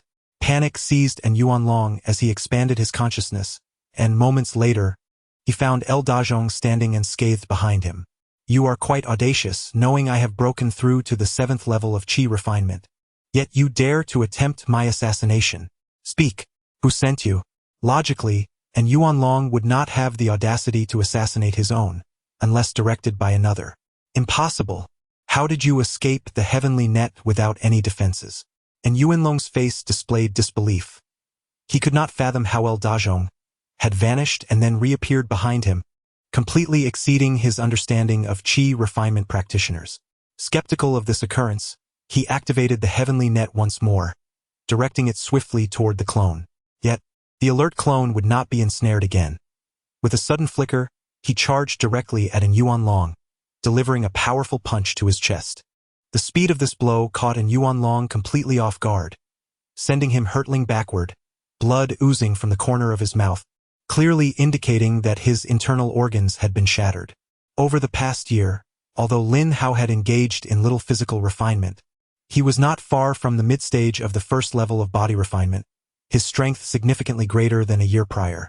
Naturally, Yuanlong, at only the 6th level, could not withstand such force. As the weighty figure of Yuanlong crashed heavily to the ground, he found himself momentarily dazed, an overwhelming sense of dread beginning to seep through every fiber of his being. Why? They were so close to success. How had it culminated in such a dismal outcome? Naturally, Yuanlong would never uncover the answers he sought. His doppelganger advanced, placing a foot firmly upon his chest, demanding, "Who sent you? If you cooperate and reveal the truth, I may grant you a merciful end." "Ha! Lu Dajong, abandon all hope. I shall not divulge anything," Yuanlong replied defiantly, a rare display of resolve. It was as if he had accepted his fate, challenging, "Go on. If you dare, kill me." Yet, before he could utter another word, the doppelganger, devoid of patience, swiftly crushed his neck beneath his boot. Subsequently, he retrieved the soul-devouring banner from the depths of the system space, ensnaring Yuanlong's essence within its confines. Chapter 038. Successful refinement. The soul of Yuanlong was absorbed into the soul-devouring banner, while the avatar discreetly stored his corpse within the system space, then resumed a facade of meditation. Meanwhile, Lin Hao wore a contemplative expression. It was evident that Yuanlong lacked the audacity to attempt an assassination on El Dajong. There had to be someone orchestrating events from the shadows. As for who that might be, Lin Hao remained unperturbed, knowing that once he refined Yuanlong, the answers he sought would emerge from the latter's lips. This was also the reason Lin Hao had instructed his avatar to eliminate Yuanlong without hesitation. However, Lin Hao was uncertain about the duration of the refinement process. He had begun refining El Dajong the day prior, and the latter had yet to awaken. After a brief moment, Lin Hao cast aside his thoughts and entered a state of cultivation once more. Not far from the avatar's courtyard, Luo Tiancheng was in a wooden cabin belonging to one of his subordinates. He sensed that the fluctuations of spiritual energy within the avatar's courtyard had subsided, yet Yuanlong had still not made an appearance. It was easy to deduce that Yuanlong had failed, and Luo Tiancheng's expression was exceedingly grim. "Brother Luo, why not take decisive action and send a few brothers to eliminate El Dajong?" One of Luo Tiancheng's subordinates suggested coldly. "We cannot act rashly. While it may be simple to eliminate El Dajong, he is backed by Zhang, whose influence has been rapidly growing. Our leader, Qian, is under immense pressure from him and cannot spare attention for us. I am certain that, if we were to eliminate El Dajong and Zhang gets wind of it, I would be the next to perish, Luo Tiancheng replied darkly. He understood that even if An Yuanlong had succeeded in his assassination, Zhang would dispatch other 7th-tier cultivators to infiltrate the Western District. Yet, he still harbored the desire to assassinate El Dazhong, driven in part by personal grievances. He was irked by El Dazhong's smug demeanor, which was why the thought of assassination arose after El Dazhong was injured. What shall we do then? Should we simply allow El Dazhong to recover and then compete for our territory? The subordinate said, equally frustrated. He was somewhat envious of El Dazhong, wondering why he himself had not broken through to the 7th tier. Had he achieved that milestone, it would have been he whom Zhang sought, and he too could have become a powerful figure. Humph, anyone in the Western District can become a powerful figure, but El Dazhong is the exception. When he begins to vie for territory, I shall have the legitimate grounds to eliminate him. El Dazhong's ascent to the 7th tier has made him somewhat arrogant. Does he truly believe that claiming territory is so simple? I will ensure he understands that he was once a subordinate and shall forever remain one, Luo Tiancheng asserted, glancing once more at the Avatar's courtyard. Convinced that An Yuanlong would not return, he departed from his subordinate's cabin and returned to his own quarters. 5 days later, the first to awaken within the soul-devouring banner was not El Dazhong, but An Yuanlong. At this moment, Lin Hao understood that the higher one's realm, the slower the refinement process. It took 5 days to achieve success, likely influenced by his own lower cultivation level. For the past 5 days, Lin Hao had refrained from mining, choosing instead to devote himself to cultivation within the confines of his home. Over the course of the year, he had amassed a considerable quantity of spirit stones, sufficient to elevate his cultivation to the 7th level. Moreover, his clone, Lin Yi, periodically delivered the remains of various beasts, alleviating Lin Hao's need to venture to the market for sustenance. Thus, he remained ensconced in his courtyard for the entirety of those 5 days, never stepping beyond his threshold. This rigorous regimen of cultivation yielded tangible progress in his prowess. Today, with the successful refinement of An Yuanlong, Lin Hao was compelled to inquire further about the matter. Having exhausted his supply of Huang Lingdan, he needed to venture into the market to procure some spirit herbs from Zheng Banning and others. At this moment, An Yuanlong's primordial spirit meandered within the soul-devouring banner, enveloped in a haze of confusion, unsure of his surroundings. Suddenly, a voice resonated within his mind. An Yuanlong, who orchestrated your arrival? Speak immediately. The voice was one he recognized all too well, that of El Dazhong, the very individual responsible for his demise. A wave of terror washed over An Yuanlong, for El Dazhong's voice seemed imbued with a sinister force, quelling any thoughts of resistance in his mind. It felt as though failing to respond would lead to his utter obliteration. It was Luo Tiancheng. He dispatched me to assassinate you, and Yuanlong promptly replied. Ah, Luo Tiancheng, is it? Excellent. Upon receiving the answer, the clone ceased further inquiries, leaving An Yuanlong in a state of anxious anticipation for El Dazhong's next question. As silence enveloped him, he resumed his aimless wandering within the soul-devouring banner. Aware that he now existed in a spectral state, he remained oblivious to his exact location, propelled by curiosity as he drifted forward. After an indeterminate span, he halted abruptly, for he had encountered another wandering spirit, one that bore a striking resemblance to himself. Yet, this spirit appeared to be in a state of unconsciousness and seemed considerably more formidable. And Yuanlong dared not approach. With a fleeting glance, he pivoted and glided away in another direction. Meanwhile, in the marketplace at Fengyu Tower, Lin Hao occupied a seat on the 2nd floor by the window, quietly observing the passers-by outside. On the 3rd floor, his 3 clones were engaged in transactions with 3 alchemists. Lin Hao's clones could now accelerate their activities 7-fold, consuming approximately 20 Huang Lingdan each day. Fortunately, Lin Hao's alchemical endeavors yielded nearly 10 pills per furnace, allowing for exchanges with the alchemists every few days, more than sufficient for his cultivation needs. Furthermore, after reaching the 6th level, the density of spiritual energy within him rendered it unnecessary to employ multiple clones for alchemical processes. Soon, the transactions concluded, and the 3 alchemists departed Fengyu Tower, while Lin Hao recalled his clones into the system space. He did not rush to leave, instead savoring a cup of Qingling wine as he continued to gaze out the window. At that moment, a robust man clad in gray swiftly navigated the street, soon arriving at the base of Fengyu Tower. He ascended to the second floor and, upon spotting Lin Hao by the window, made his way directly toward him. This sturdy figure was Su Tianwen, who approached the table, seized a fire-feathered chicken, and took several hearty bites before lifting a jug of Qingling wine, mumbling indistinctly, "I presume you haven't tasted this one yet?" Su Tianwen inquired casually, not waiting for Lin Hao's response, as he gulped down several mouthfuls of the spirit wine until the entire pot was emptied. Only then did he settle down across from Lin Hao, exclaiming, "I must say, it has been quite some time since I visited this Fengyu Tower. My appetite has certainly been whetted. If you wish to indulge, you are welcome to come here every day." Lin Hao replied with a faint smile. After more than a year of camaraderie, the bond between Lin Hao and the four brothers, including Su Tianwen, could not be described as wholly intimate, yet they frequently gathered at Fengyu Tower for meals. Each day, the four would patrol alongside Lin Hao, who, in return for their loyalty, ensured they were well compensated. He provided them with 300 miscellaneous spirit stones each month and occasionally bestowed additional spirit stones for their cultivation. Over the course of a year, they each successfully broke through to the 5th level. Chapter 039. I challenge any of you to make a move. Chapter 040. You are not yet qualified. I wonder who among you dares to act? The clone, known as 98, strode forward, flanked by a dozen other clones who swiftly surrounded the 3 cultivators at the 6th level. Approaching Chang Xiong, 98 inquired, "Are you the brother of Chang Ying?" "Yes." "And what of it?" Chang Xiong replied defiantly, showing no sign of fear at the sudden appearance of the group. He felt assured of his standing as Chang Ying's brother, a name well known throughout the western sector of the 9th mine. Chang Ying's influence extended over much of the western area.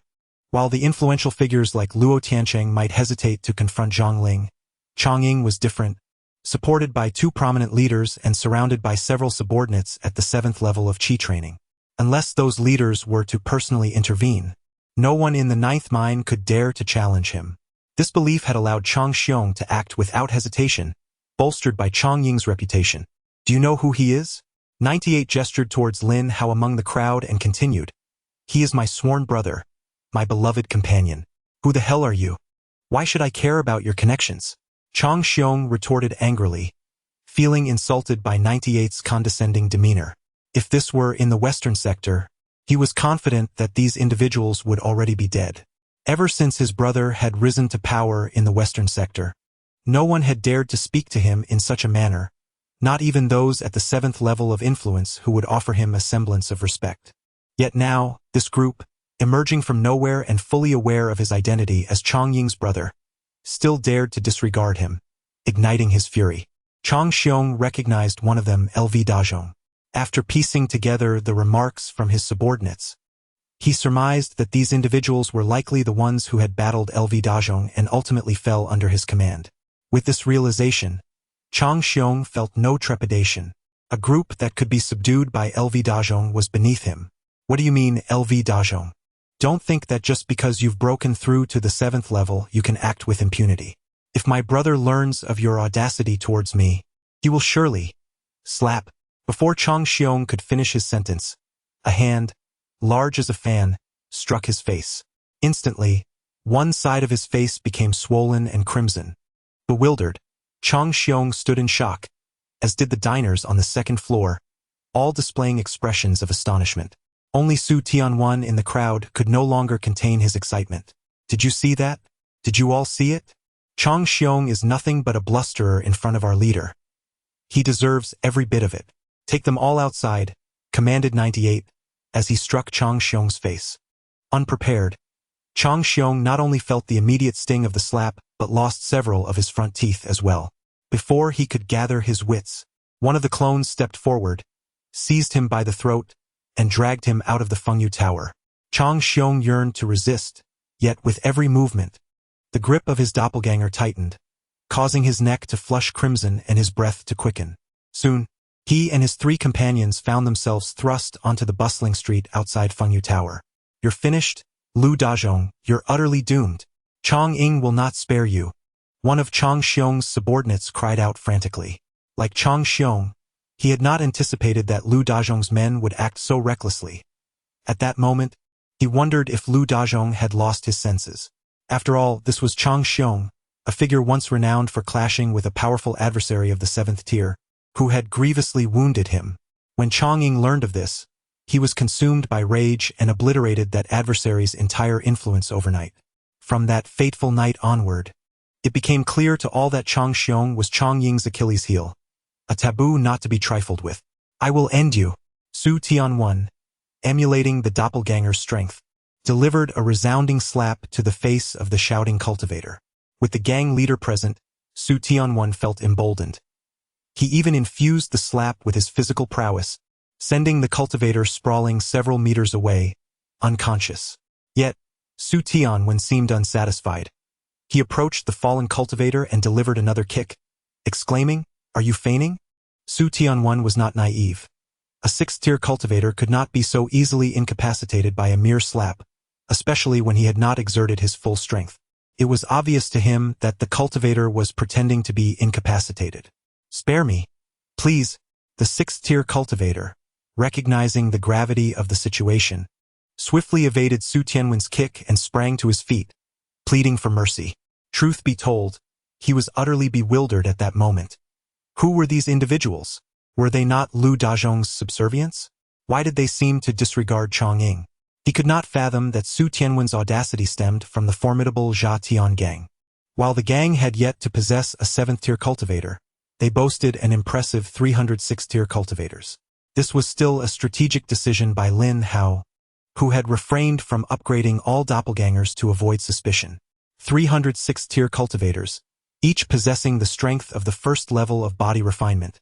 Against such an overwhelming force, Chang Ying was but a trifling concern. Su Tianwen believed that, should their leader desire, they could effortlessly seize control of the entire Western District. Had their leader not preferred discretion, he would have long since reigned supreme in the West, rather than being extorted. "Spare you? Didn't you just attempt to extort me? Care to try again?" Su Tianwen scoffed, yet he refrained from further violence, casting an expectant gaze toward his gang leader. The doppelganger hoisted Chang Xiong as if he were a mere chick and brought him into the street, then unceremoniously tossed him in front of 98. At that moment, Chang Xiong gasped for air, his face a vivid shade of red, especially the half that had been struck. It resembled an unpeeled onion, transitioning from red to purple.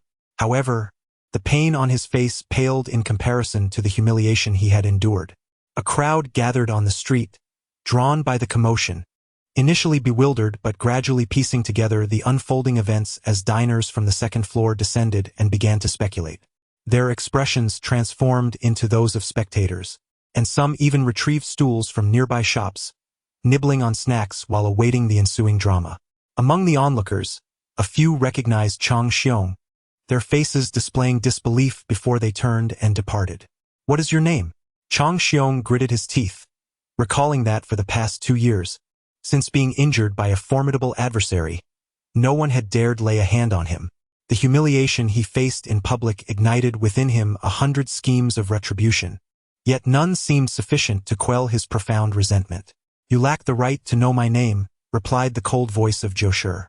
"Ultimately, you are merely leveraging your brother's strength to intimidate others."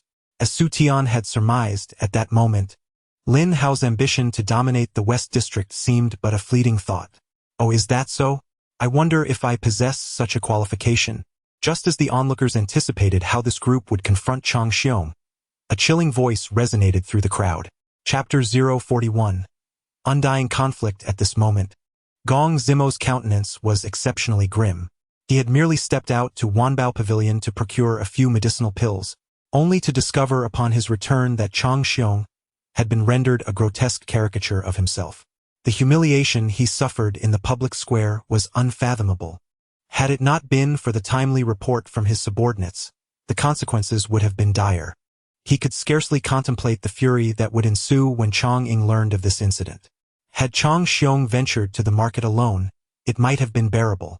Even if he had been slain in public, Chang Ying would not have directed his ire towards Gong Zimo. However, today Chang Xiong had accompanied him, and now he returned unrecognizable. Regardless of the circumstances, Gong Zimo's negligence was inescapable. Uncle Gong, you have finally arrived. Upon seeing Gong Zimo and his entourage, Chang Xiong's face lit up with a fervent joy.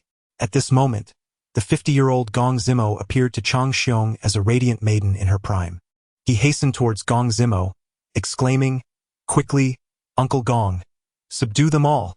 I shall flay their skin and devour their flesh. I want their bones scattered to the winds." Chang Xiong, in a state of frenzy, spoke with an unnaturally high pitch, but the wild motions exacerbated the pain in his already swollen cheek. He clutched one side of his face while pointing vehemently at the figure of the 98th avatar. His voice somewhat muffled. "This is the one. He must not escape. I shall extract his soul and refine his essence, making him wish for death. Do not worry, Xiao Xiong. Uncle Gong will avenge you," Gong Zimo replied, his gaze lingering on Chang Xiong's disfigured visage, which was increasingly difficult to bear. He intentionally diverted his attention to his subordinates, instructing them to escort Chang Xiong to Fengyu Tower for proper care. There was no need for Chang Xiong to plead. Gong Zimo would not let this band of miscreants escape unscathed. However, to prevent any further harm to Chang Xiong in the ensuing conflict, he decided to have his subordinates lead him away first. He then turned his attention to the 3 sixth-tier cultivators accompanying Chang Xiong. "Humph, a pitiful lot. While young Master Chang endures such disgrace, you remain unscathed. You shall face punishment in the mines later," Gong Zimo scoffed, displaying a dismissive attitude towards the 98th avatar from the beginning. After all, they were merely a dozen 6th-tier cultivators. He did not regard them as a threat.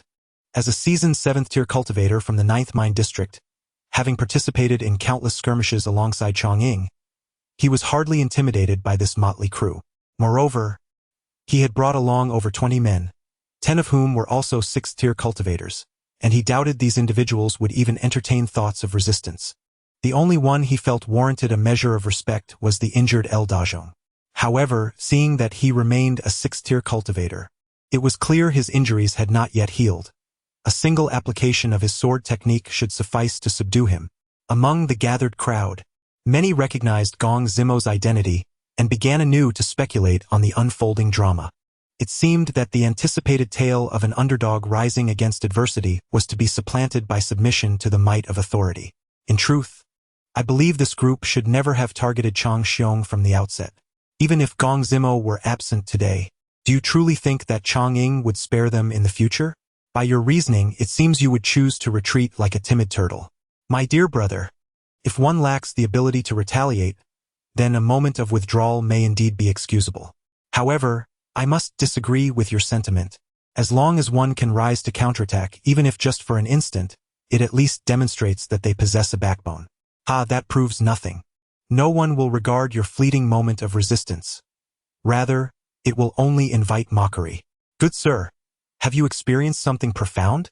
A flurry of membership comments filled the street. From the murmurs of the crowd, Lin Hao learned that Gong Zimo was indeed a 7th-tier subordinate of Chang Ying.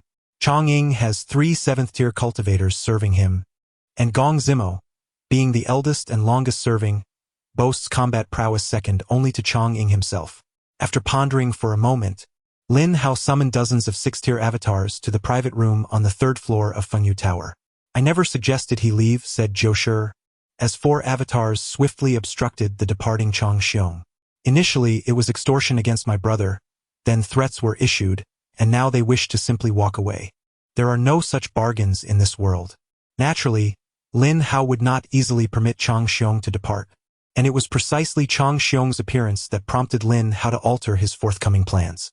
Upon seeing the 4 approaching him, Chang Xiong promptly retreated to Gong Zimo's side. At this moment, he found himself quite at a loss regarding the backgrounds of these individuals. They seemed to operate entirely outside the bounds of reason. The onlookers immediately displayed expressions of astonishment. Even those seated outside the shop were captivated, adjusting their positions with great interest. Could there be a twist in the narrative? What do you propose? Gong Zimo paused, then turned his curious gaze towards Zhou Shi, secretly pondering whether this person, though quite presentable, might not be entirely sane. Under his undeniable advantage, not only did he refrain from begging for mercy, but he also spoke with insolence, desiring to retain Chang Xiong. Gong Zimo found this utterly laughable, Unable to contain himself, he burst into laughter. You must be a subordinate of El Dajong. Perhaps it would be best if you refrained from speaking. Moments later, Gong Zimo composed himself, turning to the previously silent El Dajong, coldly remarking, El Dajong, as their leader, it is rather unbecoming of you to remain silent in the shadows.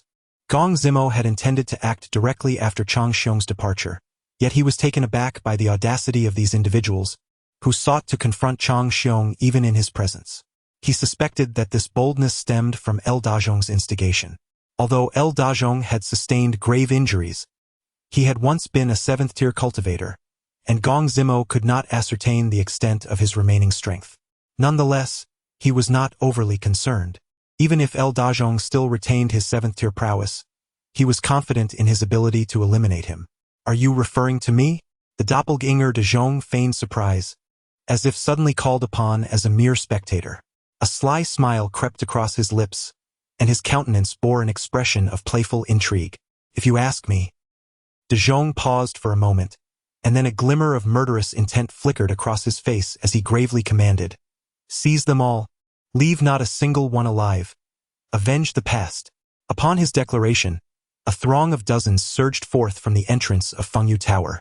The moment they appeared, they forcefully parted the crowd of onlookers and advanced menacingly toward Gong Zimo and his companions. Without uttering a word, they channeled their inner spiritual energy and delivered a powerful punch to Gong Zimo's subordinate. Each doppelganger unleashed their full strength, rendering Gong Zimo's men utterly powerless. Even those at the 5th level were unable to evade the lethal blow and were instantly slain. Gasps of shock rippled through the crowd, as the sudden emergence of these individuals caught everyone off guard. The scene quickly descended into chaos, with many spectators retreating several dozen meters in fear of being caught in the fray. Body cultivators, no wonder they are so audacious. Observing that his subordinates could not withstand even a single punch from their adversaries, Gong Zimo surmised that this group comprised body cultivators. At that moment, a flying sword materialized in Gong Zimo's hand, which he hurled skyward before seizing the side of Chang Xiong, soaring into the air and steadied upon the flying sword. Lu Dajong, you are quite impressive. From this day forth, I, Gong Zimo, vow to pursue you relentlessly. With that proclamation, Gong Zimo took flight upon his sword.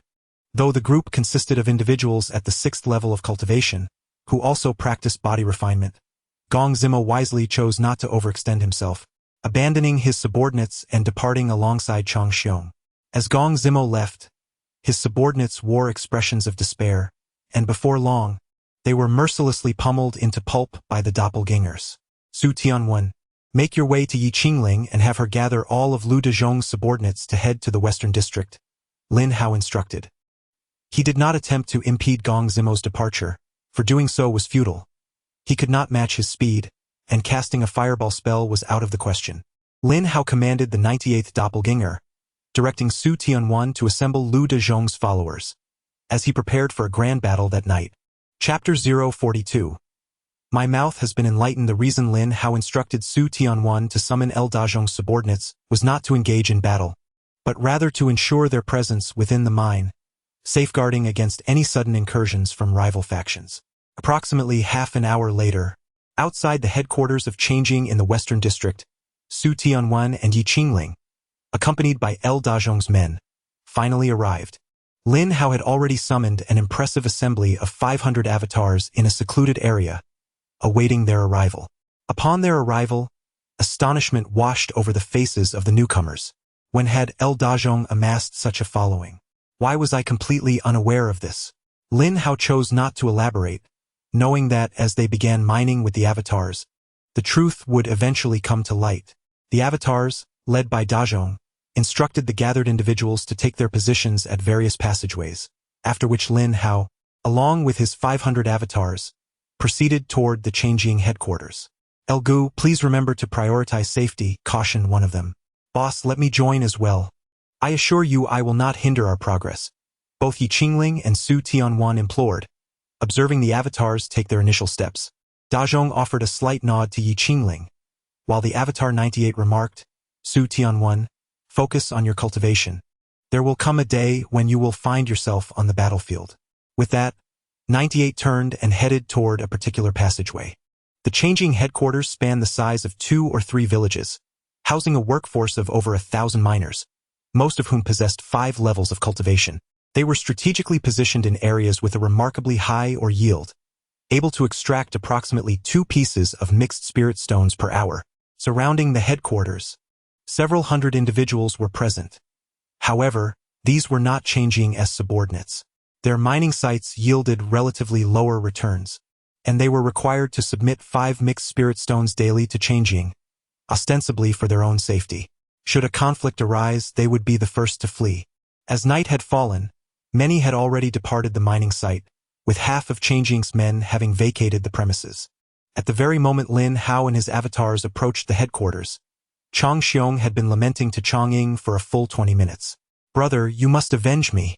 El Dazhong's men have discovered that I am your younger brother, yet they still struck me mercilessly. If they dare to assault me publicly this time, what's to stop them from attacking our headquarters next?" Chang Xiong bemoaned, one hand pressed against his cheek. Though he had consumed healing elixirs and the swelling had diminished, the force with which 98 struck had misaligned his cheekbone, rendering his speech somewhat impaired. "Stop jesting, it's merely El Dazhong. Give me 100 men, and I shall obliterate him," one of Chang Ying's subordinates, a seasoned 7th-level cultivator, replied with a hint of schadenfreude, having gleaned the essence of the situation from Chang Xiong's complaints. He cast a sidelong glance at Gong Zimo, silently thinking, "Truly, the older one gets, the less capable one becomes, being frightened away by an obscure El Dazhong. Indeed, Luo Gu, let us eliminate them without hesitation." Chang Xiong readily agreed. "However, Luo, this matter is not as straightforward as you imagine." Gong Zimo glanced at the gleeful Luo Kai, feeling a surge of displeasure in his heart. He then turned his attention to Chang'ing, who had been keeping his eyes partially closed, and remarked, "Lu Dazhong has only recently made a breakthrough, and he is still injured. It stands to reason that he should not be able to subdue those dozens of body cultivators in such a short span of time. I suspect there is a shadow of Zhang leading him. Chang'ing, do not underestimate Lu Dazhong. Are you merely concocting excuses for your own escape, Gong Zimo? Even if Lu Dazhong is indeed Zhang's frontman, what of it?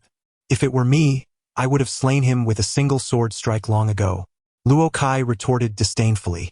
While Lu Dazhong himself may not pose a significant threat, the influence of Zhang behind him must not be overlooked. His recent rise has been exceedingly rapid, and at this moment, only we in the Western District have yet to feel his reach. Surely, he will soon make bold moves against us. Look at the other districts, particularly the Southern District. Originally, Dongchu was on the verge of dominating the entire Southern District, yet in the end he was scattered by Lu Dazhong. Now, Dongchu's power has diminished significantly. Had it not been for Zhang's protection, Dongchu would have long since become nothing but a heap of bones. Initially, Gong Zimo had not considered Lu Dazhong a threat until the appearance of dozens of avatars led him to surmise that Zhang was hastening his actions, with Lu Dazhong poised to become Zhang's primary spokesperson. While his conjecture held some basis, it was nonetheless misled by Lin Hao's avatars. Finally, Chang'ing, who had kept his eyes closed, opened them and said, "Uncle Gong, if Zhang truly intends to strike at our Western District, how should we respond? We must unite all forces within the Western District to encircle and intercept Lu Dazhong. We cannot allow him any opportunity to develop," Gong Zimo stated solemnly. His words startled those present. Many believed he was overreacting. Was it really necessary to mobilize against a mere Lu Dazhong? Uniting all forces in the Western District seemed excessive unless a war between districts was imminent. Some even speculated whether Gong Zimo had become increasingly timid, frightened by a single Lu Dazhong. Even Chang'ing furrowed his brow. He had always trusted Gong Zimo, having collaborated with him for many years, during which Gong had provided him with numerous strategies. However, this time, Chang'ing felt uncertain. Uniting all forces in the Western District was no simple task. The influential leaders would not necessarily heed his call. Just as Chang'ing wrestled with his dilemma, a subordinate rushed in, announcing, "Lu Dazhong has arrived, accompanied by at least 500 men." "Bold indeed," Chang'ing exclaimed, rising abruptly. He quickly commanded, "Luo Kai, summon all remaining forces from the mining areas, and send someone to contact Wan Guanghe. Have him and his men come here immediately." Wang Guanghe's faction was the closest to Chang Ying's stronghold, and the two had maintained a cooperative relationship. Chang Ying's decision to have Luo Kai reach out to Wang Guanghe was not born from fear of Lu Dazhong. Rather, it was a strategic move. Should a battle erupt between the two factions without overwhelming strength on their side, significant casualties would inevitably ensue. Such losses would undoubtedly weaken his own faction considerably.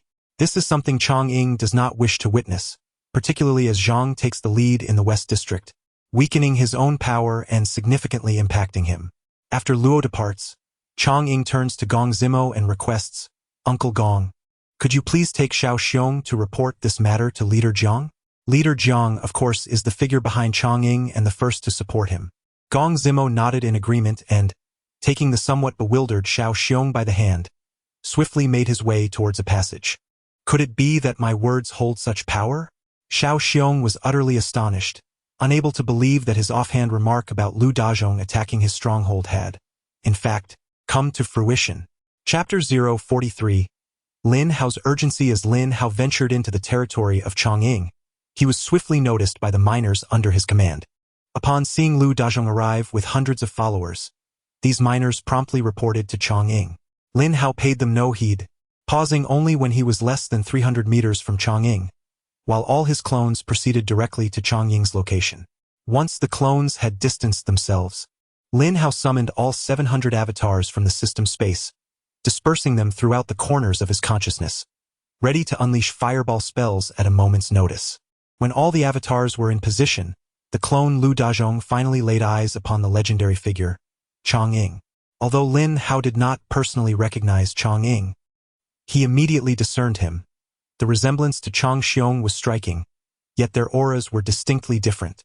Chang Ying exuded an air of authority born from long-standing dominance, standing out among the miners like a crane among chickens. At that moment, his followers had also gathered, totaling 500. The two factions stood several dozen meters apart, their gazes locked in a tense standoff, the atmosphere thick with anticipation of impending conflict. The morale among Chang Ying's men was exceptionally high. They had never tasted defeat in their numerous battles over the years. "Lu Dazhong, do you think you can invade my territory with such a meager force?" Chang Ying scoffed, his words laced with contempt, though confusion brewed within him. The group led by Lu Dazhong bore expressions devoid of emotion, appearing utterly unperturbed, as if they had no intention of engaging in combat. Such expressions suggested that if the opposing side was not foolish, they simply did not regard him as a threat. The clone Lu Dazhong refrained from answering Chang Ying and instead surveyed the surroundings. The passageways here branched out in multiple directions, making it impossible to discern the entrances and exits. Most powerful leaders would opt to establish their stronghold in such an environment, allowing for an easy escape in the event of an ambush. Chang Ying was no exception. Over the years, while other leaders had come and gone, he had steadfastly maintained his position as the dominant figure in the Western District, a testament to his cautious nature. With dozens of entrances and exits, it was clear that 500 avatars would be insufficient to contain them all, unless all clones were summoned. The clone Lu Dazhong immediately contacted Lin Hao, relaying the situation at hand. The other miners were of little concern. As long as they could thwart Chang Ying and his 7-layered subordinates, their demise would lead to chaos among the others, scattering them like startled birds. Of course, if they were intent on seeking their own demise, he would not hesitate to act. Lin Hao's directives were not only conveyed to the clone Lu Dazhong but also communicated to all avatars. His primary objective was to eliminate those 7-layered practitioners. Once they fell, the miners would lose all cohesion, and their escape would be inconsequential. Upon receiving Lin Hao's orders, the clone Lu Dazhong raised his hand, and the 500 avatars surged toward Chang Ying. His subordinates, expecting a verbal exchange or taunts, were caught off guard as this formidable group charged forward without uttering a word. With a commanding shout, Chang Ying roused his somewhat dazed subordinates, who immediately sprang into action, their voices rising in battle cries as the two factions clashed violently. Chang Ying, along with Luo Kai and another subordinate of the 7th tier, ascended on their swords, observing the tumultuous fight below from their elevated vantage point. Luo Kai, Lu Ji, seal off Lu Dazhong's escape route. I am eager to see what means he possesses that would embolden him to assault my territory with merely 500 men, Chang Ying declared. Upon his command, Luo Kai and Lu Ji split into two directions, forming a triangular formation to block any potential escape routes for the avatar of Lu Dazhong. Chang Ying promptly produced a flying sword, channeling his spiritual energy into it. The sword levitated into the air as he deftly manipulated it with his hands, causing it to double in size. He whispered, "Swift." The sword surged forward, aimed directly at the avatar of Lu Dazhong amidst the chaos of battle. The potency of this strike was beyond what the avatar could withstand. Evading it would be nearly impossible. Yet, just as the sword drew near, the figure of Lu Dazhong vanished, as if he had never existed. The three were taken aback, their senses extending to locate him, and moments later, the avatar reappeared amongst the throng of combatants. Was it an art of concealment or an illusion? Chang Ying's expression grew grave. Whether it was the former or the latter, mastering such techniques was exceedingly rare among the Qi refinement practitioners. To date, he had yet to witness any Qi refinement cultivator adept in such arts. Regardless of the method employed, it undoubtedly demanded great spiritual energy. Chang Ying summoned his flying sword once more. "Let us see how many times you can evade." This time, the avatar did not vanish, for Lin Hao had already instructed hundreds of avatars to conjure fireballs, which were now hurtling towards Chang Ying as he prepared to strike again. Realizing the anomaly, Chang Ying swiftly severed his connection to the flying sword, which deftly maneuvered to the side. In an instant, the air was filled with the sounds of fireballs exploding. The multitude of fireballs could not possibly strike a single location. Although Chang Ying deftly evaded to the side, he was still struck by several. At the moment of impact, a golden wave of light enveloped him, deflecting the fireballs entirely. Luo Kai, Lu Ji, do not hold back. Swiftly eliminate Lu Dazhong. Despite the light wave repelling the fireballs, Chang Ying felt the force of their explosions, rendering him breathless. In that moment, his murderous intent surged. Yet to avoid being struck by another spell, he maneuvered his sword through the air. The avatar found it challenging to pinpoint his location. Simultaneously, Luo Kai and Lu Ji unleashed their flying swords, racing towards the avatar of Lu Dazhong. Meanwhile, Lin Hao, positioned 200 meters away, was aware of the unfolding battle through his avatars and felt a twinge of frustration. The difficulty posed by 7th-tier cultivators lay in their ability to fly on their swords, their speed surpassing that of 6th-tier practitioners by several folds. This was precisely why Lin Hao had intended to wait until he broke through to the 7th tier before seizing territory. Had it not been for Chang Xiong's unexpected interference, he would not have been compelled to act tonight. Now that the plan had been prematurely set in motion, there was no turning back. A swift resolution was imperative. Previously, Lin Hao had consistently instructed his doppelgangers to conceal their true capabilities, hesitant to draw the attention of Chang Ying and his associates, which might prompt an immediate escape. This tactic was reminiscent of Dong Chu, who, when faced with defeat by his subordinates, swiftly retreated. Thus, Lin Hao decided to let his doppelgangers engage Chang Ying's subordinates in a contest of equal strength, biding his time to find the perfect opportunity to eliminate Chang Ying. However, this stratagem was evidently unfeasible at present. Acknowledging his lack of experience and decisive ruthlessness, Lin Hao judged himself critically. Subsequently, he dismissed such thoughts and summoned the system. With over 100,000 spirit stones at his disposal, he promptly recharged with a sum of 100,000, then summoned another 1,000 6th-level doppelgangers, all of whom were bestowed with the fireball technique.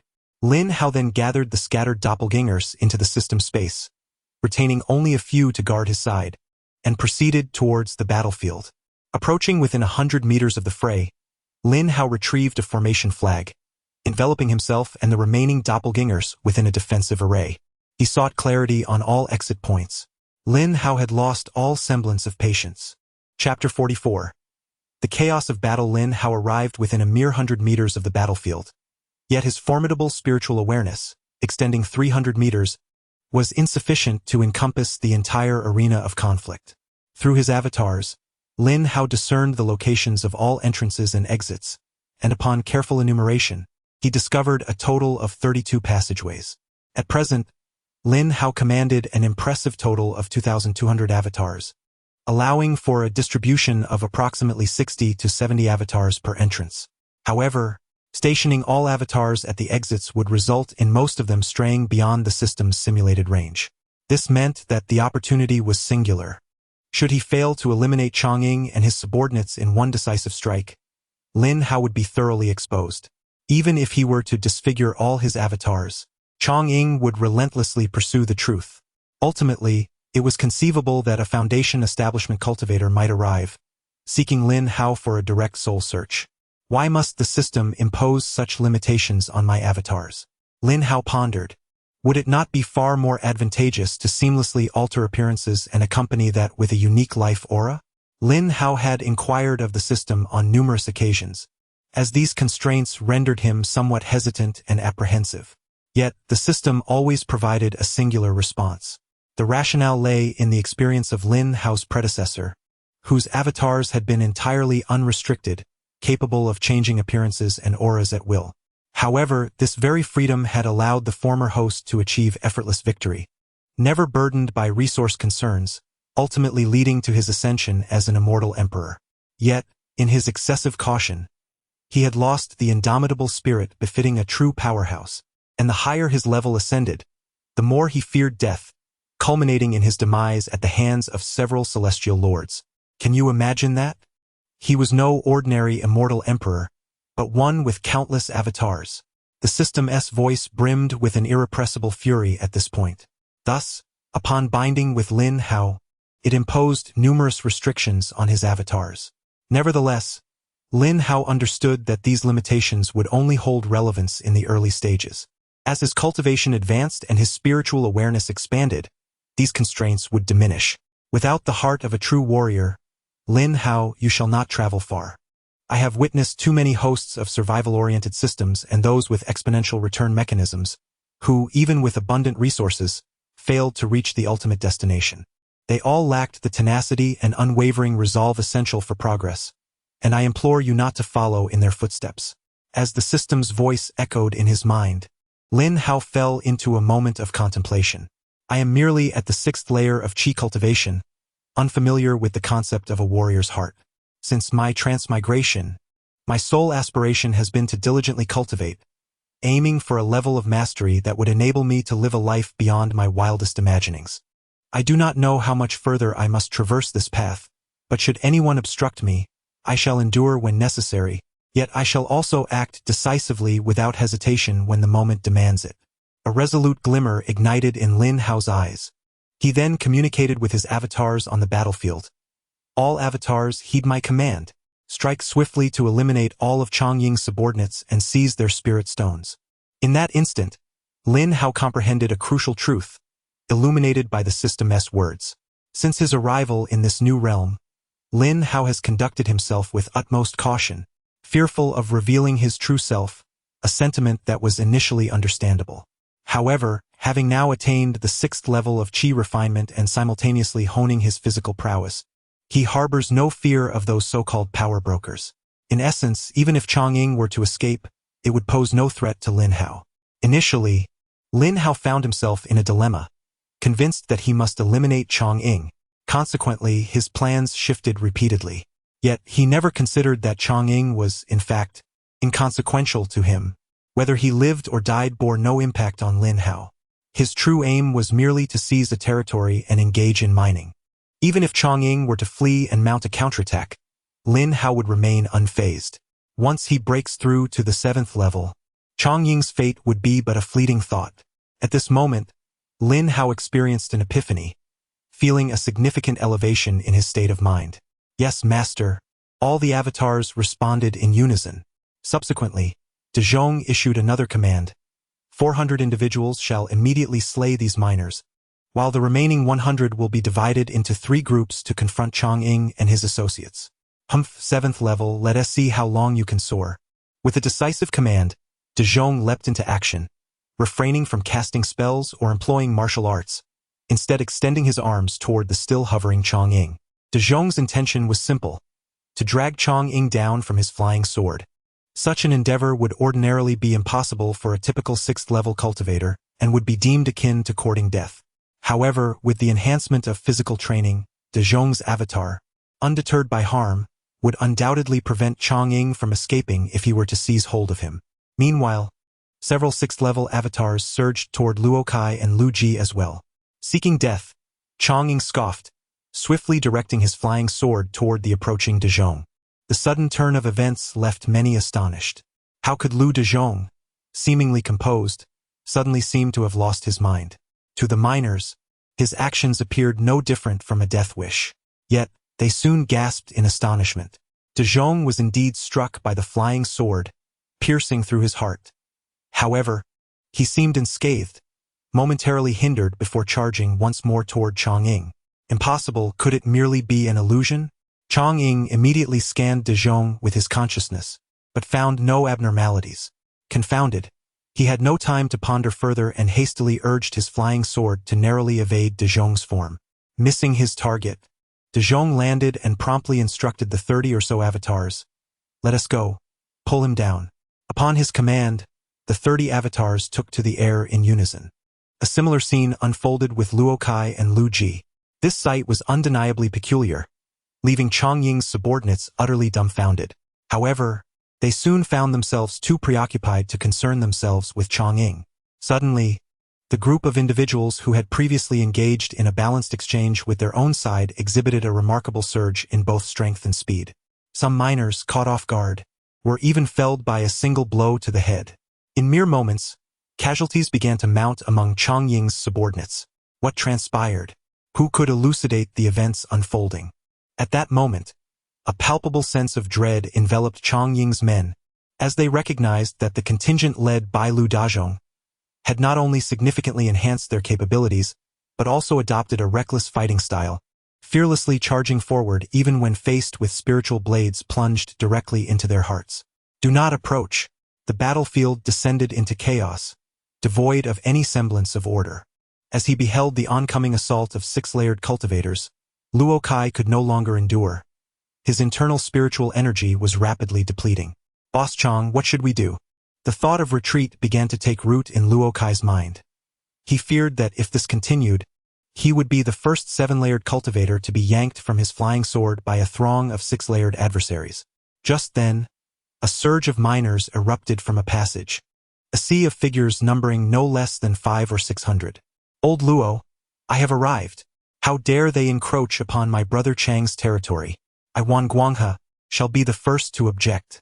As Luo Kai contemplated retreat, Wan Guanghe and his 600 subordinates finally made their entrance. Chapter 045. The 10-second quick man. When Chang'ing's subordinates located Wan Guanghe, he was utterly astonished. He had certainly heard of El Dazhong, but who would have anticipated that El Dazhong would be the first to launch an assault on Chang'ing? After the initial shock, Wan Guanghe promptly summoned all his subordinates to converge at the scene. Given that it was nighttime, many miners had already departed. He even compelled those miners of the 3rd and 4th levels of cultivation from the fringes of his faction to join him. In truth, his loyal followers, those at the 5th level of cultivation, numbered merely 300, while the rest were merely there to bolster numbers. Wan Guanghe was not particularly tall, yet he appeared to weigh at least 200 pounds, embodying a true portly figure. He donned a brown brocade robe, which clung tightly to his form due to his considerable girth. "Old Wan, your timing is impeccable," Luo Kai exclaimed with unrestrained joy. In that moment, the sight of the rotund Wan Guanghe was surprisingly pleasing. Even Chang'ing let out a significant sigh of relief. With Wan Guanghe and his men, the tides of battle were sure to turn. The once despairing subordinates of Chang'ing, upon witnessing Wan Guanghe's arrival, felt as though they had been granted a second chance, their faces illuminated with hope. However, the next moment unfolded with urgency. "Old Wan, quickly, evade. Old Wan, ascend. Utilize your flying sword. Take to the skies. Boss Wan, remember, it's crucial to fly." It was all over. Utterly doomed, remarked Chang'ing's entourage. Initially, as Wan Guanghe observed the expressions of anticipation on Chang'ing and his subordinates, he felt a sense of pride. His territory bordered Chang'ing's, and truth be told, he felt a twinge of anxiety every day, fearing an impending attack from Chang'ing. Consequently, he begrudgingly extended goodwill, even going to great lengths to ingratiate himself. This maneuver had rendered Wan Guanghe a subject of much discussion throughout the Western District. miners often debated over meals that, despite the apparent presence of 4 major factions in the Western District, there were truly only 3, with Wang Guanghe merely serving as a pawn of Chongqing. Such rumors often reached Wang Guanghe's ears. Although he did not dwell on them excessively, as survival was paramount, the incessant chatter wore on him. Yet after today, everything would shift. I, Wang Guanghe, shall rescue Chongqing from peril. With this act of kindness, Chongqing would have no reason to attack me, and we might even forge a brotherly bond. I shall firmly secure my position as a prominent figure in the Western District. With this thought, Wang Guanghe began to scrutinize El Dazhong and his cohort. Merely 400 to 500 men, watch how I crush them. Wang Guanghe spoke with an unhurried demeanor. Then, with a plump hand, he struck his storage bag, and a flying sword shot forth, racing towards a 6th-level clone. Only 6th level? 1 sword for each. He seemed never to consider why El Dazhong's mere 400 to 500 men could provoke such a desperate notion of retreat in Chongqing. The 6th-level clone, avoiding any critical strikes to the dantian, braced itself to absorb the blow from the sword. Following this, dozens of 6th-level clones swiftly surged toward Wang Guanghe. Their distance from Wang Guanghe was not far, and in just a few breaths, they approached him. Wang Guanghe was still maneuvering his flying sword, intending to make a swift turn and completely annihilate this 6th-layer avatar. Suddenly, dozens of figures rushed towards him at an alarming speed. Are they not afraid of death? Wang Guanghe's gaze sharpened, and he promptly redirected his flying sword. Simultaneously, his subordinates charged towards the throng of avatars. Yet, their speed lagged behind that of the avatars by a fraction. Underestimating the situation, Wang Guanghe failed to evade in time. He was still intent on using his flying sword to slay these reckless 6th-layer cultivators one by one. However, he had gravely underestimated the strength and speed of these avatars. Just as he prepared to form seals with both hands to amplify the sword's power, a hand suddenly grasped one of his own, followed by several other avatars seizing his other hand and legs. With a sickening sound, Wang Guanghe was torn asunder, blood gushing forth in an instant. He had not even comprehended what had transpired, nor felt any pain before an avatar crushed his neck with a single kick. From his entrance to his demise, a mere 10 seconds elapsed. Not only did he fail to anticipate this outcome, but his subordinates were equally bewildered. This figure, now resembling a mere cylinder, was their leader? The rapidity of events rendered the scene momentarily silent. Among the last stragglers, a few 3rd-layer miners, forcibly brought by Wang Guanghe, noticed the sudden stillness ahead. Wasn't it promised that they would crush the opposition? Why had everything gone silent so quickly? Curiosity piqued, but limited by his 50-meter spiritual sense. He could not discern what was happening with Wang Guanghe. Thus, he jumped up to get a better view. Yet, upon doing so, he was stunned. Wang Guanghe had been dismembered. My God! Everyone run! Boss Wang is dead. With that exclamation, he turned and fled without a backward glance. His cry immediately roused the others. Several forcibly recruited 3rd and 4th-layer miners scrambled towards the exit. Split into 100 and push them back, commanded the avatar leader again. As 3rd and 4th-layer miners fled, the others paid no heed. Yet Wang Guanghe's true subordinates did not retreat immediately. 100 avatars engaged them in battle, but instinctively people feared for their lives, and without Wang Guanghe's intimidation, they were reluctant to fight to the death. Before long, the passageway was strewn with dozens of corpses, and not a single soul remained. Brother Chong, let us go. As long as the Green Mountains remain, we shall regroup and counterattack another day, Lu Ji said to Chongqing as he observed the unfolding scene. At that moment, neither Luo Kai nor Lu Ji harbored any desire to continue fighting. They had never encountered such a reckless style of combat, nor had they even heard of it. These individuals were exceedingly peculiar. Even gravely wounded, they continued to fight fiercely and without fear of death. When had such a group emerged in the 9th mining district? They had never heard of them before. Chongqing glanced at Lu Ji, then at Luo Kai, who promptly nodded in agreement. The 3 reached a consensus instantly. Brothers, disperse and break through, Chongqing shouted, then soared away towards an unguarded passage on his sword. Observing Chongqing's departure, the remaining subordinates, numbering less than half, instantly scattered like startled birds, fleeing in various directions. The miners who had distanced themselves from Lin Hao's perception did not pursue. However, those fleeing towards Lin Hao were swiftly apprehended by his doppelganger and summarily executed. 10 minutes later, the report came in. Master, a total of 355 individuals have been slain, with 40,000 spirit stones acquired, along with hundreds of spirit blades and swords, and over 100 bottles of gathering spirit pills. Once the battlefield was cleared, the doppelganger presented the figures to Lin Hao. Very well, incinerate all the bodies. Chapter 046. Conclusion. After reducing all the corpses to ashes, Lin Hao finally summoned Su Tianwen and the others. At this moment, Su Tianwen stood beside Lin Hao and his doppelganger, while Yi Qingling and the dozen or so individuals she brought gathered around the doppelganger. De Zhong. Brother L, does it still hurt? Yi Qingling inquired, tenderly tending to the wounds on De Zhong's chest, her beautiful eyes shimmering with tears. De Zhong had been pierced through the chest by Chang Ying's sword, and his condition was still quite alarming. Yi Qingling's mind raced as she recalled the perilous scene from earlier. It's nothing. I've taken the elixir, and I feel much better now, De Zhong replied with a faint smile, though internally he felt somewhat helpless. He was completely devoid of sensation regarding these injuries, but in order to maintain his FAAD, he had no choice but to endure and cooperate with Yi Qingling as she treated his wounds. Old Li, Old Wang, gather your brothers and thoroughly investigate these entrances and exits. Zhang Song, tonight you will spread the word that I, El De Zhong, am recruiting miners regardless of their cultivation level. I need 1,000, and the recruitment will continue until I have enough. Coordinate with Su Tianwen and ensure this matter is handled promptly. Lin Hao aimed to recruit these lower-tier miners to position them around the periphery, serving not only as his eyes and ears but also to generate additional income. Upon hearing El De Zhong, his brothers began to disperse. Soon, only Yi Qingling, Lin Hao, and his several hundred doppelgangers remained on the battlefield.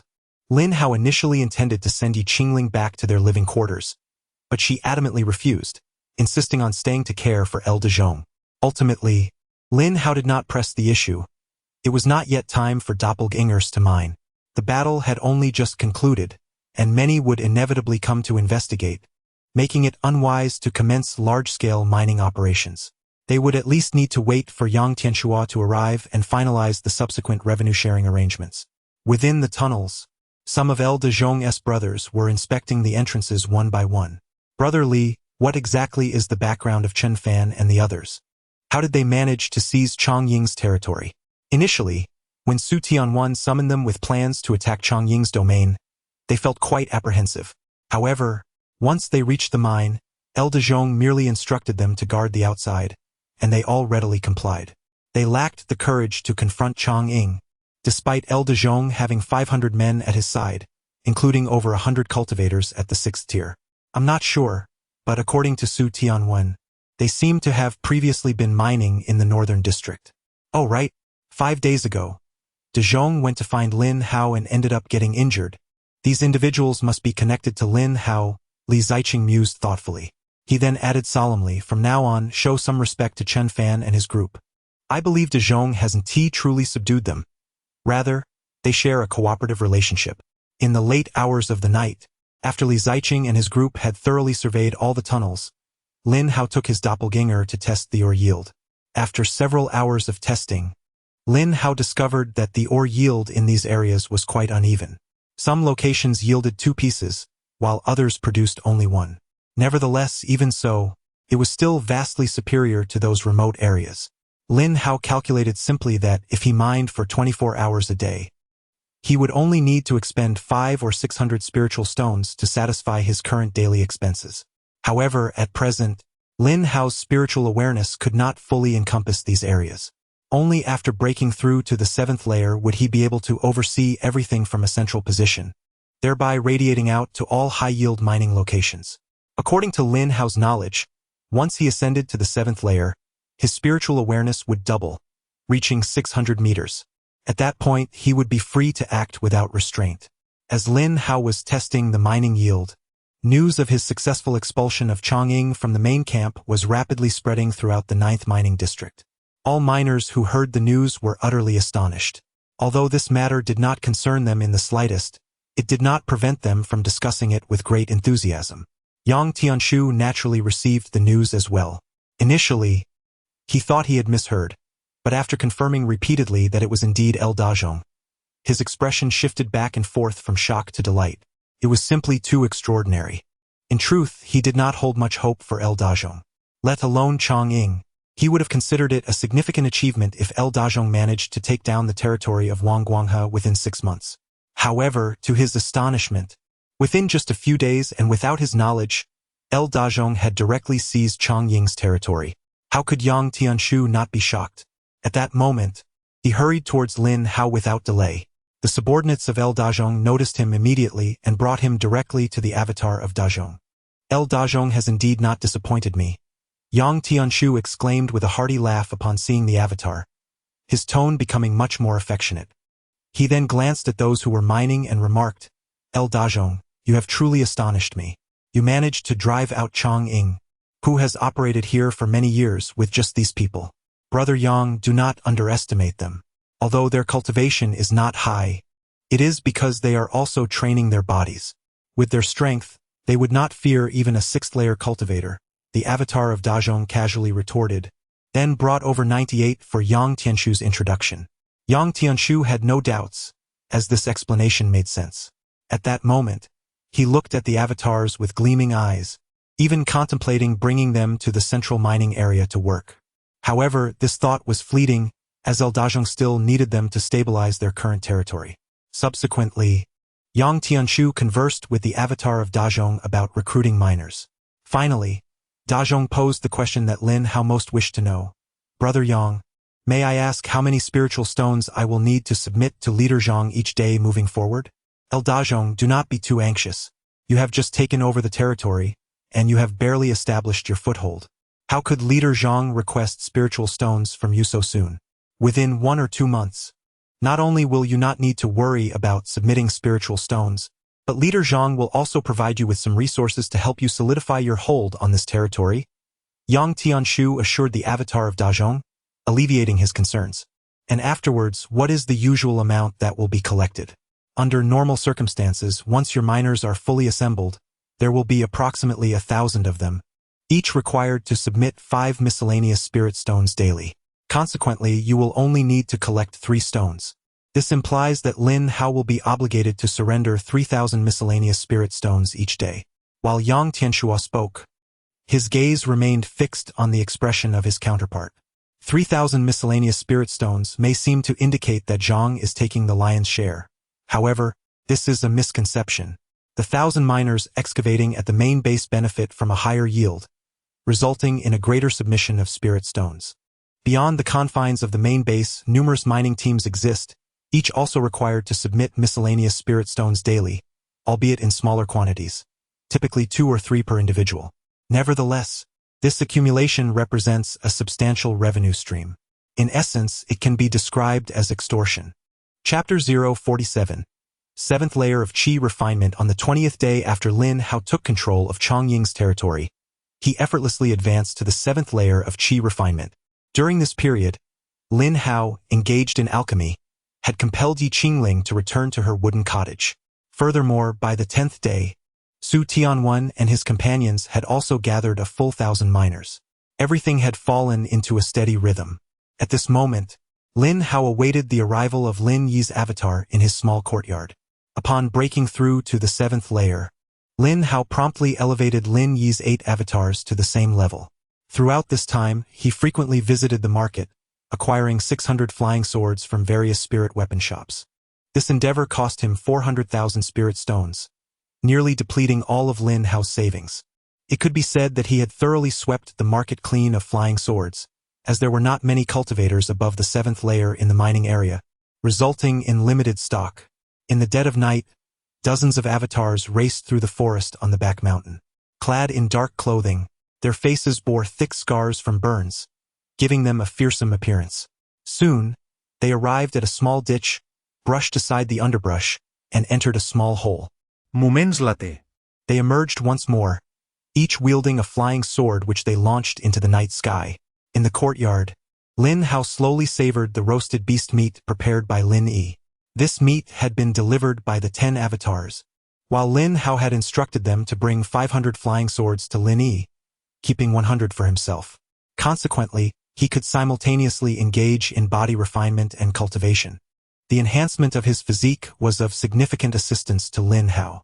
Although rapidly ascending to the 9th layer of qi refinement would greatly benefit his mining efforts, it offered limited aid in slaying beastly foes and breaking through the mountain range inhabited by these creatures, especially given the scarcity of spirit weapons in the market. Even at the 9th layer, facing numerous late-stage qi refinement beasts would result in considerable losses among his avatars. Only by strengthening his body could he stand invincible against these beasts, even pushing forward with great force.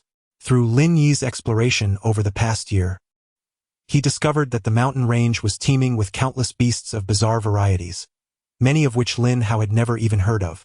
Inquiries among the miners yielded no more than shaken heads, further piquing Lin Hao's curiosity about the true location of the Shilong mining area. Having arrived at the mine via the Sex teleportation array, Lin Hao noted that nearly all the miners he knew had similarly been transported. This suggested that the Shen sect was intentionally concealing the location of the Shilong mining area. The nature of any underlying conspiracy remained unknown to Lin Hao. Lin Yi, should you encounter a formidable beast, do not engage recklessly. Minimize the loss of flying swords as much as possible. The market has few flying swords left, so take caution, Lin Hao advised. Understood, Master, Lin Yi responded, 200 miles away, upon hearing Lin Hao's voice. After Lin Hao consumed several pounds of beast meat, he subsequently contacted De Zhong, who was in a nearby courtyard. At that moment, Lin Hao's voice was tinged with a mixture of anger and dissatisfaction. Have you finished? I'm done. De Zhong, if you're done, why aren't you leaving? Do you intend to stay and breed? Within the courtyard, De Zhong was hastily dressing, leaving without a backward glance, despite Yi Qingling's expression of deep resentment.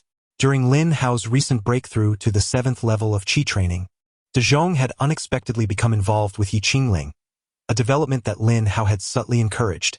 However, not long after, Lin Hao began to feel increasingly uneasy.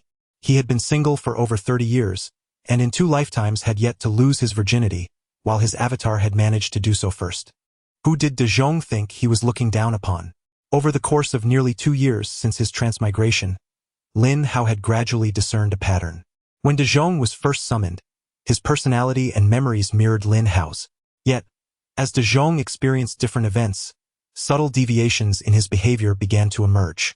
Just like Lin Hao himself, with different choices and life experiences, one's character inevitably evolves. Through his interactions with Yi Qingling, De Zhong had even developed a hint of affection. This sentiment struck Lin Hao as peculiar, prompting him to consult the system. He wondered if allowing De Zhong and Yi Qingling to continue their affair might result in the creation of a smaller avatar. The system's response was somewhat ambiguous. Not for now. What did not for now mean? While the system did not explicitly state it, it implied the possibility existed. Yet, if a smaller avatar were indeed to emerge, what would this being call him? Uncle? Elder? Or perhaps father? Lin Hao was left utterly perplexed. A few minutes later, De Zhong arrived at Lin Hao's courtyard, and the two proceeded to the mining area.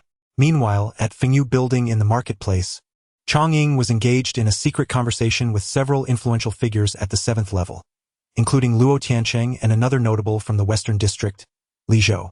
Brother Luo, how have your considerations progressed?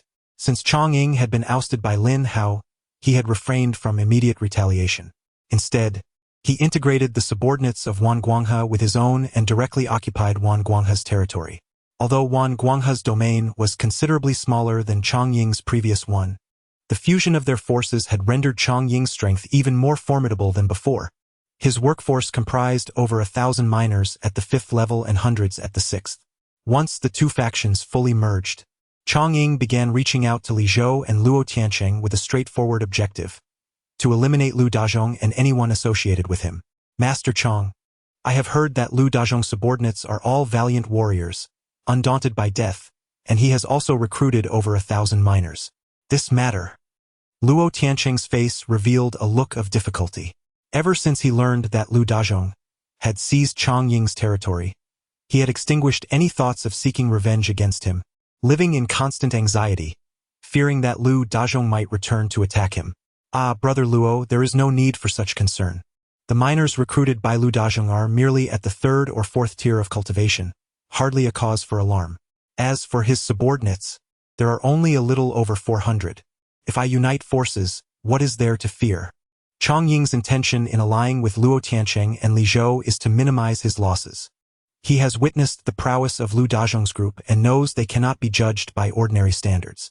Should they fight to the death, he is certain to incur significant losses himself.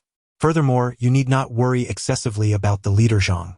This individual is arrogant and ostentatious, and there are already those who have taken issue with him. I suspect his time is limited. Moreover, if you assist me in eliminating Lu Dazhong, I can offer you control over the territory of Wang Guanghe afterward. As Chang Ying finished speaking, particularly when he mentioned allowing Luo Tiancheng to take over Wang Guanghe's territory, a glimmer of excitement finally appeared on Luo Tiancheng's face. Although Wang Guanghe's territory is not vast, it is far superior to his own, which borders the southern district. At the very least, in the future, he would not have to worry about conflicts with those from the southern district while mining. Upon this realization, Luo Tiancheng finally nodded in agreement. As for Zhang, since this matter is primarily Chang Ying's, he would naturally approach him first. Brother Chang, it may not be so easy to completely eliminate Lu Dazhong. You are well aware of the intricacies of his domain, the exits and entrances are numerous, and if he wishes to escape, it would not be difficult. Seeing Luo Tiancheng nod, Li Zhou, who sat opposite Chang Ying, furrowed his brow and spoke. He has no grievances with Lu Dazhong, and their factions are quite distant from one another, typically not interfering in each other's affairs. However, the rewards offered by Chang Ying are too substantial for him to find any justification to refuse. Yet, securing a complete victory over Lu Dazhong is no simple task. It may be that before his own forces arrive, Lu Dazhong has already fled. Moreover, from Chang Ying's demeanor, it is evident that his intentions extend beyond merely reclaiming territory. He desires for Lu Dazhong to vanish from this world entirely. I am well aware of this. To utterly eradicate Lu Dazhong, we certainly cannot choose to act within the mines. I have heard that Lu Dazhong has recently taken up residence with a female cultivator, and even in his earlier stages of cultivation, he has maintained a deeply intertwined relationship with her. Chang Ying smiled slightly, then turned to Luo Tiancheng, saying, Brother Luo, is what I say true? Indeed, it is a fact, and that female cultivator is a woman of the world. Yet Lu Dazhong shows her no disdain, but rather cherishes her greatly. Luo Tiancheng appeared pensive, as if he too had grasped the essence of Chang Ying's plan. In light of this, we merely need to capture that female cultivator and lead Lu Dazhong to the forest behind the mountain. At that point, we shall lay out a meticulously crafted trap to ensnare them all. What are your thoughts on this? Chang Ying remarked indifferently, for to show such tender care for a woman of the world is a testament to true love. Chapter 048. The furious Zhang Song, the avatar of Zhongyu's sword, brought Lin Hao into the mine. As it was already late at night, only a few scattered miners were still at work in Lin Hao's territory. He found an unoccupied passage and summoned over 2,000 avatars. Subsequently, Lin Hao positioned himself at the center of the mining area, where 32 tunnels converged, though only 10 were actively being mined. The 2,000 avatars were divided into groups of 200, dispersed among the 10 tunnels. At Lin Hao's command, all avatars commenced mining immediately. These 2,000 avatars had been summoned recently, their cultivation levels ranging from the 3rd to the 5th tier. With Lin Hao's current mental acuity extending 600 meters, summoning 10,000 miners in this unique location would have been more than feasible. The 10 tunnels were in close proximity, arranged in a circular formation, allowing Lin Hao, stationed centrally, to extend his perception deep into the caverns, approximately 400 to 500 meters. Thus, allocating 1,000 avatars to a single tunnel would pose no issue, enabling a total of 10,000 avatars across all tunnels. However, he refrained from doing so for two reasons. Firstly, such a dense assembly would appear conspicuous to any observant individual. Secondly, the excess of miscellaneous spirit stones extracted would present a considerable challenge in terms of exchange. With 2,000 miners, it was estimated that around 500 avatars could yield 40 to 50 spirit stones each day, while the remaining 1,500 could produce over 30. This amounted to approximately 70,000 miscellaneous spirit stones daily. Such a substantial quantity left Lin Hao wary of any accumulation, necessitating frequent exchanges at the marketplace, often requiring hundreds of avatars for each transaction. Thus, while managing 2,000 avatars sufficed, increasing to 10,000 for mining would complicate matters further. Currently, with a daily influx of 70,000 spirit stones and after covering daily expenses, he still retained over 8,000 spirit stones, an abundance that could be likened to a sack filled with wealth. Therefore, Lin Hao opted to maintain the 2,000 avatars for the time being. Should his consumption of spirit stones increase in the future, he could always augment the number of avatars. Once the avatars began mining, Lin Hao set up defensive formations and commenced his cultivation. Avatar 98, along with several hundred avatars, patrolled the various entrances.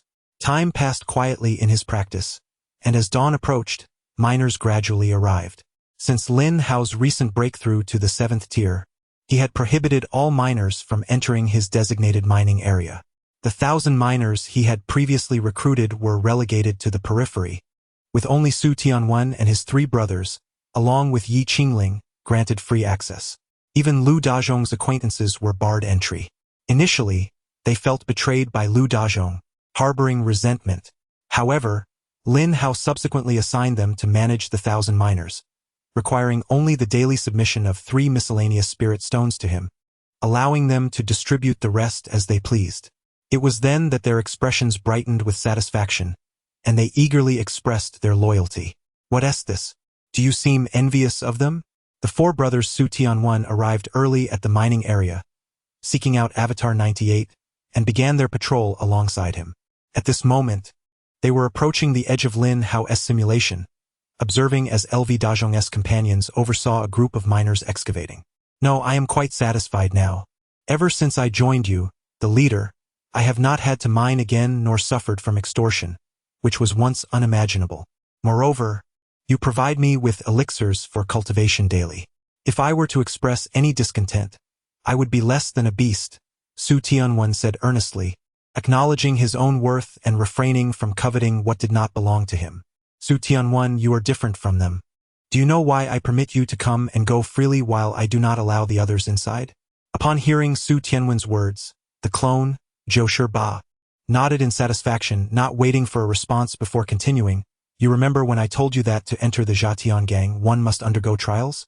I now inform you that you have passed these trials and are officially a member of the Zhatian gang. Should I depart in the future, you may develop your own influence under the gang's name, and I grant you the authority of the leader." "What?" Su Tianwen was taken aback. The leader was allowing him not only to develop his own power but also to wield his authority. This revelation astonished him. However, upon hearing Zhou Shiba mention leaving, he immediately responded, "Leader, if you are to leave, I shall naturally follow you." Though Zhou Shiba's words were tempting, Su Tianwen understood that without his leader, he could not hope to thrive on his own. "Do not rush. There is still time before I leave. Your primary task now is to cultivate diligently." Zhou Shiba patted Su Tianwen on the shoulder, offering an encouraging glance, and then added, "Come, let us explore other places." With that, Zhou Shiba led Su Tianwen and the others away, leaving a few clones behind to guard the area. Meanwhile, not far from the mining crowd, Zhang Song's face was clouded with resentment. If anyone had the right to envy LV Dazhong's friends, it was Zhang Song. His feelings were not merely envy but also anger. He had been LV Dazhong's most loyal lackey, but after LV Dazhong's visit to Lin Hao, he returned a changed man, indifferent to Zhang Song. Particularly this time, managing the 1,000 miners, Zhang Song was unceremoniously dismissed due to his mere 5th-level cultivation, leaving him with no role whatsoever. LV Dazhong seemed to have completely forgotten him, which incited Zhang Song's fury. He had thought that after LV Dazhong successfully seized territory, he too would rise in status. Instead, he found himself without the authority to manage the miners and was forced to toil in the mines daily. Damn this mining! The more Zhang Song contemplated, the angrier he became, ultimately throwing down his spirit pick and leaving without a backward glance. The surrounding miners were taken aback, confused by his sudden departure, while the overseer nearby merely smiled, saying nothing as he allowed Zhang Song to walk away. After walking for a while, Zhang Song found that the anger within him had not subsided significantly. However, he suddenly realized that he was in a rather secluded location, with not a single miner in sight. He contemplated turning back. Yet, as he pivoted, he was struck by the alarming sensation that his feet were seemingly ensnared in a quagmire, rendering him incapable of taking a single step forward. A wave of shock washed over him, and terror flickered across his face. Almost immediately, two shadowy figures emerged, hoisting his body and swiftly departing from the scene. This occurrence, of course, went unnoticed by anyone, and Zhang Song's prolonged absence did not arouse any concern from the overseer. As dusk approached, Zhang Song found himself standing in the courtyard of the division's headquarters. He knocked on the grand door and called out, "Sister-in-law, Brother L requests your presence at the mine." Chapter 49. The eldest sister has been captured. The one who abducted Zhang Song was none other than a subordinate of Chong Ying. As Chong Ying commenced his plan, he discovered that Yi Qingling had remained indoors almost the entire time, not even stepping outside the threshold. Moreover, the entire courtyard was enveloped in a formation that even Chong Ying found challenging to breach. Thus, he devised a scheme to lure Yi Qingling out. Since the incarnation of De Zhong began cohabiting with Yi Qingling, Lin Hao had been vigilant, fearing that someone might exploit her vulnerabilities. The incarnation not only established formidable defensive formations within the courtyard, but also specifically advised Yi Qingling against leaving the premises unless absolutely necessary, at least until Chong Ying was thoroughly eradicated. After Lin Hao's breakthrough yesterday, he had intended to annihilate all of Chong Ying's forces, but having only recently attained a breakthrough, he wished to stabilize his cultivation before pursuing Chong Ying. After all, having just ascended to the 7th level of Qi training, Lin Hao found even sword flight a bit cumbersome. He reasoned that a day or so would not make much difference. However, unbeknownst to him, Chong Ying had already set his plan in motion. Chong Ying intended for his subordinates to wait for the opportune moment to secretly abduct one of Lu Dezhong's subordinates. By chance, they stumbled upon the furious Zhang Song, who had stormed away in a rage, and they stealthily followed, abducting him in a secluded area. Zhang Song, harboring discontent towards Lu Dezhong, did not require much coaxing or intimidation. He readily agreed. At that moment, Yi Qingling was cultivating within the house. Hearing Zhang Song's call, she did not hesitate and opened the door. "Brother Zhang, has De Zhong called me to the mine for something?" Having previously shared a close relationship with Lu Dezhong, Yi Qingling naturally did not suspect Zhang Song of harboring ill intentions against her. "Brother Lu did not mention it, he merely asked you to come," Zhang Song replied, his eyes momentarily flickering, though he concealed it well. Yi Qingling, unsuspecting, nodded slightly at Zhang Song and stepped outside. However, just a few steps out, she suddenly found herself unable to move. A golden rope shot towards her, swiftly binding her. "Sister-in-law, blame Lu Dezhong for his lack of loyalty," Zhang Song said coldly. Suddenly, two figures appeared in the courtyard, Chong Ying's subordinates, who had previously employed invisibility talismans to conceal themselves within the yard. "Zhang Song, go and inform Lu Dezhong to meet at the back mountain woods," one of Chong Ying's subordinates instructed in a low voice. He then seized Yi Qingling and swiftly made his way towards the woods at the back of the mountain. Bound by the golden spirit rope, Yi Qingling's face was etched with anxiety as she cried out to Zhang Song, "Zhang Song, Brother Lu has treated you well. How can you commit such a despicable act?" Yi Qingling could hardly fathom that the Zhang Song, who had previously been so loyal to Lu Dezhong, would betray her. Panic surged within her. She could not imagine what would ensue. "Humph, I have been servile and obedient before him, and what have I received in return? Now he stands as a lofty overlord, while I remain a mere minor. Has he ever considered my feelings? Is this what you call treating me generously?" Zhang Song scoffed with a cold laugh. Then, filled with anger, he fell silent and turned to stride toward the mining area. A quarter of an hour later, as Lin Hao was deep in meditation, a voice from one of his avatars echoed in his mind. "Master, Zhang Song has reported that Yi Qingling has been captured, and that De Zhong must go to the back mountain forest." Upon hearing the avatar's voice, Lin Hao opened his eyes and glanced at his nearby avatar, De Zhong, a contemplative expression crossing his face. "Bring Zhang Song in." After a moment's deliberation, Lin Hao resolved to summon Zhang Song. Simultaneously, he recalled all avatars engaged in mining activities into the system space and instructed Joshur to lead Su Tianwen and the others to his location. Before long, Zhang Song was brought before De Zhong. "Zhang Song, Who sent you with this message? It was a subordinate of Chang'ing. I intended to report the miscellaneous spirit stones, but on my way, I was intercepted by several miners. They informed me that your sister-in-law is in their hands and urged you to go to the back mountain forest tonight, or else she may be in grave danger. Zhang Song lowered his head slightly, unable to meet the gaze of De Zhong. Chang'ing, after 20 days of seclusion, has chosen to take action. Lin Hao had planned to eradicate Chang'ing tonight, but unexpectedly, Chang'ing struck first. Lin Hao could easily surmise that Chang'ing was using Yi Qingling to coerce Lu Zhong into going to the back mountain forest, undoubtedly laying an ambush there, waiting for him to fall into the trap. Had he not broken through the 7th layer, Lin Hao might have hesitated, but now, after a day of cultivation and accelerated training, his strength was firmly consolidated. A mere Chang'ing was no more significant than an ant. Su Tianwen, take your men to Chang'ing's location and see if he is still at his base. Naturally, Lin Hao did not place complete trust in Zhang Song's words, so he instructed Zhou Shi to send Su Tianwen to investigate Chang'ing's whereabouts. Soon after, Su Tianwen returned, confirming that Chang'ing's base was deserted. Excellent. We shall ensnare them all this time, eliminating any future threats. De Zhong's expression turned cold. Then he addressed Su Tianwen. Restrict Zhang Song. Do not allow him to escape until I return. With that, De Zhong and Zhou Shi, accompanied by 500 avatars, hastened toward the back mountain forest. Lin Hao harbored doubts about Zhang Song. It is often said that the first to report is typically the primary suspect. How could Chang'ing have abducted Yi Qingling while she was safely cultivating at home? There was undoubtedly something amiss. Upon hearing De Zhong's words, Zhang Song was taken aback. He had not anticipated that Lu Zhong would suspect him, believing his words to be unassailable. At this moment, panic surged within Zhang Song, yet the thought that Lu Zhong was surely doomed provided him some solace.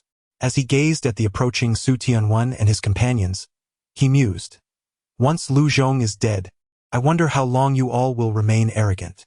In the back mountain forest, Yi Qingling was ensnared by the golden spirit rope, carelessly discarded nearby. Her already exquisite form appeared even more pronounced under the binding of the golden spirit rope. Brother Chang, I must say, Miss Yi Qingling possesses quite the captivating beauty. After this matter is resolved, might I implore you to grant me the favor of escorting her back for some proper guidance? At this moment, Li Zhou's gaze lingered on Yi Qingling's alluring figure, his eyes glimmering with a hint of fervor. His words dripped with a teasing undertone, as it was already known that Brother Li had an inclination for such delights. You need not voice it. Once we have vanquished Lu Dazhong, I shall personally deliver this enchanting lady to your abode. Haha, you understand me well, Brother Chang. After all, in this dreary and monotonous quarry, having more female cultivators around serves as a delightful diversion. Doesn't it? Li Zhou erupted into hearty laughter, exchanging a knowing glance with Chang'ing that spoke volumes among men. Meanwhile, Yi Qingling, overhearing their vile remarks, trembled with rage, wishing she could leap forth and bite them. Yet, ensnared by the golden spirit rope, she found herself utterly immobilized, her inner energy sealed by Chang'ing, rendering her powerless. Brother Chang, do you think Lu Dazhong will arrive? Asked Luo Tiancheng, who exhibited no interest in Yi Qingling whatsoever, not even casting a glance her way. If he had desired her, he would have acted long before Lu Dazhong ascended to the 7th tier. He would not have left it to him. At this moment, Luo Tiancheng was uncertain whether Lu Dazhong would indeed risk everything for a woman of ill repute. Before Chang'ing could respond, one of his subordinates hurriedly approached him, soon relaying that Lu Dazhong and Chun Fan, accompanied by their men, were en route. Very well, Brother Chang, Brother Luo. Please take your respective subordinates to conceal yourselves for the time being. Awaiting my signal, Chang'ing commanded, a bloodthirsty gleam illuminating his expression. For 20 days, he had endured humiliation and burden, disregarding the scornful remarks of the miners at the bottom tier, who had suffered grievous injuries. He knew that one day, he would repay every ounce of disgrace, and that day had finally arrived. Chapter 050. Shattering the old and decaying as night descended, the moonlight cascaded like a silver waterfall, and the stars twinkled like gemstones embedded in the azure firmament. The night breeze swept through the mountains and forests, carrying a refreshing chill. Lin Hao arrived at the rear mountain forest, choosing not to accompany his doppelganger, Dazhong, but instead remaining a mere mile behind. While Lin Hao had little need to concern himself with Chang'ing, he deemed it prudent to stay in the shadows for safety. He left behind dozens of doppelgangers to guard him, while he maintained a mental connection with Dazhong, keeping a vigilant watch on the happenings in that vicinity. At this moment, Dazhong, accompanied by 400 or 500 doppelgangers, approached within 100 meters of Chang'ing. He quickly spotted Yi Qingling bound to the ground, her eyes brimming with tears. She never anticipated that El Dazhong would truly come for her. In that instant, El Dazhong appeared to her as a towering figure, seemingly the only one of significance in the cosmos. However, thoughts of Chang'ing and his companions soon ignited a sense of urgency within her. She yearned to warn them, but her spiritual energy was sealed, rendering her incapable of even raising her voice. Observing Yi Qingling's anxious expression, Dazhong offered her a reassuring glance before turning to Chang'ing, declaring, "Chang'ing, you dare to threaten me with a woman? It seems I have overestimated you." He scoffed, "The victor takes all. Once I slay you, who will care what means I employed?" Chang'ing remained non-committal. Indeed, he was indifferent to the methods employed, for only the victor embodies truth.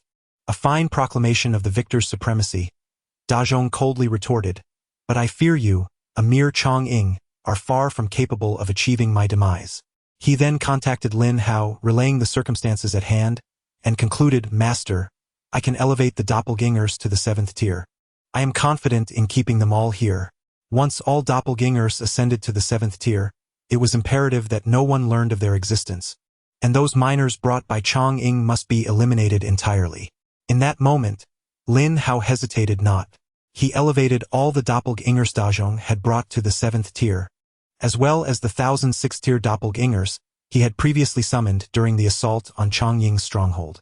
These 1,000 doppelgangers had remained unused since their summoning, but now, upon their elevation, Lin Hao strategically positioned them throughout the forest to ensure that no trace of their presence would escape detection. Just as Lin Hao completed the elevation of all 98 doppelgangers, Chang'ing erupted in laughter upon hearing Dazhong's words. "El Dazhong, I have heard that since your breakthrough to the 7th tier of Qi training, you have grown arrogant and intolerant. Initially, I thought it mere rumor, but today, I am convinced." His expression turned frigid as he regarded Dazhong with the indifference reserved for the deceased. Thereafter, he uttered no more words, instead offering a subtle nod to Gong Zimo, who had been standing silently behind him. Suddenly, a spiritual talisman appeared in his hand, which he cast into the air. It instantly emitted a brilliant red glow. Observing this radiant light from several hundred meters away, Li Zhou and Luo Tiancheng immediately gathered their subordinates, hastening towards Chang'ing's position. Meanwhile, Gong Zimo quietly approached from behind the crowd, producing a flag of formation which he swiftly plunged into the ground. Instantly, a colossal wave of light enveloped both his doppelganger, Dazhong, and Chang'ing. This was a grand confinement array, composed of 12 formation flags. The previous 11 had already been strategically placed in their respective positions, while the final flag, representing the heart of the formation once inserted, would activate the confinement. This array had been procured by Chang'ing through his leadership from the head of the 9th Mining District. Once initiated, even foundation-building cultivators would find it nearly impossible to breach it in a short span of time. This was Chang'ing's trump card. Although Dazhong sensed the activation of the formation, he remained unmoved, observing the unfolding events with a cold gaze. Soon, Luo Tiancheng and Li Zhou also arrived simultaneously. "Excellent. Everyone is present. It is time to take them all down." Dazhong's expression remained unchanged as he quietly watched Luo Tiancheng and Li Zhou enter the formation with their subordinates. "Lu Dazhong, are you not frightened into immobility, failing to escape at the first opportunity?" Luo Tiancheng mocked upon entering the formation, his mood buoyant, for after this night, he would be moving to a new abode, and his future days would be spent in leisurely repose. Chang'ing was somewhat taken aback. He had prepared for Lu Dazhong to flee on his sword, at which point he and his 3 7th-layer subordinates would have struck to eliminate him.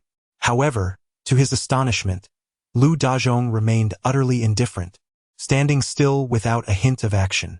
Could he possibly have some hidden support? Chang'ing, being inherently cautious and suspicious, felt a pang of uncertainty upon observing Lu Dazhong's unchanging demeanor. Nevertheless, with a force of 2,000 on his side, including 7 seventh-layer cultivators, he could hardly fathom what kind of contingency Lu Dazhong might possess with only 500 men at his command. Bah! Mere posturing, Chang Ying scoffed, then bellowed to the 2,000 miners. Brothers, let us slay them. For each kill, I shall reward you with 100 spirit stones. After tonight, I will host a grand banquet at Fengyu Tower for 3 days. Drink freely, my brothers. Chang Lauda so magnanimous. The 2,000 miners echoed in unison, their voices resounding through the mountains. Following this, Chang Ying's subordinates surged forward, wielding spirit knives and spirit swords, with many utilizing spirit artifacts, charging toward Dazhong's doppelganger. At that moment, Dazhong, who had remained motionless, saw the foremost doppelganger suddenly manifest a flying sword before each of them. They pointed simultaneously, causing the swords to quiver, emitting a gentle glow as they shot forth toward the advancing miners. Concurrently, the 300 doppelgangers stationed in the rear began to murmur, and moments later, a fireball the size of a football coalesced. With the flying swords leading the charge, the fireball followed. The once pitch-black forest was suddenly illuminated as if it were midday. Cries of alarm and explosive sounds reverberated through the mountains. The fireball technique of the 7th-tier cultivators obliterated those of the 5th tier upon impact, reducing them to mere fragments. As for the flying swords, their sheer numbers allowed a single strike to pierce through multiple miners. In an instant, the entire formation was filled with a cacophony of anguished cries. This scene was utterly shocking. All of Chang Ying's subordinates at the forefront were mercilessly cut down. A rough estimate indicated a loss of at least 500 men. Impossible. Absolutely impossible. In that moment, how could Chang Ying not realize that all of the individuals brought by Lu Dazhong were indeed 7th-tier cultivators? Yet how could this be? The entire Shilong mine had scarcely 1,000 miners at the late stage of qi refinement. Yet, here before him stood 400 to 500 alive and breathing. Hurry, Uncle Gong. Activate the formation, we must flee, we must escape. An overwhelming dread filled Chang Ying's heart, causing his entire being to tremble uncontrollably. Am I dreaming? Surely, I must be. Chapter 051. The death of Chang Ying naturally would not allow them to activate the formation. He promptly commanded dozens of his avatars to operate their flying swords, directing them towards Gong Zimo. In an instant, a multitude of flying swords, glimmering faintly, pierced through Gong Zimo's body. He had no time to react. His entire form was dismembered by the blades. The over 1,000 miners, already gripped by sheer terror, witnessed the instant annihilation of the 7th-tier cultivator. In that moment, all hope for combat evaporated, and the only thought that resonated in their minds was to flee. Many miners, in their panic, collided directly with the barrier of the formation. Yet all was in vain. This grand confinement array was beyond their capacity to breach. At that moment, the second wave of fireball spells from the avatars had already taken shape, unleashing hundreds of fireballs that tore through the void, claiming the lives of hundreds of miners once more. This was a one-sided massacre, devoid of any suspense. In merely a few minutes, aside from Chang Ying and Yi Qingling, there were no survivors left within the array. Neither Luo Tiancheng nor Li Zhou stood any chance against the onslaught of hundreds of 7th-tier avatars. They were no different from the 5th and 6th-tier miners. Chang Ying remained alive solely because he had shielded himself with Yi Qingling's body. When Gong Zimo was pierced by the dozens of flying swords, the fear within him reached its zenith. Regret flooded his heart. Why had he provoked LV Dazhong? All for the sake of trivial pride? Yet, he quickly dismissed that thought. Even if he had not set a trap for LV Dazhong today, it was only a matter of time before LV Dazhong would come for him.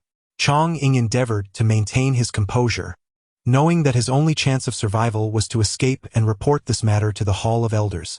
Perhaps there was still a glimmer of hope. The fact that 400 to 500 7th-tier cultivators were hidden alongside LV Dazhong hinted at a monumental secret. Regaining his calm, Chang Ying suddenly glanced at Yi Qingling, and a spark of hope illuminated his eyes. He seemed to have spotted a final lifeline and immediately grasped her, placing her in front of him as a shield. LV Dazhong, let me go at once, or I shall take your woman with me to the grave. Chang Ying's face contorted with madness as he pressed the flying sword against Yi Qingling's neck, slowly retreating towards the core of the formation.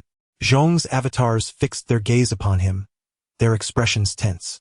100 flying swords hovered in the air, ready to extinguish Chongying's life at a mere command from their master. As Zhong deliberated, Chongying had already reached the formation's core. He promptly infused spiritual energy into the formation flag, which erupted from the ground, causing the formation's barrier to begin dissipating.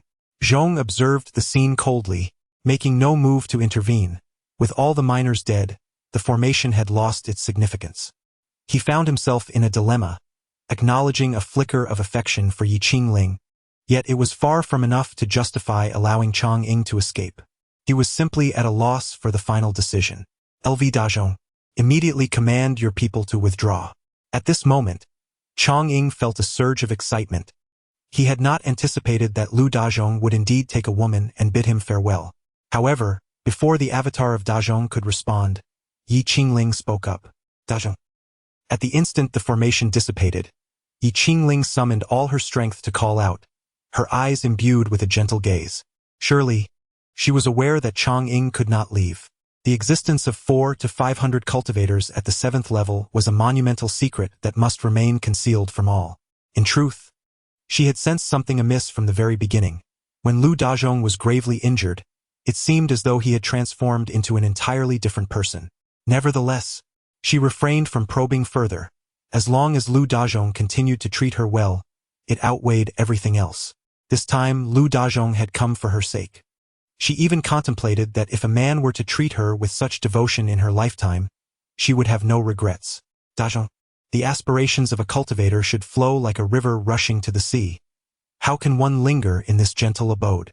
I am but a fleeting flower, unclean. You need not feel sorrow for me.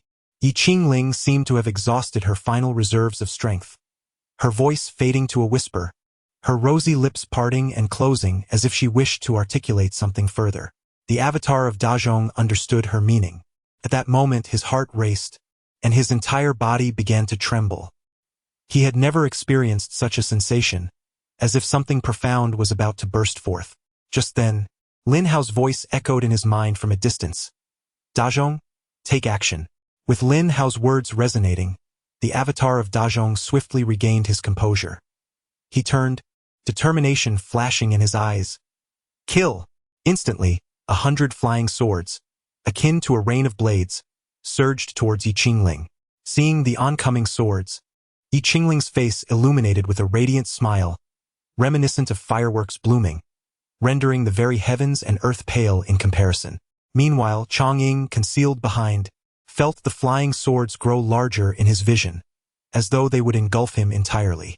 Chongying perished, pierced by 100 flying swords, his body reduced to mere fragments.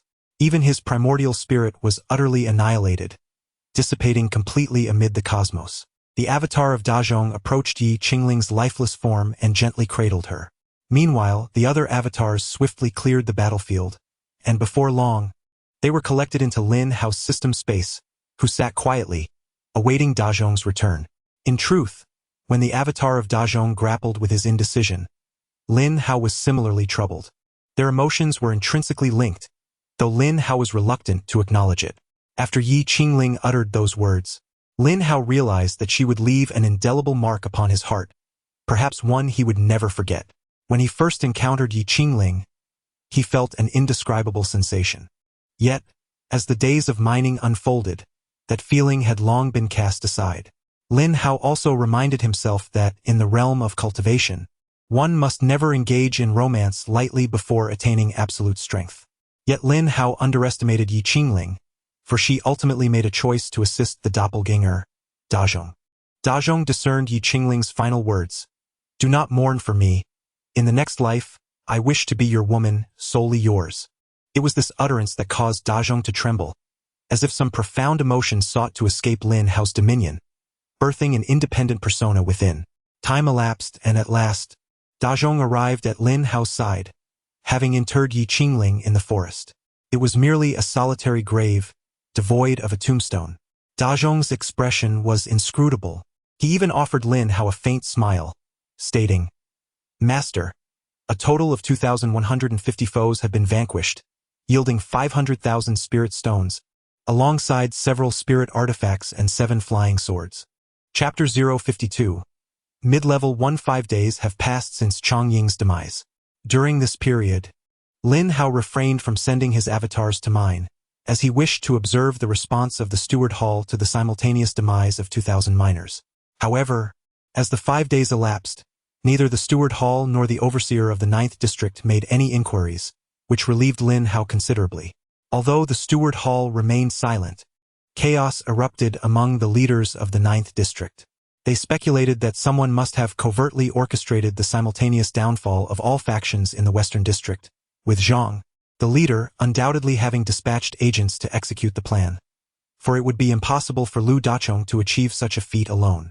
Consequently, they flocked to confront Zhang, particularly Luo Tiancheng and Li Zhou, who were particularly vociferous in their denunciations. Their intentions were quite straightforward. The fate of the upper echelons was of little concern to them, but the vacant territories must be theirs to commandeer. Zhang, possessing a limited number of 7th-tier cultivators at his disposal, realized that even if he resisted, he might ultimately be unable to maintain control. After considerable deliberation, Zhang finally conceded that the territories of Luo Tiancheng and Li Zhou could be relinquished, but he would exclusively assume control over the domain of Wangguang. Thus, the Western District underwent a reshuffling, with Zhang acquiring the territories of Lin Hao and Wangguang, while the remaining lands were divided among the other leaders. Lin Hao held no objections. As long as the newly emerged powerhouses did not trouble him, he had no desire to engage them. Should they overstep their bounds in any manner, Lin Hao would not hesitate to rearrange the Western District anew, persisting until he was satisfied. Around 8 in the evening, Yang Tianxua made an unexpected visit, accompanied by a middle-aged man in his 40s named Feng Yan, who had recently broken through to the 7th tier after previously being a miner under Zhang's command. His arrival was, of course, to take over the territory of Wangguang. Lu, my dear brother, how did you manage to accomplish this? Previously, when you claimed you would seize all territories in the Western District, I thought you were merely speaking casually, and I even scoffed at the notion. Yet, in less than a month, you have indeed achieved it. Upon hearing that all factions in the Western District had been obliterated, Yang Tianxua was utterly bewildered. While others believed Zhang was the mastermind behind the scenes, he and Zhang were well aware that, to date, he had not provided Lu Dachong with a single spiritual pearl. Moreover, Yang Tianxua had been completely oblivious to Lu Dachong's actions against Chang'ing and his cohorts, learning only through discussions between other leaders and Zhang that Lu Dachong had conquered all territories in the Western District. Zhang was momentarily stunned and promptly sought out Yang Tianxua to investigate the veracity of the claims. Ultimately, the findings revealed that it was not merely a matter of seizing territories. The powerful figures of the Western District, along with their subordinate miners, had been entirely eradicated, root and branch, with not a soul remaining. It was sheer serendipity. They dug their own graves, and I merely assisted in burying them. De Jong casually remarked that Chang'ing and his companions had indeed dug their own graves. Had they not gathered together or employed the confinement formation, it would have been impossible for him to dispatch them with such ease. However, this statement, when it reached the ears of Yang Tianxua and Feng Yan, bore a distinct air of pretentiousness. Brother L certainly possesses a sense of humor. Feng Yan maintained a smile, despite being considerably older than L Dazhong. In the realm of cultivation, strength prevails, and as he aspired to establish his foothold in the Western District, he found himself reliant on L Dazhong. Thus, he adopted a demeanor of humility and deference towards him. Brother L, I humbly seek your assistance. Captain Zhang has tasked me with recruiting 1,000 miners within a month. Yet, as you know, being a mere unknown in the Western District, I have no subordinates to aid me. I have recently announced my recruitment of miners, regardless of their cultivation level, but only a handful have shown up. Why is this? De Jong was puzzled. Logically, a newly established force recruiting miners should attract a multitude of applicants. Yet, Feng Yan found himself surrounded by a scant number of followers. Once the miners arrived, they could occupy the more lucrative mining locations. Brother L is unaware? Feng Yan paused, then continued, currently, you shine brightly in the Western District. The lowly miners view you with trepidation, akin to a fearsome tiger. They would hardly dare to join another faction, lest they invite doom upon themselves should you, in a fit of rage, strike against those forces again. In truth, Feng Yan's words were quite measured. The miners in the Western District, let alone encountering De Jong himself, would shun even the 1,000 miners under his command, wishing they could instantly navigate to the Eastern District. Rumors abound in the West that El Dajong is a reincarnation of a great power, a child of destiny capable of slaying with but a glance. After all, how do you think Chong Ying and his companions met their end? They were slain one by one with mere glances. Lin Hao was entirely oblivious to these matters. Having remained at the headquarters, upon hearing Feng Yan's account, he found it amusing how vividly they imagined the situation. "Brother Feng, feel free to express your needs," De Jong said. Although he did not know Feng Yan well, the latter's demeanor seemed respectable, and with him overseeing the domain of Wangguang, trouble was unlikely to arise. "It's nothing much. I simply hope that Brother L could step in to mediate, stating that my faction is a branch of yours, as you seek to expand your influence and recruit miners en masse." Feng Yan lowered his posture significantly. If he were to follow through with this plan, the miners would likely see only El Dajong, rendering him, the leader of this faction, nearly powerless in their eyes. At 42, Feng Yan had only just broken through to the 7th layer of qi refinement. He harbored no competitive spirit. Instead, he desired to dedicate himself to cultivation in the days to come, hoping one day to reach the 9th layer of qi refinement and strive for the foundational realm. Although the likelihood of breaking into the foundational stage was slim, one must at least make an attempt during their lifetime. De Jong regarded Feng Yan thoughtfully for a moment before addressing Su Tianwan beside him. "From now on, you shall stay with Boss Feng for a few days and cooperate with him diligently." After speaking, he turned once more to Feng Yan and said, "The miners I previously employed were entirely managed by my esteemed brother here. His extensive experience and adept methods will surely facilitate your efforts. I am confident that it won't take long before you have a full complement of miners. Such is splendid news. The favor of Brother L shall be forever etched in my heart." Upon hearing De Jong's words, Feng Yan felt a surge of joy and immediately stood, bowing deeply in gratitude. His humble demeanor stemmed from prior instructions given by their leader, Zhang, to prioritize El Dajong above all else, ensuring that no discord would arise. In Zhang's estimation, El Dajong was a remarkable talent, and with him overseeing the Western District, it was as if the entire region was under his command. 20 days later, in the deep of night, since Lin Hao's breakthrough to the 7th level, the overall strength of his doppelgangers had experienced a remarkable enhancement. With the assistance of flying swords, they had been successfully slaying numerous late-stage qi refinement beasts almost daily. However, when confronted by packs of beasts, they occasionally faltered, resulting in significant casualties. Originally 800 flying swords, fewer than 400 remained. Among those lost were both casualties from battle and those damaged in combat. Fortunately, after consuming a substantial quantity of late-stage qi refinement beast meat, Lin Hao's body refinement speed had accelerated considerably. On this night, Lin Hao finally sensed the presence of a bottleneck. Determined, he resolved to make a breakthrough. After consuming several pounds of beast meat, he promptly activated the void body refinement technique. As the technique took effect, the energy contained within the beast meat was rapidly absorbed by Lin Hao. The first stage of body refinement corresponds to 3 realms: copper skin, iron bones, and steel muscles. Each breakthrough brings about a monumental transformation in the body, and once Lin Hao ascends to the iron bone stage, ordinary spiritual artifacts would be incapable of inflicting any harm upon him. Moreover, both his strength and speed would multiply exponentially. However, the extent of this transformation would only be revealed once Lin Hao successfully breaks through. As time quietly slipped away during Lin Hao's training, the acceleration of his doppelgangers meant that time flowed at 8 times the normal rate. Within less than an hour, he required several pounds of beast meat. Upon the 5th consumption of the beast meat, Lin Hao suddenly experienced the sensation of a membrane rupturing.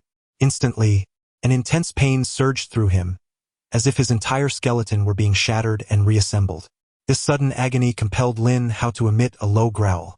After what felt like an eternity, the pain finally subsided, leaving him drenched in sweat, his clothes clinging to his chest. Why was I not informed that a breakthrough feels akin to being relentlessly crushed by 1,000 wheels? Lin Hao exclaimed in exasperation, before turning his inward gaze to examine his bones. At first glance, There seemed to be no change, but upon closer inspection, a faint glow emanated from his bones. With resolute determination, Lin Hao drew a spiritual artifact and struck his arm, producing a gentle hum in response. Chapter 053, Breaking out of the Beast Mountain range. At the moment Lin Hao achieved a breakthrough to the mid-stage of the first realm, his doppelganger, stationed over 200 miles away, similarly ascended in power. Lin Yi abruptly opened his eyes, acutely aware of a surge of immense strength coursing through him. He thrust his fist forward, and a series of sonic booms reverberated through the air. The sonic booms were merely the result of his fist's velocity and force, compressing the air and creating explosive sounds. Excellent. A rare smile graced Lin Yi's face, though marred by thick scars from burns, rendering his expression somewhat rigid, making the smile appear exceedingly eerie. Their master had just issued a command to break through at all costs. Now it was time to reunite with their old adversaries. Indeed, the 8 doppelgangers echoed in unison before charging rapidly into the depths of the forest ahead. Since Lin Hao had broken through to the 7th layer of qi refinement, Lin Yi and the others had hardly advanced any significant distance. Although they could fly on swords, the skies were the domain of aerial beasts, and soaring too high would attract their fierce assaults, as their speed rivaled that of sword flight. Lin Yi had attempted this several times, suffering considerable losses of flying swords, ultimately resigning to the ground. On land, although spells like fireball and flying swords could inflict damage on the beasts, they could not deliver a fatal blow. Without the capacity for a single strike to kill, the beasts would close in, leading to inevitable casualties. When confronted with smaller groups of beasts, Lin Yi could, at some cost, eliminate them all, but against thousands he could only withdraw and avoid confrontation. Moreover, every time a doppelganger sustained injuries, it had to return to the system space to recover. Otherwise, the wounds would persist. The consumption of spiritual energy also required time to replenish. Lin Hao had previously tested this.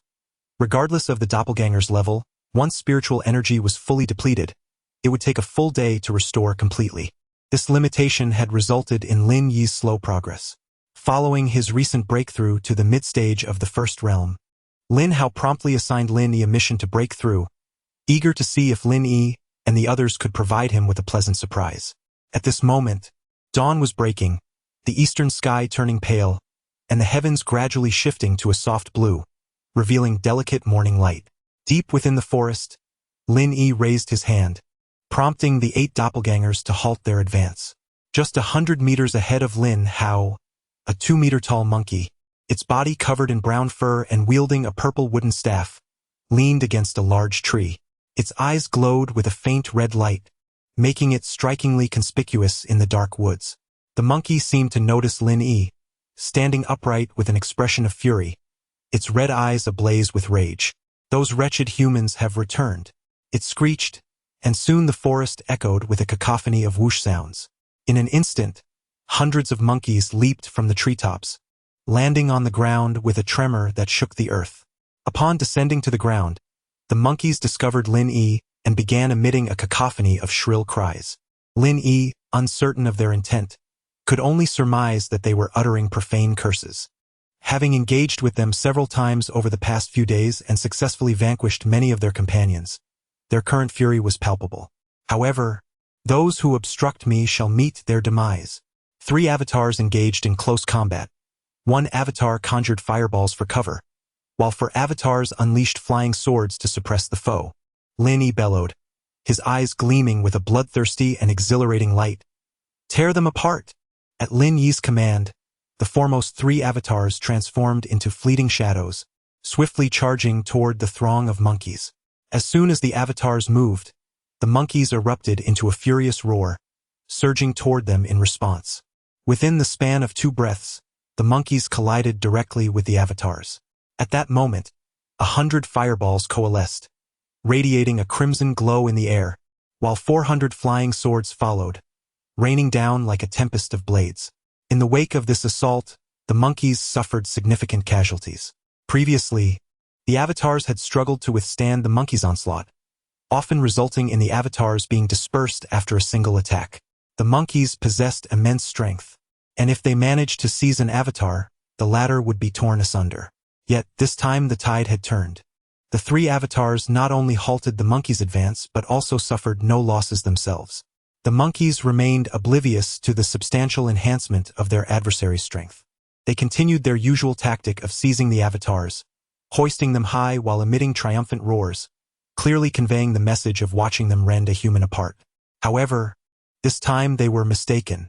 Entering the mid-stage of the first realm, the avatars had not only fortified their bones but had also significantly strengthened their defenses.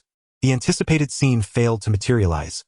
One monkey momentarily faltered, its mind engulfed in confusion. In that instant, another avatar delivered a powerful punch to its chest, causing its ribcage to cave in. Agonizing pain surged into its mind, and the avatar it had grasped broke free, even seizing its elongated arms instead. At last, it was my turn. The avatar's eyes gleamed with excitement as it bellowed, "Break for me!" Instantly, the monkey's arms were wrenched apart, blood gushing forth. Having been torn apart 3 times already, these 2 arms would serve as mere interest. The avatar flung the severed limbs aside and leaped into the air, delivering a forceful blow to the monkey's skull, causing a spray of red and white to erupt from its head. This gruesome spectacle unfolded across the battlefield. A mere 15 minutes later, hundreds of monkeys lay slain, with only a few fortunate enough to escape. Lin Yi did not pursue, as these remaining monkeys posed no threat to him. With a wave of his hand, he set forth once more into the depths of the forest. The forthcoming battles progressed with remarkable ease. Lin Yi, accompanied by his 8 avatars, traversed a multitude of mountains and rivers. Apart from encountering several groups of 9th-tier Qi cultivation beasts that necessitated a detour, no other creatures could impede their advance. After a fortnight, Lin Yi found himself approximately 800 miles from the Shilong mine, where he beheld the vast expanse of grassland for the first time. After more than a year, he had finally pierced through the Beast Mountain range.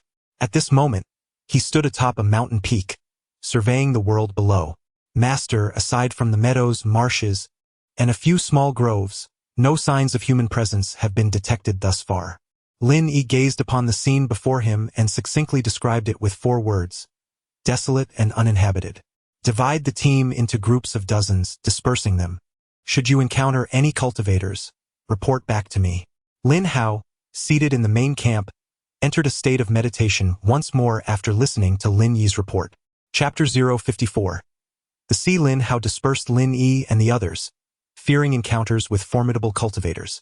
Their faces were marred, devoid of any trace of life, making it evident to anyone that they were not normal.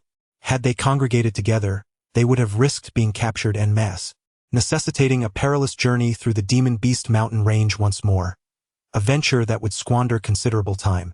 For the sake of safety, the avatars refrained from flying with swords, relying instead on their physical prowess to sprint swiftly, thereby conserving their inner spiritual energy for unforeseen circumstances. Their speed was astonishing, rivaling the velocity of automobiles in a past life, though the terrain inevitably impeded their pace. 2 days later, Lin Yi had yet to relay any significant news. Not only had he not encountered any cultivators, but he had also failed to spot even a solitary ordinary person. This struck Lin Hao as somewhat unusual, though he dismissed the thought. At that moment, he was engaged in trade with Zheng Banning at Fengyu Tower. Over the past month, Lin Hao had purchased 200 flying swords, depleting the market of its stock once again. His extravagant acquisitions had drawn the attention of numerous merchants.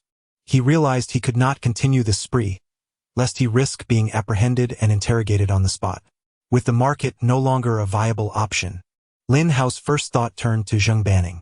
Although Zheng was an alchemist, he had direct connections with the Shantian sect, potentially enabling Lin Hao to procure flying swords through him. In truth, Lin Hao could have awaited Lin Yi's discovery of a cultivator city before making a purchase. However, the distance between them was considerable, and unforeseen events could arise along the way. Thus, Lin Hao straightforwardly instructed Shursan to inquire of Zheng Banning. "Uncle Zheng, do you have any channels for acquiring flying swords?" "Flying swords? The Wanbao Pavilion has plenty," Zheng Banning responded with some confusion. "I require to purchase in bulk," Shursan replied. In bulk? Zheng Banning's heart jolted slightly. In essence, flying swords were merely advanced spiritual artifacts, distinguished from other artifacts by the extent of mental energy consumed. The lower the consumption of consciousness, the higher the grade, and the longer the flight duration. Yet, even the most inferior flying sword in the market demanded 600 or 700 spirit stones, and here was Han Xianji claiming the need for a substantial quantity. At that moment, Zhang Banning felt not only astonishment but also a surge of curiosity. Over the past year, Shirsan had consistently purchased 10 portions of spiritual herbs every 10 days, a feat beyond the means of ordinary miners. Zhang Banning had long harbored suspicions, yet he understood that everyone harbored their own secrets. The adage that curiosity killed the cat was well known, and tales of downfall due to overreach were familiar since childhood. However, upon hearing Shirsan's intentions for a large-scale purchase of flying swords, Zhang Banning experienced a fleeting impulse to apprehend him for questioning. Yet, he quickly suppressed that notion. The individual before him was no fool. On the contrary, he exuded an air of shrewdness. The very fact that he dared to broach the subject of purchasing flying swords indicated he possessed his own form of leverage. Zhang Banning pondered for a moment before speaking. The mine dispatches a batch of resources every 10 days, and coincidentally, a shipment arrived yesterday. Therefore, if you wish to purchase flying swords, you will have to wait at least another 10 days. It would be best if you could provide me with a quantity, so I can prepare in advance. The more you need, the better. I will acquire them at market price. As my doppelgangers increase in number, so does my demand for flying swords. Thus, the quantity entirely depends on how many Zhang Banning can procure. Very well. I will do my utmost to assist you in acquiring a larger quantity. However, Han Xianji, what do you intend to do with so many flying swords? Zhang Banning inquired. His curiosity piqued. Lin Hao anticipated this question from Zhang Banning, so he had prepared an excuse. I recently obtained a technique called the 10,000 swords art, and I wish to cultivate it. Hence, the greater the number of flying swords, the better. Upon hearing this response, Zhang Banning's brows knitted tightly. He did not believe a single word of it. The 10,000 swords art? If you can even control a single flying sword, I shall demonstrate my prowess by swallowing a flying sword whole right here. Observing Zhang Banning's expression, Lin Hao understood that he was not believed. Lin Hao chose not to elaborate further, maintaining his expression. I've said my piece, believe it or not. In the dead of night, after leaving Fengyu Tower, Lin Hao hurried back to the mining area. At this moment, he sat in the heart of the base, not even deploying his doppelgangers to mine, but instead contacted Lin Yi. Lin Yi, what news do you have? Master, I have followed your instructions and divided the doppelgangers into 40 groups, dispersing them in a fan shape. However, after 2 days of exploration, we have all arrived at the same place, the vast ocean. In the span of 2 days, Lin Yi had sprinted 800 miles, encountering neither humans nor monsters, until this evening when he found himself before a boundless sea. By midnight, all the doppelgangers had gradually reached the shore. Lin Yi could now ascertain that the Shirlong mine must be located along the coast, or perhaps even on the sea itself, possibly situated on an island. This would explain why he had encountered no other humans. However, whether it was indeed an island required further investigation. You shall split into 2 groups and scout along the coastline while flying on your swords. If it truly is an island, the 2 groups will inevitably converge. At this moment, Lin Hao furrowed his brows tightly. If his previous memories served him correctly, the sea was home to numerous formidable monsters, and even golden core cultivators dared not traverse it alone. But why would the Shantian sect conceal the specific location of this mine? At least among the miners Lin Hao knew, none were aware of its precise whereabouts. Wait, that's not right. There is someone who might know. Lu He came to mind. Lin Hao recalled that upon his arrival, Lu He had suggested he jump into the 9-star sea to feed the monsters. Could this be the 9-star sea? Or merely a coincidence? If Lu He knew, then Lu Jiang certainly must know as well. Lin Hao consumed Lu Jiang's primordial spirit. However, due to Lu Jiang's defeat by the system, many memories remained incomplete. Moreover, Lin Hao could not uncover any information regarding the location of the mine within Lu Jiang's recollections.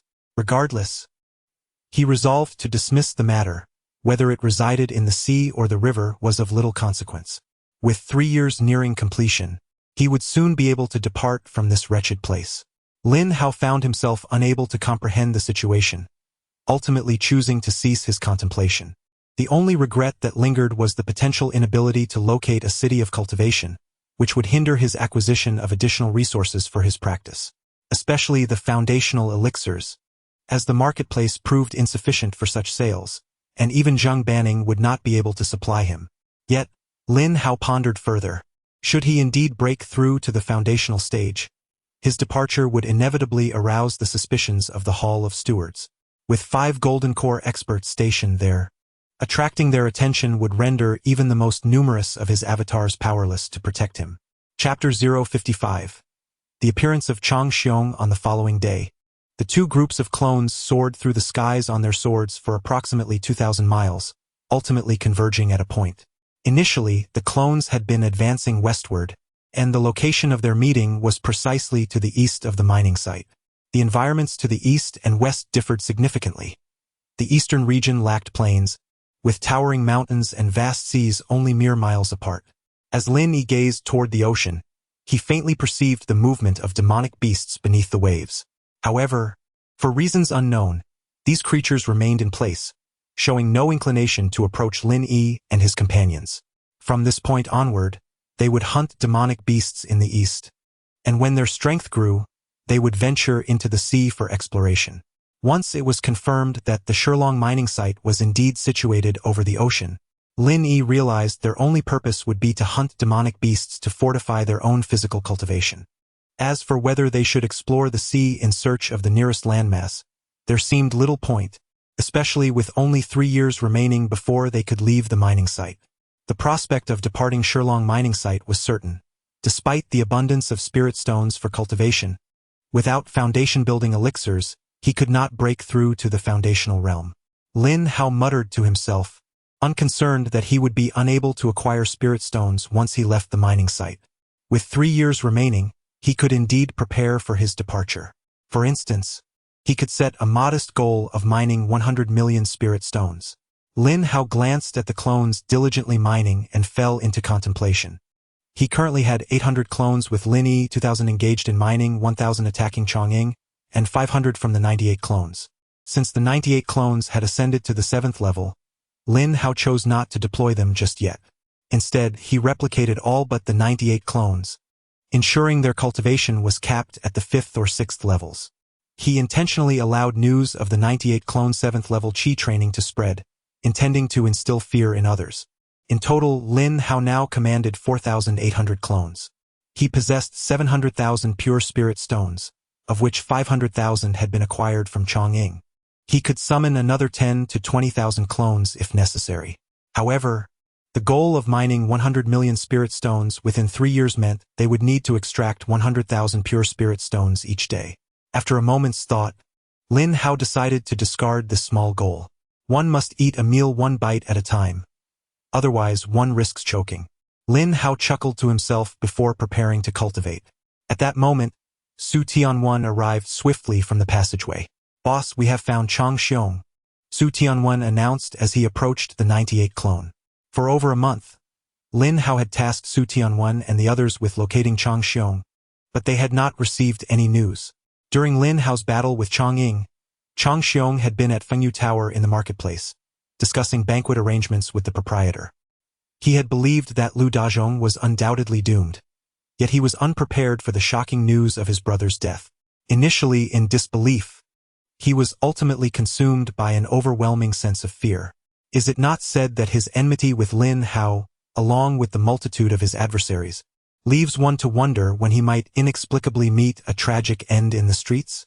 Thus, he promptly sought out the leader of Chongqing, offering all his spirit stones in hopes of protection. The leader, recognizing his understanding, agreed to let him remain on his territory. This stay extended over a month, during which Chang Xiong fully grasped the fickleness of human sentiments. Nearly everyone felt free to mock him, and his few subordinates had long since abandoned him. "Since you have discovered Chang Xiong, why not bring him here?" Zhou Shi remarked indifferently. Chang Xiong may be insignificant, yet even the smallest spark can be extinguished by a mere breath. Lin Hao understood this well. At that time, Chang Xiong was with Dong Chu, making it difficult for us to act. Su Tianwen furrowed his brow and stated, "Who? Dong Chu?" Zhou Shi's eyes narrowed, as if musing aloud. "Yes, at that moment, I was dining at Fengyu Building with Xiao Yu and the others. unaware that Chang Xiong and Dong Chu were also present, and their relationship seemed rather unusual. Su Tianwen recounted. Xiao Yu, mentioned by Su Tianwen, was indeed one of his 3 brothers. In recent days, the 4 brothers frequently visited the marketplace, a place teeming with a variety of people, where news spread rapidly.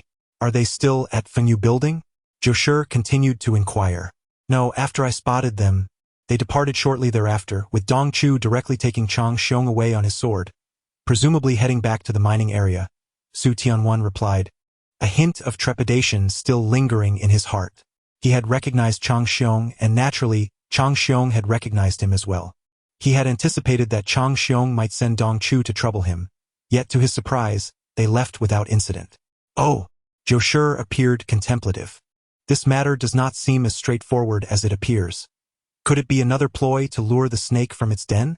After pondering for a moment, he turned his gaze toward Lin Hao, who sat alongside De Zhong, leading Su Tianwen to believe that his leader was looking at Lu De Zhong.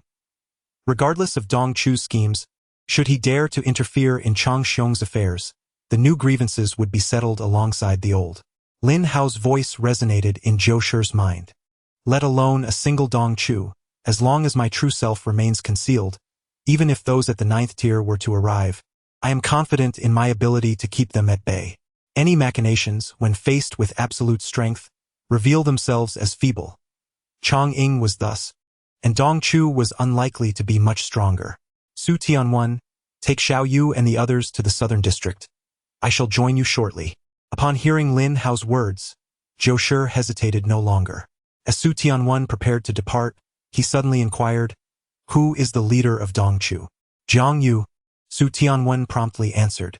Jiang Yu, the leader of Chang Ying, was a seemingly delicate yet fiercely formidable female cultivator, the only woman to hold a leadership position in the entire Shilong mining site. It appears that this is no mere coincidence. In the southern district, the stronghold of Dong Chu, ever since the rise of leader Zhang, Dong Chu's influence has significantly dwindled, barely managing to defend its stronghold from being engulfed. At this moment, Dong Chu and Yang Lin sat facing each other in opposition, while Chang Xiong stood meekly to the side. Brother Yang, do you truly believe that Lu Dazhong would dare to directly demand a person from us? The individual referred to by Dong Chu was, of course, none other than Chang Xiong. He had brought Chang Xiong to Fengyu Tower to convey to Lu Dazhong that Chang Xiong was under his control, challenging him to take action if he dared. His audacity in this matter was undoubtedly backed by Jiang Yu's directive. Lin Hao's conquest of the entire western district had incited profound wrath within Jiang Yu. Previously, she had been the dominant force in over half of the western district, but the sudden rise of Lu Dazhong had inflicted severe losses upon her.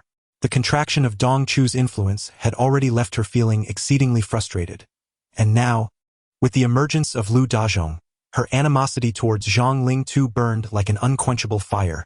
Once she regained her composure, her first course of action was to eliminate Lu Dazhong. In truth, after Lin Hao had decimated all of Chang Ying's forces, the leaders had nearly all come to the conclusion that it was Zhang Ling too who had orchestrated the attack from behind the scenes. Zhang Ling too had previously attempted to clarify the situation, yet such explanations merely served as a veil for the truth.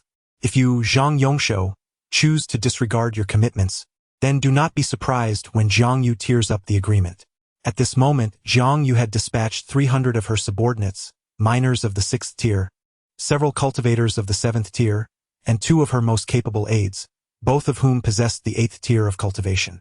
They concealed their true abilities, blending seamlessly among the miners in Dong Chu's operation.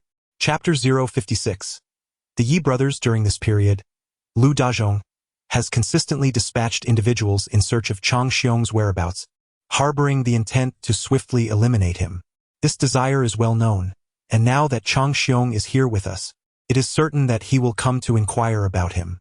However, whether he will come in person remains uncertain. Yang Lin contemplated for a moment before expressing his opinion. The scheme to use Chang Xiong to lure Lu Dazhong out was naturally devised by Jiang Yu. For several days, she has been monitoring Lu Dazhong's movements, initially planning to have her subordinates carry out a covert assassination as soon as Lu Dazhong departed from his stronghold. Yet, over the course of more than a month, her spies have not even caught a glimpse of Lu Dazhong. This is due to Lin Hao's actions, Upon leaving the mining area, he would sequester Lu Dazhong within the confines of a systematic space, rendering them unaware of whether he had even left. Later, by chance, Jiang Yu overheard her subordinates mention that Lu Dazhong has been persistently seeking Chang Xiong, which led her to conceive the strategy. Within the 9th district, there exists an oral agreement stipulating that all leaders must refrain from allowing their subordinates to engage in the struggles among the 7 layers of cultivators below. Everyone must rely on their own capabilities. However, should Lu Dazhong bring his men to cause a disturbance in Dongxu's territory, and if Jiang Yu's subordinates happened to be leisurely sipping tea nearby, they could conveniently eliminate Lu Dazhong. In such a scenario, no one could be blamed. I have always harbored a doubt.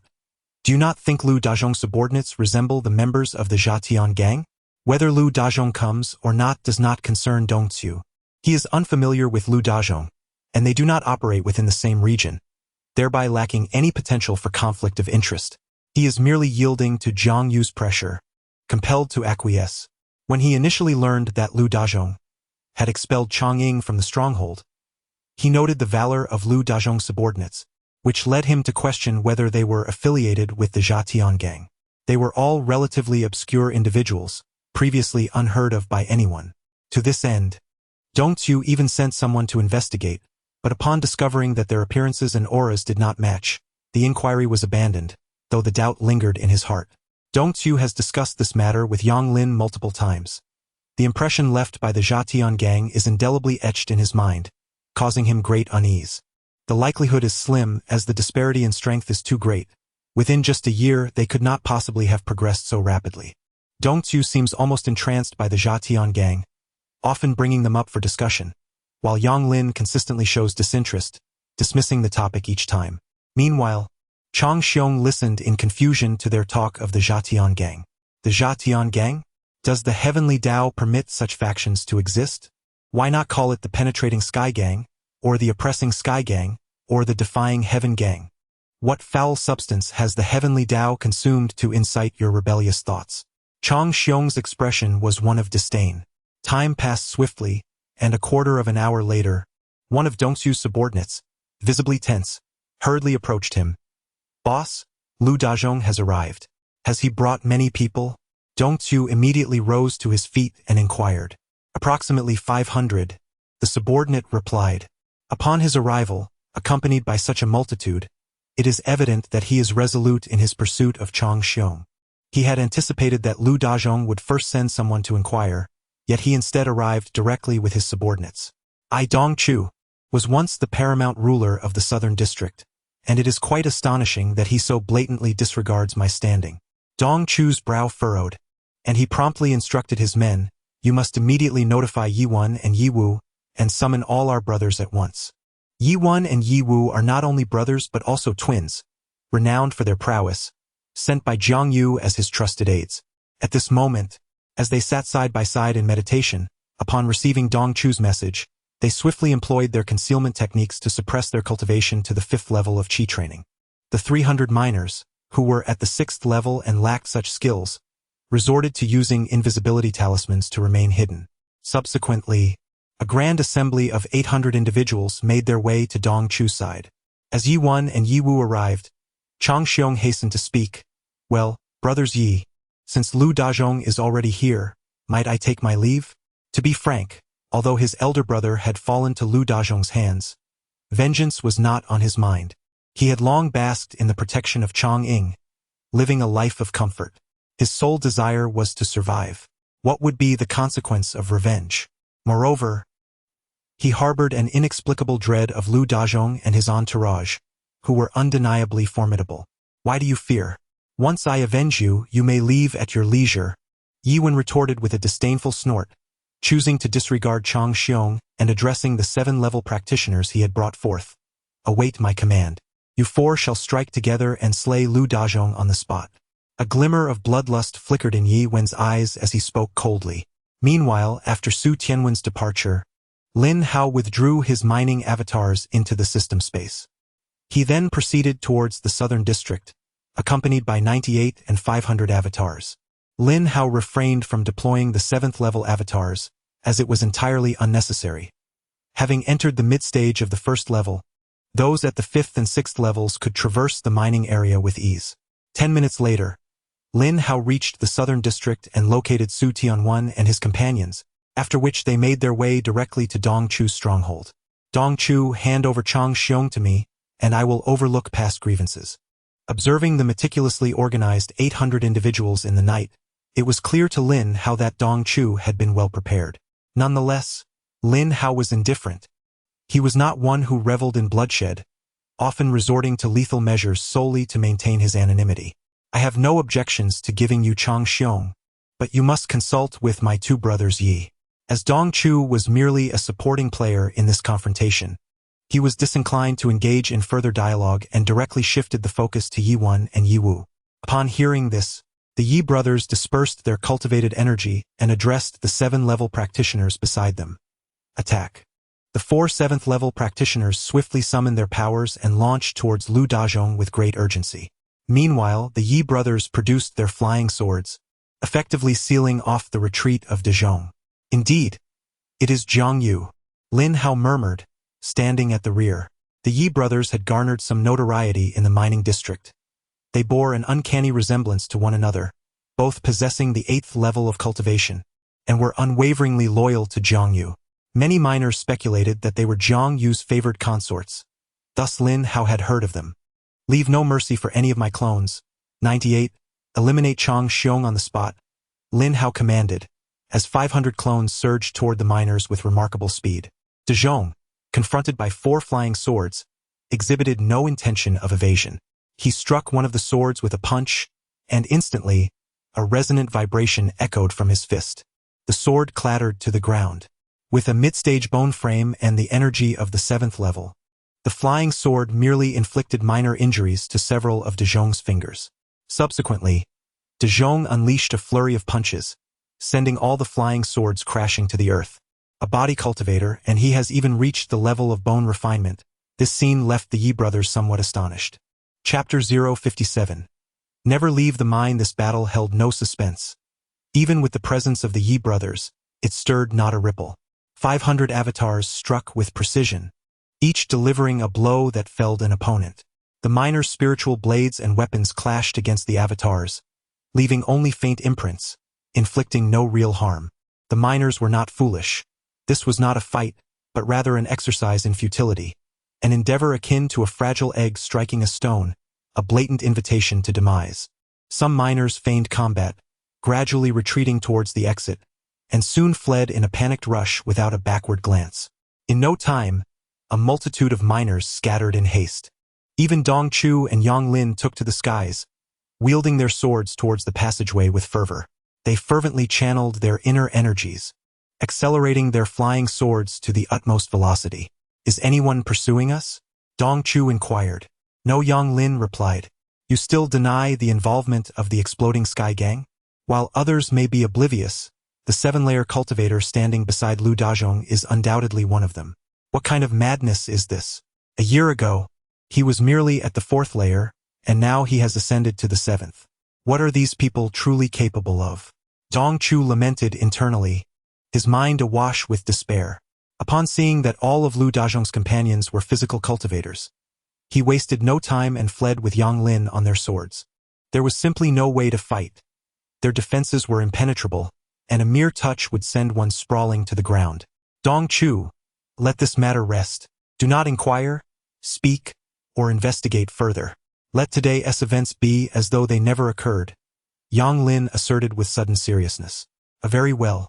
Let us retreat to the market and lay low for a few days before we venture out to gauge the situation. Dong Chu's subordinates fled in droves, resulting in a brief lull in what had been a somewhat intense battlefield. The Yi brothers exchanged glances, each perceiving the confusion mirrored in the other's eyes. They had encountered physical cultivators before. While challenging, they were not invincible. Yet, the congregation of 500 physical cultivators left them convinced that even with Zhang Yu and all his subordinates present, retreat would be their only option. Suddenly, Yuan recalled Zhang Yongshou's attempt to clarify that he had not intervened in Changying's affairs.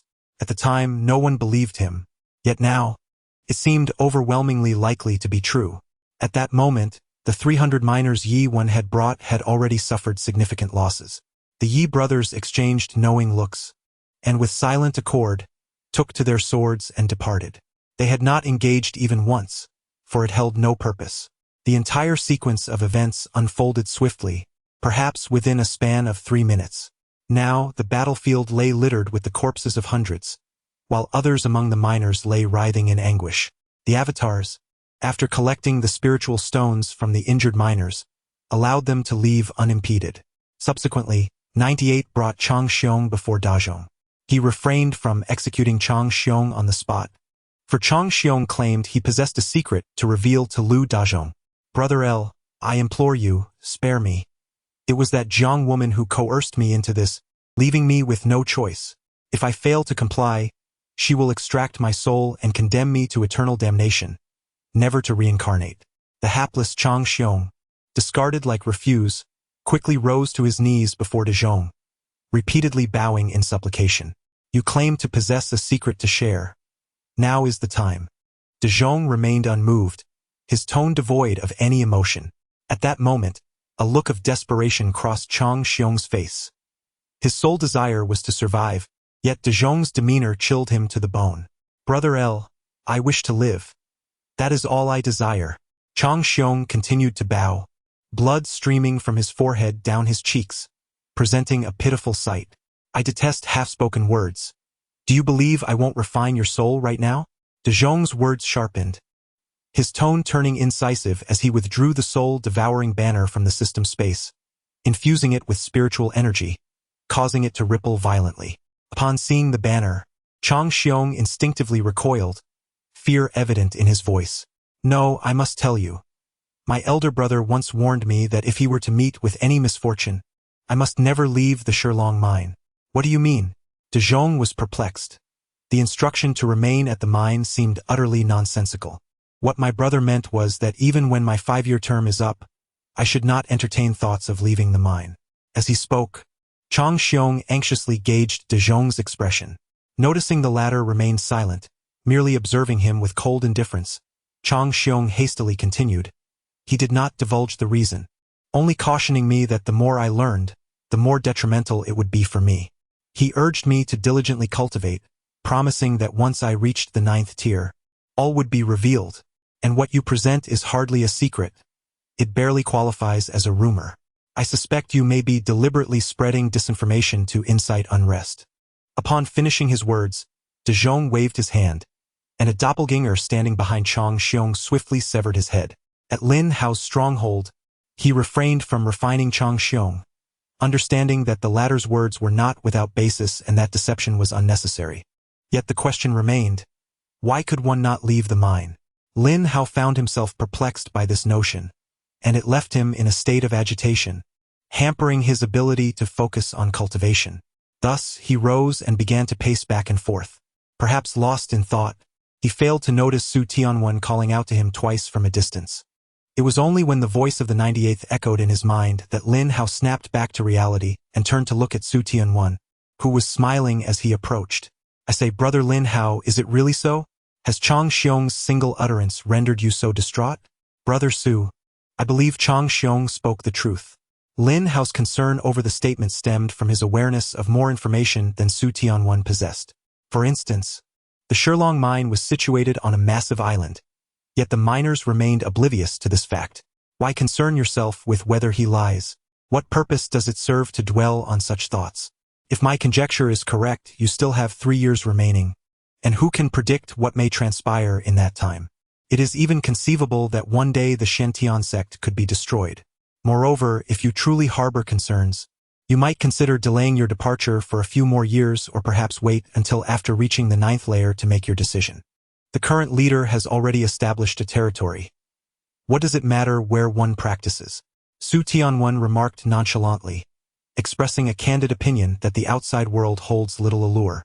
Within this mining area, there is sustenance and refreshment, and with the leader having secured additional land, there is no shortage of cultivation resources. The miners under his command have become increasingly amiable. Su Tianwen felt that even if he were to remain here for a lifetime, he would be content. "Ah, Su brother, your open-mindedness is commendable," Lin Hao reflected, realizing that he had been overthinking. What he would become in 3 years was indeed uncertain. As long as he continued to grow stronger, he could confront any unforeseen dangers. Dwelling on such matters was of little use. With this thought, Lin Hao turned to Su Tianwan and suddenly inquired, "Su brother, do you know of any methods to expedite the process of body refinement?" In recent days, Lin Hao had been practicing the void body refinement technique, but he found that his progress had significantly slowed compared to before. After a rough estimate, he concluded that even with accelerated efforts, it would take at least a year to reach the late stage of the first layer. While this pace was not particularly slow, Su Tianwan would likely reprimand him for boasting. He had been refining his body for 8 years and had yet to touch the early stages of the second layer, which had led him to harbor some resentment. "I do not have extensive knowledge on the subject," Su Tianwan continued, "but during my own cultivation in the outside world, I did seek advice from several elders. They mentioned that aside from beast meat, the most effective resource is the cores of demon beasts. These cores harbor immense energy that can significantly enhance the vitality within one's blood. The purer the blood, the better it can refine flesh, bones, and meridians. Furthermore, I have heard that to break through to the second layer, these cores serve as excellent auxiliary materials. However, for ordinary cultivators like us, acquiring such cores is no simple feat, as they are typically found within foundational demon beasts, which is why I did not pay much attention at the time."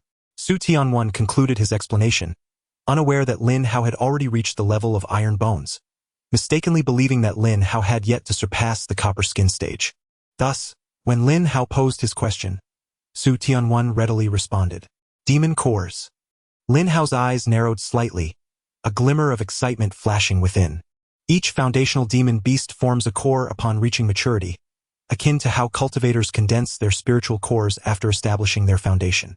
However, Lin Yi had yet to encounter any foundational demon beasts in the mountains surrounding the mining site. Yet, the ocean surely harbored such creatures. Not to mention foundational beasts, even golden core and nascent soul demon beasts could be lurking nearby. But could he, with his current strength, defeat a foundational demon beast? Chapter 58. The 11th leader. 9 days later, Zhang Banning's flying swords finally arrived, an impressive total of 1,000, costing Lin Hao a staggering 700,000 spirit stones. However, for Lin Hao, 1,000 flying swords were still far from sufficient. There was a moment when he contemplated crafting the swords himself. Yet the thought of also needing to refine pills, coupled with the considerable time that sword forging would consume, quickly extinguished that notion. Previously, Lin Hao had attempted to delegate pill refining to his avatars, but they were unable to condense spirit liquid into pills using the same method, evidently limited by the system's constraints. It seemed the system was determined not to allow him to effortlessly accumulate spirit stones. If his avatars could refine pills, he could simply recline and watch the wealth flow in. Why resort to shortcuts? To acquire spirit stones, one might as well resort to robbery. It's not illegal. Why does one so young always think of lying back to earn money? The system taunted. What was wrong with earning money while reclining? Lin Hao even entertained the idea of transforming his avatars into unparalleled beauties and establishing a cultivation-themed nightclub. However, he ultimately found himself unable to reconcile that notion within himself. In his small courtyard, Lin Hao began to inscribe his spiritual imprint on the 1,000 flying swords. Simultaneously, he sent forth 1,500 7th-level avatars into the forest of the rear mountain for destruction. The Eastern Sea was considerably closer than the Western Sea, the entire journey not exceeding 800 miles. Lin Yi was currently 300 miles away, awaiting the convergence with these 1,500 avatars. Given that the core of the Foundation establishment was more effective, Lin Hao naturally turned his attention to the Foundation establishment beasts. Thus, upon receiving the flying swords, he dispatched the 1,500 avatars. Lin Yi retained 300 avatars and 100 flying swords to continue hunting beasts in the mountains. You will lead the 2,000 avatars into the sea. Remember, even if you must exhaust yourself, ensure that you eliminate the Foundation establishment beasts. A remark from Chang Xiong instilled a sense of urgency within Lin. Should the Shilong mine truly be inaccessible, Lin Hao would face a daunting challenge: the Foundation establishment pills. In truth, Foundation establishment pills are not exceptionally rare alchemical concoctions. They are priced at 10,000 spirit stones each in the outside world, primarily due to the vast resources required for their creation. A cultivator with a white spiritual root, on average, requires at least 10 foundation establishment pills to break through to that level. Since white spiritual root cultivators constitute 90% of the entire cultivation world, affluent sects and families deliberately inflate the prices of foundation establishment pills. This creates an illusion of rarity. While disciples from those sects and families begin consuming foundation establishment pills during the qi refinement stage as a routine practice. The foundation establishment pills you painstakingly acquire for your breakthrough are merely resources for others' daily cultivation. The disparity is profound, making it exceedingly difficult for white spiritual root cultivators to advance. One can only silently hope for a more favorable reincarnation in the next life, wishing for a less unfavorable spiritual root. Without the foundation-building elixir, one could only focus on refining the body, striving to achieve the consummation of the second level. At that point, I would either charge into the sea to find land or, Lin Hao muttered to himself, suddenly lifting his gaze toward the direction of the Deacon Hall. When that time comes, we shall see how well you withstand the blows. Although the void body refinement technique comprises merely 6 layers, the method bestowed upon him by Su Tianwen clearly indicated on the final page. Attaining the 6th layer's perfection grants the strength to move mountains, enabling a single punch to shake the very landscapes. Of course, there may be substantial exaggeration involved, employing embellishing rhetoric. Yet, Lin Hao's multitude of avatars could not be overlooked. Believe it or not, when the moment arrives, Lin Hao could summon 1,000,000 avatars and effortlessly uproot the entire Shilong mining site. Such thoughts felt a touch premature. The circumstances surrounding the mining site were still uncertain. Shaking his head, Lin Hao proceeded toward the mining area. During these 9 days, Lin Hao's 500 avatars had propelled LV Dazhong's reputation to echo throughout the 9th mining district, swiftly spreading to other districts as well. In fact, during the assault on Chongqing, many had already recognized that these 500 avatars were body cultivators, but at that time, they were merely of the copper skin level, and their battle records were not particularly remarkable, leaving many indifferent. However, this time was different. 500 iron-boned body cultivators evoked astonishment with their ferocity. Numerous leaders even contemplated urging their subordinates to engage in body refinement, but upon considering the arduous journey to attain the iron-bone level, they quickly dismissed the idea, for they were not like Lin Hao who consumed beast meat daily. Even if they wished to encourage their subordinates to refine their bodies, those subordinates might not willingly comply. The miners at levels 5 and 6, while having a slim chance of foundation building, would be declaring their fates if they chose to refine their bodies now. They were not foolish. How could they forsake their fundamental interests for an uncertain outcome? This realization rendered Lin Hao's 500 avatars a unique presence within the mining site. The lower-tier miners privately discussed that LV Dazhong was now the 11th leader of the 9th mining district. They even speculated that, if LV Dazhong wished, he could seize the territory in the central mining district. Many miners shared this sentiment, leading numerous level 5 and 6 miners to seek to join LV Dazhong. Lin Hao did not refuse, he welcomed them all. His reasoning was straightforward. The more level 5 and 6 miners he had by his side, the weaker other factions would become, thereby diminishing their ambitions. Faced with their own precarious circumstances, they would not be inclined to expand their influence. Moreover, Lin Hao could utilize these level 5 and 6 cultivators to control the lower-tier miners, directing them to extract spirit stones. Additionally, Lin Hao instituted a policy.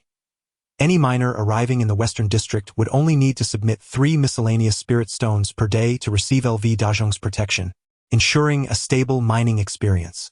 Should anyone resort to extortion, they would face relentless pursuit by LV Dazhong. Once this policy was enacted, miners from the lower tiers flocked to the Western District, and within a few days over 10,000 miners had gathered. Although the powerful figures were seething with anger, none dared to question him, not even the leader of the 9 layers who turned a blind eye to the situation. This was fundamentally the reason Lin Hao chose to fully reveal the formidable strength of his iron bone clone, aiming to instill absolute intimidation. The additional 10,000 miners contributed an impressive 30,000 miscellaneous spirit stones daily, sufficient to accelerate the clone's operations. Naturally, the miscellaneous spirit stones excavated by the clone were intended for Lin Hao to accumulate for the purchase of flying swords. Thus, 10 days passed in tranquility on Lin Hao's side, while Lin Yi and his 2,000 clones were engaged in a fierce struggle against colossal waves. These waves were not born of a tempest, but rather conjured by a horde of oceanic beasts. Since Lin Yi set foot upon the sea, he had been relentlessly pushing forward, but after traversing less than 100 miles, he encountered a formidable group of foundational beasts leading the throng. They were gigantic, particularly the foundational beast, which measured several dozen meters in length. A single sweep of its tail sent towering sprays of water into the air, a testament to its overwhelming power. "Retreat," Lin Yi bellowed, for should they be struck by such monstrous waves, all 2,000 clones could be utterly obliterated. At his command, the 2,000 clones promptly fell back. However, due to a shortage of flying swords, many clones had to share one, resulting in a diminished speed. Soon, a considerable number of clones were engulfed by the immense waves, with some suffering shattered dantians, returning to the system space. Lin Yi understood that the ocean was the domain of these beasts, and it was imperative to devise a strategy to lure them to land. Once there, they could set up a confinement array, potentially wearing them down. Speaking was Lin Air, who at that moment stood upon a flying sword, his entire body drenched from the sea. He wiped the water from his face and gazed thoughtfully at the foundational beast from a distance. Lin Yi comprehended that if they could draw this beast onto land, it would be ideal. Yet these beasts seemed to cower before some unseen force, unwilling to approach the shore. "Let us return for now, and we shall discuss it again once our internal energy is restored," Lin Yi declared, his gaze resolute as he issued the command to retreat. Chapter 059. According to reliable sources, Lin Yi's first battle against the foundational demon beasts in the sea ended in failure, which did not surprise Lin Hao. If he had succeeded in slaying a foundational demon beast on his very first attempt, Lin Hao would have found it rather abnormal. Even if the foundational demon beasts were somewhat overwhelmed by the 2,000 avatars, they could easily escape if they wished, leaving Lin Yi and his companions helpless. Lin Hao remained patient, viewing this as an opportunity for Lin Yi to gain valuable experience. As the time for the biweekly trading approached, Lin Hao found himself idly seated on the second floor of Fengyu Building, awaiting the arrival of Shisan and the others. "How goes it, young Master Han? To what stage have you progressed with the 10,000 sword technique?" Zhang Banning sipped his spirit wine leisurely, a teasing smile gracing his lips. He certainly did not believe Shisan's fanciful claims about the 10,000 sword technique, but he found a certain amusement in playfully mocking him from time to time. "Please do not jest at the expense of your junior, Uncle Zhang. The 10,000 sword technique is not something so easily mastered," Shisan replied, an awkward expression crossing his face as he pretended to scratch his head. He then added earnestly, "However, I am indeed quite interested in the technique and may need to purchase a batch of flying swords from you in a couple of months."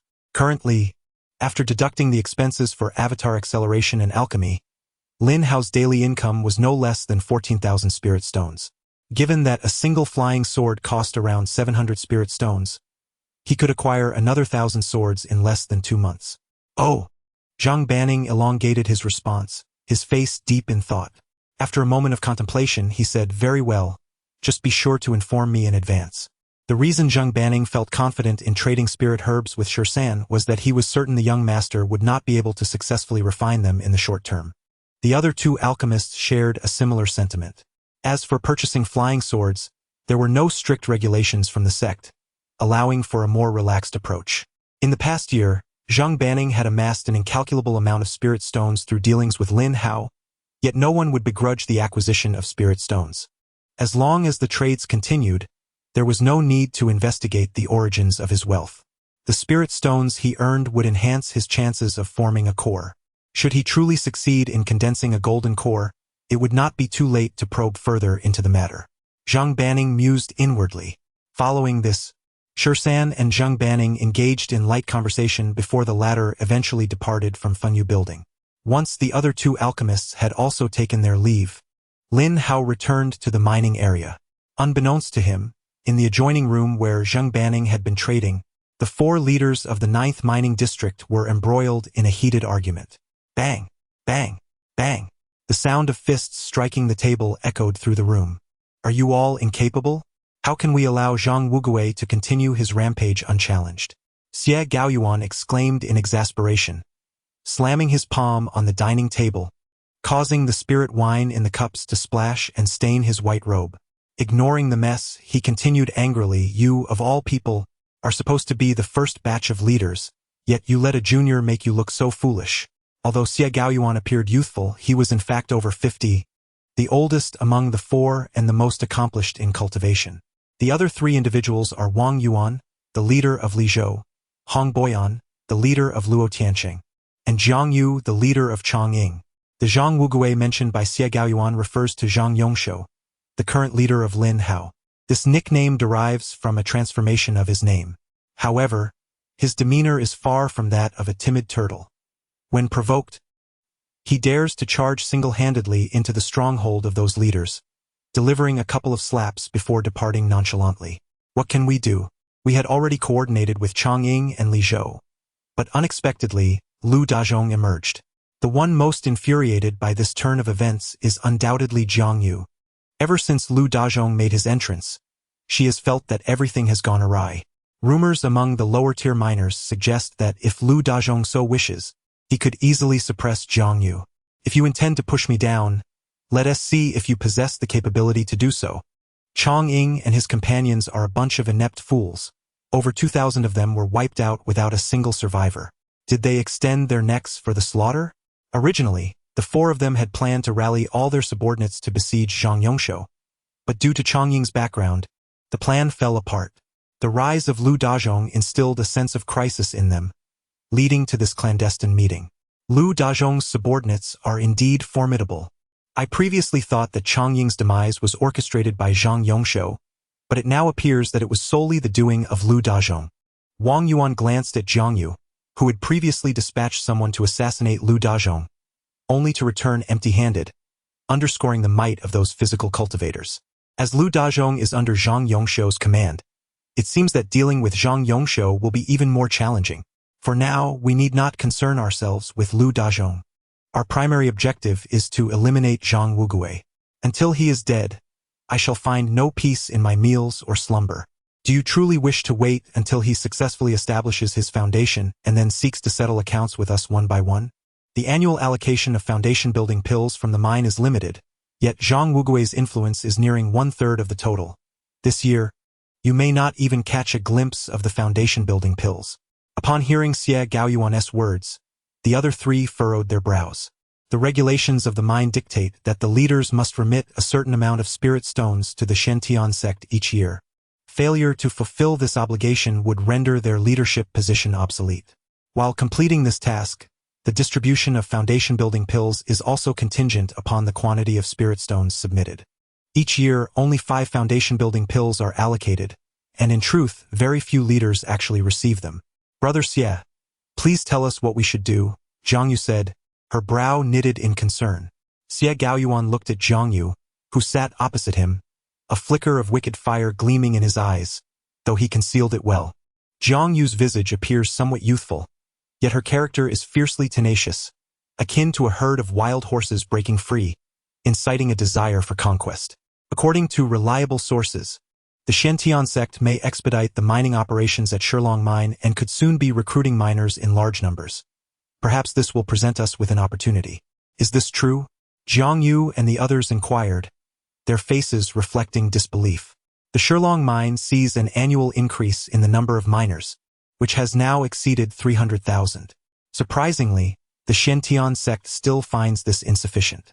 Recently, the sect seems to have encountered some unforeseen circumstances that necessitate a substantial influx of spirit stones.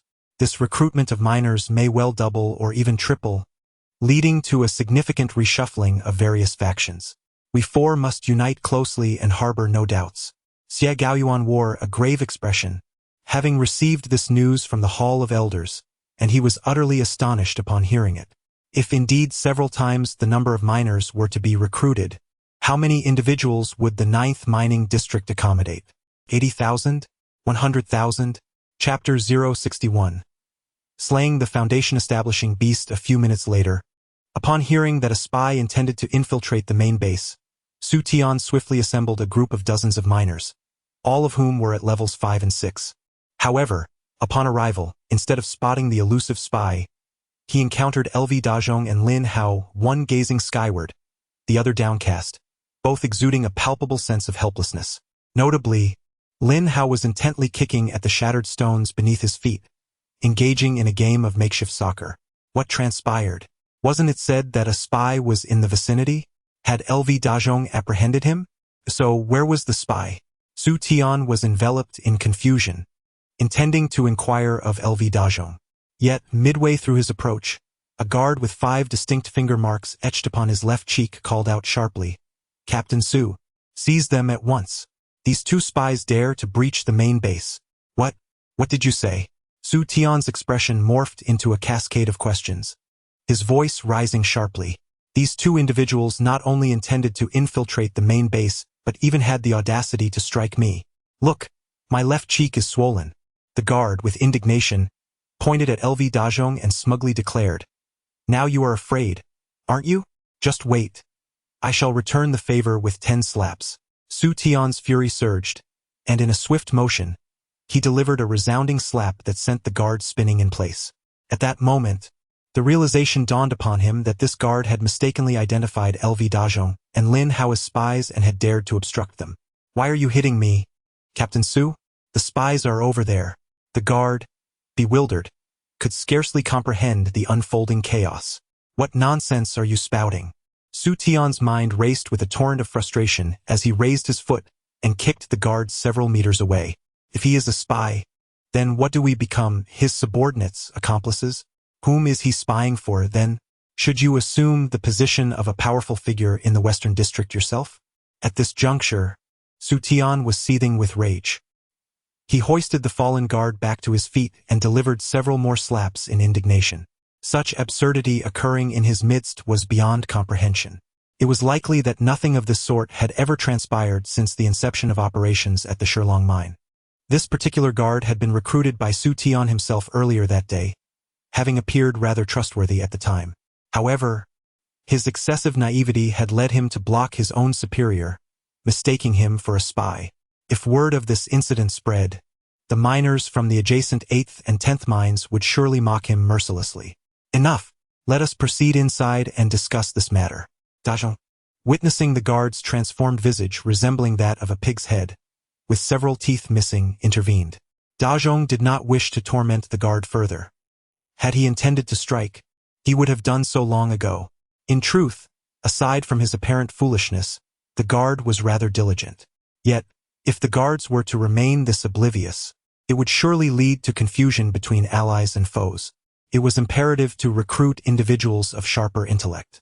Once inside the main base, Lin Hao instructed Su Tian to summon all the guards, ensuring each one was introduced individually. Finally, Dazhong remarked to Su Tian, "In future recruitments for miners, the specifics of mining are inconsequential. However, it is imperative to select guards who are astute." The guard had only just arrived at the mine yesterday, and although he appeared to be of decent character, he proved to be surprisingly simple-minded. Su Tianwen furrowed his brow slightly, recalling that Zhou Shiba had previously advised him that the identity of the guards must remain untainted, lest they attract the attention of rival factions. Coincidentally, yesterday marked the end of the month, a time when new recruits typically arrived, and Su Tianwen had selected from among them. Their cultivation levels might not have been high, but their integrity was assured. Dazhong understood this and nodded in agreement, allowing Su Tianwen to proceed.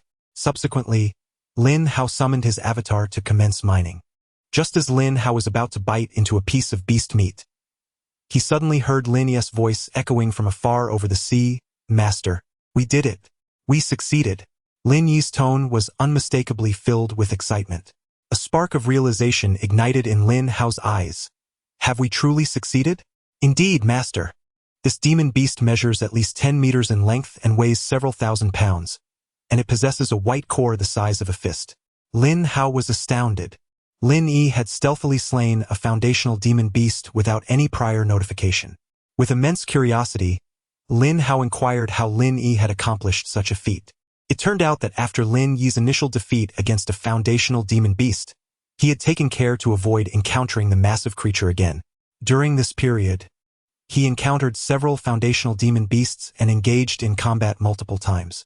Ultimately, Lin Yi discerned that the first beast he had encountered was at least at the late foundational stage, around the 7th layer of foundation. This revelation sparked a flurry of thoughts in Lin Yi's mind, prompting him to seek out smaller and weaker foundational demon beasts, evading any that appeared even slightly formidable. After 10 days of searching, Lin Hao discovered a demon beast approximately 10 meters in size, likely at the first or second layer of foundation. This conclusion stemmed from Lin Hao's comparative experiences battling various demon beasts. On this occasion, Lin Yi devoted all his efforts to this particular demon beast. However, it is essential to recognize that even a foundational beast at the first layer poses a challenge that Lin Yi's avatar cannot match. Despite wielding over 1,000 flying swords, Lin Yi found that they could not penetrate the beast's scales. They only managed to inflict minor injuries. Should the avatar be struck by the demon beast, it would be directly sent to the system space. Nevertheless, Lin Yi did not relent, continually searching for the beast's weaknesses. He meticulously targeted every possible strikeable area on the beast with his flying swords, yet progress remained elusive. Perhaps the demon beast, in its frustration at these insignificant human adversaries, took to the skies and devoured numerous avatars. However, since the avatars had not harmed its core, they did not succumb immediately. However, the devouring power was formidable. It wasn't long before all the avatars were swallowed whole. This maneuver by the foundational beast sparked a sudden insight in Lin Yiling. If the external barriers could not be breached, then the assault must come from within. As long as the Dantian remained intact, all was still possible. Yet prior to that, the overwhelming devouring force needed to be addressed. Otherwise, being drawn into its belly would lead to swift corruption and demise of the avatars. Thus, Lin Hao directed the avatars back to solid ground, where they sought out numerous vines to connect over 100 avatars in succession. The foundational beast, dismissive of mere ordinary vines, proceeded to swallow several avatars once more. This time, due to the interconnected nature of the avatars, those consumed did not immediately descend into the belly. Although the vines were quickly severed, the avatars seized their chance, driving their flying swords directly into the beast's lower jaw. The foundational beast immediately writhed in unbearable agony, letting forth a cacophony of roars, while the nearby avatars seized the opportunity, unleashing dozens of flying swords that struck within its maw. Although this onslaught would not slay the foundational beast outright, it was the grievous wounds inflicted as it attempted to swallow the avatars that proved most damaging. Clinging desperately to the flying swords, the avatars were drawn into the belly alongside them, leaving several massive lacerations in the creature's throat. These gaping wounds severely weakened the foundational beast, diminishing its defenses drastically. Meanwhile, the avatars outside, assaulting the beast with their flying swords, finally breached its armored scales. Master, it would be prudent to procure advanced golden spirit ropes from the market. With such ropes in hand, the foundational beast would find it impossible to sever them instantly, making its eventual defeat significantly more manageable. Chapter 062. A month later, in response to Lin Yi's request, Lin Hao naturally did not hesitate. He promptly instructed Zhou to send Su Tianwan to the market to procure all the advanced golden spirit ropes visible to the naked eye. The following day, under Lin Hao's eager gaze, dozens of clones finally returned with the carcasses of Foundation establishment demon beasts. Measuring 10 meters in length and weighing nearly 5,000 jin, the edible meat, after removing the internal organs, bones, and thick scales, amounted to approximately 2,000 jin. Lin Yi had meticulously divided this meat into over 100 portions and prepared it as delicious char-grilled cuisine. Seated cross-legged within the main camp, Lin Hao held a white dan core in his hand. The void refining body technique instantly activated, causing his blood to churn like boiling water. As the cultivation technique progressed, the swirling blood surged and roiled within, continuously compressing and refining itself. Lin Hao's entire being felt as though it was undergoing a cleansing, with his blood gradually becoming more refined. This pure blood, in turn, nourished every tissue throughout his body, visibly fortifying his flesh, bones, and meridians. After a day's practice, which equated to 8 days of accelerated training through his clones, the energy within the Dan core was entirely depleted. A single day of cultivation was equivalent to at least 10 days previously. Thus, if he could absorb Dan cores daily, a breakthrough could potentially be achieved within a month. Lin Hao meticulously monitored the changes within his body and obtained astonishing data. However, he was somewhat overly optimistic. Setting aside whether Lin Yi could slay Foundation establishment demon beasts daily, the recent success was largely attributable to luck. Moreover, the significant changes Lin Hao experienced were due to his initial absorption. Subsequent effects would surely diminish. As reality would have it, by the 5th day, no further news of Lin Yi slaying Foundation establishment demon beasts had arrived. This was not due to a failure of Lin Yi's methods. On the contrary, utilizing the golden spirit rope would ensnare most Foundation establishment demon beasts. However, these creatures were not foolhardy. Endowed with considerable intelligence, they would desperately flee upon receiving fatal injuries. Given the speed of Foundation establishment demon beasts, Lin Yi and his team found it challenging to pursue, especially when the beasts retreated deep into the ocean, leaving them at a loss. Fortunately, even without Dan cores, there remained the option of consuming Foundation establishment beast meat. The quality of this meat surpassed that of Qi training demon beasts. As Lin Hao's cultivation advanced, his consumption of beast meat also increased significantly. He could now devour at least 20 gene in a single session of training, dedicating 12 hours daily to his practice. Over the course of 5 days, Lin Hao consumed the entirety of the 2,000 gene of beast meat. Lin Yi, having acquired a large confinement formation, was prepared to use it without hesitation, even if it meant incurring damage or loss. Having tasted the meat of Foundation establishment demon beasts, consuming that of Qi training demon beasts felt akin to chewing wax. Yes, master. Since acquiring the confinement formation from Chongqing, Lin Hao had entrusted it to Lin Yi, although it had yet to be utilized. The ocean presented many unpredictable variables, and the strength of demon beasts within it could significantly increase, rendering the confinement formation less effective. Furthermore, such formations were not available in the market, making Lin Yi reluctant to employ it lightly. However, with Lin Hao's directive now issued, Lin Yi no longer hesitated. After making some adjustments, he once again plunged into the sea with all his avatars. Should he seek out Zheng Banning to purchase some formations? Lin Hao murmured to himself, but quickly shook his head. Perhaps it would be best not to provoke him further. In truth, every time Shirsan engaged in transactions with Zheng Banning, he could distinctly sense the fluctuations in his emotions. Shirsan was merely at the 5th level of Qi training. While purchasing spiritual herbs every 10 days might be understandable, acquiring over 1,000 flying swords at the cost of 700,000 spiritual stones would raise suspicions in anyone's mind. Lin Hao genuinely worried that one day, Zheng Banning would strip Shirsan bare and search him thoroughly. Moreover, Shirsan had once tentatively inquired about Zheng Banning's cultivation level, receiving a jaw-dropping answer: the 8th level of Foundation establishment. To Lin Hao, Zheng Banning was undoubtedly a formidable figure, the most accomplished cultivator among all he had encountered. Just as Lin Hao dismissed all distractions and entered a meditative state, Su Tianwan quietly approached their headquarters and arrived beside Zhou Shi. Boss, it's rather peculiar. A considerable number of newcomers have arrived at the mine these past few days. Su Tianwan frowned, explaining that the Western District was already saturated with over 10,000 miners, yet inexplicably several hundred more had appeared. Their cultivation levels were not high, merely around 3 or 4, and upon inquiry, Su Tianwan learned that these individuals had only just arrived at the mine yesterday. Typically, new miners were only added at the month's end, but this time, it was merely days since the last influx. Therefore, Su Tianwan promptly reported this news to Zhou Shi. Approximately how many? Zhou Shi pondered for a moment before asking. About 200 have arrived on our end, but according to them, the total number is over 500, dispersed across various areas. Su Tianwan replied promptly, contemplating that these 500 might soon encroach upon his territory. Very well. Find a separate location for these newcomers to mine, and recruit some trustworthy individuals with higher cultivation levels to secretly train them. They will prove valuable in the future. Zhou Shi did not dwell much on the new miners, but he considered that with the increasing number of mixed spiritual stones, the process of exchange was becoming increasingly cumbersome.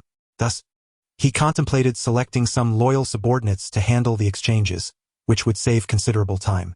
Naturally, Su Tianwan could not fathom Zhou Shi's intentions and did not probe further. Days later, however, the number of miners on Lin Hao's side increased by several hundred once more. Initially, Su Tianwan thought they were merely the previous miners, but after some counting, he discovered that there were indeed over 500 more. This was evidently abnormal, prompting Su Tianwan to hurriedly rush back to Joshur with the news.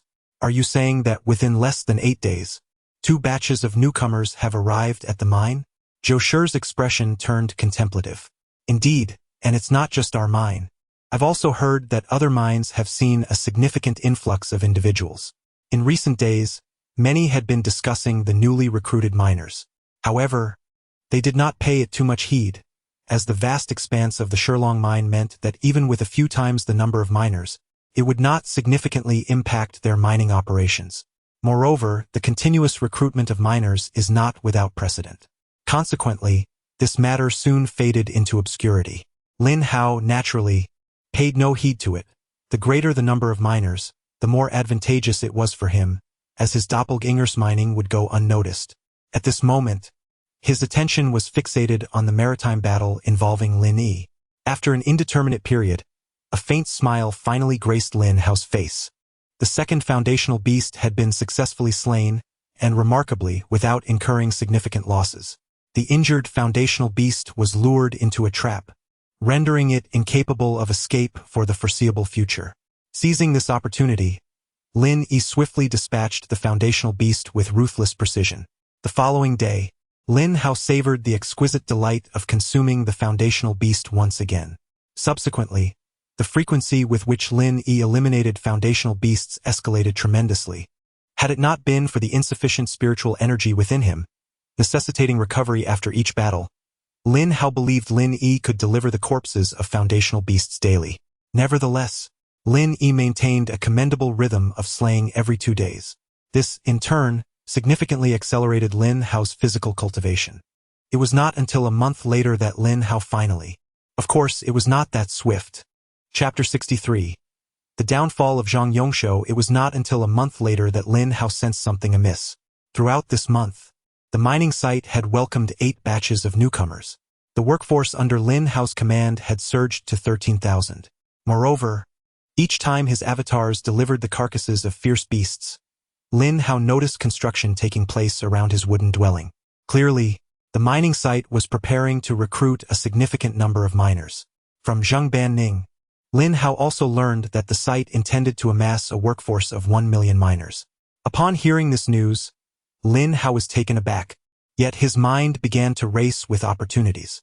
With the mining site actively recruiting, if he summoned a multitude of avatars to mine, it would likely raise no suspicions.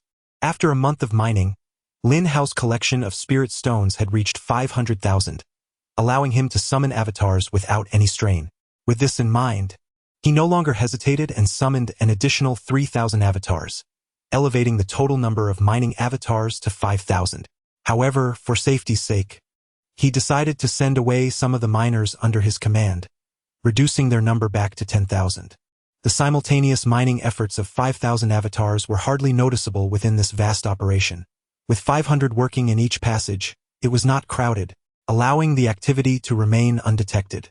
With 5,000 avatars engaged in mining, the daily yield of mixed spirit stones reached an astounding 160,000, translating to 32,000 pure spirit stones.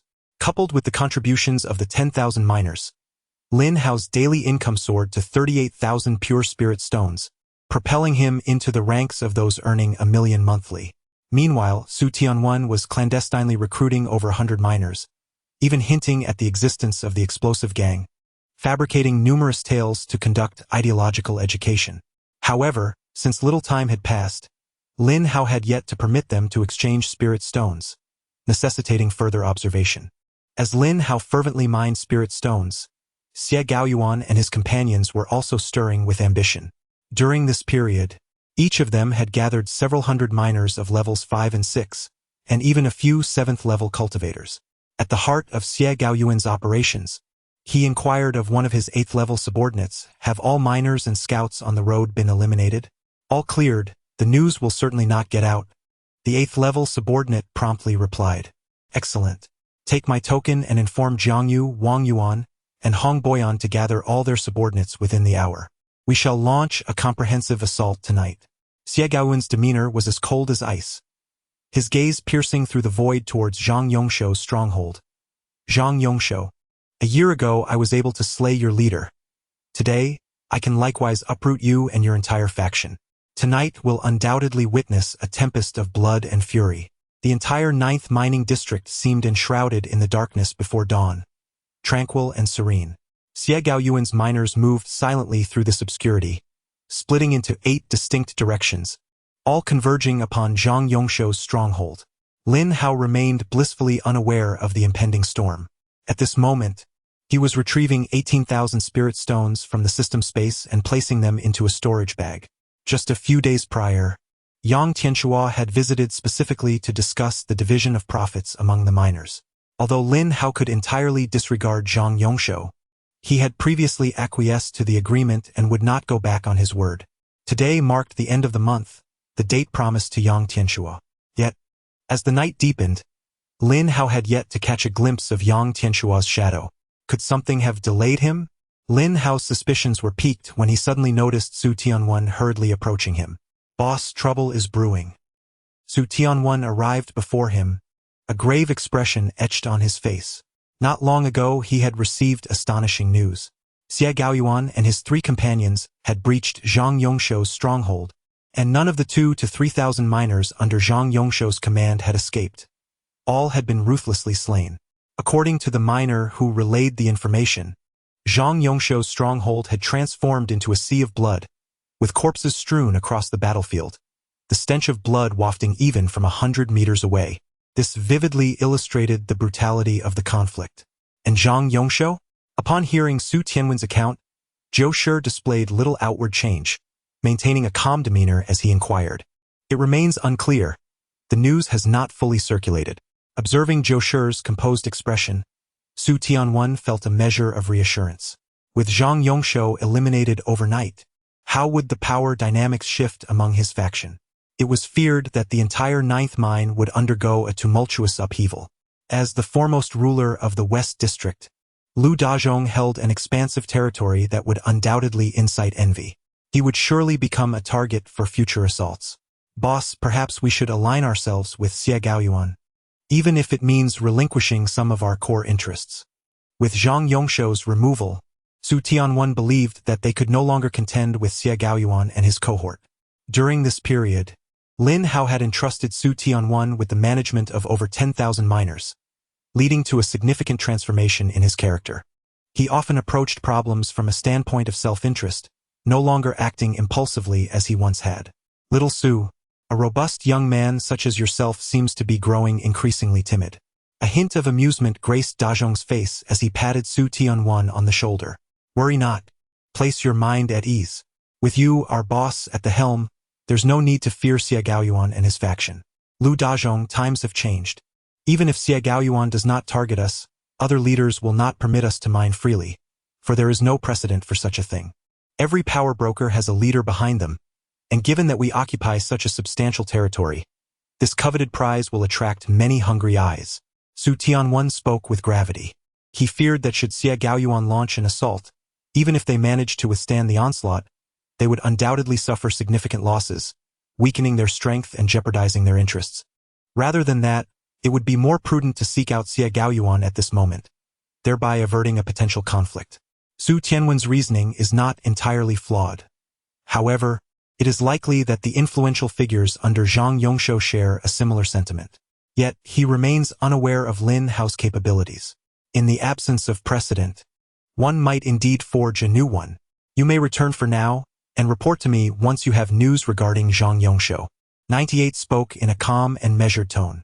Would Lin Hao be concerned about Xie Gaoyuan? The answer is evidently no. Once Su Tianwen departed, Lin Hao summoned the system. System, recharge me with 400,000 spirit stones. As Lin Hao's command resonated, the balance on the panel instantaneously transformed into 400,000 inferior spirit stones. Subsequently, Lin Hao selected the 7th level of Qi refinement for his avatars, setting the quantity to 5,000. He promptly clicked here. Following that, in the spell inheritance section, he initiated the inheritance of the fireball technique. A message must be conveyed. Anyone who dares to extend their hand into the Western District shall face execution without mercy. Chapter 064. Zhang Yu. Surely Lu Dazhong cannot be a coward indeed. Had Su Tianwen's approach been taken, Lin Hao might have encountered significantly fewer troubles. By aligning himself with a leader, as per the agreements among the heads of the mining areas, it would be improbable for anyone to launch an attack on Lin Hao. Yet, how could Lin Hao ever choose to compromise? Once a concession is made, it opens the door for further submissions. While one might tolerate such a stance in weakness, given his current strength, he harbors no fear of these troubles. Thus, Lin Hao conveyed his sentiments, firmly establishing his position among the leaders. However, as Lin Hao's declaration began to resonate, his contingent of 10,000 miners grew increasingly restless. No powerful figure had ever dared to defy those exalted leaders. Although Lu Dazhong claimed the title of the 11th leader, even formidable figures like Zhang Yongshou had vanished overnight. What could be expected from a mere claimant? Consequently, within a few days some miners quietly departed.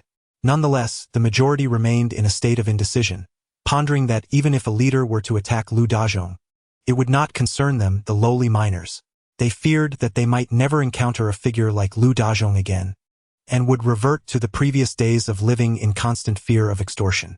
Lin Hao, unperturbed by the departure of some miners, devoted himself to rigorous training while also assessing the hundreds of miners secretly nurtured by Su Tianwen.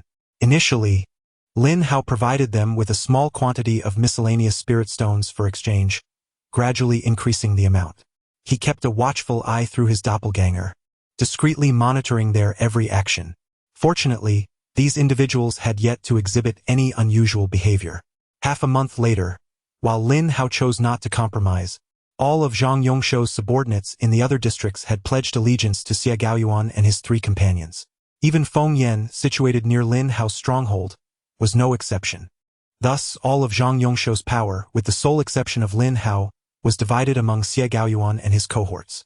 With each passing moment, Lin Hao's miners became increasingly anxious, sensing an impending storm. The number of departing miners swelled, particularly those former companions of Lu Dazhong, who had long since vanished. In the 3rd-floor hall of the Overseer's building in the 9th mining area, it is worth noting that since Huang Zhang was slain by Shen Tianhao, the mine has yet to dispatch anyone to investigate the matter. Upon discovering that Huang Zheng's sole jade pendant had extinguished, the administration promptly assigned a disciple named Zhang Zhengqing to oversee the 9th mining area. Zhang, having recently broken through to the foundational stage, still only possessed the cultivation of the 1st layer. At this moment, he sat in a chair at the hall's guest table, his brow furrowed as he regarded a diminutive woman before him, whose timid demeanor was palpable. "Uncle." This woman was Zhang Yu, and at this instant, she cast a furtive glance at the seated Zhengqing, her heart racing uncontrollably. How could someone so handsome frown so attractively? "Do not address me as uncle. I am but a year your senior." Gung Zhengqing, observing Zhang Yu's expression, interjected abruptly, "What are you pretending for in my presence? The adept takes precedence. Who told you to break through the foundation establishment before us?" Zhang Yu remained unfazed. "Enough with the theatrics, speak plainly. What brings you here this time?" In truth, Gung Zhengqing and Zhang Yu were fellow miners, both part of the same cohort. 2 years prior, he too was a leader in the 9th mining district. After his breakthrough in foundation establishment, he ascended to become a disciple of the Elders' Hall. Following Huang Zheng's demise, he was reassigned to the 9th mining district as its overseer. And it's that Lu Dazhong, a man utterly oblivious to others, brazen and arrogant, daring beyond measure. Stop right there. I am well aware of this individual. It seems you have set your sights on someone else's territory, and now that they refuse to yield, you wish to draw their attention. Gung Zhengqing interrupted Zhang Yu once more. His knowledge of Lu Dazhong stemmed from when Zhang Yu had previously purchased a formation from him. Subsequently, as Lu Dazhong's faction of cultivators emerged, Gung Zhengqing took special note. "You're not planning to purchase another formation, are you?" Uncle Gung knows me too well." Zhang Yu chuckled. "Recently, the rules of the mining site have changed, as I mentioned before. If another large-scale incident of minor casualties occurs, the Elders' Hall will intervene.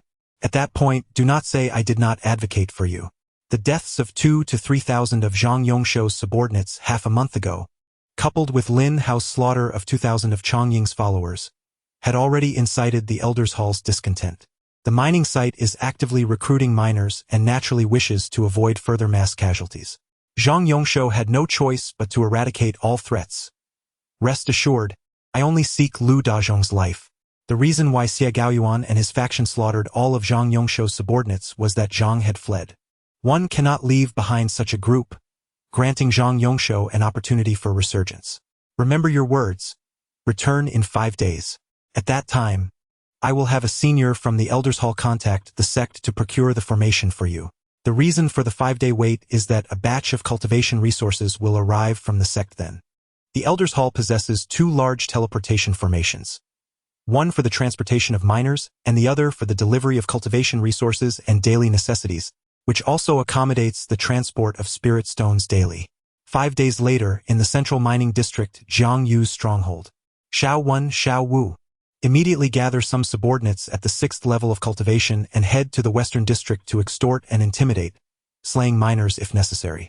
Having successfully acquired the formation, Jiang Yu promptly set her plan into motion. The necessity of waiting for the formation was to ensnare Lu Dazhong's 500 physical cultivators, thereby minimizing her losses. In truth, she bore no profound animosity towards Lu Dazhong. It was merely a conflict of interests. Since it was a matter of benefit, she sought to achieve the greatest gains at the least cost. Although she could deploy all her subordinates alongside Xie Gaoyuan to besiege Lu Dazhong as she had with Zhang Yongshou, Lu Dazhong was not Zhang Yongshou. He merely occupied a territory, and the profits to be shared were limited. Previously, this territory rightfully belonged to Chongqing. Ultimately, Xie Gaoyuan made the decision that as long as Jiang Yu could eliminate El Dazhong, this land would be hers. Naturally, Jiang Yu would not refuse such an offer.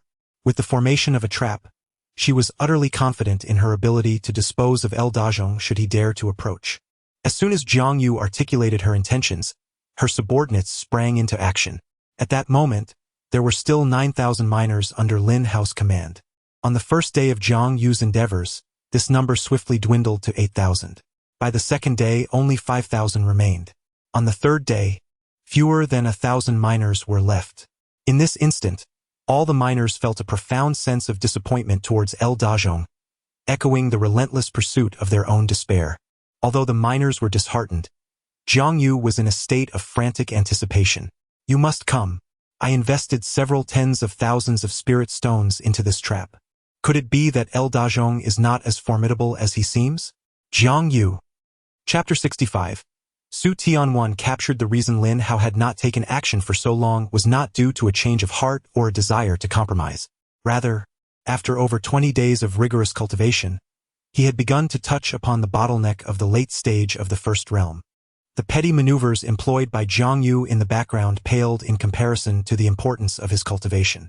During this period, Lin's success rate in slaying foundation-building beasts had significantly increased, especially in the last 10 days, where he was nearing the capacity to slay 1 beast each day. This was attributed to numerous battles, during which Lin had come to realize that he had grossly underestimated the formidable nature of the confinement formations. Even uninjured foundation-building beasts found it nearly impossible to breach such formations in a short span of time. This realization emboldened Lin further, allowing him to cultivate with core essence almost daily. Therefore, at this critical juncture of breakthrough, he had little inclination to concern himself with Jiang Yu. Moreover, in order to expedite his breakthrough, he had refrained from exchanging his miscellaneous spirit stones for several days. The stockpile in his system space had swelled to over 1 million. The breakthrough should occur within the next few days. At that moment, he would pay Jiang Yu a visit, a mere trap for him to fall into, devoid of any creativity. Lin Hao scoffed at the notion, observing that whether they were powerful elites or leaders, they always indulged in underhanded tactics, setting traps for others to spring. Did they not realize that his willingness to leap into their snare stemmed from his utter indifference? Number 98. Summon Su Tianwen. Lin Hao contemplated that he possessed an excess of miscellaneous spirit stones. With 5,000 avatars mining, he was accruing a staggering 16,000 stones daily, crossing the million mark in just a few days. Thus, he decided to have Su Tianwen's 100 cultivators exchange them. Having trained for some time and eliminated some unworthy individuals, the remaining ones could be deemed loyal. Soon, Su Tianwen arrived. Lin Hao simultaneously produced over 100 storage bags, each containing 4,000 miscellaneous spirit stones. Su Tianwen. These storage bags each contain 4,000 miscellaneous spirit stones. Later, instruct your subordinates to exchange them while you discreetly observe. So many, Su Tianwen instinctively remarked, as Lin Hao typically only handed over several thousand stones for exchange. The sudden offering of 400,000 left him momentarily astonished. However, he quickly realized his folly and fell silent. With the aid of his avatars, he soon took the hundreds of storage bags away. As the individual closest to Lin Hao, Su Tianwen was privy to certain undisclosed secrets, such as the origin of the 5,000 miners, and why the entire base was deserted whenever Lin Hao departed. Nevertheless, Su Tianwen had never ventured to inquire, always choosing to turn a blind eye. As Su Tianwen left the mining area with his 100-strong entourage towards the marketplace, a throng of several six-tier miners trailed closely behind him. Having just submitted the miscellaneous spirit stones, the streets were bustling with pedestrians, and Su Tianwen paid little heed to this. However, midway through the journey, the group of miners surged forward, swiftly overpowering Su Tianwen. Moreover, she intercepted over 100 subordinates, confiscating all their storage bags. Naturally, these individuals were dispatched by Zhang Yu. As Lin Hao had remained silent, Zhang Yu turned her attention to the closest associates of Lu Dazhong. Initially, she contemplated directly abducting Lu Dazhong's former companions, who had been by his side the longest. However, to her surprise, those companions had vanished without a trace, leading her to target Su Tianwen instead. The confiscation of the storage bags was merely a matter of convenience, a testament to her professional diligence. However, this seemingly effortless act left them utterly astonished. Just how many miscellaneous spirit stones were there? They were momentarily rendered speechless, but soon grasped the gravity of the situation. This time, they harbored no hidden agendas and, with Su Tianwen and 400,000 miscellaneous spirit stones in tow, hastened back to Zhang Yu's stronghold with utmost urgency. Inside the stronghold, the 400,000 spirit stones loomed like a small mountain before Zhang Yu. Su Tianwen. Your leader can't possibly be the young master of the Shilong mine, can he? For 100,000 spirit stones, let alone her subordinates. Even Zhang Yu herself had never laid eyes on such a sum all at once. Her expression was a vibrant tapestry of emotions. With these spirit stones, the foundation-building pills for this year were undoubtedly secured. Furthermore, Lu Dazhong would surely be restless now. Jiang, you do not comprehend Lu Dazhong, nor do you understand our leader. While you may have me captured without consequence, I assure you that seizing these spirit stones will mark the end of your days. Due to Zhang Yu's incessant extortion, her miners departed one by one. Su Tianwen had repeatedly advised Zhang Yu to seek compromise. In an effort to soothe Su Tianwen, Lin Hao revealed a fraction of his strength, allowing some of his mining avatars to display their mid-stage cultivation. This revelation provided Su Tianwen with a measure of reassurance. You are far more formidable than your leader Lu, who is nothing but a coward. Rest assured, I will keep you until the end, so you may witness the moment I crush your leader's head. Zhang Yu scoffed. If tasked with attacking Lu Dazhong, she would worry that even a victory would cost her many subordinates. However, should Lu Dazhong dare approach her stronghold, she was certain she could eradicate him entirely. Xiao Wen, send out scouts. Should Lu Dazhong make any moves, report to me immediately. Zhang Yu instructed Yi-Wan at her side, then proceeded to stow away the spirit stones in her storage bag.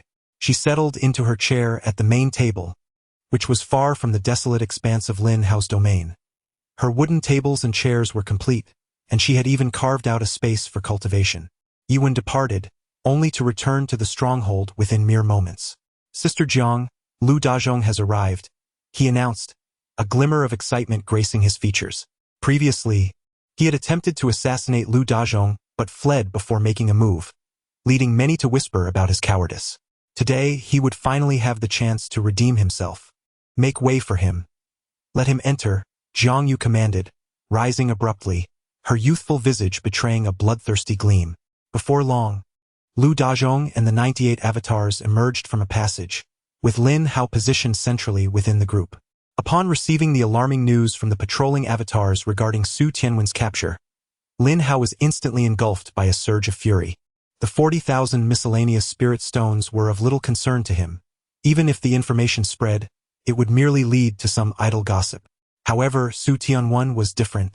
Having accompanied him for a considerable time, he had become privy to many of Lin Hao's peculiarities. Certain matters were difficult for Lin Hao to conceal entirely, especially since he still required Su Tianwen for numerous tasks. This time, Jiang Yu had overstepped Lin Hao's boundaries. Master, Su Tianwen's face bore a trace of guilt upon seeing his leader's arrival, feeling as though he had ruined everything. It's all right. The 98 bestowed a reassuring glance upon Su Tianwen before fixing his gaze intently on Jiang Yu. You truly are relentless, scheming endlessly to seek your own demise. So you are Chun Fan, the subordinate of that coward Lu, at the 7th tier of cultivation. Surely, you cannot be so foolish as to remain oblivious to the dire situation at hand. Yiwen retorted sharply upon hearing Jiang Yu being addressed. Lu Dazhong, I can offer you a choice. If you submit to me, I shall allow you to retain your position as the overlord of the Western District, on the condition that your subordinates remain here. Jiang Yu, who had been standing in a position of authority, paid little heed to the words of the 98, her mind preoccupied with how to subdue these physical cultivators. If she could acquire their allegiance, she would wield significant power in the 9th mining district. However, her proposition only served to amuse Dazhong. Foolish and brazen, your type of woman is precisely what that term describes. Since I have dared to come, do you truly think I would fear you? The mockery on Lu Dazhong's face was evident, and he dismissed Jiang Yu's furious glare, issuing a direct command to the avatars. Attack. With Dazhong's command, the 98 avatars charged towards Jiang Yu. Just in time. A glint of cold light flashed in Jiang Yu's eyes as she suddenly produced an array flag, thrusting it into the ground. Instantly, a confinement array enveloped the 5 avatars, including Lin Hao within a radiant barrier. Chapter 66. What on earth happened? Xiao Yi and Xiao Wu employed the wind-binding technique to subdue Lu Dazhong, while the others stood guard against the body cultivators. Jiang Yu shouted loudly, then immediately reached into her storage bag, producing an ancient bronze bow in an instant. The bow was adorned with numerous spirit stones, and its silver string was taut at both ends. Without any arrows in sight, Jiang Yu drew the bowstring back to a crescent shape. Simultaneously, the Yi brothers swiftly formed hand seals, causing 2 gentle breezes to sweep through the air, which soon enveloped Lu Dazhong. In an instant, the gentle winds transformed into a violent tempest, ensnaring him completely. Jiang Yu's gaze sharpened, and she murmured softly, so simple. Throughout the entire ordeal, Lu Dazhong remained unfazed, allowing the wind-binding technique to restrain him. This perplexed Jiang Yu, yet with the spirit arrow forming on the bowstring, she knew that a single shot would be enough to eliminate Lu Dazhong. A surge of excitement coursed through her, and a vision of unifying the 9th mining district flashed in her mind. With a swift motion, the spirit arrow shot forth like a bolt of lightning, slicing through the air and heading straight for Lu Dazhong's chest. The arrow pierced through, and blood gushed forth. However, the anticipated scene of him collapsing did not unfold. Instead, a faint smirk remained on his face. Impossible, Jiang Yu exclaimed, fully aware that even a 9th-level cultivator would not survive such a strike unscathed. Yet, Lu Dazhong showed no signs of injury, not even a flicker of concern crossed his brow. Was he merely putting on a brave front? Jiang Yu found it hard to believe, her mind racing with this unlikely scenario. She drew the bowstring taut once more, the spirit arrow forming rapidly. Meanwhile, her subordinates were gripped by fear. Jiang Yu had intended to block Lu Dazhong's 500 body cultivators with her own forces. However, she had only managed to muster a little over 300, with the remainder stationed at various passageways to prevent Lu Dazhong's escape. Each of these 300 had been equipped with numerous spirit talismans and defensive spirit artifacts. Jiang Yu's plan was simple. As long as they could hold off Lu Dazhong's 500 body cultivators for a brief moment, she could successfully eliminate him. Initially, she had expected Lu Dazhong to flee upon the activation of the confinement array, and she had left several contingencies in place for that very reason. Yet, she was taken aback by Lu Dazhong's audacity, remaining unperturbed by the array. Regardless of how you achieved this, surviving my falling star bow is impossible. However, now that you are trapped in my array, I wonder how long you can endure. Jiang Yu's thoughts were straightforward. Since Lu Dazhong was ensnared by the array, she would starve him out.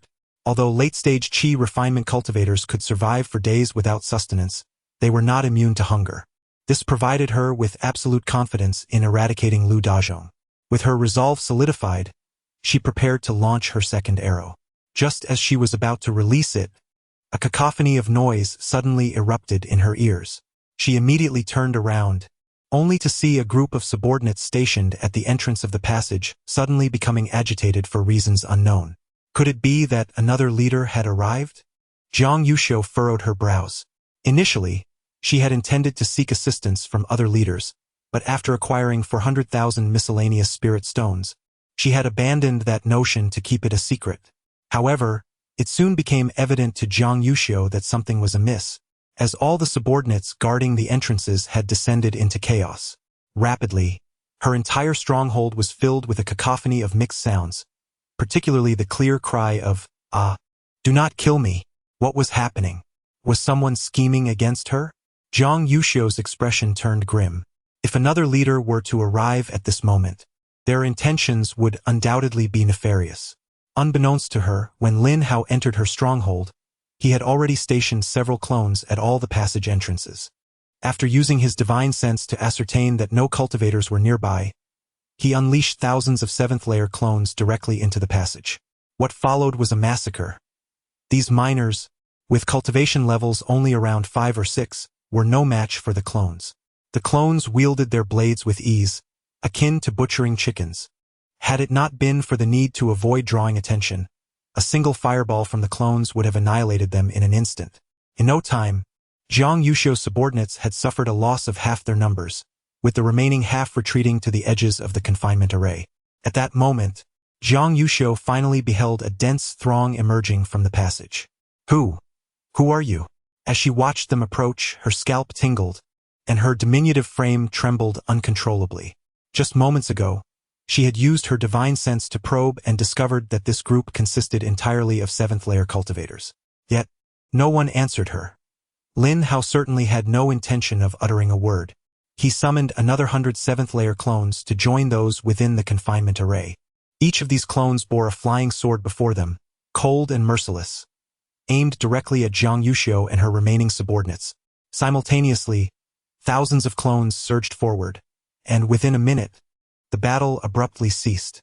Zhang Yusho would die without ever comprehending what had transpired. Who could explain to me what just happened? This was the sole thought occupying her mind as she faced her demise. Naturally, Lin Hao did not annihilate them entirely. Aside from the 8th-layer cultivators among Zhang Yusho's subordinates, the souls of all others were absorbed into the soul-devouring banner. Zhang Yusho was included in this fate, as Lin Hao had many unanswered questions for her. The reason for utilizing the soul-devouring banner to absorb their souls was also due to the new regulations regarding the mines, which prohibited mass casualties among miners. This new rule had been communicated to the miners following the annihilation of Zhang Yongshou by Geng Zhengqing. However, no specific number was provided as to what constituted mass. Lin Hao was unconcerned. It was fortuitous that he could simulate these miners with his clones for mining purposes, and among them were several 7th-layer cultivators, thus significantly augmenting his apparent strength while achieving dual objectives. The only source of concern for Lin Hao was that he had to submit spirit stones on behalf of the miners. With 10 cultivators at the 7th level, 500 at the 6th, and 1,000 at the 5th level, he was obliged to deliver a staggering total of 15,100 miscellaneous spirit stones daily. Upon returning to his stronghold, Lin Hao furrowed his brow. This sum was not insignificant. However, the thought of the increasing number of miners in the future brought him some solace, for he could recruit more avatars to mine alongside them. 98. Instruct Su Tianwan to spread the news of Zhang Yu's escape. All her subordinates shall pledge their allegiance to me. Lin Hao transmitted his command into the mind of 98, then retrieved the soul-devouring banner. He probed within, locating Zhang Yu's primordial spirit. At that moment, her spirit was ensconced in a shroud of black mist, while the soul-devouring banner was gradually refining it. The spirits of her subordinates were being refined at a considerably swifter pace.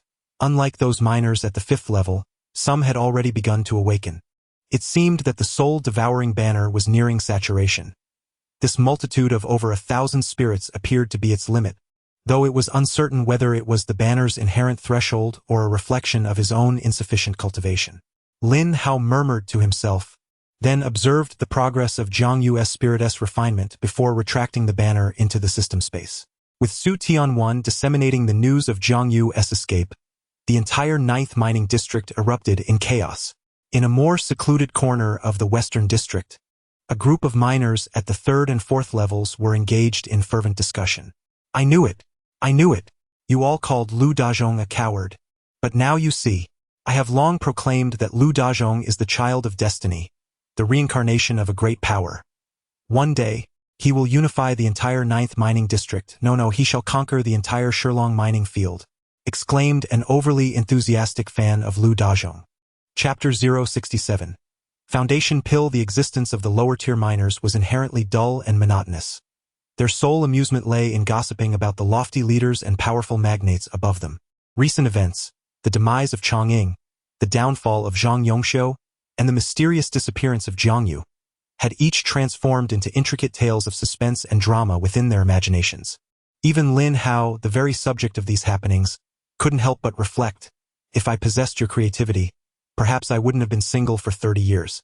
2 days later, on a tempestuous night filled with thunder and lightning, a series of low growls and soft murmurs emanated from Lin Hao's stronghold, persisting for a full hour. What a truly exhilarating sensation! Lin Hao was drenched, the strands of hair at his temples clinging to his cheeks.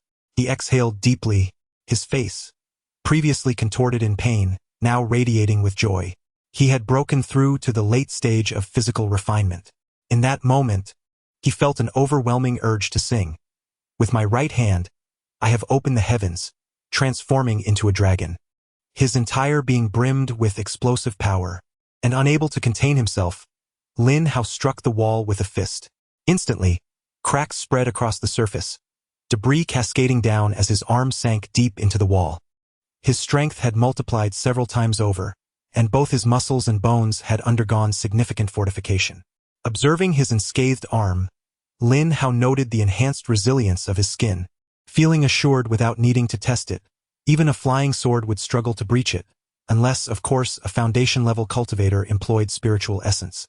While Lin Hao was momentarily lost in admiration of his own physique, a voice from a clone stationed at the entrance echoed in his mind.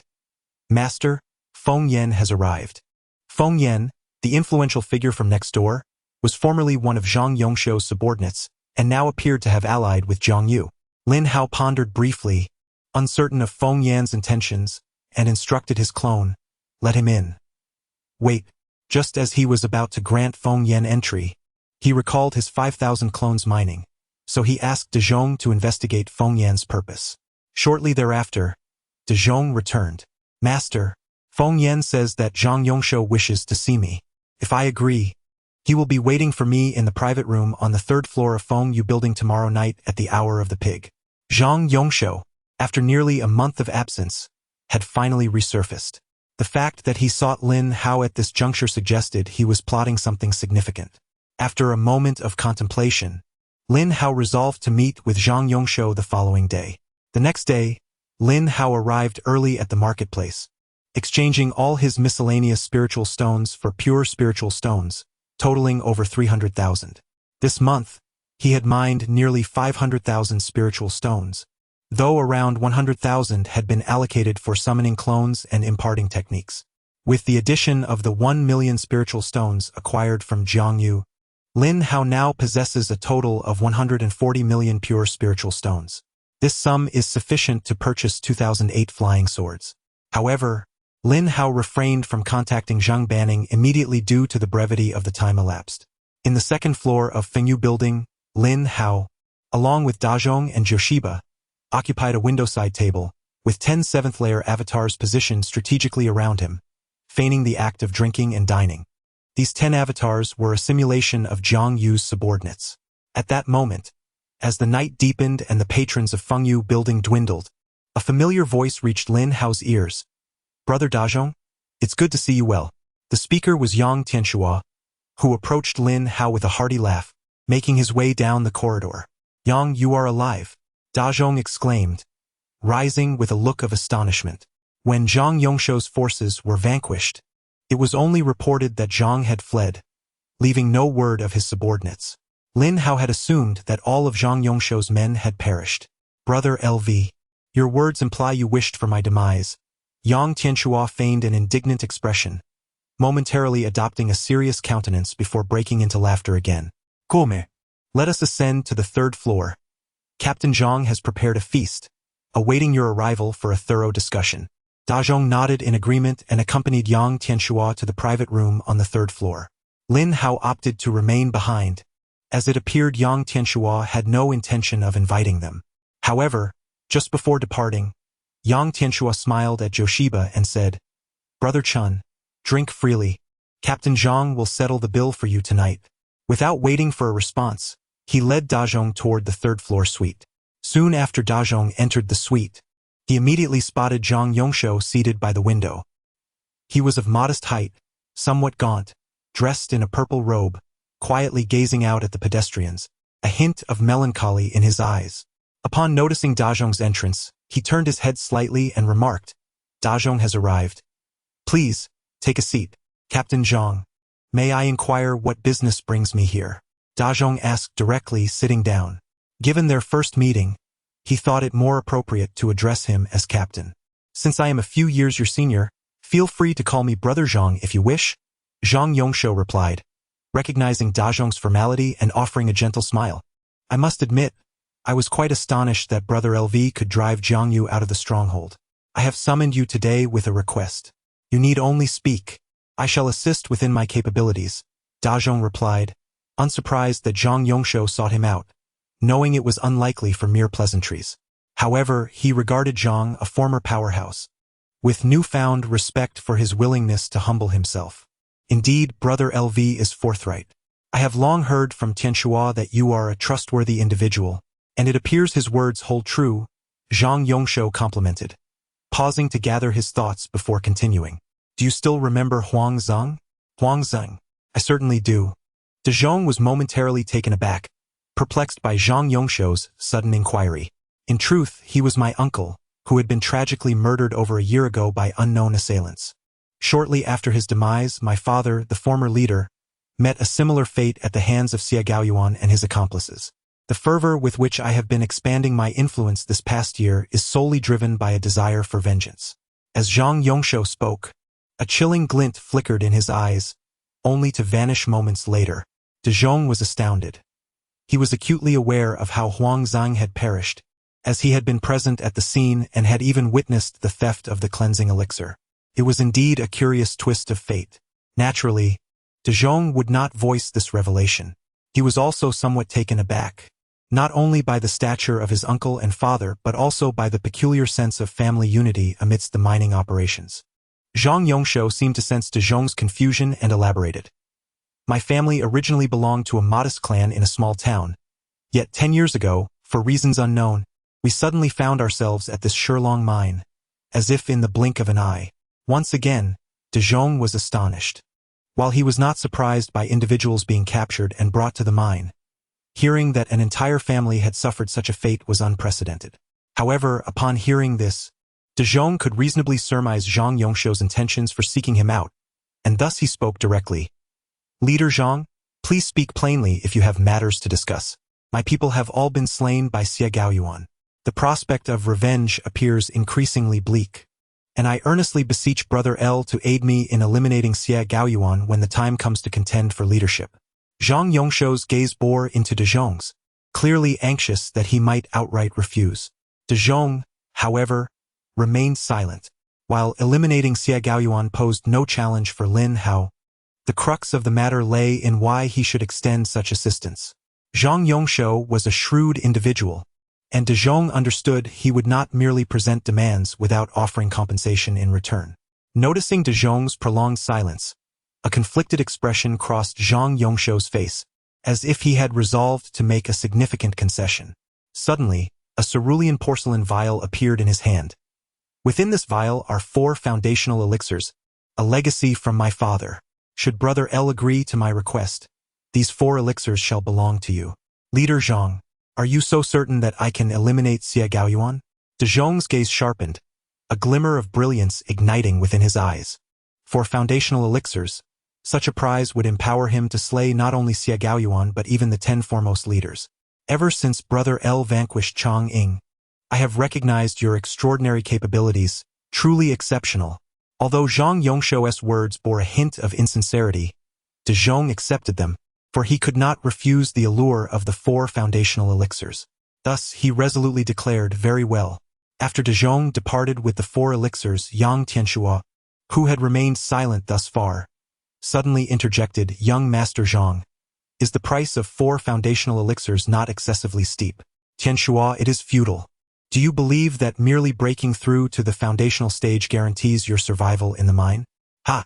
The Shentian sect is aggressively recruiting miners, and it may not take a decade before the entire Shilong mine is completely depleted. At that point, it will be our demise as well. If only I could witness the demise of Xie Gaoyuan before this moment, it would serve as a solace to my father's spirit in the heavens. Chapter 68. Zhang Yu awakens. Lin Hao did not immediately proceed to slay Xie Gaoyuan. Rather, he remained in a state of anticipation for Zhang Yu's spiritual essence to complete its refinement. Chang Xiong had once remarked that upon reaching the 9th level of qi cultivation, one would comprehend why miners could not depart from the mine. This implies that Zhang Yu was certainly aware of this matter as well. At the beginning of the month, on the 10th day since absorbing Zhang Yu's spiritual essence, she finally awakened. During these days, Lin Hao seldom left his stronghold, making only a single trip to the market to trade for spiritual herbs and to collect the dancores from Lin Yi. The exchange for spiritual stones was wholly entrusted to Su Tianwen. Meanwhile, Lin Hao instructed Lin Yi to deliver the dancores every 10 days, perfectly aligning with the timing of the herb transaction. In truth, Lin Hao did not require such an abundance of spiritual herbs at this juncture. He spent half his time refining his body, and with his increasing proficiency in alchemy, he consumed merely a dozen portions of spiritual herbs every 10 days. Nevertheless, he did not cease trading, for in this mine, should any unforeseen circumstances arise, and if Zheng Banning and the others abruptly ceased their transactions with him, he would find himself bereft of the elixirs necessary for cultivation. At that moment, Zhang Yu was enveloped in a shroud of black mist. Upon her awakening, she attempted to open her eyes, yet was met with utter darkness. Could it be that I am not dead? Zhang Yu suddenly recalled that she had been pierced through by hundreds of flying swords. By all accounts, she should have been dead beyond resurrection. Just as she contemplated her continued existence, a chilling voice echoed within her mind. A voice she knew all too well, that of Lu Dachong, who had mercilessly slaughtered her and all her subordinates. A surge of rage ignited within her heart, yet was swiftly overshadowed by an overwhelming sense of terror. Zhang Yu distinctly sensed that with but a thought from Lu Dachong, her very soul could be obliterated. I will ask, and you shall answer. Harbor no illusions of leniency. His voice resonated once more, before he delved straight into the matter. Why should one not leave the mine, and what consequences would ensue? You know this? Did Zhang Yongshuo divulge this information to you? Zhang Yu questioned, her surprise evident. You need only explain why, Lu Dachong urged. I once swore an oath by my Tao heart that I would not reveal a word of this matter, lest my Tao heart falter, preventing any further progress in my cultivation throughout this life. Zhang Yu confessed with a flicker of internal conflict. Consider your current predicament. I might as well enlighten you. You are presently in a state of a ghostly soul. Should your answer satisfy me, I would not object to granting you another chance at reincarnation. Otherwise, you face the inevitable dissolution of your soul. Zhang Yu had begun to realize that her body, pierced by the myriad of flying swords, had no chance of survival. She merely did not comprehend how Lu Dachong had preserved her spiritual essence, preventing her from entering the cycle of reincarnation. After a moment's pause, as if mired in profound contemplation, Zhang Yu weighed the implications of her oath, fearing it would bind her through countless lifetimes. Yet, if she chose silence, the dissolution of her soul would mean the end of any future existence. Lu Dachong remained patient, quietly awaiting her response. At length, Zhang Yu's voice emerged. Because the Shilong mine is situated within the 9-star sea region. And what follows? Lu Dachong inquired immediately.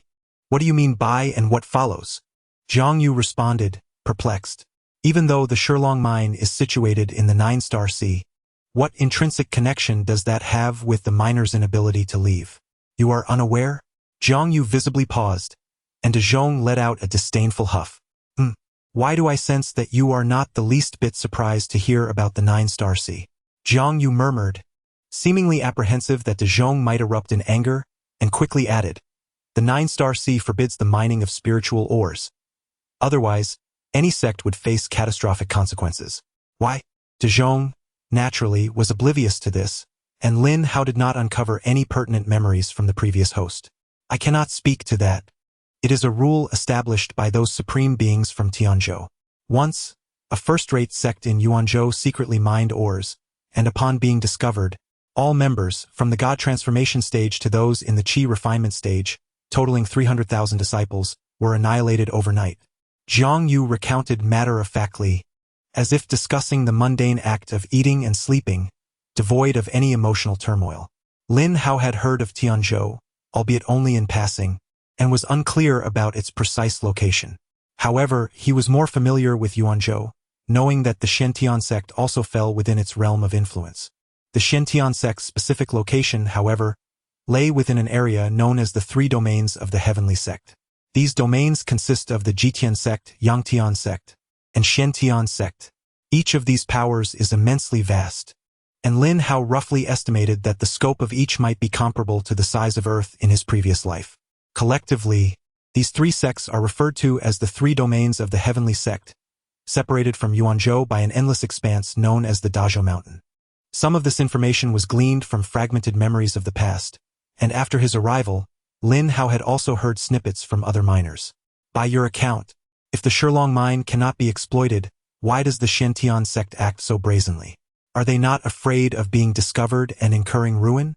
In truth, when Jiang Yu mentioned that this was the Nine-Star Sea, he had already come to trust that Jiang Yu was not deceiving him, though certain aspects still eluded his understanding.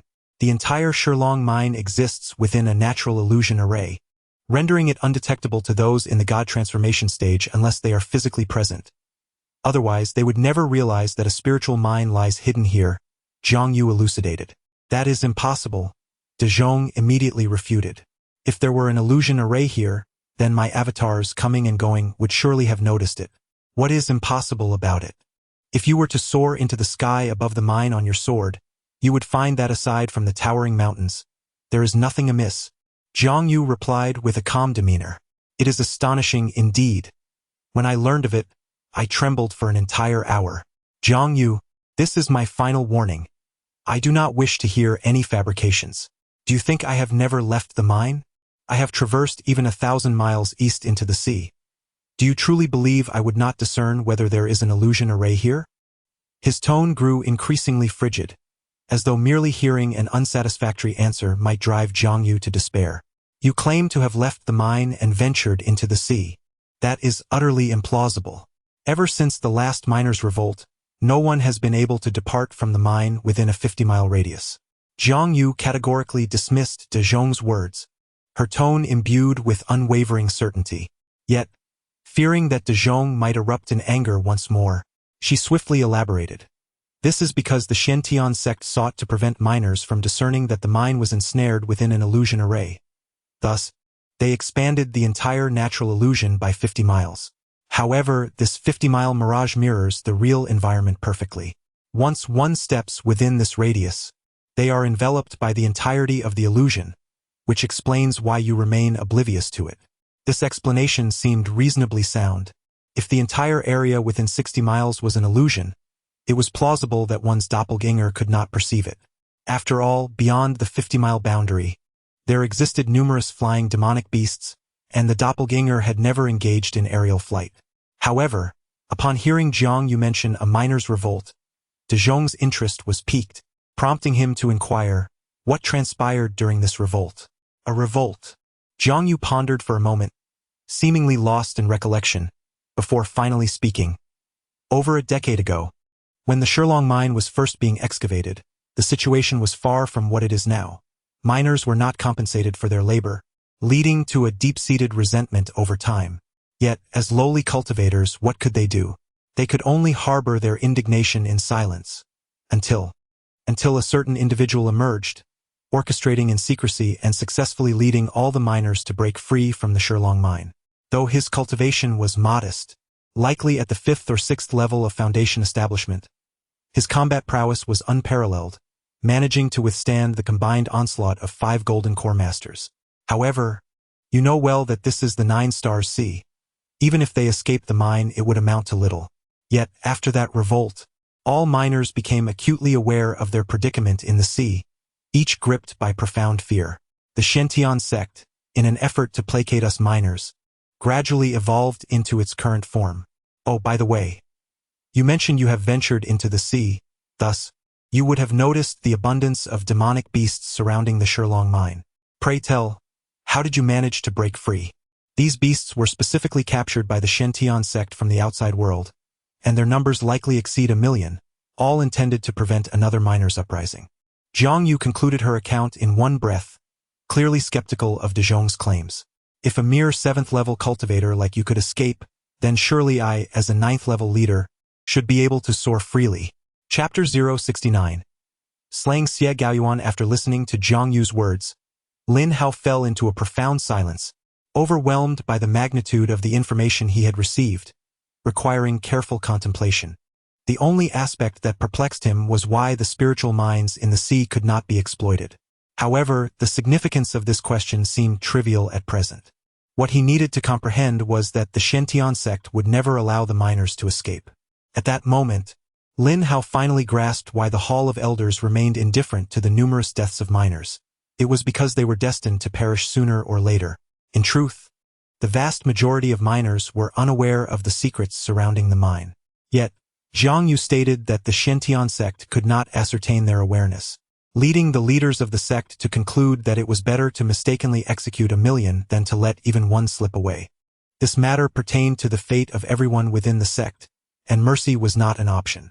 Thus, should he wish to depart from the mine, Lin Hao had 2 choices: to leave discreetly or to attain the strength necessary to confront the entire Shentian sect. Furrowing his brow, Lin Hao realized that neither option was currently within his reach.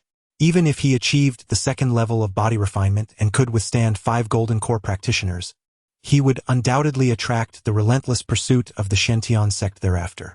Moreover, even if he managed to relay the news promptly, who would believe him, and to whom could he convey it? Even if everyone believed, Lin Hao doubted that the Shentian sect would lack countermeasures. It was likely that all evidence related to the Shurlong mine would be obliterated. The only feasible course seemed to be to secretly retrieve his soul jade pendant and depart quietly. However, prior to that, he must ensure that his avatars could breach the sea.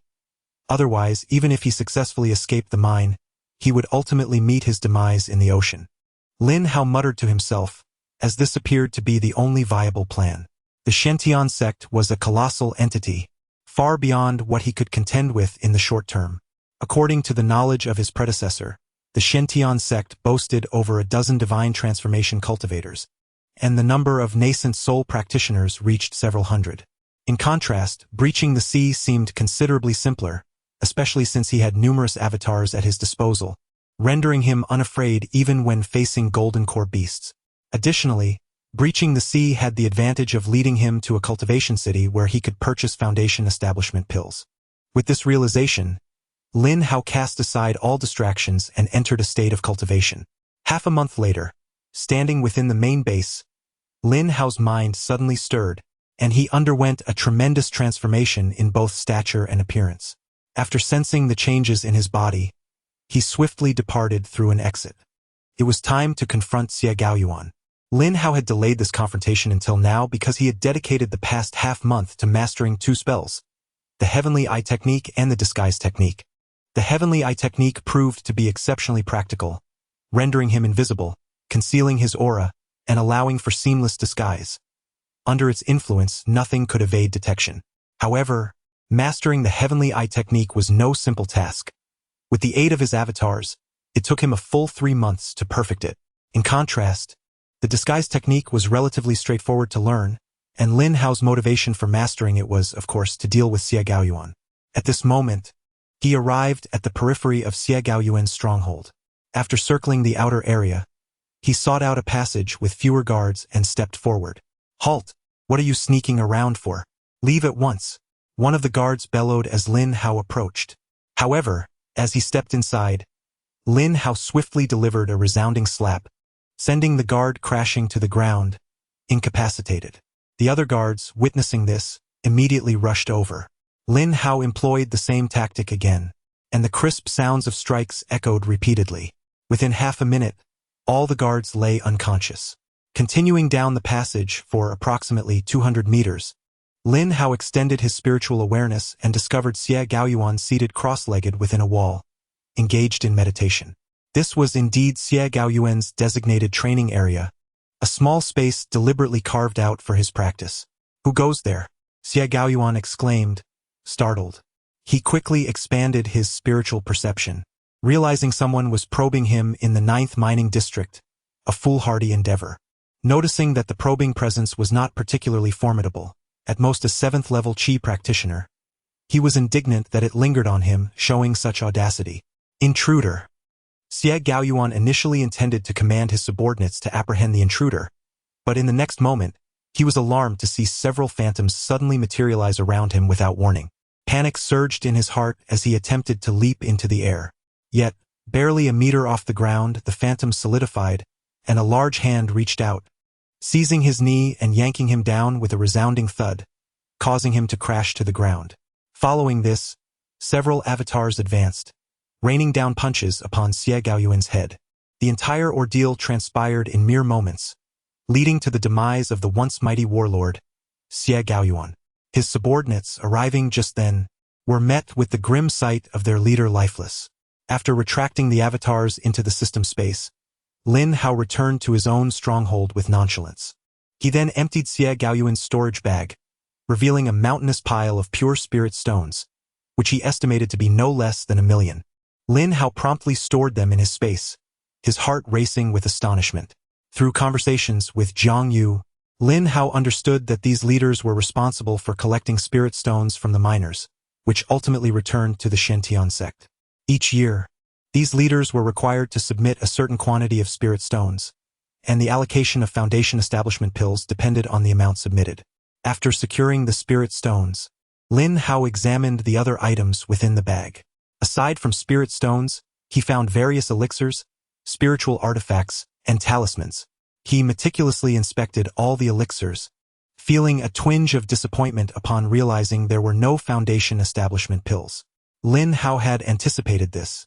The leader seldom possessed many foundation establishment pills, and those they did acquire would be consumed immediately for breakthroughs. Although the chances were slim, one could never be too certain. After all, those leaders could not guarantee they would receive another foundation establishment pill in the coming year, leading them to take risks in pursuit of fortune. Lin Hao meticulously examined the items once more and, finding nothing particularly noteworthy, prepared to store everything within his spatial realm. At that moment, his peripheral vision caught sight of a jade stone, no larger than an infant's palm. Could this be a jade tablet? Lin Hao paused momentarily.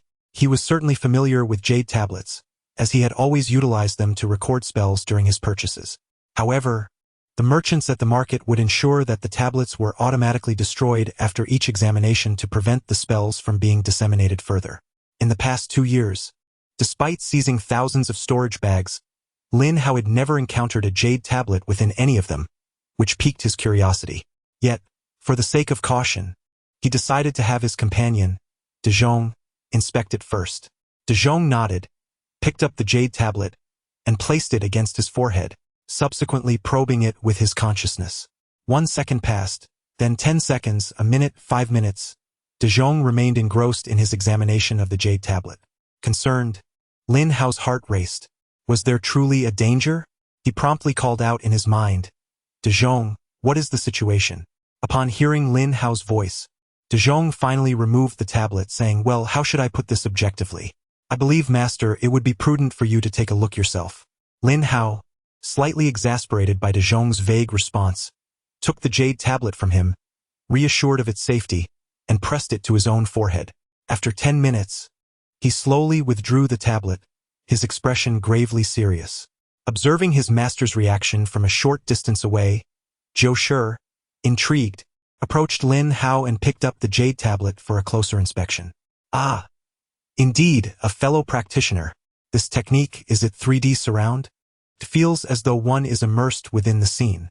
I must express my gratitude, esteemed teacher." This jade stone was not a jade tablet but rather a shadow stone crafted to resemble a jade tablet, specifically designed to record images. The scenes captured by this shadow stone, as one might surmise, held significant implications. Chapter 070. Qin Chuan. The news of Xie Gaoyuan's death sent tremors throughout the 9th mining district that very night. Speculations abounded regarding the identity of the perpetrator, yet no consensus emerged. Some conjectured it was the work of another leader, while others suspected Zhang Yongshou had acted in the shadows. There were even whispers that Xie Gaoyuan had been betrayed and slain by his own subordinates. Such debates raged on until 5 days later, when Zhang Yongshou returned to reclaim the central mining area. At that point, nearly every miner believed that Xie Gaoyuan had met his end at Zhang Yongshou's hands. Zhang Yongshou neither confirmed nor denied these allegations, choosing instead to remain taciturn. When Zhang Yongshou first heard of Xie Gaoyuan's demise, he was taken aback. Although El Dazhong had not explicitly accused him, Zhang could not fathom who else would have dared to confront Xie Gaoyuan. The directive had been to wait until reaching the 9th level of cultivation before taking action, not to strike immediately. What astonished him was how El Dazhong, at merely the 7th level of cultivation, had managed to execute such a feat. Had it not been for the lack of news regarding Jiang Yu's death from the Hall of Elders, he might have suspected El Dazhong had dispatched Jiang Yu as well. In the central mining area, Zhang Yongshou's stronghold, he and Yang Tianxua sat together at a table, toasting with cups in hand. As they celebrated his return, a wave of nostalgia washed over them.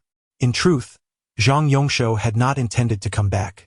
With his father's vengeance fulfilled, he was acutely aware that leaving the mining site alive was an impossibility. Thus, he had resolved to rediscover himself and abandon the life of violence. However, the previous night, El Dazhong had contacted him through Feng Yan, insisting that he return to leadership. After much contemplation, he acquiesced. Lin Hao fervently urged Zhang Yongshou to reassume his position as leader, with a singular motive, to extinguish the aspirations of other leaders who might covet his status and to divert the spotlight from himself. Had it not been for the necessity of achieving the 9th level of cultivation and earning the acknowledgement of the mining district's overseer, he would have long since claimed dominance over the central mining area. Tianxua, though I have resumed leadership, I entrust you with all matters, both great and small. There is no need for you to report to me. Also, I encourage you to cultivate a closer relationship with El Dazhong. For some reason, I perceive the shadow of Qin Chuan in him. Qin Chuan. Yang Tianxua was momentarily taken aback. He was no stranger to the name, a legendary figure who had withstood 5 golden core cultivators at the foundation establishment stage. Even the most fanciful storytellers would hesitate to fabricate such a tale. Had he not witnessed it himself, he would have deemed it implausible. Zhang Shao, that seems a bit excessive. While El Dazhong indeed inspires awe, he pales in comparison to Senior Qin. Yang Tianxua was inclined to express that comparing El Dazhong to Qin Chuan was a disservice to the latter. However, an unsettling thought crossed his mind. If circumstances allowed them to escape the Shilong mining site, perhaps El Dazhong was their only hope. This notion puzzled Yang Tianxua. He could not comprehend why Zhang Yongshou harbored such sentiments. Since their acquaintance with El Dazhong began, he had found him rather unremarkable, devoid of any extraordinary qualities that might leave him in awe. Had it not been for the recent extraordinary events, he would have never deigned to cast a glance at a prominent figure of the 7th-tier power.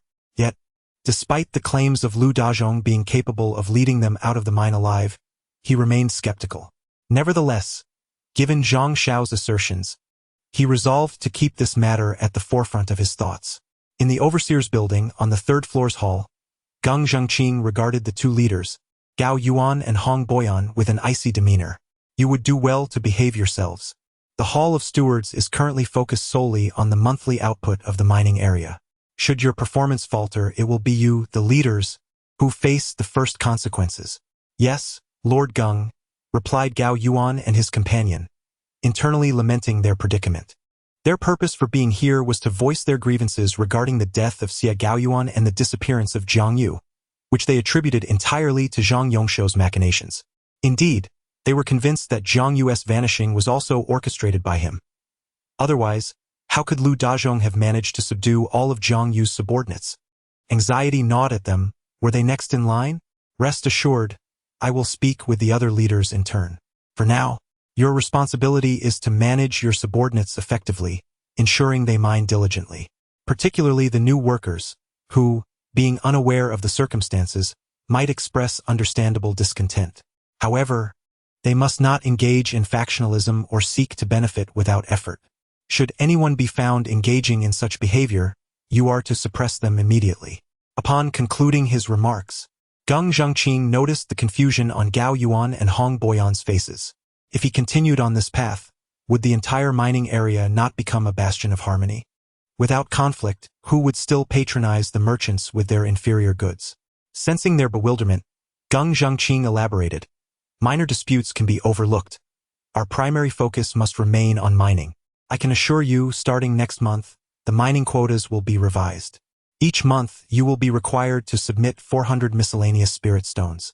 However, to placate the lower-tier miners, the prices of the spirit-gathering pills sold in the market will significantly decrease, and the ban on the sale of yellow spirit pills will gradually be lifted. At this revelation, Gao Yuan and Hong Boyan were once again taken aback. The Shantian sect was evidently seeking quick profits. If one were to inquire which industry was the most lucrative, medicinal pills would undoubtedly top the list. Spirit weapons, talismans, and formations were slow-moving commodities. Despite their higher price points, they were not items people purchased on a daily basis. However, pills were different. Who would not wish to consume pills for cultivation each day? If the price of spirit-gathering pills were to drop, a multitude would surely flock to buy them. Furthermore, if the ban on yellow spirit pills were truly lifted, would not the cultivation levels of the miners surge dramatically? To the leaders, this news did not bode well. Lord Geng, if yellow spirit pills are sold, wouldn't that complicate the management of the miners? Gao Yuan voiced his concern promptly. You, a leader of the 9th tier, fear a few lower-tier miners?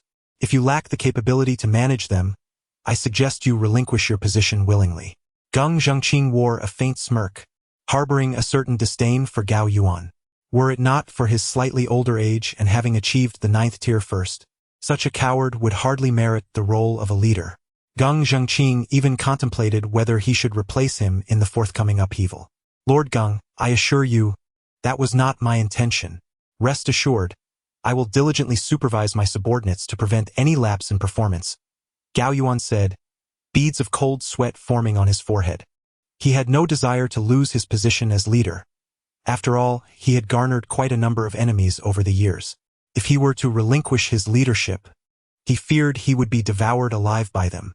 Geng Zhengqing nodded, signaling that they could take their leave. However, just as Gao Yuan and his companion reached the threshold, he suddenly inquired, Do you have any news of Zhang? Not yet, Gao Yuan replied, shaking his head. If Zhang Yu contacts you, report to me immediately. Chapter 071. Bring Lu Dazhong to me. After Gao Yuan and his companion departed, Geng Zhengqing sat contemplatively in his chair. It had been over 20 days since Zhang Yu had gone missing. Logically, she should have contacted him immediately. Yet, it seemed that no one, not even himself, was aware of her whereabouts, as if she had vanished into thin air. A few days prior, he had made a special visit to the Jade Pendant Chamber to inquire with the elder guarding the Soul Jade Pendant. Learning that Zhang Yu's pendant had not extinguished, indicating that she was still alive. However, why then was she nowhere to be found? Xiao Wu, I am heading to the Deacon Hall. Let us discuss matters upon my return. After a moment of contemplation, Geng Zhengqing resolved to visit the Jade Pendant Chamber once more, suspecting that there might still be some hidden intricacies. He then sent a message to Wu Yan, the overseer who was cultivating on the 2nd floor. The message technique, a spell exclusive to foundational cultivators, required no training. Once one reached the requisite level, it could be utilized intuitively, akin to the art of sword flight. The Deacon Hall was situated merely 100 to 200 meters from the marketplace, encompassing dozens of buildings of varying sizes. The Jade Pendant Chamber, located to the south, comprised only 2 stories. The first floor served as a training ground for the disciples, while the second housed the Soul Jade Pendants. Upon arriving at the Jade Pendant Chamber, Geng Zhengqing knocked on the door of a room, from which emerged an elderly man with white hair yet youthful features, clad in a multicolored robe. Brother Du. Upon seeing the elder, Geng Zhengqing immediately bowed in respect. Ah, Xiao Geng, did you not visit 3 days ago? What brings you here again? The elder's expression bore a hint of languor, yet his tone remained tranquil. Concerns Jiang Yu, the leader of my group. She has been missing for more than 20 days, and I have yet to receive any news. Logically, she should have sought me out. As he spoke, Geng Zhengqing retrieved a storage bag from his waist and handed it to the elder. I would greatly appreciate it if Brother Du could assist me in locating her. The elder, maintaining a serene demeanor, accepted the storage bag and, after probing its contents with his divine sense, lifted his gaze to Geng Zhengqing, finally revealing a faint smile. Follow me. Thank you. Brother Du. Geng Zhengqing once again bowed respectfully and followed the elder up to the second floor. The entirety of the second floor was shrouded in a formidable defensive array, accessible only by a specific array token. The sole holders of this token were the guards on duty that day and the elder himself. Producing the token, the elder activated the array, and they stepped inside. Since assuming responsibility for the 9th mining district, Geng Zhengqing had visited this place several times and was therefore not unfamiliar with it. The second floor contained numerous rooms of varying sizes, each marked with the corresponding identification number of the respective mining districts. He followed the elder until they reached the penultimate room, where the elder lightly knocked on the door. Soon, a middle-aged man opened the door. Brother Zhao. Geng Zhengqing greeted him with a bow. The middle-aged man glanced at Geng Zhengqing and nodded in acknowledgement. Xiao Zhao, bring me Jiang Yu's soul jade pendant. As the elder spoke, he stepped into the room. Geng Zhengqing followed closely behind and was soon struck by the sight of the room, which was adorned with tens of thousands of jade pendants, all suspended from delicate strings affixed to the walls. The jade pendants bore no names, save for the 10 leaders. Given the frequent deaths among miners and the subsequent influx of newcomers, compounded by the occurrence of namesakes, labeling each pendant would undeniably consume an inordinate amount of time. Senior Zhao was no stranger to Jiang Yu, and the pendants of each leader were displayed prominently. He quickly located Jiang Yu's soul pendant and handed it to the elder. Upon receiving the pendant, the elder probed it with his divine sense. A moment later, his brow furrowed suddenly. This expression did not go unnoticed by Geng Zhengqing, though he refrained from inquiring immediately, choosing instead to wait patiently nearby. After an indeterminate period, the elder finally spoke. I cannot ascertain a specific location, but she is likely still alive. The elder's words left Geng Zhengqing perplexed. If she were indeed alive, why could he not pinpoint her location? He promptly asked, why is that? There are two possibilities. One is that she is too far away, beyond the range of my probing. The other is that she exists within a unique space. However, the first scenario is unlikely. Even at a distance of thousands of miles, there should at least be a vague direction. Yet when I scanned earlier, it was as if nothing existed. There was no sense of direction whatsoever. The elder, deep in thought, glanced at Geng Zhengqing again. Young Geng, I am unaware of your relationship with Jiang Yu, but you should brace yourself. Her physical form may have been destroyed, leaving only her soul intact. Upon hearing the elder's words, Geng Zhengqing's expression remained unchanged as he continued. Are you suggesting that Jiang Yu's soul might be attached to a spiritual artifact or magical tool with spatial attributes? That is a possibility, but the most likely scenario involves a nourishing spirit tree. Generally, the survival of a soul within ordinary spiritual tools is fleeting, but a nourishing spirit tree not only sustains life but also nurtures the soul. Of course, this presupposes that Jiang Yu possesses such a tree. The nourishing spirit tree must be refined by oneself to be entered, and it is a rare item not commonly held. Thus, the elder was not entirely certain. Geng Zhengqing, naturally, was unaware if Jiang Yu had a nourishing spirit tree. After all, such a rare item would not likely be disclosed to him. Geng Zhengqing appeared contemplative when the elder spoke again. There is another possibility, a soul-devouring banner. The elder's eyes brightened. The likelihood of the soul-devouring banner being involved seems greater, but if she were indeed absorbed by it, it would be tantamount to death. Once drawn in by the soul-devouring banner, she would ultimately become a soulless spirit, manipulated by the banner's master. A soul-devouring banner? Such a sinister artifact exists in the mines? Geng Zhengqing's brow furrowed slightly. Who can say for certain? Recently, many newcomers have arrived at the mines, including some practitioners of dark arts. After finishing his explanation, the elder returned the pendant to the middle-aged man and then left the second floor, proceeding to his chamber. Young Geng, I see you possess a certain acumen. The mines are undergoing significant changes. If you work diligently, entering the Shentian sect may not be beyond your reach. Thank you for your guidance. Brother Du, I shall remember your words. Geng Zhengqing replied, his face lighting up as he bowed deeply. The elder nodded in satisfaction, waved his hand, and retreated into his room. Could it be Zhang Yongshou or El Dazhong? After leaving the jade pendant chamber, Geng Zhengqing promptly returned to the monitoring building at the mine. In truth, he harbored no lofty aspirations regarding his potential entry into the Shentian sect. As a mere white spiritual root, his ability to break through to the foundation establishment stage was largely a matter of luck, with fortune accounting for 90% of it. Whether he could advance to the later stages of foundation establishment remained an enigma. Would the Shentian sect truly value a disciple of such limited potential? One could only fear that once he had outlived his usefulness, they would simply employ a spell to erase all traces of him. Present, his foremost concern was the fate of Zhang Yu. Was he alive or dead? Even if only a remnant of his soul remained, where could it possibly be? This matter was not of trivial concern. It stemmed from a debt of gratitude, as 10 years prior, during the miners' uprising, Zhang Yu had saved his life. Xiao Wu, go to the Western District and bring El Dazhong to me. Regardless of Zhang Yu's whereabouts, El Dazhong is the key to it all. He is my sole point of leverage. Chapter 072. A glimpse of brilliance. Lin Hao never anticipated that Geng Zhengqing would seek him out. When his clone informed him that Supervisor Wu had arrived and requested a visit to the supervisor's building, Lin Hao promptly withdrew his mining clone into his spatial realm. He then accompanied Zhoushi and 10 of his 7th-level clones, following Dazhong toward the passage where Wu Yan awaited. Supervisor Wu, might I inquire as to the purpose of Lord Geng's visit? Dazhong asked, cupping his hands in a gesture of respect upon reaching the passageway. Not explicitly stated, but from Lord Geng's tone, it seems he has something significant to discuss with you, Wu Yan replied. Recently, Dazhong's rising prominence in the mining district had not gone unnoticed, and thus, he maintained a demeanor that was not overly arrogant. Dazhong nodded, recognizing that further inquiry would yield little, and thus fell silent as he followed Wu Yan to the supervisor's building.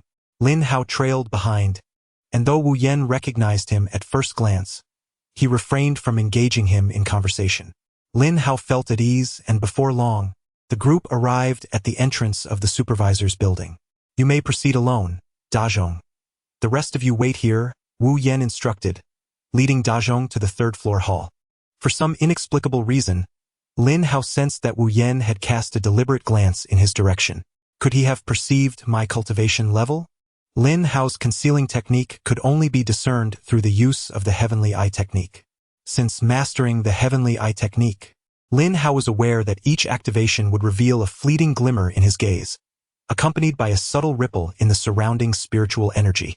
Moments ago, he had even inquired within his mind to Dazhong, who had been in close proximity to Wu Yan, but Dazhong had reported no unusual findings.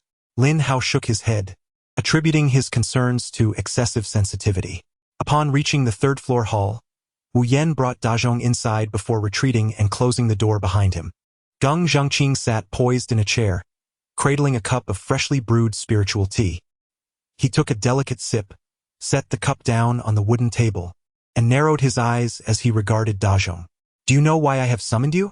The atmosphere in the hall grew somewhat oppressive as Geng Zhengqing finally spoke in a cold tone. I humbly request you to clarify, Lord Geng.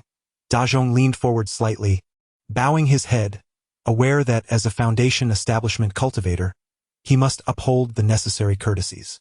In recent months, you have slain Chang'ing along with his 2,150 miners, instilling fear in Dongchu to the point where they have not dared to set foot in the mining area for an entire month. Subsequently, you expelled Zhang Yu and subdued her 1,510 subordinates. Am I correct in my assertions? Geng Zhengqing's tone was neither warm nor cold, as if recounting a matter of little significance.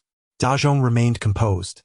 It was evident that Geng Zhengqing had conducted thorough investigations, knowing the details precisely.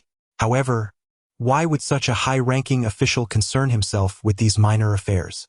Was he merely idle, or had Dazhong's recent actions drawn unwarranted attention? I respectfully ask you to elucidate. My lord, Dazhong repeated, bowing once more. Humph, You are neither servile nor overbearing. Gang Zhengqing scoffed lightly before abruptly raising his voice. Now, recount to me in full detail how you assaulted Jiang Yu's stronghold. In the Grand Center, a slight astonishment washed over De Jong, as he had not anticipated that it was all for Jiang Yu. Could it be that Gang Zhengqing had some connection with Jiang Yu? De Jong promptly informed Lin Hao, intending for him to inquire about Jiang Yu through the soul-devouring banner. However, given the circumstances outside, it was imprudent to reveal the banner. Should it be discovered, it would undoubtedly invite unnecessary trouble. Thus, he advised De Jong just provide a brief explanation.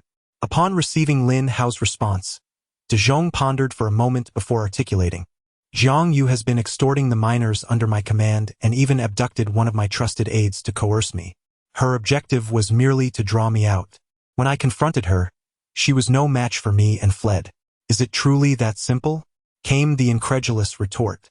Jiang Yu has gone to great lengths to lure you out, fully aware of your formidable 500 body cultivators. Do you genuinely believe she would be unprepared? Do you consider her a fool? Or do you think I am? Gang Zhengqing clearly harbored skepticism towards De Jong's assertions, his tone chilling and his expression darkening. De Jong, I have spoken my piece. Whether you choose to believe it is your prerogative. Unmoved, De Jong remained resolute. He knew no fear unless his master was threatened. Ha ha ha, what a delightful stance. Whether you believe it or not is my concern. Gang Zhengqing erupted into laughter upon hearing De Jong's retort. You are far superior to those so-called leaders who grovel before me, eager to serve as my footmen. Lord Gang, I conduct myself with righteousness and poise. There is no need for me to bend low. Jiang Yu's subordinates were present during the incident. You may inquire with them. Yet, Gang Zhengqing knew that should he choose to question them, the answer would be the same. Jiang Yu had escaped. Why complicate matters further? He had no intention of genuinely inquiring. De Jong's audacity indicated that he had prepared for any eventuality. At that moment, a smirk crossed his lips, revealing a hint of mockery. Hand over your storage bag. I shall ascertain the truth. My lord, that is too much. Inspecting another's storage bag is an egregious insult, akin to rummaging through your home right before your eyes. You cannot impose such an act. Without allowing for a rebuttal, Gang Zhengqing reached out, and De Jong's storage bag was wrenched from his waist, flying directly into Gang Zhengqing's grasp. De Jong attempted to intervene, only to realize that his body had become immobilized, evidently ensnared by a spell cast by Gang Zhengqing. Quickly, De Jong reached out to Lin Hao, recognizing that although the magic was formidable, perhaps he could break free using his body cultivation strength. Standing below, Lin Hao contemplated for a moment, understanding that the time was not yet ripe to confront Gang Zhengqing openly. Any confrontation would have to be conducted in secrecy. Thus, he calmly instructed, let him investigate. Upon obtaining the storage bag, Gang Zhengqing immediately utilized his spiritual energy to erase the consciousness imprint within, and then delved into its contents. After a brief moment, Gang Zhengqing furrowed his brow, realizing, could I have been mistaken? This is not Lu De Jong. Inside De Jong's storage bag, apart from a flying sword and a handful of spirit stones, there were merely a few spirit talismans. Not a single item of significance, not even a spirit artifact, let alone the soul-devouring banner. Hehe, Lu Dajong, you are quite impressive.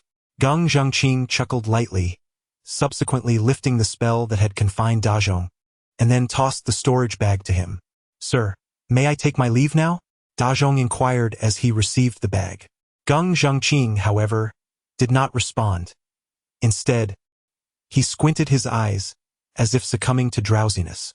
Dajong, understanding his implication, turned around and opened the door.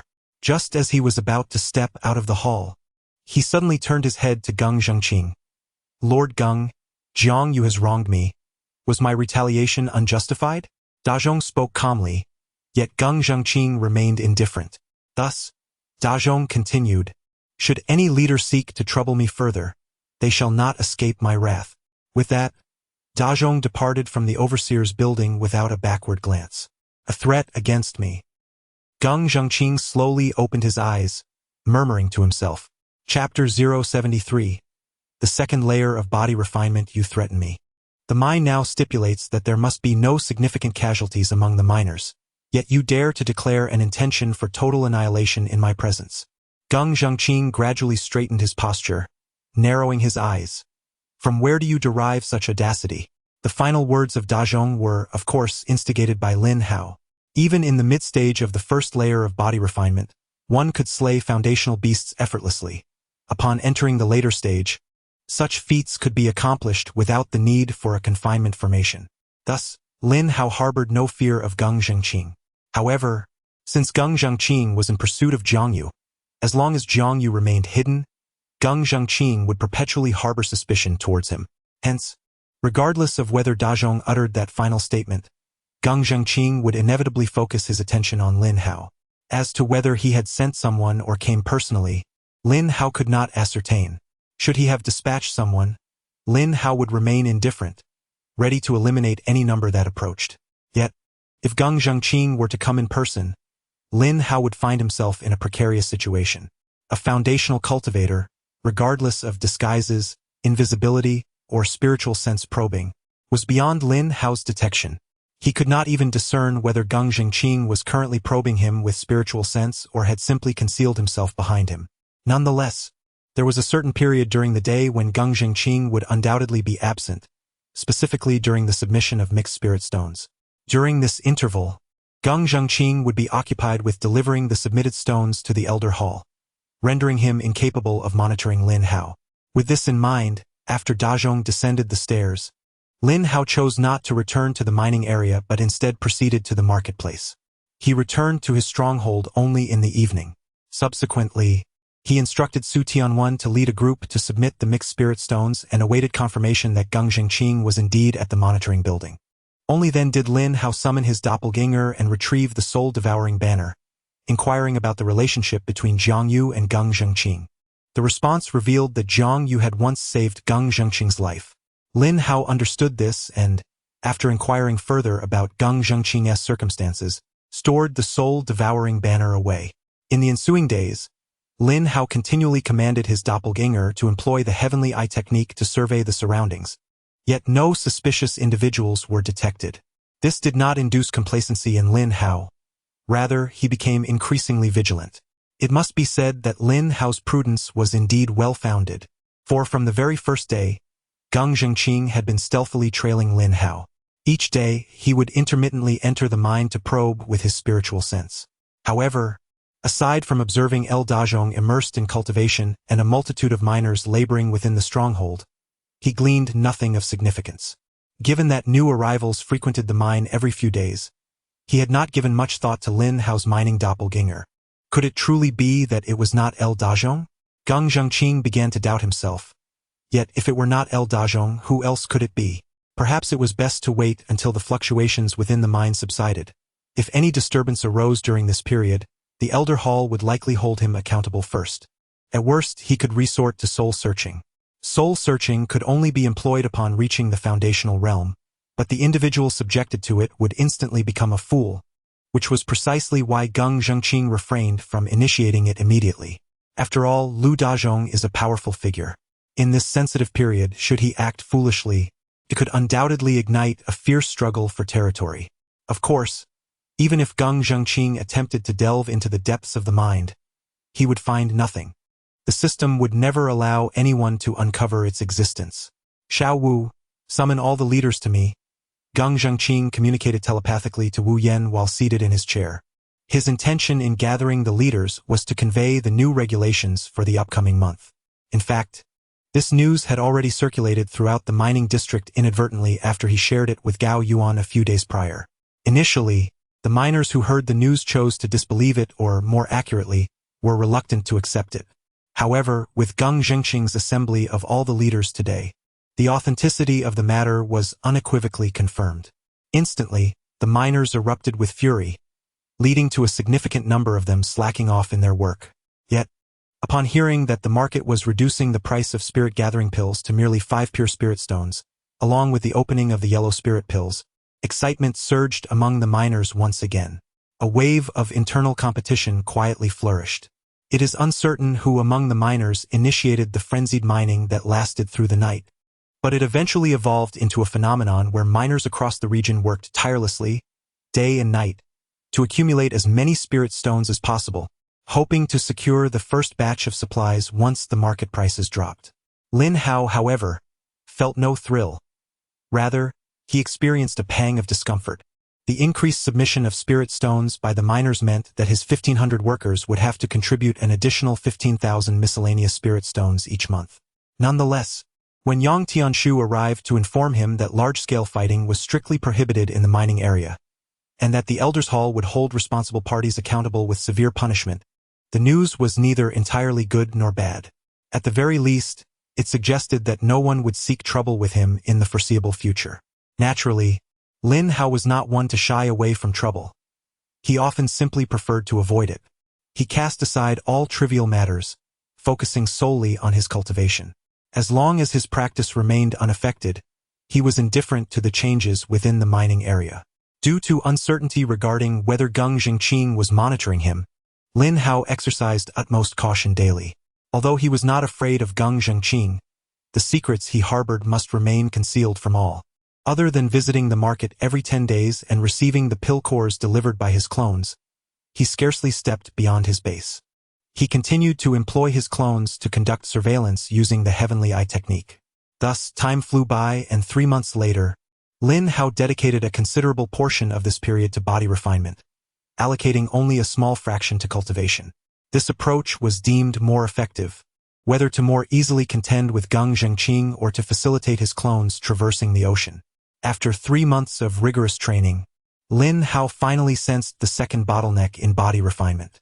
Why did it seem that body refinement progressed more swiftly than cultivation?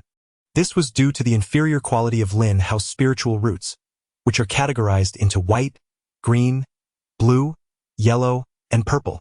Had Lin Hao possessed a purple spiritual root, he might have ascended a level in less than 10 days, underscoring the disparity in innate talent. The rapid advancement of Lin Hao in body refinement is primarily attributed to his daily practice with the core of medicinal pills. Present, the foundational beasts inhabiting the vast sea area spanning several hundred miles have nearly been annihilated by Lin Hao.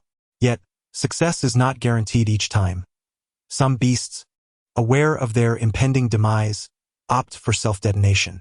However, such self-destructive choices are rare, as the act results in the shattering of their souls, preventing them from entering the cycle of reincarnation. Ding ding! The sound of submitting mixed spirit stones resonated, and shortly thereafter, Lin Hao retrieved a medicinal core from the system space, swallowing it whole. Instantly, an explosive surge of energy erupted from his abdomen, causing his expression to contort into a grimace. Subsequently, the void refinement technique commenced its operation. The distinction between consuming the core for cultivation and practicing with it in hand lies solely in the initial phase, where uncontrollable energy induces a brief yet excruciating pain akin to tearing. This measure is also to deter the watchful eyes of Geng Zhengqing, who may lurk in the shadows. After contemplating the situation, Lin Hao reasoned that even in the absence of Geng Zhengqing's surveillance, should a powerful figure sweep their consciousness over him and detect his use of the medicinal core for cultivation, he would find it difficult to provide a satisfactory explanation. Thus, he resolved to continue employing the method of ingestion for his practice.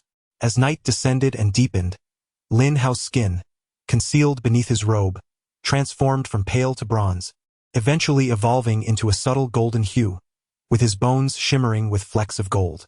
His internal organs began to tumultuously pulsate, seemingly striving to draw every drop of blood from his body, while his muscles gradually withered only to instantaneously swell. The medicinal core within him was hastily digested, diminishing at a visibly rapid pace. With a sudden opening of his eyes, Lin Hao realized it was insufficient. He promptly retrieved 2 additional cores from his space and swallowed them without hesitation. A fierce pain engulfed his mind, yet Lin Hao endured the torment, fervently channeling the void refinement technique. In that moment, he lost all sense of the passage of time. It felt as if mere moments had transformed into a century. From the foot of the mountain he had just climbed, he now stood triumphantly at its peak. He had attained the second level of body refinement. Chapter 074. Exposure at long last. Lin Hao had reached the second level of body refinement, finally acquiring a modicum of self-defense. He felt the formidable power coursing through his body, as well as the indomitable strength akin to that of a diamond. A look of exhilaration finally graced his face. He understood that apart from those 5 old fellows in the Elder Hall, no one in the entire mine could pose a threat to his life any longer. Ligny. Continue advancing eastward without pause. Even if you encounter golden core beasts, confront them head-on. Lin Hao commanded, retracting his mining avatars into his spatial realm as he departed from the main camp, simultaneously transmitting his thoughts to Lin Yi, who was 500 miles away in the ocean. Lin Hao was aware that his avatars were still incapable of contending with golden core beasts, but he was unwilling to wait any longer. Even if only one avatar charged forth, it was better than remaining idle. Yes, master. Lin Yi's gaze ignited with determination as he looked towards the distant east. In the next moment, 2,000 avatars transformed into streaks of light, soaring through the air at great speed. Having exited the mining area, Lin Hao and the 98 avatars led 10 7th-tier avatars to their dwelling. The night enveloped the surroundings like ink, silent and serene. In the rear mountains, figures appeared and vanished within the depths of the woods. Lin Hao unleashed 6,000 avatars, dispersing them in the northwest, south, and east directions, advancing towards the maritime expanse. Due to the uncertainty of the exact terrestrial positions, Lin Hao could only push forward in 4 simultaneous directions, allocating 2,000 avatars to each. During this period, Lin Hao had procured 3,000 flying swords from Zheng Banning. Each pair of avatars would share a sword, which proved beneficial, as the 7th-tier avatars lacked the spiritual energy to sustain prolonged flight. By alternating between 2 avatars wielding the sword, they could significantly extend their flight distance. Lin Hao also undertook a reorganization and renaming of all his avatars. Lin Yi proceeded eastward with avatars Lin 5 to Lin 2000. Lin Air ventured south with avatars 2001 to 4000. Lin Sen journeyed west with avatars 4001 to 6000. Lin C advanced north with avatars 6001 to 8000. As for the 13 and 98 involved in the transaction with Zheng Banning, Lin Hao removed their sequence names, renaming them directly to Han Li and Xin Fan. The 2 avatars engaged in trading spiritual herbs ceased their transactions, as the market had already sold the Huang Ling Dan. Lin Hao now possessed 8,000 avatars at sea, 5,000 in mining, 500 for Chun Fan, and an additional 1,500 idling in the system space. The 300 avatars previously stationed in the Beast Mountain range were also reassigned to the sea. All avatars were commanded to confront golden core beasts, determined to fight to the bitter end while safeguarding their flying swords. To the current avatars, the flying swords served merely as a means of transportation, their power likely insignificant compared to a mere fingertip. In truth, Lin Hao was uncertain whether the avatar's relentless struggle against golden core beasts would yield any results. However, it was imperative to attempt it. The avatars needed to navigate the ocean and find land, with no knowledge of when that might occur. Given Lin Hao's current pace of cultivation, he was confident he would achieve the great perfection of qi refinement within a year. By then, he would urgently require foundation establishment pills. His sense of urgency stemmed from the fact that the Shilong mine was akin to a ticking bomb, with no one aware of what might transpire the following day. As Lin Hao departed the base with De Jong, he remained oblivious to the fact that a guard from the passage had quietly exited the base shortly thereafter. This guard, named Wang Ning, did not follow Lin Hao but instead made his way directly to the overseer's building, where he knocked on Zheng Zhengqing's hall door. "Sir, I have come across something rather peculiar." Wang Ning, who had joined the 9th Mining District 2 months prior and was subsequently assigned by Geng Zhengqing to serve as a guard for Lin Hao, explained. Lacking the energy to surveil De Jong personally, Geng Zhengqing had positioned several spies around him to monitor his every move. In truth, it was not only De Jong. Geng Zhengqing had deployed numerous informants to keep an eye on all influential leaders and power brokers, aiming to avert any large-scale conflicts. In the past 3 months, Lin Hao had behaved quite ordinarily, and Geng Zhengqing's spies had gleaned little of value. However, it was now evident that Wang Ning had discovered something significant, prompting Geng Zhengqing's interest. The events had commenced on the 10th of last month, coinciding with the submission of mixed spirit stones. On that day, De Jong and his entourage departed through the passage, and I suddenly noticed an unusual stillness in the base, which had previously been bustling with the noise of mining. Furthermore, De Jong's group, who typically patrolled the various passages, vanished after his departure. Initially, I thought little of it until 10 days passed. Another 10 days later, De Jong left once again, and the same phenomenon occurred. It appeared that each time De Jong departed, his subordinates, including the miners, also disappeared. Yet, I had not observed any miners exiting through my passage. I later inquired with other guards, who reported similar findings. 9 days ago, mustering my courage, I stealthily entered the base after De Jong's departure and found it utterly deserted. Sir, this situation seems utterly incomprehensible, Wang Ning exclaimed, his mind awash with confusion. Such an occurrence. Geng Zhengqing, who had been reclining in his chair, straightened his posture upon hearing Wang Ning's account. De Jong left every 10 days, and other spies had already reported this, yet it had not raised any alarms in his mind. However, the fact that all the miners vanished alongside De Jong left Wang Ning bewildered, and even Geng Zhengqing found himself perplexed. Indeed, it was an exceedingly strange matter. Could the miners truly vanish into thin air? Wang Ning furrowed his brow in deep contemplation. The notion of disappearing into thin air. Geng Zhengqing's eyes suddenly widened. The only plausible explanation for such vanishing acts was that these miners were concealing something. Geng Zhengqing recalled that apart from Su Tianwen, who had unrestricted access to De Jong's base, everyone else required his permission to enter. Xiao Wu, immediately bring me the records of all miners in the district. Geng Zhengqing promptly communicated with Wu Yan and then addressed Wang Ning, stating, there is no need for you to head to the Western District. Instead, proceed to the mine entrance. Should you discover Lu Dazhong's return, report to me at once. Upon finishing his words, Geng Zhengqing produced several invisibility talismans and handed them to Wang Ning, saying, cultivate diligently. Once you break through to the 7th tier, I will ensure you ascend to a position of considerable power within our ranks. Thank you, Lord Geng, Wang Ning replied, bowing with palpable excitement. After Wang Ning departed, it wasn't long before Wu Yan presented an extensive dossier on the miners, a staggering total of 100,000 names. The pace at which miners were recruited to the site had far exceeded all expectations. As early as last month, the total had surpassed 1 million. Geng Zhengqing utilized his spiritual sense to scan the list, imprinting the essence of each individual upon his mind. What method could possibly account for the sudden disappearance of 5,000 miners? Was it through a spiritual treasure, a transcendent artifact, or perhaps a celestial weapon? Geng Zhengqing felt a surge of anxiety. Why had Lu Dazhong risen so swiftly within such a brief span? How had he managed to subdue Jiang Yu's subordinates, who now followed him without question? What emboldened the 500 body cultivators to act with such reckless abandon? And why had Jiang Yu vanished without a trace? All these questions indicated that Lu Dazhong possessed a formidable treasure. As for the true extent of this treasure's power, the uncertainties of life and death loom large in the future. Why should I concern myself with such matters? A glimmer of resolve flickered in Geng Zhengqing's eyes as he retrieved a jade slip from his storage pouch, delving his consciousness into it to engrave a message. Little Wu, should I suddenly vanish or meet my demise, please ensure this jade slip reaches Elder Du in the Jade Pendant Chamber. Chapter 75.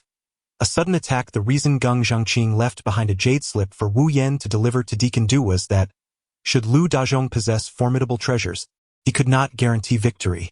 In the event of his failure, becoming like Jiang Yu and losing his primordial spirit, perhaps Deacon Du could still rescue him upon receiving the jade slip. If he were to be slain, Deacon Du would undoubtedly intervene. This was Geng Zhengqing's most pessimistic contingency. As for the possibilities of success, he dared not contemplate. He merely believed this might be his sole chance of survival. Lin Hao did not return to the mining area immediately, partly to guard against Geng Zhengqing potentially surveilling him. Moreover, the day for his transaction with Zheng Banning was approaching. Thus, Lin Hao decided to wait until after the trade before returning to the mine. He continued to engage in transactions for spirit herbs with Zheng Banning, not only because the yellow spirit pills sold in the market were rather expensive at 50 spirit stones each, but also because, from the outset, his avatar Han Li had intended to purchase spirit herbs to learn alchemy. Abruptly ceasing these trades might raise Zheng Banning's suspicions. Regardless, alchemy was becoming increasingly efficient, consuming little of his time. The following day, Lin Hao contacted Zheng Banning early. perhaps emboldened by his recent breakthrough to the second level of body refinement. Lin Hao, after trading for spirit herbs, had his avatar Han Li directly request to purchase additional flying swords. Over the past 3 months, Lin Hao had acquired thousands of flying swords from Zheng Banning each month. Yet it was evident that this was insufficient, as the forthcoming expansion into the sea would undoubtedly require significant quantities of flying swords. Thus, Han Li inquired, "Uncle Zheng, how many flying swords can you procure at once? Is that not enough?" Zheng Banning pondered for a moment before asking, "How many do you require next time?" 3,000, Han Li replied, holding up 3 fingers. "Very well. But given the volume of flying swords you wish to purchase, to avoid unnecessary complications, I will send someone outside the sect to acquire them. However, you must cover the travel expenses." Of course, Han Li readily agreed with a nod. As evening approached, Lin Hao activated his bell to enter the mining area. He no longer needed to submit miscellaneous spirit stones, as he had previously instructed Su Tianwan to submit all miscellaneous spirit stones for the next 3 years. Even the 1,500 from Jiang Yu was submitted monthly. The world of the affluent is indeed so comfortable, a notion unimaginable to the lower-tier miners. Unbeknownst to Lin Hao, the guards, meticulously screened, were actually spies of Gang Zhengqing. They were currently concealed at the mine's entrance, and upon Lin Hao's entry into the mining area, Wang Ning promptly reported to Gang Zhengqing. The timing is rather impeccable. At this moment, Gang Zhengqing had fully confirmed that Lu Dazhong was undoubtedly suspicious. Arriving precisely when the miscellaneous spirit stones were to be submitted, it was clear he was wary of him. Without further thought, Gang Zhengqing promptly departed from the overseer's building, and upon entering the mining area, he concealed himself and made his way toward Lin Hao's stronghold, arriving slightly ahead of Lin Hao. Lin Hao could hardly anticipate that Gang Zhengqing would be waiting for him in his own stronghold.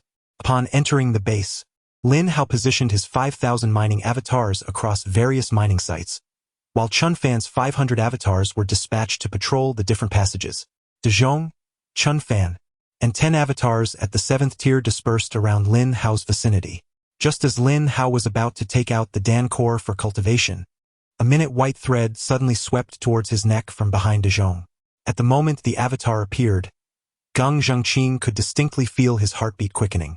Everything unfolded as he had surmised, vanishing into thin air only to reappear at will. Could it be that El De Zhong's treasure was an independent space?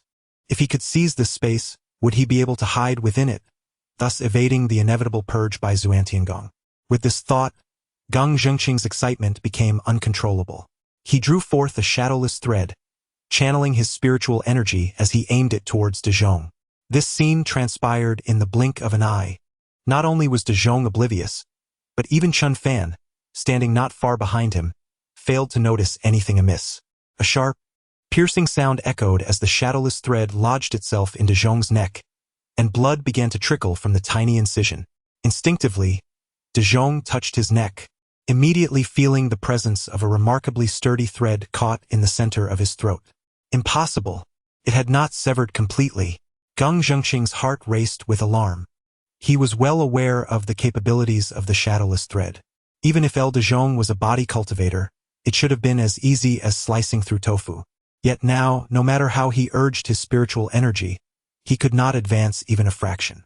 Gang Zhengqing quickly retracted the shadowless thread and once more channeled his spiritual energy, directing it toward De Zhong's forehead. Although De Zhong had sensed the threat, the proximity and speed rendered him unable to evade in time. The shadowless thread plunged directly into his forehead, causing the bones beneath to shimmer with a faint golden light. While De Zhong could not dodge the attack, his preparedness ensured that the shadowless thread inflicted minimal damage.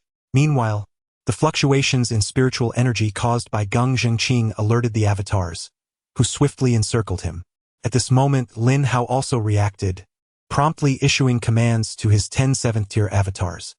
He then summoned 12 additional avatars from the system space, each wielding a formation flag, which they swiftly plunged into the ground, enveloping the entire expanse in a confinement array.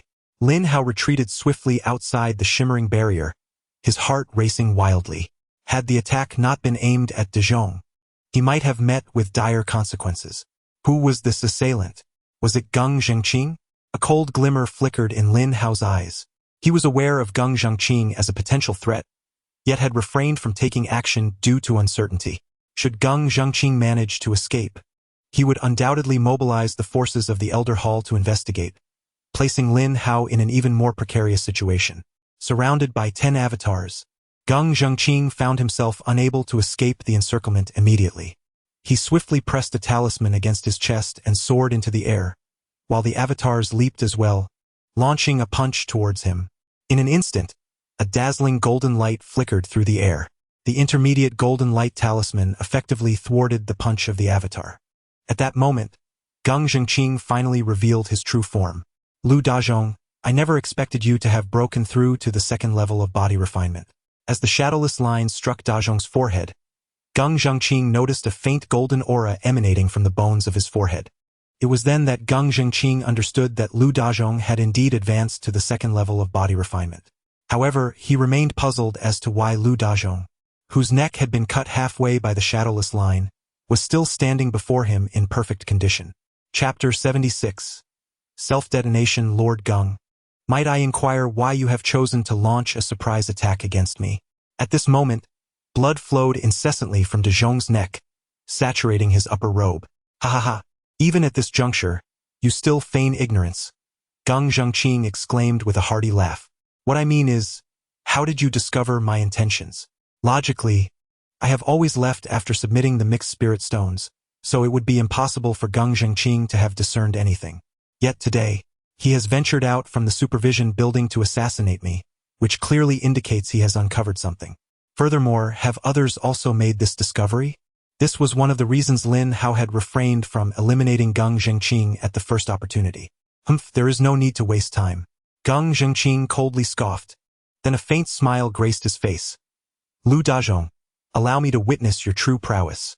As he spoke, a silver spear materialized in his hand, resembling a dragon emerging from the water, emitting a soft dragon's roar as it surged toward De Zhong. Unperturbed, De Zhong positioned 10 avatars before him and struck the spearhead with a single punch. Instantly, the spear radiated a brilliant silver light, yet it could not advance even an inch further. Are you not afraid of death? De Zhong's gaze sharpened. Gang Zhengqing, possessing only a foundation of the first layer, would find it impossible to survive within this confinement. Even a single avatar could vanquish him. If you disclose how you uncovered my intentions, I may grant you the chance to escape into the cycle of reincarnation. What is there to fear in death? This world has always been exceedingly dull. Gang Zhengqing maintained his serene smile, fully aware that the subordinates of Jiang Yu had also ascended to the second tier of body refinement. He did not comprehend how Lu Dazhong had accomplished this, yet it no longer mattered. Were it not for this confinement, he might have had an opportunity to flee. However, it was now certain that his demise was inevitable. Strangely, knowing his fate, he felt a newfound sense of liberation. I have committed too many acts against my conscience. Perhaps it is best not to enter the cycle of reincarnation. Lu Dazhong, you are quite remarkable. I find myself unexpectedly anticipating our encounter.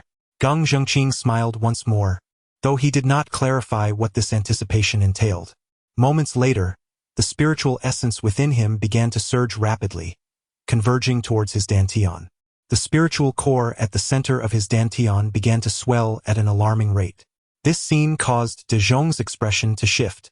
He could distinctly sense the violent escalation of spiritual energy within Gang Zhengqing. He is preparing to self-destruct.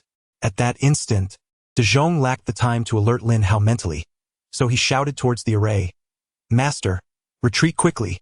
Lin Hao, sensing the unusual energy, wasted no words and swiftly made his way toward the exit. "Master? Ha ha ha, so you are merely a puppet as well." Gang Zhengqing suddenly erupted in maniacal laughter, his expression twisting into something grotesque. "Even if I were never to enter reincarnation, I shall leave a magnificent spectacle in this world." Boom!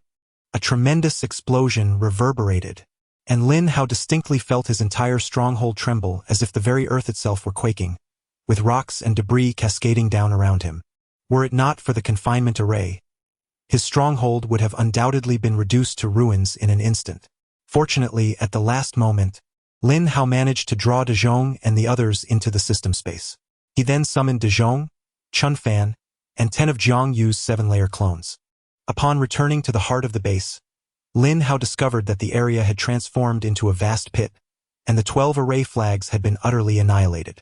The force of a Foundation establishment self-detonation is truly formidable, Lin Hao pondered. Although Lin Yi had previously informed him about the self-detonation of Foundation establishment beasts, he had never witnessed it firsthand and thus could not fully comprehend its impact. Master, what is happening?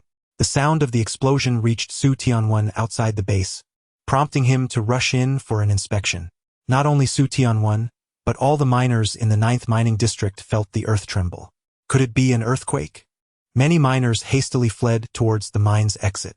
Yu Zhengqing has self-detonated, Chun Fan remarked with a furrowed brow as he surveyed the immense pit before him. Such a commotion would surely lead everyone to suspect that Yu Zhengqing's demise was linked to their master. It seemed the Elder Hall might soon send someone to investigate. Self-detonated? But Yu Zhengqing was a Foundation establishment cultivator.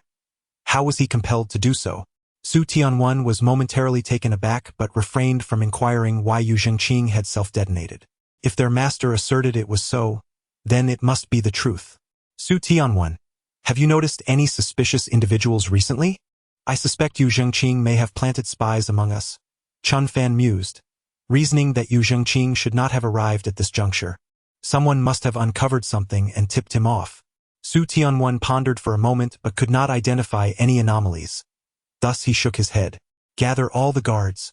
Chun Fan deliberated for a moment, concluding that if anyone had discovered something, it was most likely one of the guards. Upon receiving Chun Fan's order, Su Tianwen promptly summoned all the guards. After an inquiry, it was revealed that only Wang Ning was absent. Chun Fan immediately issued a directive to apprehend Wang Ning.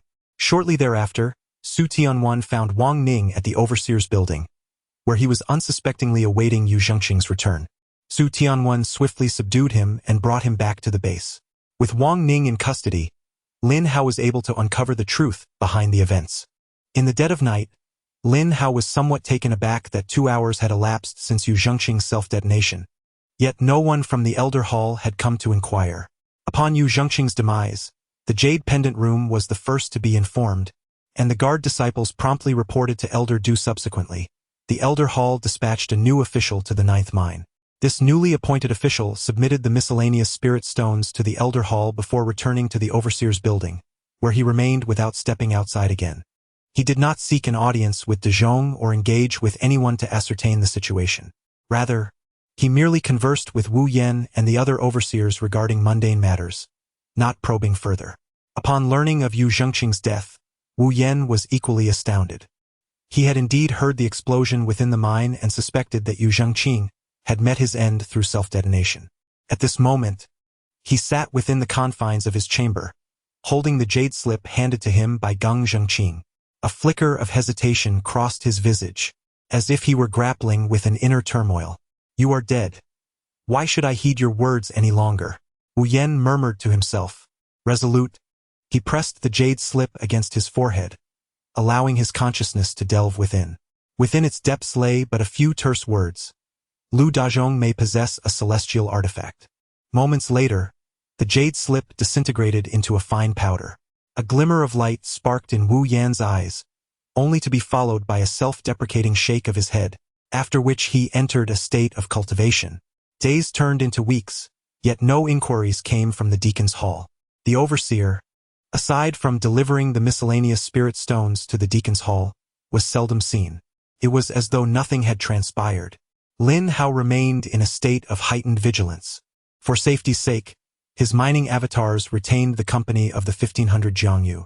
A month passed without any sign of activity, leading Lin Hao to the conclusion that the Deacon's Hall had dismissed Gang Zhengqing's demise entirely. It was only then that he boldly summoned his avatars for mining. Thus, time fluttered by, and a year after Gang Zhengqing's death, an avatar, engaged in battle against the demonic beasts upon the sea, chanced upon a cultivator for the very first time, a mere 1,000 miles from the shore. Chapter 077. Completion of Qi cultivation, mid-stage of the second layer this past year. Lin Hao's life has been remarkably tranquil. Aside from receiving the elixirs from his doppelgangers and engaging in transactions with Zheng Banning, Lin Hao has not ventured beyond the confines of his stronghold. Moreover, the frequency of his transactions has diminished, occurring merely once a month. 2 months ago, Lin Hao achieved the pinnacle of qi cultivation, and his physical training broke through to the mid-stage of the second layer just a month prior. Since dispatching his doppelgangers in 4 cardinal directions, progress in the southwest and north has been sluggish. Only Lin Yi's advance towards the east has been relatively promising. Had it not been for the encounter with vast hordes of ferocious beasts, he could have traversed hundreds of miles daily. Soon, Lin Hao discerned a pattern. Apart from Lin Yi's eastern path, the further one ventured in other directions, the more formidable the beasts encountered, with their numbers swelling considerably. He even came across several golden core beasts. In the face of these powerful entities, the doppelgangers faced annihilation, leading Lin Hao to speculate that the east is closest to the land. Thus, Lin Hao continually summoned his doppelgangers to transport supplies eastward. Concurrently, he purchased 500 flying boats from Zhang Banning, expending a full 1,000,000 spirit stones. Each boat accommodates hundreds of doppelgangers. Zhang Banning, though puzzled, restrained his curiosity and fulfilled Lin Hao's request.